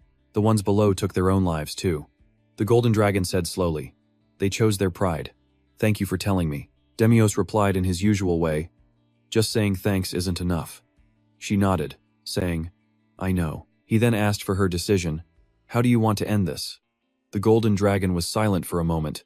How to conclude it? In the end, everyone was supposed to live happily. Demios questioned her again. "You think that just by being lenient and respecting all the extremists, you'll get a happy ending?" She wasn't so sure. "Maybe." Demios fell silent for a moment before quietly continuing. "The one who killed herself. She said that for humans, weapons forged from dragons are essential. You're turning a blind eye to the death of your own kind, aren't you? And you're trying to extinguish that rage with a so-called peace treaty. Well, that sounds perfectly reasonable, doesn't it?" However, the dragon's anger continued to grow, to the point where even you, the dragon god, could no longer control it. The golden dragon said nothing, simply allowing him to finish speaking. "That girl gathered the key extremists, created a faction, and gave you a legitimate reason to get rid of them, right? Did you not know this either?" He didn't hesitate to reveal the truth. "And you, not knowing any of it, thought I was the one who ordered the plague, so you asked for my help to catch the crazed dragons. In any case, that was all just part of the plan." Demios continued without pause. "With this, preparing for the war 20 years from now, humanity has once again gained countless dragon-forged weapons, and all the key figures of the extremist faction have been eliminated, haven't they? It's as if everything was orchestrated. For you, this is the best-case scenario." The golden dragon's voice was filled with helplessness. "You can think of it that way, if you wish. Living as the golden dragon is a position you couldn't bear if you were constantly worried about a good or bad reputation, or personal feelings." He asked her another question. "Are you the protector of the world order?" The golden dragon scoffed. "It sounds so grand, doesn't it?" Her reaction caught Demios by surprise, leaving him speechless. He then added with a touch of scorn, "While you sit here crying." The golden dragon sobbed. Just wait a moment. Just a little while, can you do that?" 60,000 years. Demios listened intently. "For me, That's too short a time to forget the children I've lost. After a moment, Demio spoke coldly. It's time to go. The golden dragon nodded in agreement. She then raised her hand, and a brilliant golden energy quickly appeared. The golden dragon cast the spell on April's body. In an instant, the energy poured into her form. April's body began to rapidly disappear, her form dissolving and becoming one with nature itself. Watching her go, the golden dragon couldn't stop the hot, sorrowful tears from streaming down her face. She gazed up at the golden lights in the sky and said, "The next time we meet, please be a good child." With everything resolved, she stood up and decisively turned to leave. "All right, let's go down." Seeing her demeanor, Demios couldn't help but ask, "Everything is settled, but you don't look very happy about it, do you?" The golden dragon's voice was weary. How could anyone be happy with this outcome? Demios said nothing more, simply unfurling his wings. He kindly offered his hand. "Since you're feeling this way," Demios proposed, "why don't you give it a try just this once?" The golden dragon didn't agree immediately, instead looking up at Demios in silence. After a moment of deep thought, she made her decision. "All right." He began to flex his wings, then stamped his feet, getting a firm foothold for takeoff. With that, he took Hong Kim Long and soared high into the sky, startling a panicked scream out of her. The two of them soared through the heavens against a breathtakingly beautiful sunset, a truly romantic sight to behold. Demigos suddenly makes a strange offer, "Just try screaming." Seeing the man's confusion, he explained himself. "Just scream as loud as you can until you feel better." He assured him no one could hear it. The man just offered a forced smile. He sneered, "That's not right. God is everywhere, and he hears absolutely everything. Watch closely and learn from me, you fool," he bellowed without hesitation. "This damn world has nothing holy in it. The demon realm is way better than this trash heap of a world. It can all just die." Hwang Kim Long immediately fired back with a question. "You want to kill everyone?" she asked. Hearing that come from the Demon King himself sounded incredibly serious. But Demigos just screamed again, completely unashamed. "Demon Lord? Demon King of the Demon Realm? God of the Dragon Clan? What the hell does any of it matter? This entire world is just a pre-designed machine," he raged, "and we are nothing more than meaningless gears turning inside of it. So where in the world are all the blessings?" Finally moved by his passion, Hong Kim Long let out a scream of her own. "You fools! Why did you act on your own like that? I never needed you to do that," she cried, tears streaming down her face. "I never wanted this," she sobbed. "I just wanted to kill all the humans so we could all live happily together. I didn't want even one of you to die like that." "Do you really want your own hands to be stained with blood? My heart hurts so much I can barely breathe, and now it just feels numb. Do you have any idea what this cursed fate of mine is like?" Demigos jumped in, shouting along with her. "That's right, you blockheads. You're all so disrespectful, stupid and reckless. Just do as you're told. If I say die, you die, you moronic lizards." Hwang Kim Long turned to him. "Hey, that's going a little too far." Demigos just laughed sheepishly. "Oh, is that so?" But she paid him no mind, continuing to pour her heart out. "For thousands upon thousands of years, I have blessed you all. I have sacrificed so much for you. I have given everything to protect you." Demigos chimed in again. "You bastards, can't you see your own mother is crying? You disrespectful brats, you're breaking your mother's heart." His teasing finally pushed Hwang Kim Long over the edge. "It's not that serious." Demigos just laughed in response. "Oh, sorry. I got a little carried away." He suddenly fell silent, staring off into the distance, before continuing his tirade. "Is God just some kind of pervert who likes to watch? Why don't you come down here instead of just looking from above?" Hwang Kim Long couldn't help but panic at his words. "Gods, you're so disrespectful. You'll be sent to hell for saying that." But Demigos couldn't care less, retorting, "My life is already in hell. Actually, no, it's because I was born the king of hell. If you're angry, don't just stay silent and pretend to be all righteous. Come on down and fight me." Hong Kim Long just scoffed at the challenge. "You want to fight? Me?" But Demigos didn't show a hint of fear. "You're mocking me. If the Demon King heard you, he'd be pretty annoyed." She stated confidently, "I'm not called the Almighty for no reason. Not even God's own angels could ever defeat me." Demigos looked skeptical. "Angels and gods? Aren't they just imaginary beings from old stories?" Hoang Kim Long felt she had to step in and correct him. "No, those beings? Well, you're right. They might as well not exist, since they never show up." Her cryptic answer left him completely baffled. He looked at her with concern. "You don't look so good." Hwang Kim Long simply smiled back. "It seems this human body can't really handle this much." Frustrated, he cursed, and then changed their direction of flight. "You idiot." As they dove toward the ground, Demigoss kept on scolding her. If you're feeling tired, just say so. Soon enough, they both landed safely. She immediately let go of his hand, then turned and walked away without a second glance. But then, unexpectedly, Hong Kim Long spoke up. Thank you. Demigoss was so surprised he didn't quite hear her. What did you say? She patiently repeated herself. I said, thank you, Demon King. However, his next words completely ruined the touching moment. Then pay me in cash. Hong Kim Long couldn't help but burst out laughing. Pfft, but I don't have a single coin on me right now. Seeing her laugh so freely made Demigoss blush with embarrassment. Hoang Kim Long didn't notice anything and simply turned to leave. But just then, a question suddenly popped into his head. But why did Daros die? A few days passed. Now, inside the weapon shop, every single person was filled with anxiety. Someone couldn't resist crying out, "Oh my God!" Demigoss just sat there, completely dazed, ignoring all the chatter around him. What's with him? He looks kinda scary, but his face also looks really dumb, but he was just lost in his own thoughts. A dragon against a whole party of heroes? They could probably handle 1,000 dragons without breaking a sweat, but why did they lose against the hero? It was a question Demiurge couldn't stop asking himself. Was the hero's power really that overwhelming? Meanwhile, Jack was trying his best to explain things to a customer. Don't mind him. He might look like that. But he's a very respectable person. I'm telling the truth, he insisted. But still, the crowd kept on whispering. He must have been brainwashed by Happy. So creepy. It was then that a sound from behind caught Demiurge's attention. The golden dragon slowly walked up to him. Reluctantly, Demiurge had to ask, "You're leaving?" She quickly replied, "Yes, our joint business with the mycelium poison is over. To be honest, I feel a little bad that you lost the title of Golden Dragon Slayer because of me," Demiurge answered calmly. "I never needed it anyway. So, how are you going to explain this to your kids?" The Golden Dragon said bluntly. "There's no other way. I'll have to gather them all and convince them one by one." So the story is, the Four Seasons Society broke the peace treaty to start a war. But it was all a big misunderstanding caused by your demon clan's plan, and in the process of solving it, I had to fake my death and operate from the shadows. Demiurge sighed. Just hearing about it gives me a headache. If it were me, I'd stay here. I'd rather die than go back to that. She couldn't help but tease him. What, are you sad?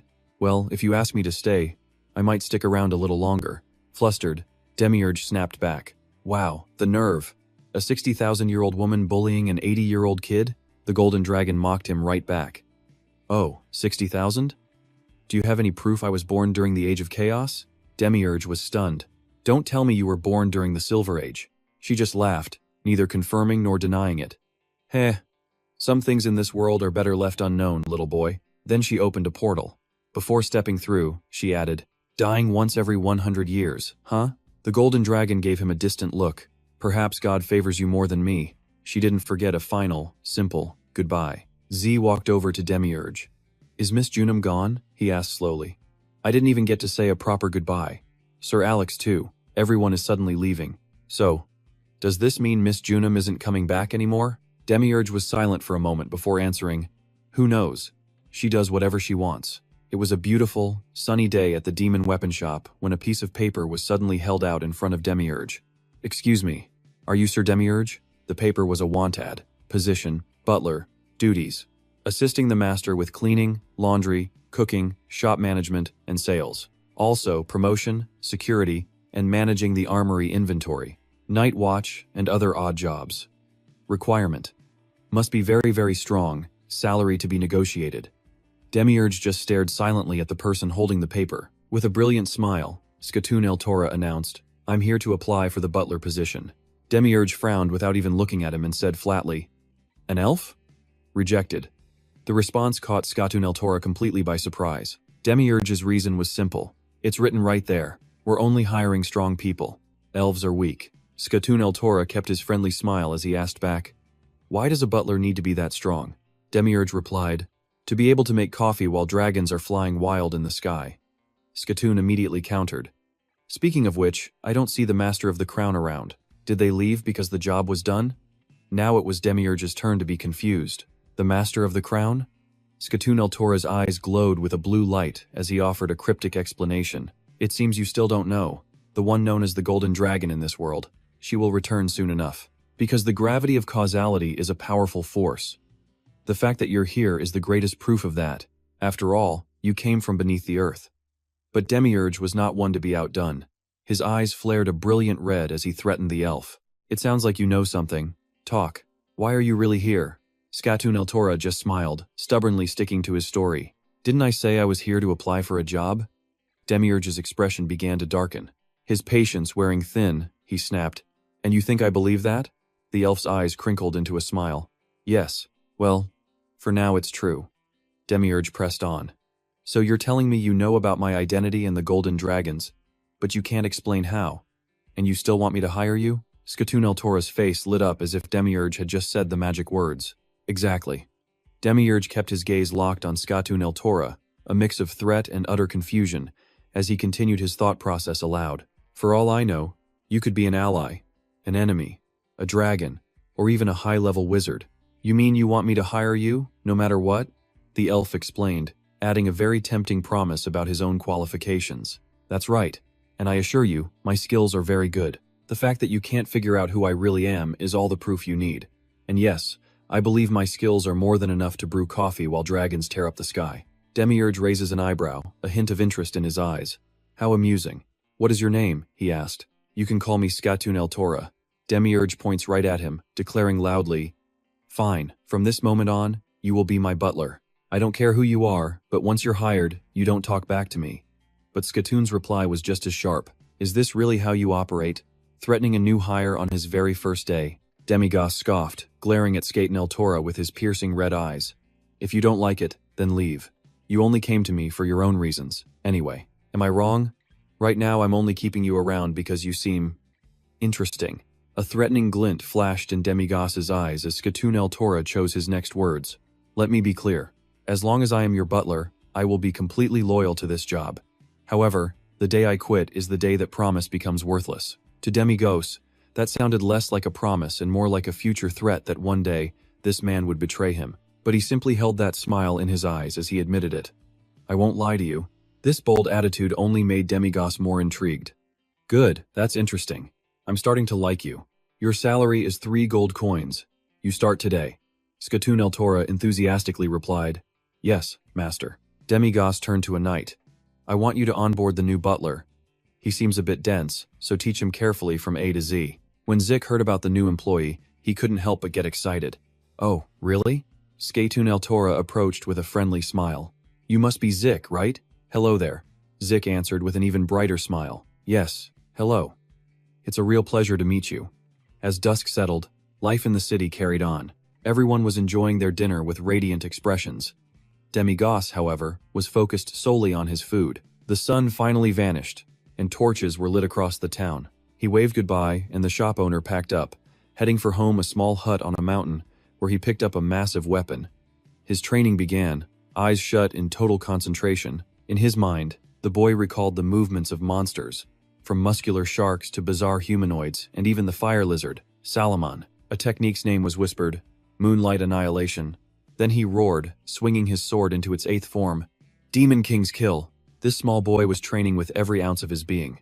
But as Zik trained, the brutally honest words of Demigos echoed in his head. Being a low-level warrior isn't anyone else's fault. It was your own choice, wasn't it? The memory of his own helplessness returned. Ah, I'm sorry I can't help. Even D-rank quests are too hard for me, so I can't go with you all. The doubtful words of others haunted him. Do you even know the way out? Yes. He remembered his journey with Demigos. Go guard the ship, I'll be right back.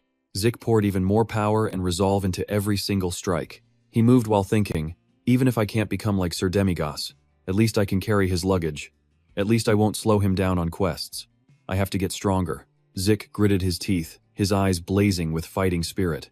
Suddenly, a voice spoke up, an unexpected remark, backed by an aura of pure rage. A man in a cloak approached as he spoke. Working all day and training all night. What a beautiful sight. Zik jumped back, startled. Sir Cadenia, he smiled back. What brings you here? Without any explanation, Cadenia drew his short sword and lunged forward to attack. Nothing special, he said. I just want to challenge you. Show me your true strength.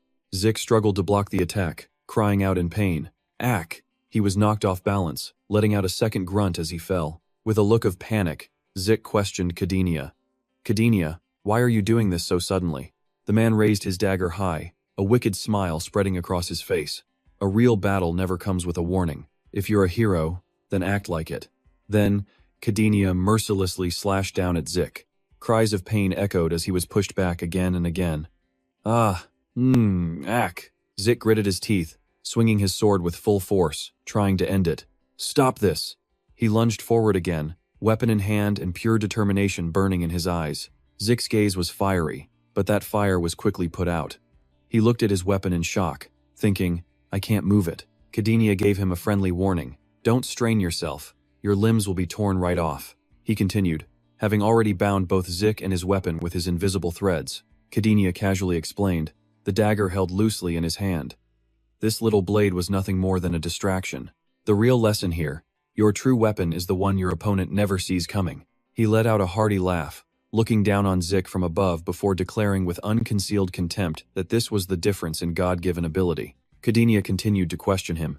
The Moonlight Cut, is that the sword style passed down from the Holy Bai family? Zik held nothing back. Yes, he admitted. I learned this from my father when I was young, but all he got in return was a long lecture from Kadinia on the move's many weaknesses. The movements were too flashy, his weight shifted too far forward, and his footwork was a mess.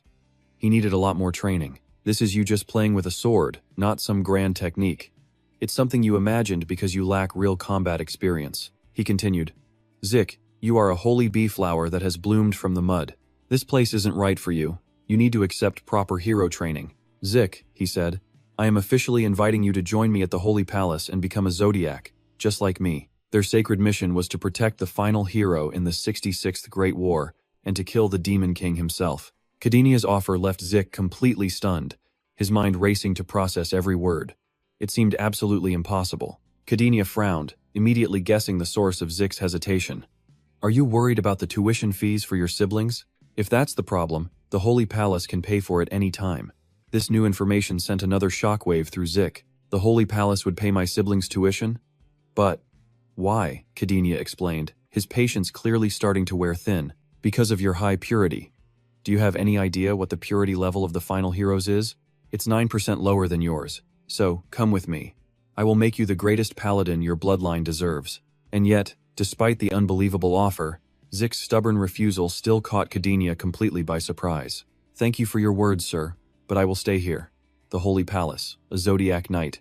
Those are things from a dream. Just receiving this offer from you is more honor and happiness than I could have ever asked for. But that's not a uniform that fits me. I know my own limits, Zik explained with a smile that carried a hint of bitterness. He remembered the image of Demigos waving to him, and his eyes softened with a deep sense of admiration as he continued. And right now, I have someone who is willing to trust and stand by me, even with all of my flaws. Kadinia's brow furrowed in frustration. That person is just using you. But Zik immediately came to Demigos's defense. Sir Demigos took me in even though he knew I was only an F rank. When I was at my absolute lowest, he was the only one who offered me a hand. My mission is to follow him, Sir Kadinia. He can tell me to leave if he no longer needs me. But the reverse is impossible, he declared with the pure will of a true warrior. Kadinia's hand twitched slightly, and the threads wrapped around Zik suddenly loosened, much to his own astonishment. Landing gracefully, Kadinia sighed. Well, I suppose it can't be helped. I have to admit, I was unlucky to find you this late. I'll back off for now, but this doesn't mean I've given up. Zik, a little improvement isn't enough. Remember, only mold grows in the shadows. A flower without light will eventually wither and die, Kadinia warned him kindly. Zik could only stare back, wide-eyed. Having said all he needed to, Kadinia immediately turned to leave, tossing a short, all right, goodbye over his shoulder. As Kadinia disappeared into the distance, Zik remained frozen in place. The next day at Demigos's place, Zik's mind was a million miles away. Demigos noticed right away. Hey, what happened to you yesterday? Why do you look like you've seen a ghost? Zik managed a faint smile when he saw him. Ah, Sir Demigos. He then explained what happened. Last night while I was training, I ran into Sir Kadinia. Demigos just frowned. Kadinia? Who's that? He's the investigator from the Holy Palace who came to see me before, Zik explained. Hearing this, the man grunted. Ah, I think I have a vague memory of that. Zik then got to the heart of their meeting. Sir Kadinia offered me a position in the Holy Imperial Knights. Skaten Eltora suddenly interjected. The Holy Imperial Knights? You mean the Zodiacs? Whoa, he continued with an admiring smile. That's incredible. Zik shyly tried to correct him. No, it's not like that. Skaten kept pressing. a grin on his face. So what are you so worried about? If it's the Zodiacs, that's the highest position, serving the Holy Emperor directly. You should just quit this shop and join immediately. Demigoss cut in sharply at that. You don't know which place is the real hell. Zik's eyes darted over to his boss as Demigoss kept talking. Well, if you want to go, then go. The world is full of warriors like you. I'll just bring another one in here and control them like a puppet. Demigoss's words were blunt and cruel, like salt in an open wound. Zik's expression twisted as he reluctantly agreed with him. I suppose you're right. With his arms crossed, Demigoss continued to drive his point home. Still, Demigoss admitted it was convenient having him around, a single comment that instantly lifted Jack's spirits. He shot back excitedly. Really? Demigoss listed the facts. The kid was a good cook, and he knew how to listen. It was music to Jack's ears. Are you serious? He pushed, getting bolder. Are you saying that you actually like me? But Demigoss wasn't about to let him get carried away. You're being too loud, he stated flatly, his eyes narrow. Seeing you now, it seems you have no intention of leaving, do you? Jack's gaze softened as he explained. I've received so much from you. How could I possibly leave? If that's the case, forget it. No, it's that I don't want to leave. And that got Demigoss's full attention. Jack continued explaining his encounter. When I was talking with Sir Cadenia, it felt like my parents, my grandparents, and the entire Horribic family line were being rejected. My grandfather and my father were both S-class warriors. They trained endlessly for the great battle, passing down the Horribic sword style to me. But last night, during the duel with Sir Cadenia, I was defeated without even making a single move, he recounted. Thinking about the lesson Cadenia taught him, Jack felt a mix of shame and gratitude. Then, he said something about my family. I couldn't argue with him at all.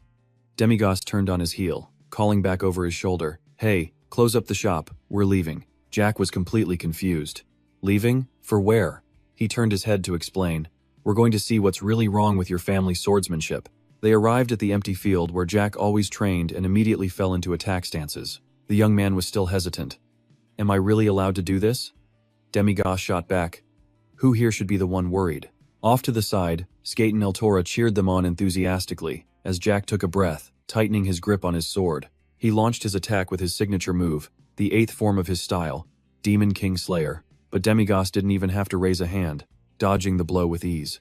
Even Skate and Eltora had to watch closely as Jack unleashed his 6th form, Pierce. He followed up with his 1st form, leaping high into the air and screaming as he brought down his ultimate move, Sword of the Demon King's Ruin, but his blade slammed into nothing but empty ground. In a flash, Demigoss appeared directly behind him. The Demon King's aura was overwhelming, causing Jack's eyes to widen in pure terror. He felt a simple, light chop to the back of his neck. From the sidelines, Skate and Eltora smiled and called it. Stop. You understand the problem now, don't you? Demigoss spoke, his voice cold. It's useless. Your family's sword style is completely unusable. A lifetime of training would be pointless. The assessment was so blunt it left Jack speechless. But he still managed a weak smile as he took it in. To think this flawed sword style was passed down for generations. What have I been doing all this time? Demigoss remarked. Your ancestor must have been incredibly stubborn. This entire technique was created to face only a single enemy, the Demon King. Demigoss continued, pointing out its core feature. This sword style was engineered to deliver one decisive blow against the Demon King. Goblins, ogres, any other kind of monster, they were completely ignored from the very beginning. That's why you'd never see the flaws in any normal test. He then turned to Skate and Eltora. Hey butler, you know swordsmanship, right? The butler replied cheerfully. Of course I do. Demigoss immediately gave his order. From now on, you're Jack's swordmaster. Train him every night, understand? He agreed without a single question or complaint. Yes, I will follow your instructions. Jack suddenly spoke up, making Demigoss glance his way. As he expected, the kid's eyes were filled with tears of relief. So, it wasn't useless. Demigoss saw Jack's relieved face and reminded him as he walked away. It's still worthless everywhere else. From now on, you must learn diligently from the butler. Yes, sir. And Demi noticed his own hand was trembling, slick with sweat. Demigoss thought to himself, I knew it. The memory came flooding back. He remembered facing that sword style, remembered how close he came to death. If he hadn't been wearing his Demon King armor, the blade would have pierced him. The attack had pierced right through his armor's only weak point. He was stunned, staring at the fierce determination in the young man's eyes. Demigoss quickly returned home, only to be greeted by 2 pairs of impossibly long legs and a sultry welcome. You have returned. We were waiting for you. the two identical girls said in unison. Please, lean into our arms. You must need comfort for your weary soul. His face hardened, a flash of annoyance crossing his features. What kind of game are you playing? One of them replied. Don't be so shy. Do you truly not need comfort for your soul? He said nothing, simply turning away. Yeah, so stop talking nonsense and get out. The girls continued. Very well then. That means I can give this to you without any awkwardness. They held a single envelope in their hands as they explained. It's an invitation to Alex's funeral tomorrow. Instantly, Demigos's entire expression changed, his face a mask of pure, unconcealable shock. Two women smirk at him, asking once more, So, do you still need your soul comforted now? Meanwhile, in another place, a young woman is buried in paperwork. Fatigue is etched on Huang Jinlong's face as she goes through the mountain of files. She frowns. The words of Demigos echo in her mind. This world has already been twisted, he had declared with open arms. So just enjoy this life by dancing and singing like me. In this world, he claimed, not even the Demon King or his past lives would ever appear again. Then, an annoyed Demigos appears in her memory, declaring defiantly, rules and order? Don't make me laugh. He called them tyrannical. Rules that were just thrown out for people to follow unconditionally. She props up her chin, smiling. You're more than just a puppet, aren't you? Just then, someone rushes in from outside. Respected Huang Jinlong. An intruder has breached the border and is looking for you. Her head snaps up, and she asks a single, sharp question. Who? The other person answers with clear annoyance. It's him. The one whose name is an act of disrespect to even mention. Her jaw drops, pure excitement written all over her face. In a single, fluid motion, she launches herself from her seat and bolts for the door, startling the boy into a cry of surprise. Ah! The doorway glows with a soft light. And on the other side, a familiar figure is waiting for her. Huang Jinlong breathes his name, Demigos. He quickly turns to her with a smile. You're here? She excitedly grabs him by the collar. You fool. Why did you come looking for me first today? He just chuckles and explains, I want you to come somewhere with me. Her eyes widen in anticipation of what he might say next. What stupid thing did you do this time? Do you need me to clean up your mess? Or is this an invitation for a date? He flashes a sly grin as he replies. Yeah, if you count sneaking into the demon world to slaughter bandits as a date, then that's right. His words make Huang Jinlong's brow furrow in confusion. What? The scene changes. In a dark, gloomy place, Demigos and Huang Jinlong are now moving and talking. Huh? Your number one henchman is dead? Yep. The other dukes think Alex killed Daros, so that's why I told you to lay low for a bit. So what happened? She asks. Well, a really basic question suddenly popped into my head. He wears a look of genuine curiosity. What are the 7 dukes? She is stunned into silence by his complete and utter ignorance. You're the Demon King, and you're asking me about the 7 dukes? But you've lived for over 6 million years, haven't you? She continues, saying the Demon King awakens in an egg for 100 years, studies dark magic, and dies the moment a war breaks out. That cycle just repeats forever. So really, for the last 665 centuries, the 7 dukes have been the true rulers, haven't they? She agrees with his point. That's right, but only the one who inherits the name Demigos can use the Demon King's weapon. And for that reason alone, the 7 dukes of the demon world have no choice but to obey the Demon King as their master. The 7 dukes, as the name suggests, represent the great families of the demon world. He frowns. I've thought about it, but I still don't get what a Demon King really is. What kind of authority does a king who dies every 100 years even have? Huang Jinlong asks, but why did you come to the demon world? Demigos replies, there's someone I need to find. Who? He answers, Daros and Alex. I'll bet 1,000 gold coins they aren't dead. They continue flying downward, soon surrounded by floating, flaming slabs of rock. This is the very depth of the world, the magic city of 10,000 black towers. Huang Jinlong pinches her nose in disgust. The smell of sulfur is horrible. I miss the surface. Demigos just speeds up, urging her to follow. Hurry up and get over here. Huang Jinlong complains with a pout. Hey, how can you leave me all alone in enemy territory? Let's go together. She immediately gives chase. Where on earth are you trying to go? Demigos gives a short reply. We're almost there. Huang Jinlong gasps. Before them is a region of space filled with a brilliant blue light. She whispers, this is outside the demon world, the land of time. Huang Jinlong states flatly, this place is impossible to cross. Demigos calmly replies, I know. We're here. Look at your feet. Huang Jinlong follows his gaze and is left speechless. Below her are vast cracks in the ground, glowing with an intense blue light. He smirks, smugly explaining, This is the golden land of the demon race. Do you know why they call it that? Demugos explains it himself. It's the place where the morning star first fell. They observe the view below for another moment. Huang Jinlong speaks a single name, Lucifer. He seems pleased. As expected, you know. She replies, of course he was the first. The very first Demugos. Demugos gestures with his head as he urges her on. Let's go down. They quickly land on the ground. Then, looking down at a green pool below them, he speaks again. This is the witch's cauldron, Demugos tells the story. The first demon king took monsters from this cauldron to create the demon world. Then, for 100 years, he gathered monsters, dragons, ghosts, and beastmen to invade the human world. However, he failed. He destroyed half the human world, but in the end, the demon king was killed by a single hero. Huang Jinlong nods in agreement. That's right. And so, the story continues. 100 years later, the second demigos once again challenged the human world, but humanity was fully prepared and defeated him, slaughtering half the demon race in the process. Hoang Kim Long added her own piece of the story. Lucifer was a brilliant angel, beloved by God, until he had a single thought.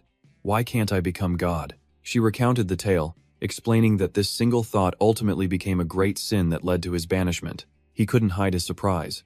It was an ancient story from 665 centuries ago, so he asked, did that mean she lived during that time? A simple M was her only confirmation.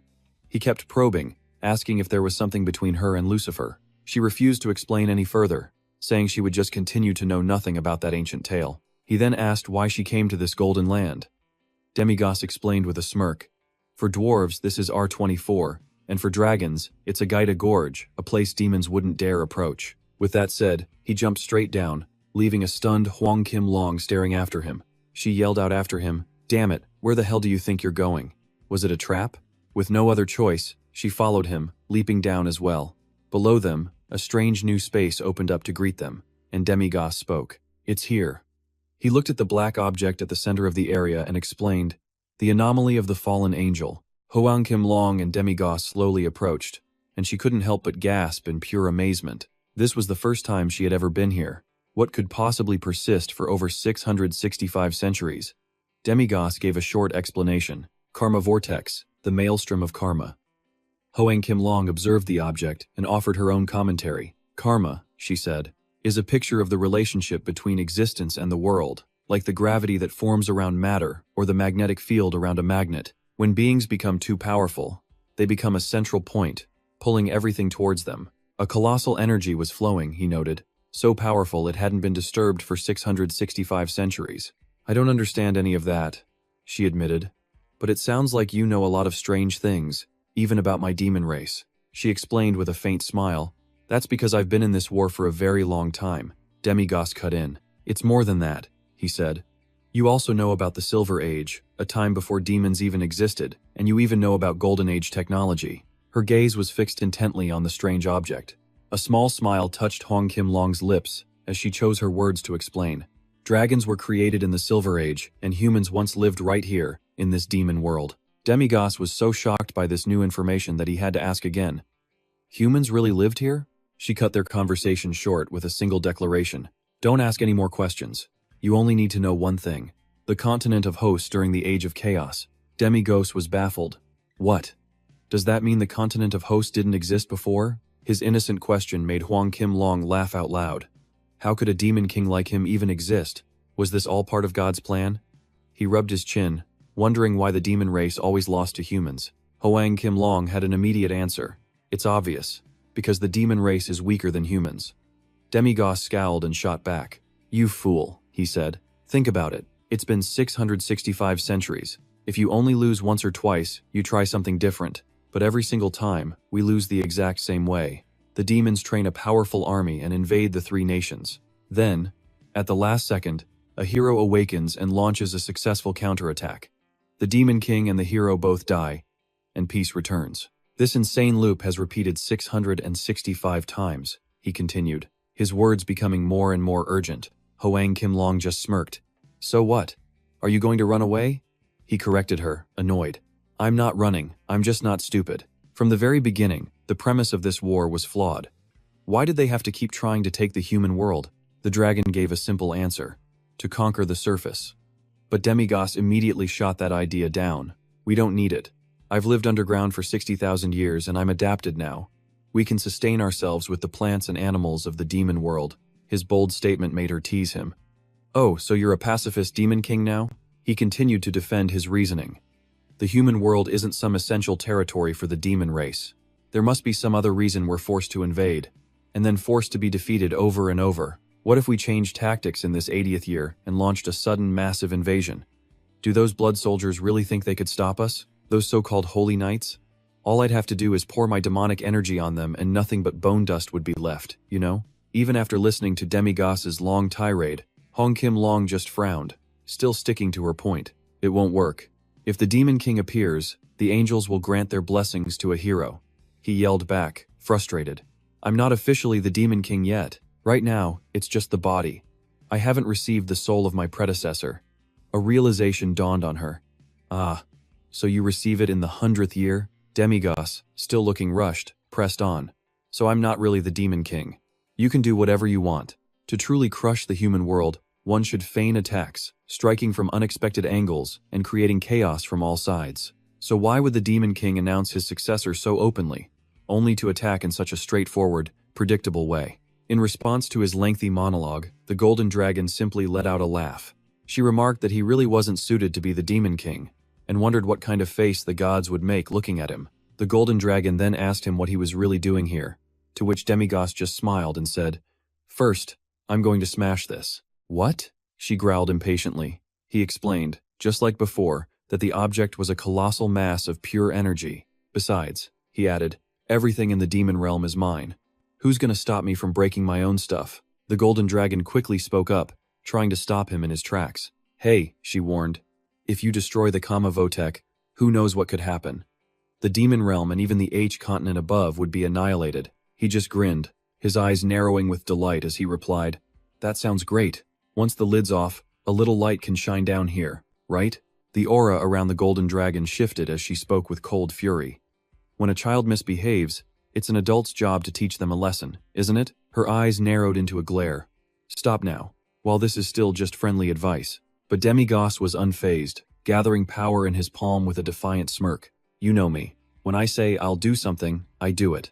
Move, or I'm going right through you. The Golden Dragon already held a sphere of power. She scoffed. Now this is what I call a Demon King-style date. He shot back without missing a beat. No, this is our style of a date. And with that, Demigoss made the first move. He swung his arm back, unleashing his Black Shadow Martial attack, while she countered with her Dream Moon Butterfly, activating the Moon Ring. But the scale of their attacks was completely mismatched. His strike was like an ant compared to her overwhelming power. She stared at him, confused. Demigoss just turned his head and grinned. Well, that failed. I thought for sure Alex would rush out to stop us. And yet, he's nowhere to be seen, is he? The Golden Dragon asked, annoyed. What? Was that all just an act? Yep, he explained. I figured if I pretended to destroy the most important thing in the demon realm, they'd panic and show themselves. His words finally set her off. You absolute psycho. You could have at least given me a warning before pulling a stunt like that. He continued his explanation calmly. If I told you, the acting wouldn't have been convincing. You know how sharp Alex is. She screamed right in his face without a shred of hesitation. Wow, you lunatic. I seriously almost killed you for real. Demigoss just asked arrogantly. You think I'd go down that easily? Anyway, my plan's a bust. Let's go get something to eat. She sighed. I just got back, and you're already going to be the death of me. He just mumbled back. How much longer are you planning to live, anyway? Hey, the Golden Dragon called from behind. As they passed displays of writhing, colorful monsters, apparently a delicacy for demons, Demigoss was already stuffing his face when he turned to the Golden Dragon and asked, Why aren't you eating? This is the best restaurant in the entire demon realm, he exclaimed. Tears streamed down her face as she replied, I would, if any of this was actually edible. He kept trying to tempt her. Come on, try this. They have happy stir-fried mushrooms, 100-eyed angry hamburgers, evil worm noodles, and demon-eye coffee. The Golden Dragon cut him off flatly. That's enough. The more you list, the more I lose my appetite. Just pretend I already ate. Her gaze drifted outside, where the entire landscape was bathed in a deep crimson, a red sky over a red world. Demigoss glanced over at her and asked, Beautiful view, isn't it? He pointed it out. That's Demon Mountain. 13,000 kilometers high. The tallest peak in the center of hell, and the largest volcano in the realm. The golden dragon's eyes widened in shock at something she saw. Huh? Deep within the flowing lava, a massive creature was moving. Is that an ancient dragon? She exclaimed. He just looked back at her. You know what that is? She explained that they were the distant ancestors of dragons, much like how humans evolved from apes before they gained intelligence. This is the form dragons had before they developed consciousness, she murmured. So ancient dragons still exist here in the demon realm? He asked, completely puzzled. Is that really so surprising? She looked at his clueless expression, not the least bit shocked by it. I suppose you're right, she mused. When you think about it, it makes sense, since this place was once the homeland of humanity. Now it was Demigos's turn to stare out at the hellscape. Wait, so humans used to live here? In the demon realm? The golden dragon didn't confirm or deny it. Perhaps, she said. A very, very long time ago. Demigos then pointed upwards, asking another question. Then doesn't that make the H continent up there basically a new world that was formed much later? She simply nodded, agreeing with his conclusion. You could think of it that way, the golden dragon said, before quickly changing the topic. Enough of that. Let's talk about Daros and Alex. You mean the fact that they're both faking their deaths, right? Demigos said. The Four Seasons Society has also been completely wiped out. The mycelium poison incident was really just the result of 3 races chasing their own selfish interests. And that was the end of that. But no matter how they thought about it, the reason for the suicide just didn't add up. It was far too sudden. Something about the poison incident felt wrong, like a gear grinding in the wrong place. A parasitic scheme was quietly at work. Demigos's eyes narrowed maliciously as he offered his theory. Alex was the only witness to Daros's death, and then Alex conveniently died too. He wasn't the type to die so easily.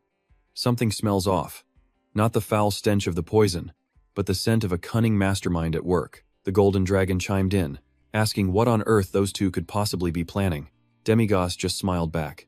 Before we ask what they're planning, we need to figure out who they're faking their deaths for. The golden dragon pressed him urgently. Who? You? She asked in shock. 2 dukes deceiving the demon king to act in secret? Are they betraying you? That's impossible. If the demon dukes were rebelling, they'd be siding with the humans, but you're already in the human world. Demigos just scoffed. Those insolent little brats. What the hell are they hiding from me? She offered a suggestion. There's only one way to fix this. You go home, take your place as the demon king, and accept your destiny. He immediately shot back a question. So you're saying all this trouble is because I ran away from home? What else? She confirmed, and he just fired back another question. So this is all my fault then? The golden dragon agreed without a moment's hesitation. That's exactly right. She then asked him, so what are you going to do now? Demigos answered with pure boredom. Find them and put them in their coffins properly. What else? So hurry up and help me find them. She could only gasp. Me? He simply explained. Yep, I've played all my cards. Now it's your turn. The golden dragon slammed the table and shot up, losing all control as she yelled at him. Hey, you idiot, just come back first. Staying here won't solve anything. If Alex and Daros have gone into hiding, it'll be extremely difficult for either you or me to find them quickly, right? Meanwhile, over with Jack, Skate and El Toro smiled at the young man, who was panting from the intense training. You've had a short break. Shall we continue? Jack replied politely. Yes, Skaten. Skaten El Toro raised his weapon, and in an instant, the two clashed once more, with Skaten guiding Jack as they fought. This is Holy Bodin's piercing windblade. This is Holy Koya's earth and sand.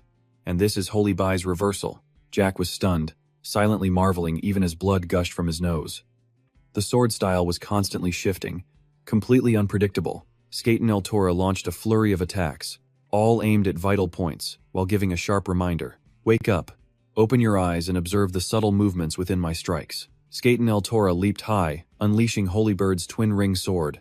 Jack lunged forward to counter but missed, creating an opening for Skaten to attack from below. He swept Jack's legs out from under him while reminding him, you have to watch out below you as well. Jack collapsed to the ground, utterly defeated.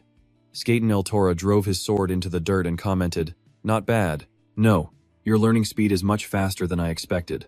This technique is highly difficult, but you've held on this long, which is commendable. He continued his praise, but Jack humbly replied, it's only thanks to the weapon Lord Demigos gave me. But Skaten El Toro waved off his words.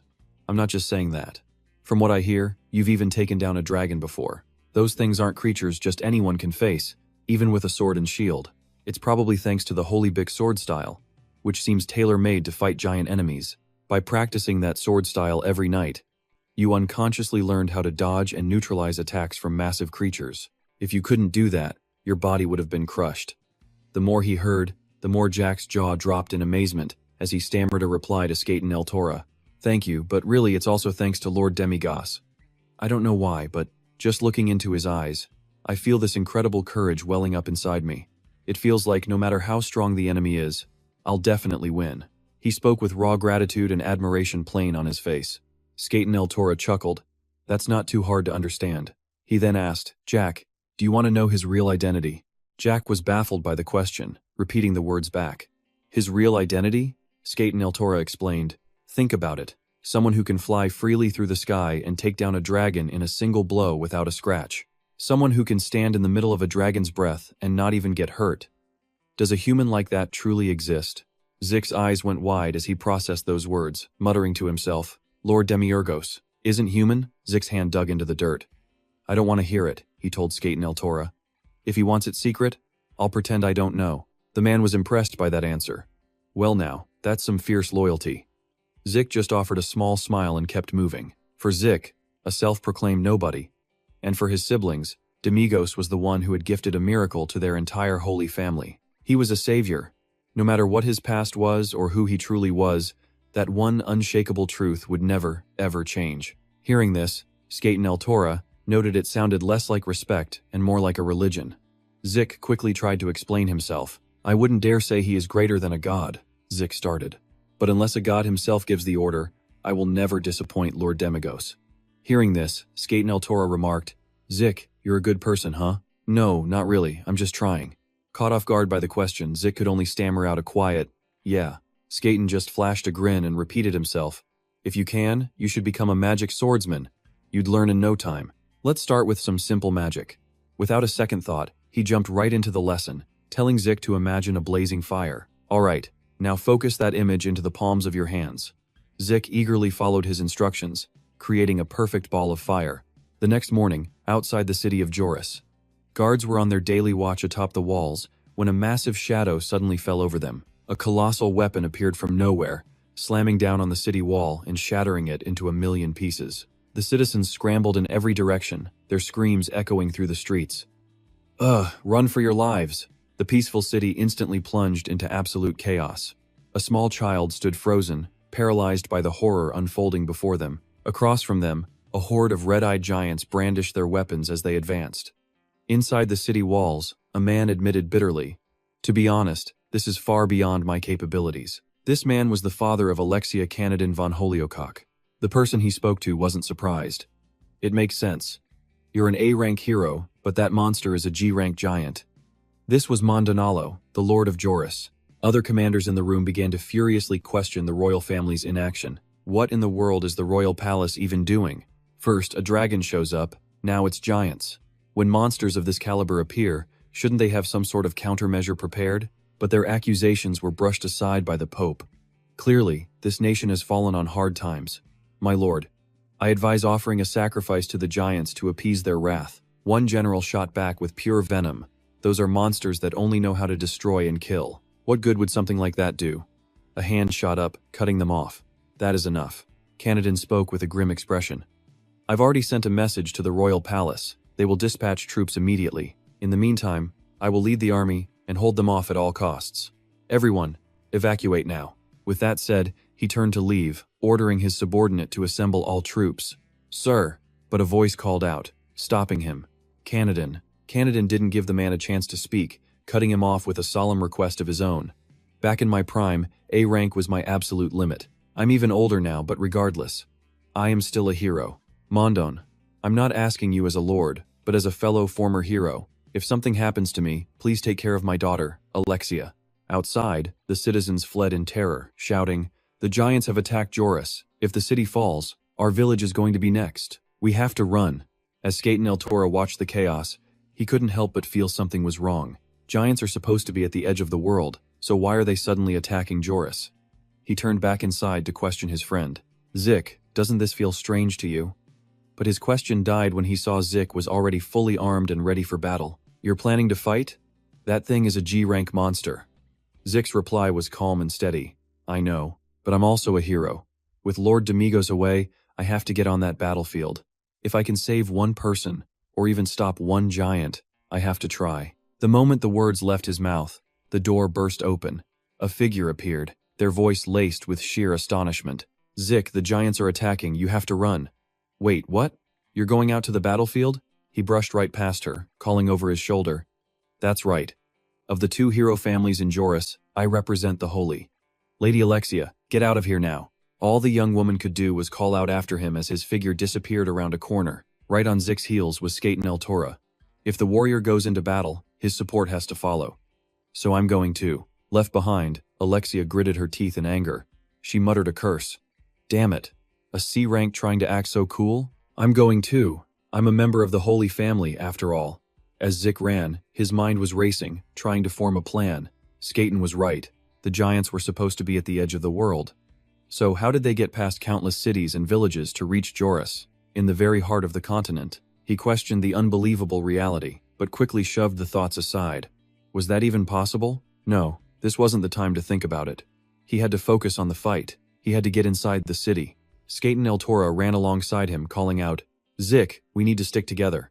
Giants always move in herds. They aren't like dragons. He couldn't help but cry out in surprise. Skaten!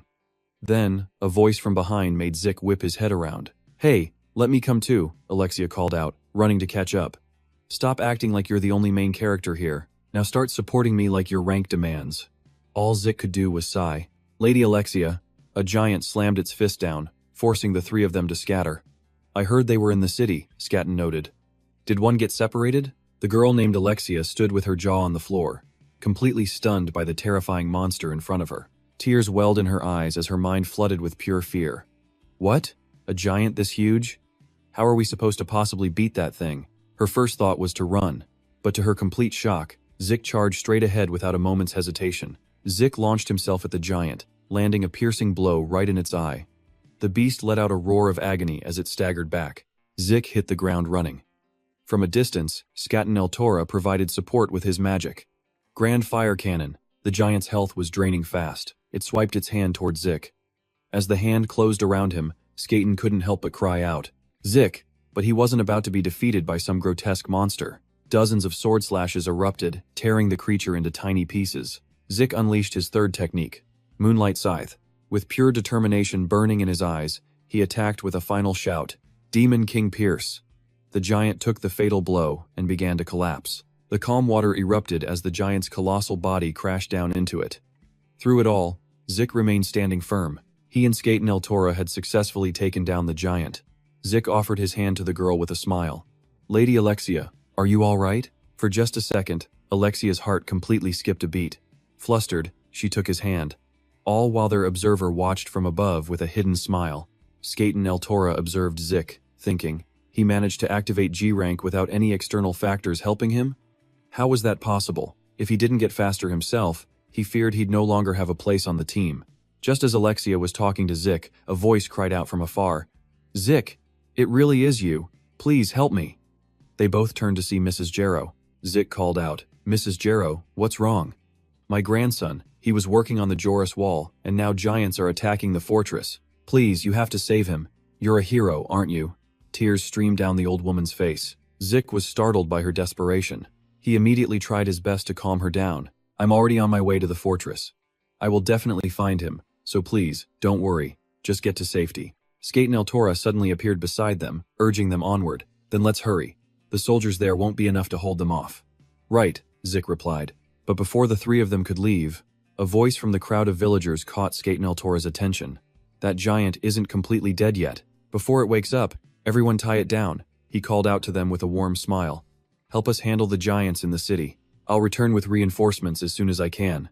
Please, just hold on until then. The people were a bit surprised by the gentle request, but they quickly agreed to help.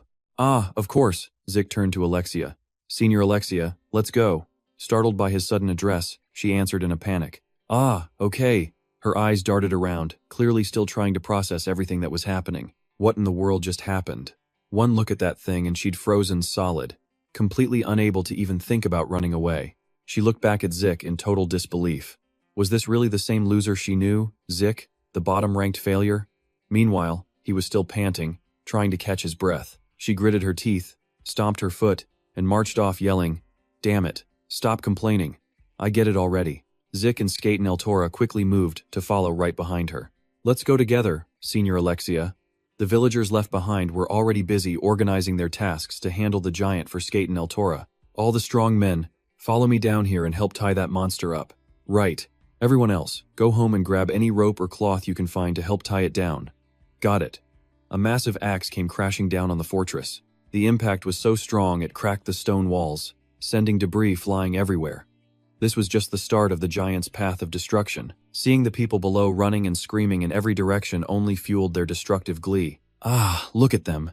Inside the kingdom, cavalry archers drew their bows, all waiting for a single command from their leader. Thousands upon thousands of arrows flew through the air like a storm of deadly rain, but when they struck the giant's hide, they were nothing more than tiny, insignificant splinters. It wasn't just arrows. From below, catapults launched massive stones at the giant, the constant barrage distorting its very shape. The command for the archers rang out once again. "Prepare and fire." "Roger," every voice replied, sharp and unwavering. However, an axe materialized from thin air, smashing through the fortress wall, stunning the cavalry and injuring countless soldiers. Screams began to fill the air. "Ah!" One of the cavalrymen had his leg crushed by a boulder. "The pain, my leg!" He could only groan.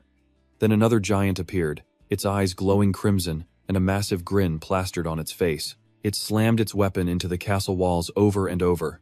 More panic screams erupted. The first giant was now getting to its feet. It was about to attack the chaotic crowd of fleeing people. "Run!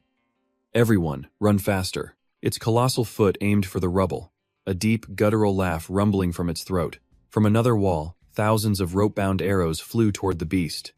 They were small, but so numerous that it was instantly tangled. Seeing their chance, the knights roared, "Pull!" The catapults were reloaded and fired again. Fire!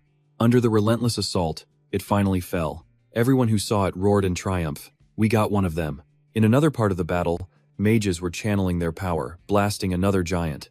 It screamed in agony before collapsing just like its brethren. Bruo stayed behind, feeling uneasy. He unleashed his monster cleaving slash, striking at the fallen giant just to be sure. But suddenly, it awoke, its eyes wide with absolute fury as it stared right at him. With just a single swipe of its arm, the creature sent Bruo flying into the city wall. Demugos had just returned, the king arriving to witness the scene. The king was shocked, demanding, "What is this? I've just returned and it's utter chaos? How are there giants here?" Golden Mane was just as surprised by the unannounced attack. The two found themselves caught in a completely one-sided battle. Just as Bru managed to stand, the giant moved in for the kill. Thankfully, another attack flew in from out of nowhere, saving his life. The blow was so powerful, it completely caved in the giant's face. The attacker was none other than Jack. It collapsed to the ground with a painful groan. "Grah!" Alexia shrieked, "Father!" and rushed to Bruo's side. "Are you all right?" he asked. "Why are you here?" "I told you to evacuate." He didn't answer her question, instead demanding one of his own. She looked him straight in the eyes, her voice firm. "Go where? I am a warrior too. I have to stay and fight with everyone." Before he could answer, a voice from nearby caught his attention. "We got him down." Soldiers were cheering as another giant fell in battle. "We got another one!" Quauk stood on the beast's corpse. "Look!" a cavalryman shouted, pointing towards the sky. They all looked toward where Bruo was standing. "It's Sir Canadan and Lady Alexia. House Holio defeated the giant." "Wow!" they roared. Bruo's eyes widened in amazement. He rallied the knights. "I am here now. Do not fear. Take care of the remaining giants. Until the Imperial army arrives, we will protect our city." "Yes, sir!" the army shouted in unison. Only Alexia noticed Zeke running away from the giant's body. She frowned, then broke into a run. "Zeke, I said to stay with me." "Alexia!" Ro yelled. Dinas watched them from a distance. "Alexia, my daughter, where are you going?" He was still worried for her. Then Golden Mane spoke up unexpectedly. "Level 6 without my buff? It seems the blood soldier has truly awakened." She said it with a tone of regret. "What a shame. If you were born in the Zero Age, you might have become the final hero." Zeke was running at top speed. His hand shoved a door open violently as his feet continued to carry him upward. Every single step was frantic, filled with unconcealed urgency. When he reached the top, Zeke threw open the door above. He ran outside, getting closer to the horde of monsters. Not wasting a single second, he leaped high into the air, building momentum for his attack. Without hesitation, he aimed for two snarling giants below, unleashing his signature move. Moonlight Arrow, third form, Demon King Pierce. Zeke slammed his attack right into the giant's face. Down below, Alexia was moving fast.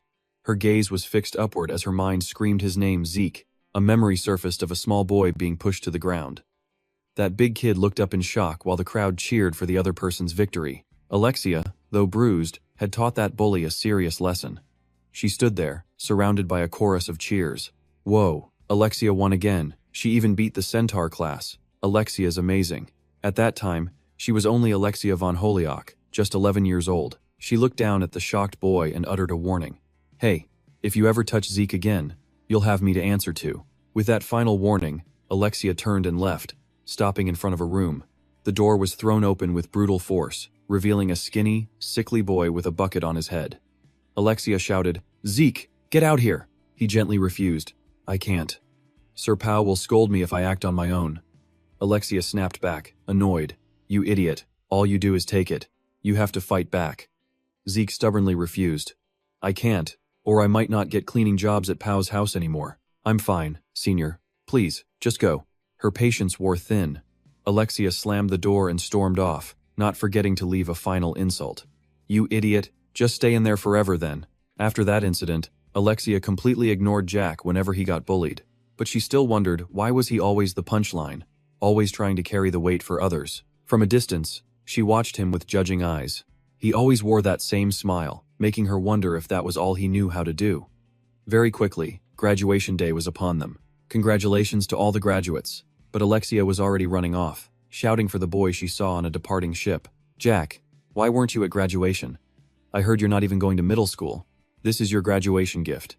But the wind suddenly blew the paper from her hand, and it landed right in the water. Alexia cried out, "It's all wet." "No." But Jack's voice echoed back from the ship. "It's fine, Senior Alexia. I'm off to make some money. We'll meet again in 3 months," he yelled while waving. He even left her with a parting message. "Until then, Senior, please take care of yourself." Furious, Alexia threw the flowers to the ground, shouting, "You idiot, don't just smile because you can't cry. Get angry." Now, watching him fight monsters, she wonders, that foolish Jack from back then. When did he become so powerful? Her jaw dropped watching him. He was smiling, but it was a smile of pure excitement. Was he actually enjoying this? Jack slashed the giant, sending blood flying. It swung a fist, but he blocked with his shield, surviving the blow. The force knocked him down below. The shock made Jack cry out in pain as the giant raised its fist, preparing the final blow. But to Jack's surprise, massive rocks suddenly smashed into its face.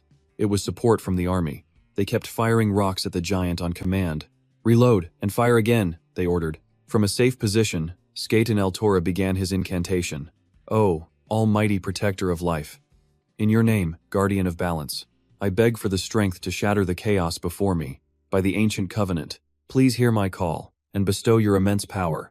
He continued his chant, finishing the spell with these words, "Seal the enemy before me."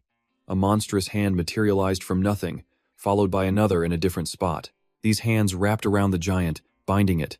Skaten El Tora commanded, "Breath of the gods, light of the sky, O horn of Eldranis, pierce him." Instantly, another hand appeared, armed with a weapon, and stabbed directly at the giant. Trapped, the giant could only endure the attack. Skaten El Tora signaled, "Jack, now." Jack finally snapped out of it. "Oh, right." He quickly gripped his sword and leaped up, preparing to land the final blow on the giant. But the giant snatched him right out of the air. He cried out in pain. Alexia yelled his name. She came to his aid, her sword slicing off the hand holding Jack. "Don't stop, you idiot, go," she urged. He did as she said. One final strike obliterated the giant. Skaten El Tora could only stare, dumbfounded. At that moment, more giants were gathering nearby. They started to wreak havoc as screams erupted everywhere. Alexia was thrown hard, crashing to the ground. Ah! The others followed suit. Only Skaten El Tora was left standing. He began to cast a spell. "Eldranis, destroy them." But before he could unleash it, he was also thrown aside. He crashed right into the solid city wall. Jack struggled up, looking at the giants. And at that moment, they noticed him. Their eyes were glowing red, their sharp teeth bared. He remembered what Skaten El Tora had said before. Unlike dragons, these things always move in packs. They could handle one or two, but this many? How could they win? He despaired. "Monsters!" Bruo screamed with all his strength. He attacked while shouting, "Get out of our lands!" Jack watched on, filled with anxiety. Lord Canadan. Before he could act, the man was grabbed. The immense pressure made him scream in pain. Then he fell silent as the giant tried to eat him. No! Jack panicked. The kingdom was in chaos. Just then, another attack saved the man's life. Jack stared in utter amazement, still trying to figure out what was going on. It was the kingdom's air force, finally arriving. And up there was Cadenia. Lord Cadenia! Jack shouted with relief. The knights below began to cheer. The Royal Citadel army is here. Reinforcements have arrived. We're saved. Cadenia ignored their cheers, his eyes locked on the enemy. Fire, he commanded. His soldiers were filled with fighting spirit. Destructive hellfire rained down, aimed right at the giants. Other knights moved in, combining the assault with their swords. They jumped from the airships, landing on the giant's corpse to finish it off with piercing strikes. A massive explosion erupted, sending dust everywhere. Giant after giant was brought down, a combination of brute force and destructive hellfire. The monsters couldn't retaliate, only scream in pain. Jack watched Cadenia's all-out assault. So this is the power of the Royal Citadel? From a distance, Demigos and the Golden Dragon watched the aftermath. She let out a breath. Well, it seems this is finally over. One thing was certain, he was definitely not class anymore. His growth rate was just too abnormal. I don't quite get it, she stammered. But Demigos just laughed. How interesting. What is this feeling? My heart feels like it's on fire. A strange excitement coursed through him, making him declare, I want to fight him, just once. The last of the giants had been annihilated. The cavalry erupted in cheers, relieved the cleanup was finally over. With the kingdom now confirmed to be giant-free, the fleet of airships began their slow descent. Cadenia stepped off, immediately issuing orders to his knights. There could still be enemies on the other side of the mountain. Send a flight team to scout the area thoroughly. The rest will assist in disposing of the giant corpses. Sir, the patrol squad replied. He heard Bruo's footsteps approaching. Zodiac. Thank you for coming, the man said. Then introduced himself. I am Canadan Hollyhock. Until the Imperial Hall sent reinforcements, my family fought with everything we had to hold back the giants' overwhelming assault. That's quite an ordeal. You've all fought hard, Cadenia encouraged them. His gaze then shifted, landing on Jack standing in the distance. He smiled at Bruo and asked, I heard there was another family besides the Hollyoaks in Jorix. They also fought, right? How did they fare? How were that warrior's accomplishments? The question seemed to catch the old man completely off guard. He pictured the warrior's appearance from earlier, then scoffed. What can a class fighter do against a G-class? He was more of a hindrance than a help. They are a fallen family, sir. Don't waste your thoughts on them. More importantly, would you like to meet my daughter? It was thanks to her that we managed to stop the giants in this battle. She's a natural-born genius warrior, you see. I'm certain she would be a great asset to the Imperial Hall. He completely dismissed Zodiac to praise his daughter, Alia, but Cadenia's response was flat. Is that so? Yes. And that's not just a father's opinion, but my assessment as a warrior. Bruo continued his pitch. Meanwhile, Zodiac stood alone amidst the rubble. He stared in shock at a face on the ground identical to his own. As Cadenia and Bruo were talking, one of Bruo's subordinates ran up. Sir Canadan. A message from the Lord. He wishes to personally thank Sir Cadenia at the victory celebration for defeating the giants. Please invite him to attend. Sir Cadenia, do not refuse us. Please join our celebration. Bruo formally extended the invitation. Cadenia accepted without a moment's hesitation. Of course, the honor is all mine. Then, shall we go? Bruo gestured. Yes, Cadenia replied, following him. They all simply left Zodiac behind. That night, a grand festival began in Jorix. Along the main street, vibrant and colorful festival lanterns were hung everywhere. Every tavern in the city was packed, as if trying to wash away the fear that had gripped their hearts. Everyone laughed, drank, and shared their joy. In stark contrast to the festival's noise, a small group was heading towards the giant corpses for an inspection. Seeing it in person, it's so much bigger than I imagined. The Lord exclaimed in awe.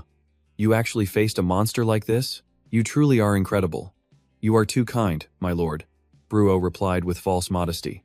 Suddenly, the Lord's eyes fixed on the giant's head. He asked, that cross-shaped gash, that wasn't made by your sword, was it?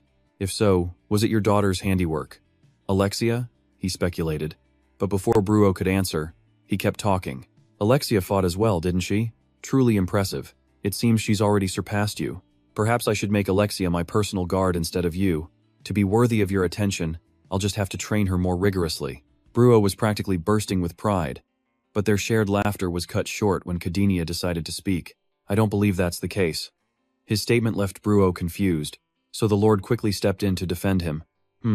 Sir Kadinia, even as a knight of Jodi Nai, surely you find it unbelievable that a minor could fight a giant, correct? But Alexia earned her A-class hero title back in middle school and is the first in Jorix with the potential to become a G-class hero. Kadinia didn't reply immediately, instead staring intently at the wound on the corpse before he finally spoke. With the large dual swords that Lady Canadan's daughter uses, creating cuts this sharp and precise would be nearly impossible. Sir Canadan, you are a swordsman yourself.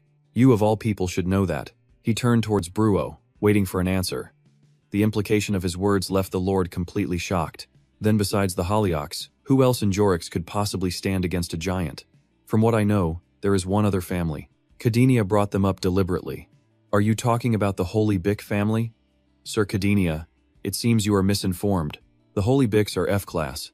Forget a giant, they couldn't even defeat a single slime in the forest. The Lord's tone was full of contempt. Hearing this, Kadinia simply smiled. Sometimes, he began, the gods play the cruelest jokes. He's always been the witty type, Zik joked. The festival was buzzing, everyone still chattering about that day's epic victory against the giants. One of the giants was so huge, a single swing from its club sent the rooftops of houses flying through the air. Stop making stuff up. Weren't you the one cowering in the warehouse, shaking like a leaf? All right now, no fighting. Have another drink. Golden Dragon slammed her mug down. Already tipsy, she started in on Zik.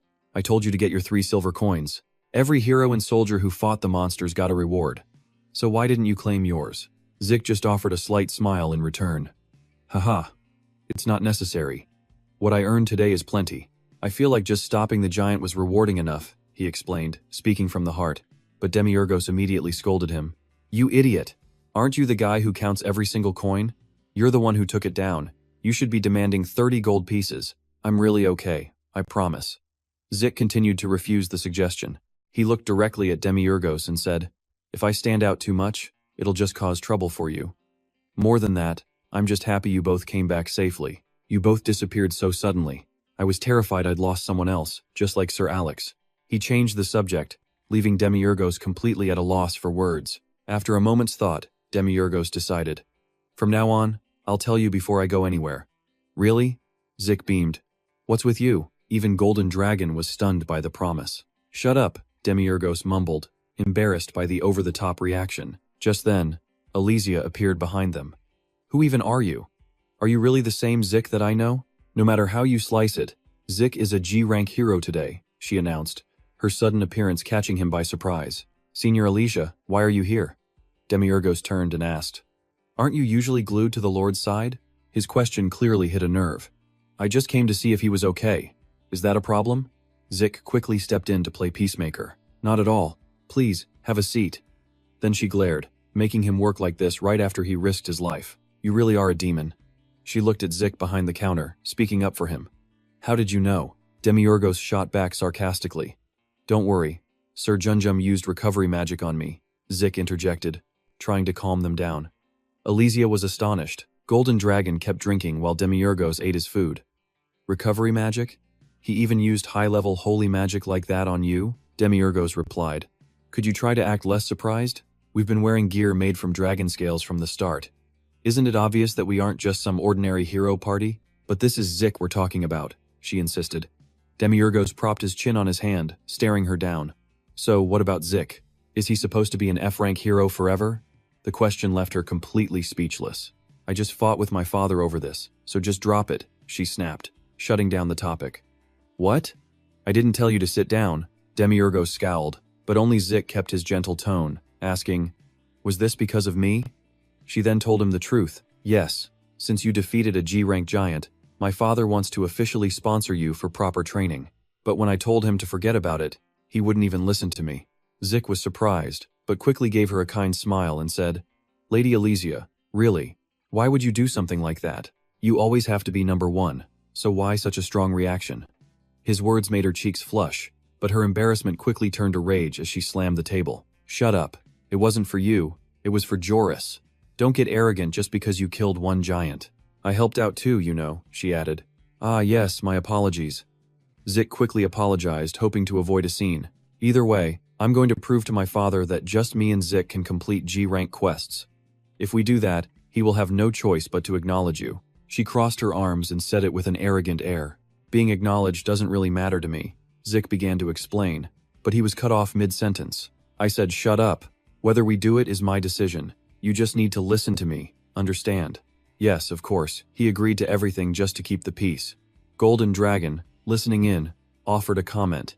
"Still can't be honest with your feelings, huh? How cute. Youth truly is the best form of entertainment." "Huh? What's that supposed to mean?" Alicia slammed the table and glared right at her. "What was that supposed to mean?" "Nothing. I just think you and Zik look so cute together," Golden Dragon said with a sly little smirk. "What? Cute? Please don't try to pair me with a guy like Zik, okay? That's just disgusting." Alicia's reaction was incredibly harsh. My apologies. I guess I'm just too drunk." Seeing the situation going south, Golden Dragon decided to take the blame. "I'll get you a free bowl of noodles, so don't be mad." Zik tried to mediate from the counter. "Zik, you say something!" Alicia yelled, dragging him in. But Demiurgos just scowled and snapped. "It's too noisy. Just go away." "Zik." A voice called his name, cutting through the chaos. It was Mrs. Jarrow, my grandson. "Jay isn't back yet. What happened, Zik? I asked you to find him." He immediately turned to face Mrs. Jarrow. Hearing her question, he suddenly remembered the scene he'd witnessed that afternoon. He bowed his head, his voice dropping low. "I'm sorry, Mrs. Jarrow. When I found Jay, he was already." "Why?" Mrs. Jarrow couldn't believe what she was hearing. Crying, she blamed him. "Why is Jay dead if you were there? You're supposed to be a hero." He didn't argue. Instead, he took the blame. "It's my fault. I wasn't strong enough." But that didn't calm Mrs. Jarrow. It only fueled her rage. She hurled insults at him. "You bastard. So you just abandoned my grandson and let him die. And you're over here laughing and joking, happy just because you sold a few bowls of noodles? All the other soldiers are injured, but you don't have a single scratch on you. You must have been hiding somewhere, weren't you? I took pity on you when you were a kid, gave you odd jobs, and this is how you repay me?" Her voice grew louder, drawing the eyes of everyone around them. She didn't care about the truth. She just piled all the blame onto his shoulders. "I was a fool for trusting a hero from a B-rank family. This is all your fault, Zik. Because of you, my Jay is dead." Hearing this, Alicia decided to speak up. "That's not true, ma'am. It was Zik who took down all the giants, but he stopped her from saying more." "He accepted the blame?" "Yes, ma'am. It was all my fault. I'm so sorry." Alicia stared in complete disbelief. Mrs. Jarrow just got angrier. She turned away, yelling back at him. "I don't want to see your face again, and don't you ever call yourself a hero." The air fell silent, until one voice cut through the heavy tension. "How interesting." Kadinia was walking toward them. Zik spoke first. "Sir Kadinia, shouldn't you be inside the castle? Why have you come here?" "Sitting with a bunch of boring old men isn't my style," Kadinia answered honestly. Seeing this new guest only made Demiurgos angrier. What is with today? Why am I surrounded by so many detestable people? Where's the long-haired gentleman who is always with you?" Zik asked kindly, but only got a blunt response. "He's dead, don't worry about it." Zik headed into the kitchen and made an offer. "I'm not sure if it suits your taste, but may I offer you a bowl of noodles?" Kadinia didn't answer, instead asking if Zik was satisfied. Yes, Zik knew exactly what Kadinia was referring to. He continued, "A man who did nothing gets to stand beside the Lord and receive all the praise. And you, who deserves it most, are just sitting here. Are you truly satisfied with that?" Those words made Zik freeze in place. Kadinia went on, "I saw all the corpses of those giants with my own eyes, those sharp, deadly sword strikes. You single-handedly took down a G-class monster. Without you, at least half the people in this town would be dead." Kadinia shot a sarcastic glance at Alexia. "And that includes those A-rank families acting so important." But Zik quickly interjected. "No, it's not like that. Everyone helped me." Kadinia's voice dropped. "So you're fine with this?" He refused to back down. "I told the Lord that you were the one who earned the credit, but he absolutely refused to accept it. He is the Lord of a city, and they are A-rank families. How could they ever accept the fact that they owe their lives to an F-rank family? That's exactly why they deliberately didn't invite you. If you were D-class, forget G-class, the Lord would be desperately trying to win you over right now, even if your actual power hadn't changed at all. Zik, this is how the world works. Strength is important, but sometimes your background is even more important. Can you really accept everything just like this?" He reached his hand out toward Zik as he spoke, answering his own question. "No, not at all. This isn't okay in the slightest. Despite Kadinia laying everything bare, Zake's decision remained firm. Thank you for your advice, sir, but my answer hasn't changed. This made Kadinia narrow his eyes. He made an offer. You should think about this carefully. There are many other heroes in this world. What they need is more than just money, and I can give you that. Demigos, who was eating, finally chimed in. Only if you reach D rank. Kadinia shot him a piercing look. True power can't be hidden forever. A time will come when you can no longer endure this. Huang Jinlong spoke up. When Kadinia left, the bustling atmosphere of the place returned to normal. Zake lowered his gaze, remaining silent. Demigos suddenly asked him, "Why did you become a hero anyway?" "Huh?" Zake asked, before finally answering. "Sir, what do you mean by that?" "Model," he sneered. "I'm from the Holy Bitch family. But I hear that name's worthless now, isn't it? An F-rank clan isn't just unrecognized, they're despised. They can't make a living, and they have zero honor or glory to their name. Even when they accomplish something, they're met with suspicion and hatred, right?" Demi-Ugos mused, still enjoying his tasty noodles. He continued talking while chewing. "So why do you still want to do it? Just because your ancestors did? Is it some long-held family dream, or just the path he was born into?"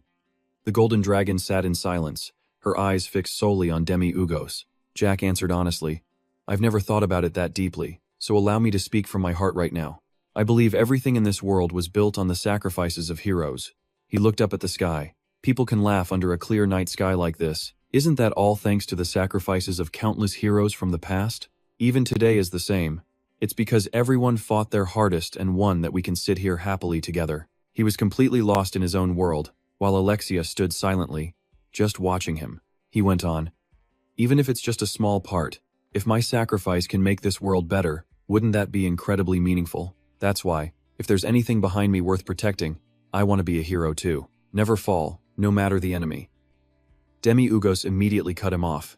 "Never fall, you say? The Demon King would probably knock you out with one hit." The jab made Jack scratch his neck, embarrassed. "Oh really? Huh? Well, it's the kind of fantasy every hero has at least once," he confessed. "But if I were the last hero standing before the Demon King, I would absolutely never fall. Even if I died, I would just get back up and continue the fight. For a C-ranker like me, that's never going to happen. But what if?" Demi-Ugos pressed, and Jack's gaze instantly snapped to him. Demi-Ugos continued, his face now terrifyingly serious. "If the Demon King appeared before you right now, could you fight without hesitation? Knowing you can't win and that you'll die alone for this pathetic world that scorns you?" Jack's face lit up with a smile as he immediately answered, "Yes." Demi-Ugos looked up at him as Jack added, "I would fight without hesitation." His response left Demi-Ugos completely stunned. "I just don't get what this world has ever done for you. What about your siblings?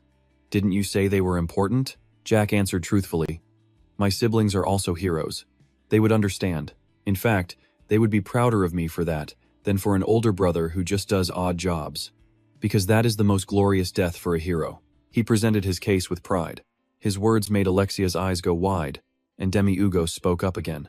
"I truly cannot understand it, not even one bit," he said, leaning on his hand while collecting his thoughts. "The so-called bloodline heirs that I've met up until now, no, all of the people crowding around out there are nothing like you. If some trash like them showed up as the final hero, and I were the Demon King, I'd slaughter them without a second thought. Fine, I'll admit it. The final hero I always imagined was someone exactly like you." His words carried a harsh and cutting edge. Hearing them, Jack could only stand there with his jaw hanging open in shock. Demi-Ugos' eyes bored into the boy as he went on. Thinking about it, it would have to be some guy with a belief so foolish it's insane. And for that very reason, the Demon King could never truly win. Those who have everything always crave more, while someone with nothing like you just wants to give more. He made his assessment, dropping the final line. Every single word only left poor Jack more confused. "Going is fine," Demi-Ugos explained. "If you want, go with him to the capital. I won't stop you. I think you're being wasted here. That contract? Let's just pretend it never even happened. I'm setting you free. If you want to leave, then go." At those words, Jack's limp hand suddenly clenched into a fist. Jack's face was a mask of sheer determination, his eyes locked on Demi-Ugos as he spoke. "No, sir. Please keep me here. You absolutely have to. I'm begging you, please don't ever throw me away." His plea was so sincere it made Demi-Ugos raise an eyebrow. Jack explained, "Ever since you showed up in my life, I've finally felt like the main character of my own story. So please don't send me anywhere." Suddenly, He slammed his chopsticks on the table, pointing at Jack with an expression that could only be called incredibly childish. That's final. You're not getting another chance. You asked for this. I'm not responsible, so don't you dare complain to me later. Jack smiled and gave a simple reply. Yes. He continued to get an earful. You kicked away your only chance to run. What are you, an idiot? A complete idiot. Jack just accepted the insults with a smile. Yes, I am a complete idiot. The Golden Dragon, clearly annoyed, cut them both off. Both of you are idiots. Demi-Ugos actually agreed. You're right, he then spoke with a smile on his face. One day, when you've become unbelievably strong, you and I are going to have a fight. Jack frantically waved his hands, refusing the incredible offer. No, I couldn't possibly. How could I ever dare fight you, Sir Demi-Ugos? He leaned on his hand with a reassuring smile, saying, Don't worry, I'll go easy on you. How could I possibly treat you badly? The Golden Dragon beside them just watched in silence as the lively atmosphere carried on. Even with their own agendas, they all knew one thing was certain. The Demon King always dies at the hands of the hero, an absolute law, completely unchangeable. For 665 centuries, that truth had never been broken.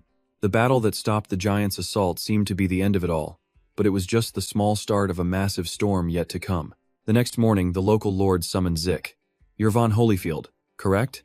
The boy stammered in response. Yes, that's right. Mandan continued. A pleasure to meet you. I'm sure you're surprised, being called here so early, aren't you? Zik quickly denied it. Not at all, sir, the lord explained. It's nothing serious. I just heard you performed a great deed fighting off the giants yesterday. Even the investigator from the royal capital mentioned your contribution. Zik answered humbly. You're too kind. I was only fulfilling my duty as a hero from the Joris lineage. Mandan repeated his words, chewing on every syllable. As a hero of the Joris lineage, you say? That's right. For a hero, it's a matter of course.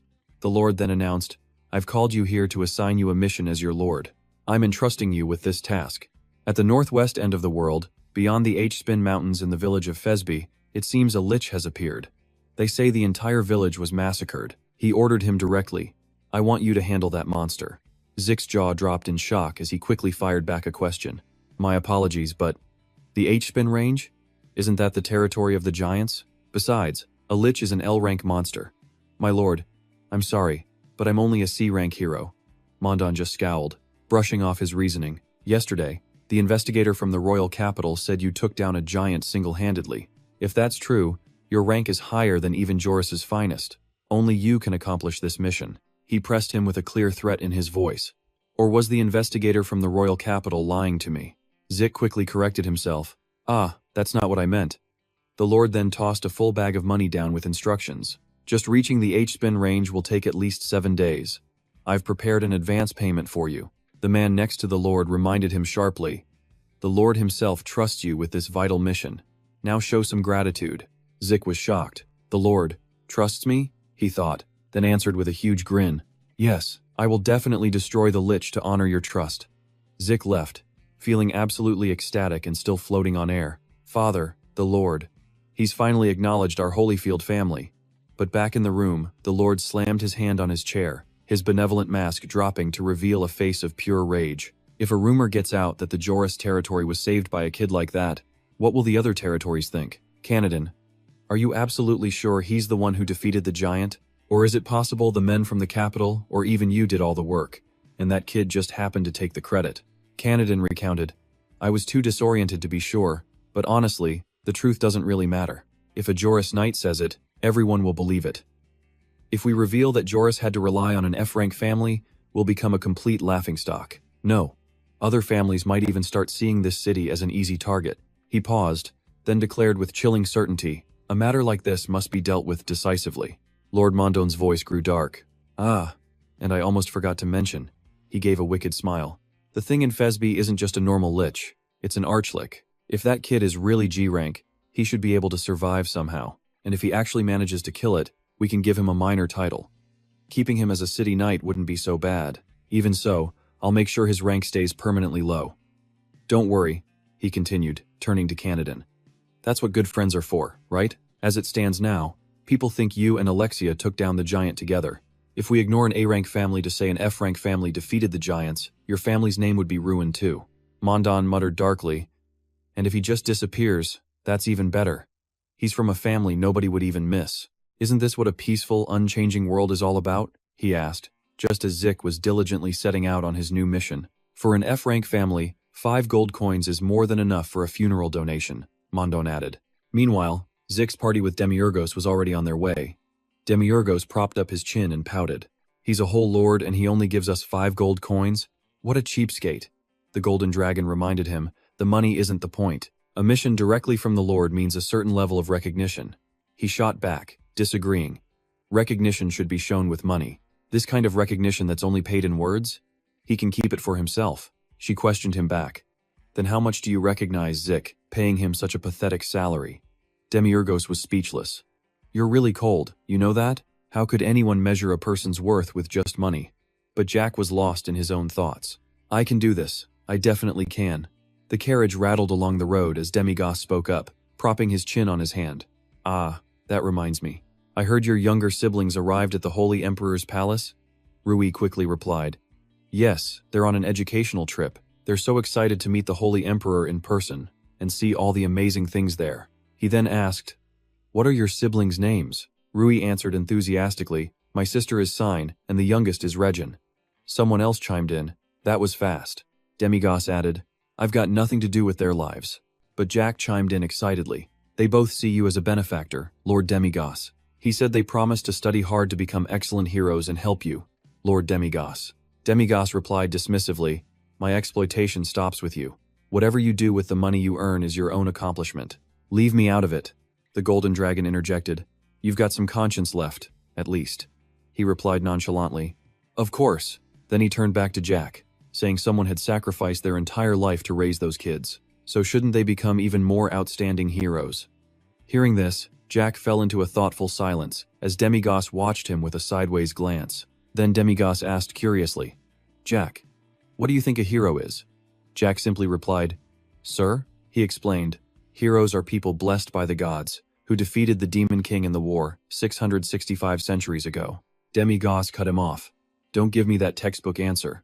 The comment caught Jack completely off guard, before the man clarified what he really wanted to know.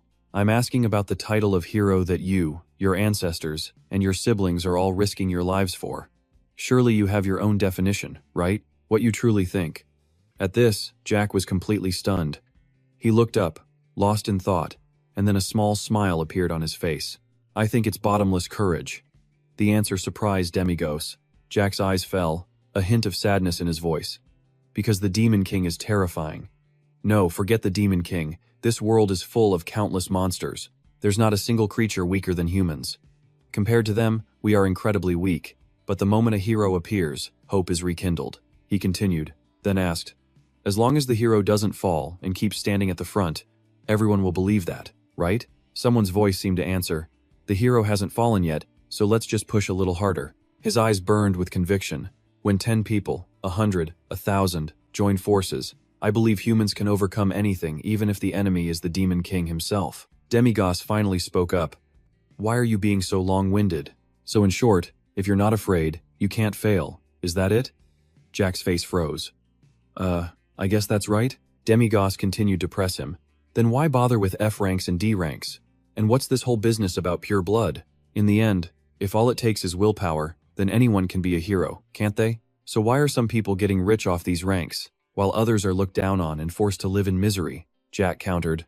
But the Demon King is still incredibly strong. Willpower alone isn't enough. To face and defeat him, don't we need to choose heroes with superior combat abilities? Demigos seemed to ponder this. Combat ability, magic, power, grades in elementary, middle, high school, and college. Is all of that still not enough? Academies, money, sponsors, pure-blooded lineage, it's too much. Then his voice softened, catching everyone's attention. The truth is, he then shared his own thoughts. I used to think heroes were people who received a holy decree from the heavens, completely enveloped in light, an existence that anyone could immediately recognize as the chosen one. His eyes filled with sorrow as he continued. A destiny you could spot at first glance.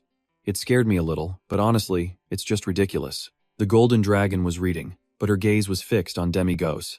Jack spoke up, voicing his own view. By everyone's standards, I have nothing. Education, money, sponsors, bloodline, I don't meet a single one of the conditions. He gave a bitter smile. I guess I really am a pathetic failure. Demigos said nothing, but a thought crossed his mind. That's exactly why I chose you, kid. His gaze sharpened as he thought. And me, a man who's been beheaded for tens of thousands of years, leading fools like you. I must be the greatest loser of all. The golden dragon at his side called out to him. Hey, Demigos, she asked curiously. How did you meet that new servant of yours? He stared into the distance, recalling the story. He answered the golden dragon. I put up a recruitment poster and he just showed up, begging for the job. Something like that. A smirk played on her lips, just as he expected.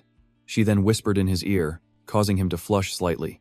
Be careful of him, Demigos asked, surprised. You know him? She said quietly. I have a suspicion, but I can't say it out loud. Hearing this, Demigos let out a loud laugh before giving a cryptic reply. Did you forget who I am? Everything in this world is just a game to me. I don't need to be careful about anything. The golden dragon just gave a token reply. Suit yourself. I've given you my warning. But he just kept on smiling. Obviously, don't worry. I'm being as reckless as I possibly can be. Scott and El Tora seemed to realize something, a dangerous smirk spreading across his face. The group pushed onward as darkness began to fall. They stopped to rest and cook, each person enjoying a simple bowl of noodles. While Demigos kept a watchful eye, the others eventually fell asleep. But now, only Scatu and El Tora remained awake, standing guard on a large rock. His eyes lit up before he suddenly leaped from his post. He returned with an entire wild boar, much to everyone's delight. At dawn, the group set out again. The sun climbed high into the sky, then slowly sank toward dusk. Just like always, they stopped to rest. By night, they were asleep, and by morning, they were back on the road before stopping to eat. Night came, and they slept. Morning came, and they traveled. They crossed path after path, walking from dawn until sunset, then deep into the night. The next morning, as they continued their journey, Jack suddenly spoke up. That's the H-Spin mountain range. He explained that the other side was the land of giants, a place where humans couldn't possibly survive. Demigos followed his gaze, but it was Skatun El Tora who pointed, saying, Look there. He gestured towards a crack in a distant wall. That is the Wall of Sin. Someone else chimed in, I've read about it in textbooks. They then began to explain the wall's history. It was the Wall of Sin, a final defensive line hastily built to hold back the giants. During the Great War between humans and giants 500 years ago, they say the bodies of fallen heroes were piled even higher than the wall itself. Jack just grinned excitedly. I never thought I'd get the chance to see this monument to our heroes' sacrifice with my own eyes. Skate and El Tora announced it was time to go. We just have to circle these mountains. About 2 more days and we'll reach Fesby village. Let's move. Jack, sitting nearby, simply replied, Yes, sir. The vehicle moved on, but he seemed a bit dazed as he took in the desolate scenery. This must be the place. Just as he was processing the grim view, a lazy voice from behind snapped him back to reality. Demigos pointed forward, a grin on his face as he gave the order. Go on, go catch the lich. Hearing this, Jack's face went pale. His voice trembled as he asked, By myself?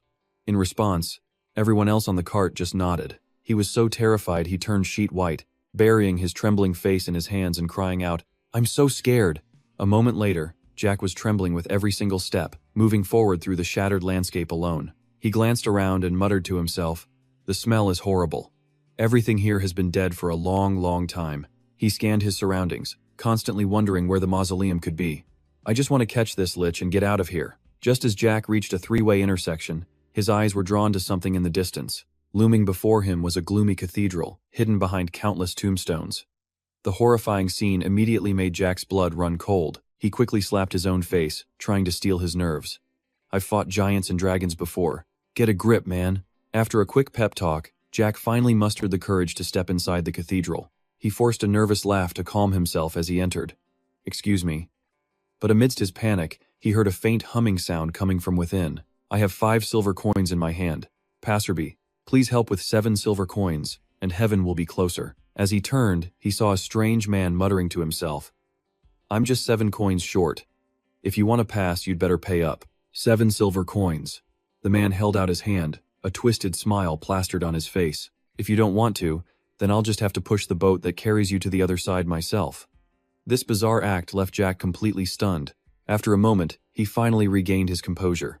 Jack gave an awkward smile and tried to explain, I'm sorry, but I don't have that much money. Besides, shouldn't I be the one sending you off? Why would you send me? Oh, and sir, you really shouldn't be here alone. There's a lich here. After everything he'd been through with demigods, he'd stopped being bothered by strange things. The moment the man heard his words, he frowned. He leaned down and asked, "Young man, are you here to find the lich? Why are you looking for it?"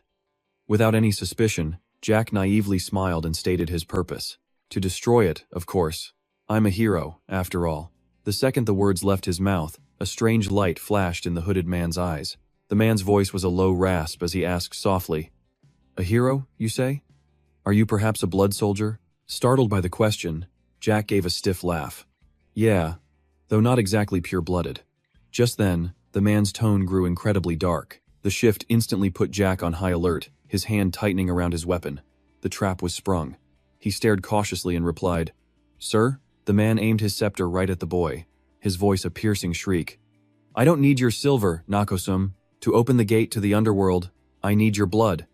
Instinctively, Jack threw up his shield, blocking the wave of dark energy just as it closed in. But his dark power was just too overwhelming, and Zik was instantly blown backwards.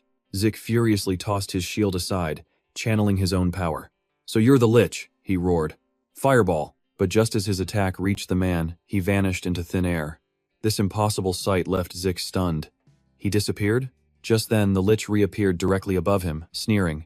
"You know a few cheap tricks, don't you?" He roared out Dark Strike, and slammed his staff down right where Zik stood. Luckily, he was just fast enough to dodge. After dodging the blow, Zik grit his teeth and charged straight toward the lich once again. Even so, the moment his blade swung towards the man, he dissolved into a puff of smoke. A second later, he reappeared from behind, landing a devastating blow to Zik's side. Constantly provoked, Zik instinctively swung his sword backwards in a rage, but all he hit was empty space. Damn it. Watching Zik flail, the lich let out a mocking laugh. "Struggle, little hero. Did you really think you could keep up with my teleportation?" Still laughing, he shot a blast of pure dark energy at him from his staff. Die. Attacked by countless shadowy tendrils from all sides, Zik couldn't resist any longer and let out a blood-curdling scream, but through a small gap in the darkness, his eyes burned with unwavering defiance. As the afterimages circled around him, Zeke grit his teeth, thinking, "He's too fast. I can't track him." Just then, Skaten Eltora's voice echoed in his mind. "Calm yourself. Open your eyes. Observe the smallest changes in his movements." With every ounce of strength he had left, Zik finally found the lich's true body. "Found you?" Without a second's hesitation, Zik thrust his sword straight at the real target. However, right as the blade was about to connect, he vanished again, leaving only a taunting voice. "I told you, you'll never keep up." At that moment, Kandin Xia's words echoed once more. "The dagger is just a distraction." In a flash, Zik's blade finally connected with the lich's neck. The first attack was just a feint, and within seconds, the lich's head was sent flying to the ground by a single sword strike. But Zik didn't stop, drawing his blade for the sixth moonlight extinction. He then lunged forward, aiming to pierce the body through. Demon King Pierce! But the moment his sword touched the corpse, something bizarre happened. The body began to tremble, making Zik pause with suspicion. In the next instant, a torrent of pitch-black liquid erupted from the body, blasting Zik backwards. He slammed onto the ground, screaming, "What is this stuff? The smell is absolutely horrific." He stopped mid-sentence. Staring at the limp corpse before him, he collapsed in excitement, shouting, "I killed him! I actually caught the lich!" But in the middle of his celebration, the corpses hanging from the ceiling suddenly began to applaud, causing Zik to look up in confusion. The sight was beyond disturbing, faceless bodies suspended in mid-air, all of them clapping their hands together. Just then, the corpse on the floor began to twitch, drawing his panicked gaze. The head that he'd already severed. Lying a few feet away, it suddenly twisted into a grin and began to mumble. "It is complete. Delicious organs, flesh, brain, bone, and a blood soldier possessing the chosen bloodline." The head's smile grew wider as it continued. "Offer the blood of Holyocock to resurrect the great Lord Sadamus." As if on cue, a line of blood running down Zik's cheek began to glow faintly. In a flash, the blood trickled down his chin and dripped onto the floor, the sound echoing in the dead silence. From that single drop of blood, the entire floor suddenly burst to life with a thick network of pulsating red veins. They all snaked directly towards the coffin placed on the high platform, crawling with an unnatural speed. And in the blink of an eye, they had swarmed up the side of the coffin and slipped inside. A moment later, a hoarse voice croaked from within the sarcophagus. "More. I need more." As soon as the words were spoken, countless grotesque veins poured out from the coffin, crawling up the wall behind it. At the same time, The hanging corpses all opened their eyes in unison, revealing glowing red orbs. While Zik was still frozen by this nightmarish scene, the headless body's bony arm shot up and pointed directly at him. The head let out a horrifying laugh and gave the order, "Seize him." At once, the liches hanging from the ceiling roared and dove towards Zik. They were like a rabid horde, their eyes glowing red, their mouths gaping wide as their flesh and muscle tore apart. They leaped from the ceiling with inhuman power. They looked like they were once ordinary people, but their minds were long gone. At the same time, other ghoulish creatures started clawing their way out from the ground. Their strength was immense, enough to shatter solid stone. They were just mindless monsters, but they were incredibly fast and powerful. How could he possibly fight back against this? Suddenly, they swarmed him like a hurricane, feeling as if a single touch would get him devoured whole or torn to shreds in less than a second. He used every last bit of his strength to hold them off, but it was a losing battle. Fighting one was tiring enough, he was facing an entire swarm. He quickly raised his shield to block them as they clawed and grabbed at him in a frenzy. But judging by the grimace on his face, he couldn't hold out for much longer. One arm, one shield. Against dozens of grasping hands, a counterattack was impossible. Suddenly, the shield was ripped from his grasp, leaving him with only the sword in his other hand. He screamed in panic. His shield! A demon then snatched his sword and let out a savage laugh. He yelled in terror, left with no weapons to fight. They were just too strong. The demon saw their chance and rushed in, grabbing his arms, intending to tear him apart right there. He was terrified, but they had him completely surrounded and restrained. One of them bit into his arm, and blood began to drip to the ground. But then, the coffin in the middle of the cave began to shake violently, glowing with a blinding red light. The demon lord inside burst the lid open and emerged. It let out a vicious roar as its clothes tore apart, its body beginning to transform. Veins bulged on its arms as sharp claws sprouted from its fingertips. These weren't just demons anymore, they were bloodthirsty red monsters. They had long horns and razor-sharp fangs. He trembled in fear, drenched in a cold sweat. He wondered, do they level up every time blood is spilled? He couldn't afford to bleed anymore. The creature roared, its eyes a web of veins and eerie white. Every demon was muscular and incredibly fast. He backed away in fear, activating his tail to unleash a blast of pink light at them. It seemed the light was working. Every demon caught in its path was instantly scorched and split in two. Flesh and blood splattered everywhere. The scene was absolutely horrific, but there were just too many of them. Z was captured, with no way to escape. One by one, they swarmed in to gnaw on him, and his agonizing screams echoed through the cave. He could only hope for someone powerful to appear and save him, struggling with all his might. Despite the pain, he held on to a sliver of hope. As his blood dripped down, vein-like markings on the coffin began to glow. The coffin suddenly exploded, launching something out into the open. Suddenly, something new caught his eye. He glanced over and saw that all the demons had released him. They were now lined up, kneeling to something. He looked at a demon beside him. It was even offering up its own severed head. The head began to whisper, "Our king, the lord of the leashes, I offer my sincerity. Please, be resurrected." Z looked up, bewildered, as a white-haired figure appeared. He looked like a demon lord, ancient and radiating a chilling, otherworldly energy. This was the being from the coffin, unsealed by Z's blood. He spoke in a low voice that seemed to echo from beyond the grave. "I am Sadimus. From now on, humans, elves, dwarves, and even demons, all living creatures will kneel before me. Let the world tremble in fear. True evil has arrived." Z could only stare, having no idea what was going on. His confused expression, so different from the bowing demons, made the creature angry. He finally took notice of the boy. He asked, "Your expression is rather strange. Are you not afraid of me?" Z naively answered, Can I be honest?" Z gave a slight smile and said, "I'm not afraid. You claim to be true evil, but in reality, you're a bit." Hearing this, Sadimus went berserk. He roared, "I am the king of the liches. Any being with a beating heart should be paralyzed by primal fear in my presence. So, why aren't you?" Z wondered to himself, "Yeah, why aren't I?" Suddenly, the image of a person flashed in his mind. He just smiled without saying a word, but inside he was torn. Why am I thinking of that person right now? Seeing his defiant look, Sadimus screamed in a rage. "You're smiling? You dare smile at me? Do you have a death wish?" Suddenly, from outside, Skaten Eltora, Demugos, and the Golden Dragon arrived to save the day. Demugos shouted with pure arrogance, "You needed my help for a single lich? What's taking so long? Let's hurry up and finish this. I'm starving to death." Z was overjoyed to see his rescuers arrive. He cried out, "Lord Demugos!" But when he saw the demon lord standing by the distant coffin, Demugos was a little surprised. Not showing any fear, he just taunted, "What's that? Who's that gloomy, shriveled-up guy who looks like he's been rotting for 10,000 years?" The comment made the old demon absolutely furious. He was about to scream, "How dare you?" But then his voice just died out, like a battery suddenly going flat. He tried to play weak, saying, "How dare you say such disrespectful words to me?" Then he suddenly roared an order for the demons to attack. "Oh, you legions of the dead, kill them immediately. Grant them the most tragic end." The heroes just stood still, not even taking a defensive stance.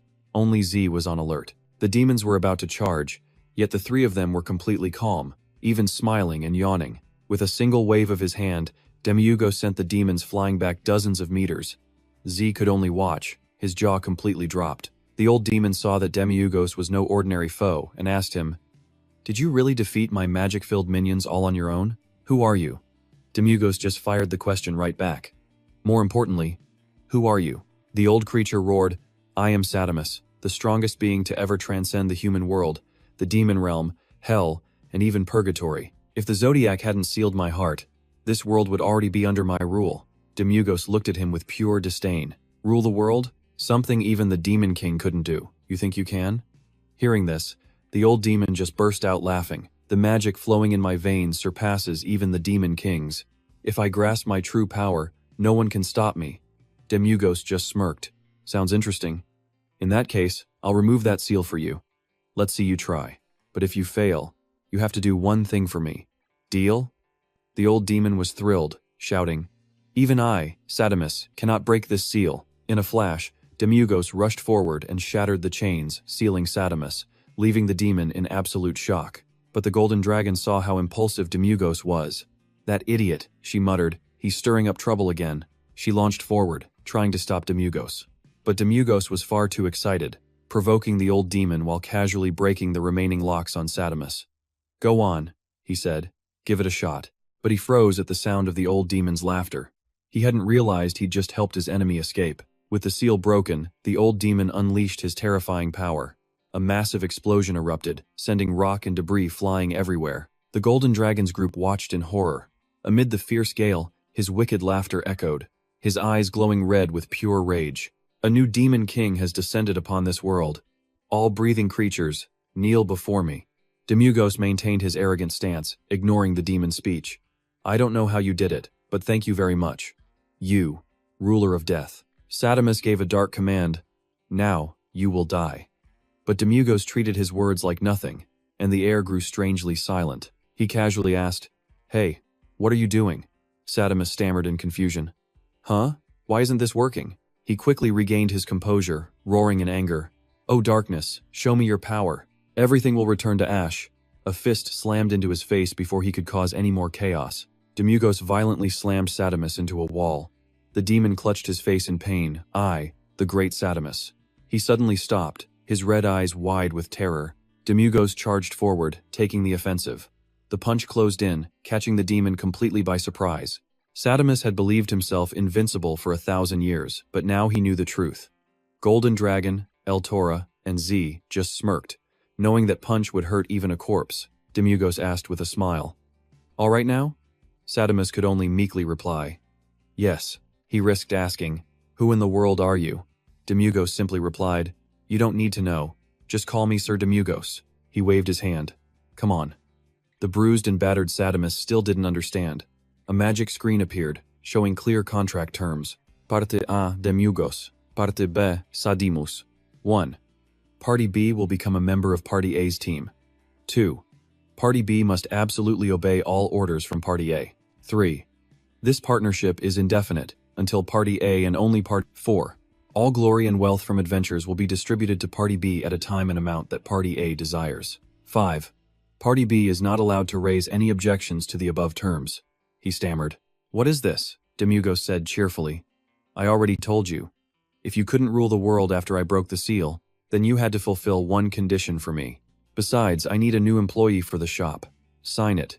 He squinted at the contract with his one good eye. Sadimus couldn't help but say, "This contract seems incredibly unfair." Demiurgos wasn't surprised.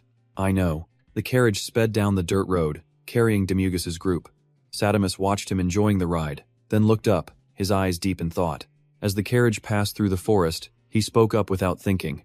I am Sadamus, a great mage.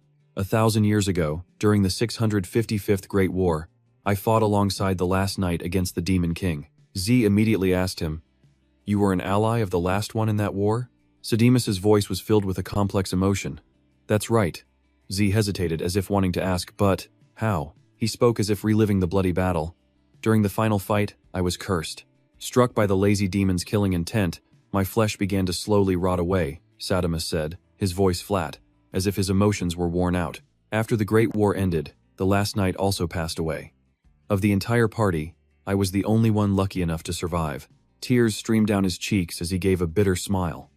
Back then, I actually thought that was a blessing. After the war, he was the only one left to endure endless pain. By day, people hailed me as a hero who survived the apocalypse. But when night fell, the pain from the curse would a trembling hand reached out toward the sinister magic. The Demon Duke's curse is one that nobody can break. In his agony, he slowly became a monster, eventually turning to forbidden magic. Dark magic? Jack asked, completely horrified. Sadamus calmly admitted, Yes. I made a pact with the darkness and received eternal life. He continued, explaining that eventually the Holy Emperor's palace uncovered the truth. And so one night, Jodiakai ambushed him, sealing him away in an ancient tomb hidden deep within these mountains.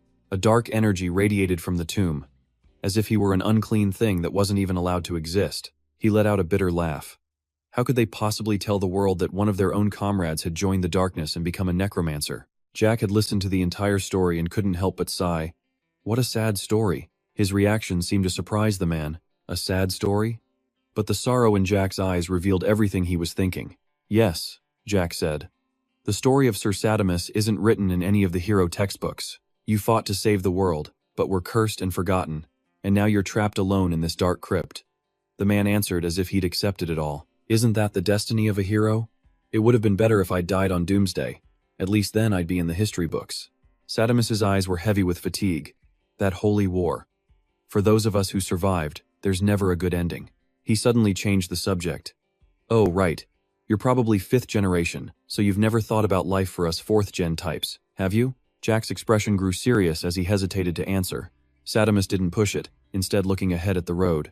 1,000 years ago, before I was sealed in that coffin, I walked this very path. It's strange, he said. 1,000 years have passed and nothing has changed at all. It was Demi-Ugos who broke the silence. What, 1,000 years and it's still exactly the same? He recalled the memory as he spoke. That's right, I remember it clearly. It was the last thing I saw. An image of a gloomy coffin, wrapped tightly in iron chains. Through a tiny crack in the coffin, a single pained, red eye let fall one single tear. A procession with a horse-drawn carriage moved slowly down this very road. Demi-Ugos asked again, You mean it's looked exactly like this since the 600s? Huang Jinlong glanced at him, speaking flatly. Is there a problem? If there's no reason to change, it stays the same. He didn't say it aloud, but he was thinking that everything here just operated according to some perfect, unchanging system. It was a place of overlapping mountains, with soft clouds drifting gently between them. A world where nothing ever changed, where struggling was meaningless. Everything was simply according to the will of the heavens. Demi-Ugos shot a sharp look to the side, but then he let out a tired, dismissive comment. Whatever, this other world is definitely distorted. Huang Jinlong, on the other hand, just scoffed. Distorted? Seems pretty straight to me. He then called out casually. Hey, hired hand, you're a mage, so you must know more than just dark magic, right? From now on, you're Jack's magic tutor. He added. And teach him well, because sooner or later, you're going to have a match with me. Then he gave another order. All right, let's head back to Jorik's. I'm starting to miss my bed. As night fell, used bowls and chopsticks lay scattered by a flickering campfire. That's when a deformed zombie appeared. A whole horde of zombies rushed Jack. One of them lunged, roaring. Jack swung his sword down hard, but it had no effect, only making them howl with more excitement. Suddenly, a flash of light shot down from the sky, striking the monsters. They all shrieked in pain. Sadamus instructed him from the rear. Physical attacks are meaningless when you're fighting the undead. You have to purify them with holy flame. Under the bright moon, he looked up and said, Awaken the sacred fire inside of you. He told Jack to believe in the presence of the divine, to feel that boundless entity, that source of endless energy. Jack steeled his resolve. I'll try again. The other three watched the fight intently, Demi-Hugo suddenly asked, "So how is Jack? As a human, is he any good? Or is he so average it's hard to even tell?" "He's excellent," El Toro said cheerfully. "Really?" Demi-Ugos asked. "Yes. At 23, if all goes well, he could fully awaken his potential in about 20 more years." He raised an eyebrow and asked, "And after he awakens?" El Toro enthusiastically replied, "D rank." He added with a smile, "Even D+ wouldn't be a distant dream." Demi-Ugos turned to look at him and said flatly, "D+? Huh. Not bad at all." El Toro also drew her sword and moved forward. Seemed like it was time for someone to go teach Jack some swordsmanship. Huang Jinlong looked over at Demi-Ugos, asking, "Aren't you going back to headquarters? Your family is in trouble." He answered casually, "Forget it. It's probably just another one of their schemes anyway. I was just planning to let those 7 rot away and die," she said, her eyes completely devoid of emotion. What if, hypothetically, there was no Demon King? Demi-Ugos looked a little confused. The Golden Dragon added that the war is coming in 20 years. The demons have to attack humanity, but without a king, who would face the hero? He replied, "Without a Demon King, they probably wouldn't attack the human realm at all." Then Demi-Ugos explained that the energy source called Demonic Spirit Aura takes 80 years to create, and it's the very power they need to destroy the surface. Now that their ultimate weapon is gone, what could they even fight with? The Golden Dragon finally got it. So the Great War 20 years from now might not happen? But he just said, "It's very possible," she replied. "I see." She smiled brightly. "That's how you're going to bring Alex and Daros back, isn't it? If you return and resume your role as Demon King, they'll come back on their own. Their entire reason for existing will have vanished," Demi-Ugos added with a smile. "So I just have to pretend to go back?" Her eyes finally showed a spark of emotion. "Don't just pretend. Go back for real, you insect," he asked. "Has my very existence here shattered the natural order, even the Great War?"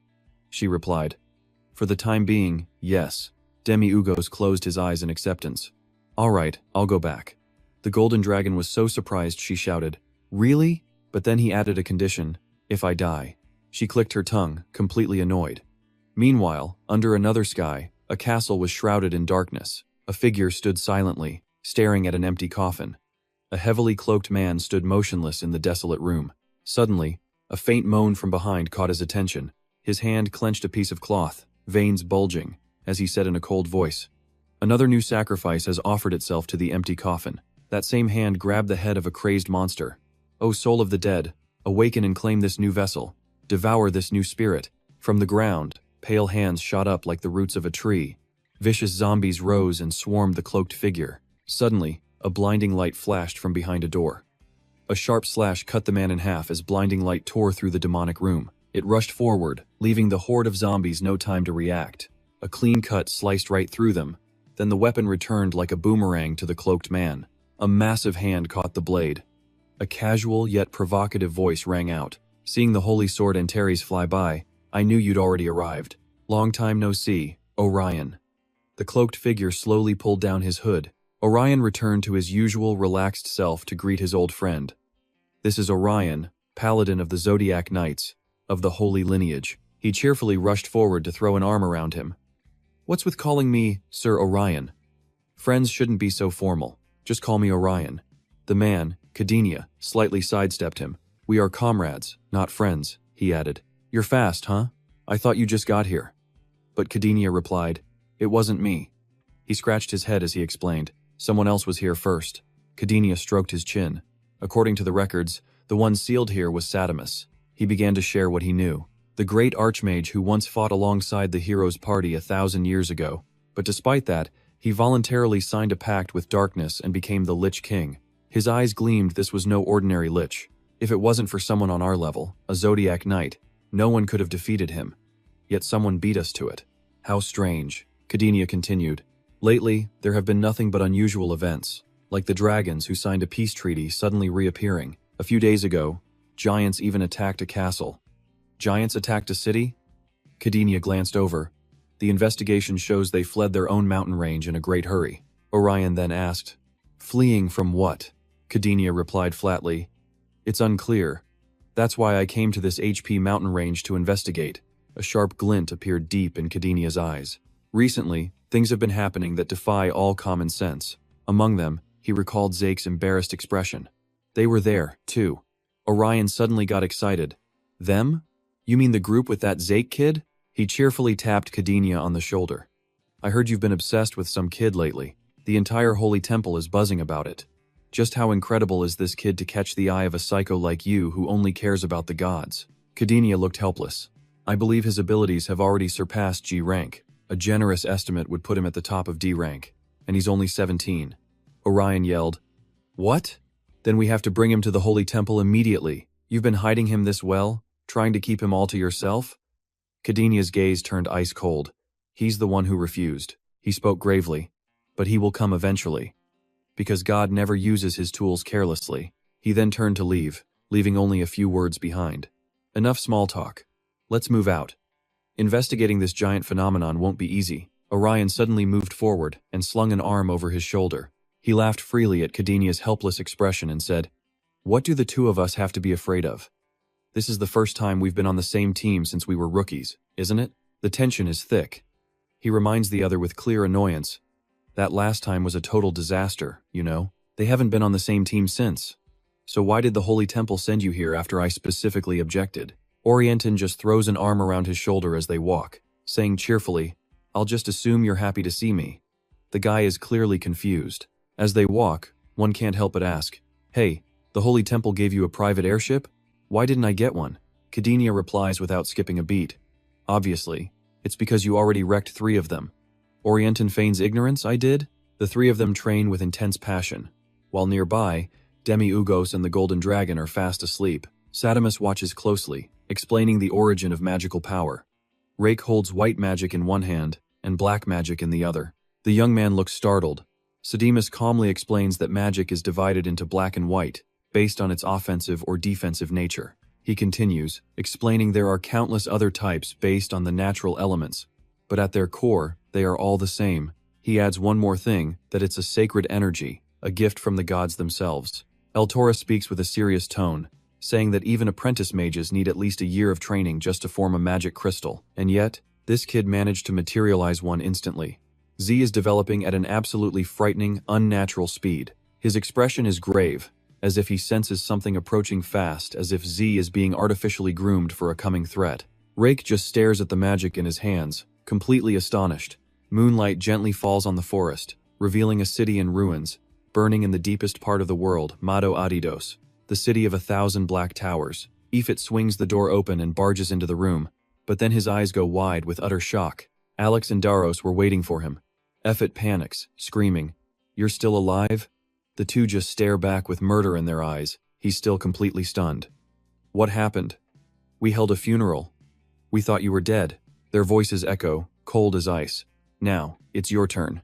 You, Ifit, are the final piece of the puzzle. From behind the door, Alex's eyes glow red like magma, a volcano ready to erupt and scorch their continent. The man screams that his plan means annihilation for everyone, for both the human and demon worlds. But Alex? He just smirks and says, That's exactly what I want. The morning sun shines across the forest, where Demigos's group is still passed out on the ground. Flowers bloom brilliantly, creating a rare moment of peace.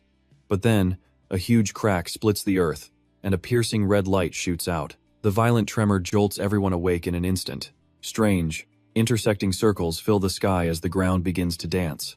The entire forest shakes, the mountain splits into 4 pieces, and a blood-red light pours out. The mountain cracks open, revealing another, inner mountain pushing its way out from the core. A colossal black horn emerges from the ground. It grows higher and higher, its sharp tip reaching for the circles in the sky. From the peak, something like boiling lava erupts, shooting into the air before raining down everywhere. A nearby castle is instantly swallowed by the furious flames. The fire consumes everything it touches without mercy. Lava rains down from the sky, sending people fleeing in terror. A small sandcastle, built by tiny creatures, is washed away without a fight. An airship happens to be flying by just as the volcano erupts. Inside, Orientin and Kadinia can only watch in absolute horror. With no signs of stopping, the volcanic eruption only grows more and more violent. Kadinia stares in disbelief.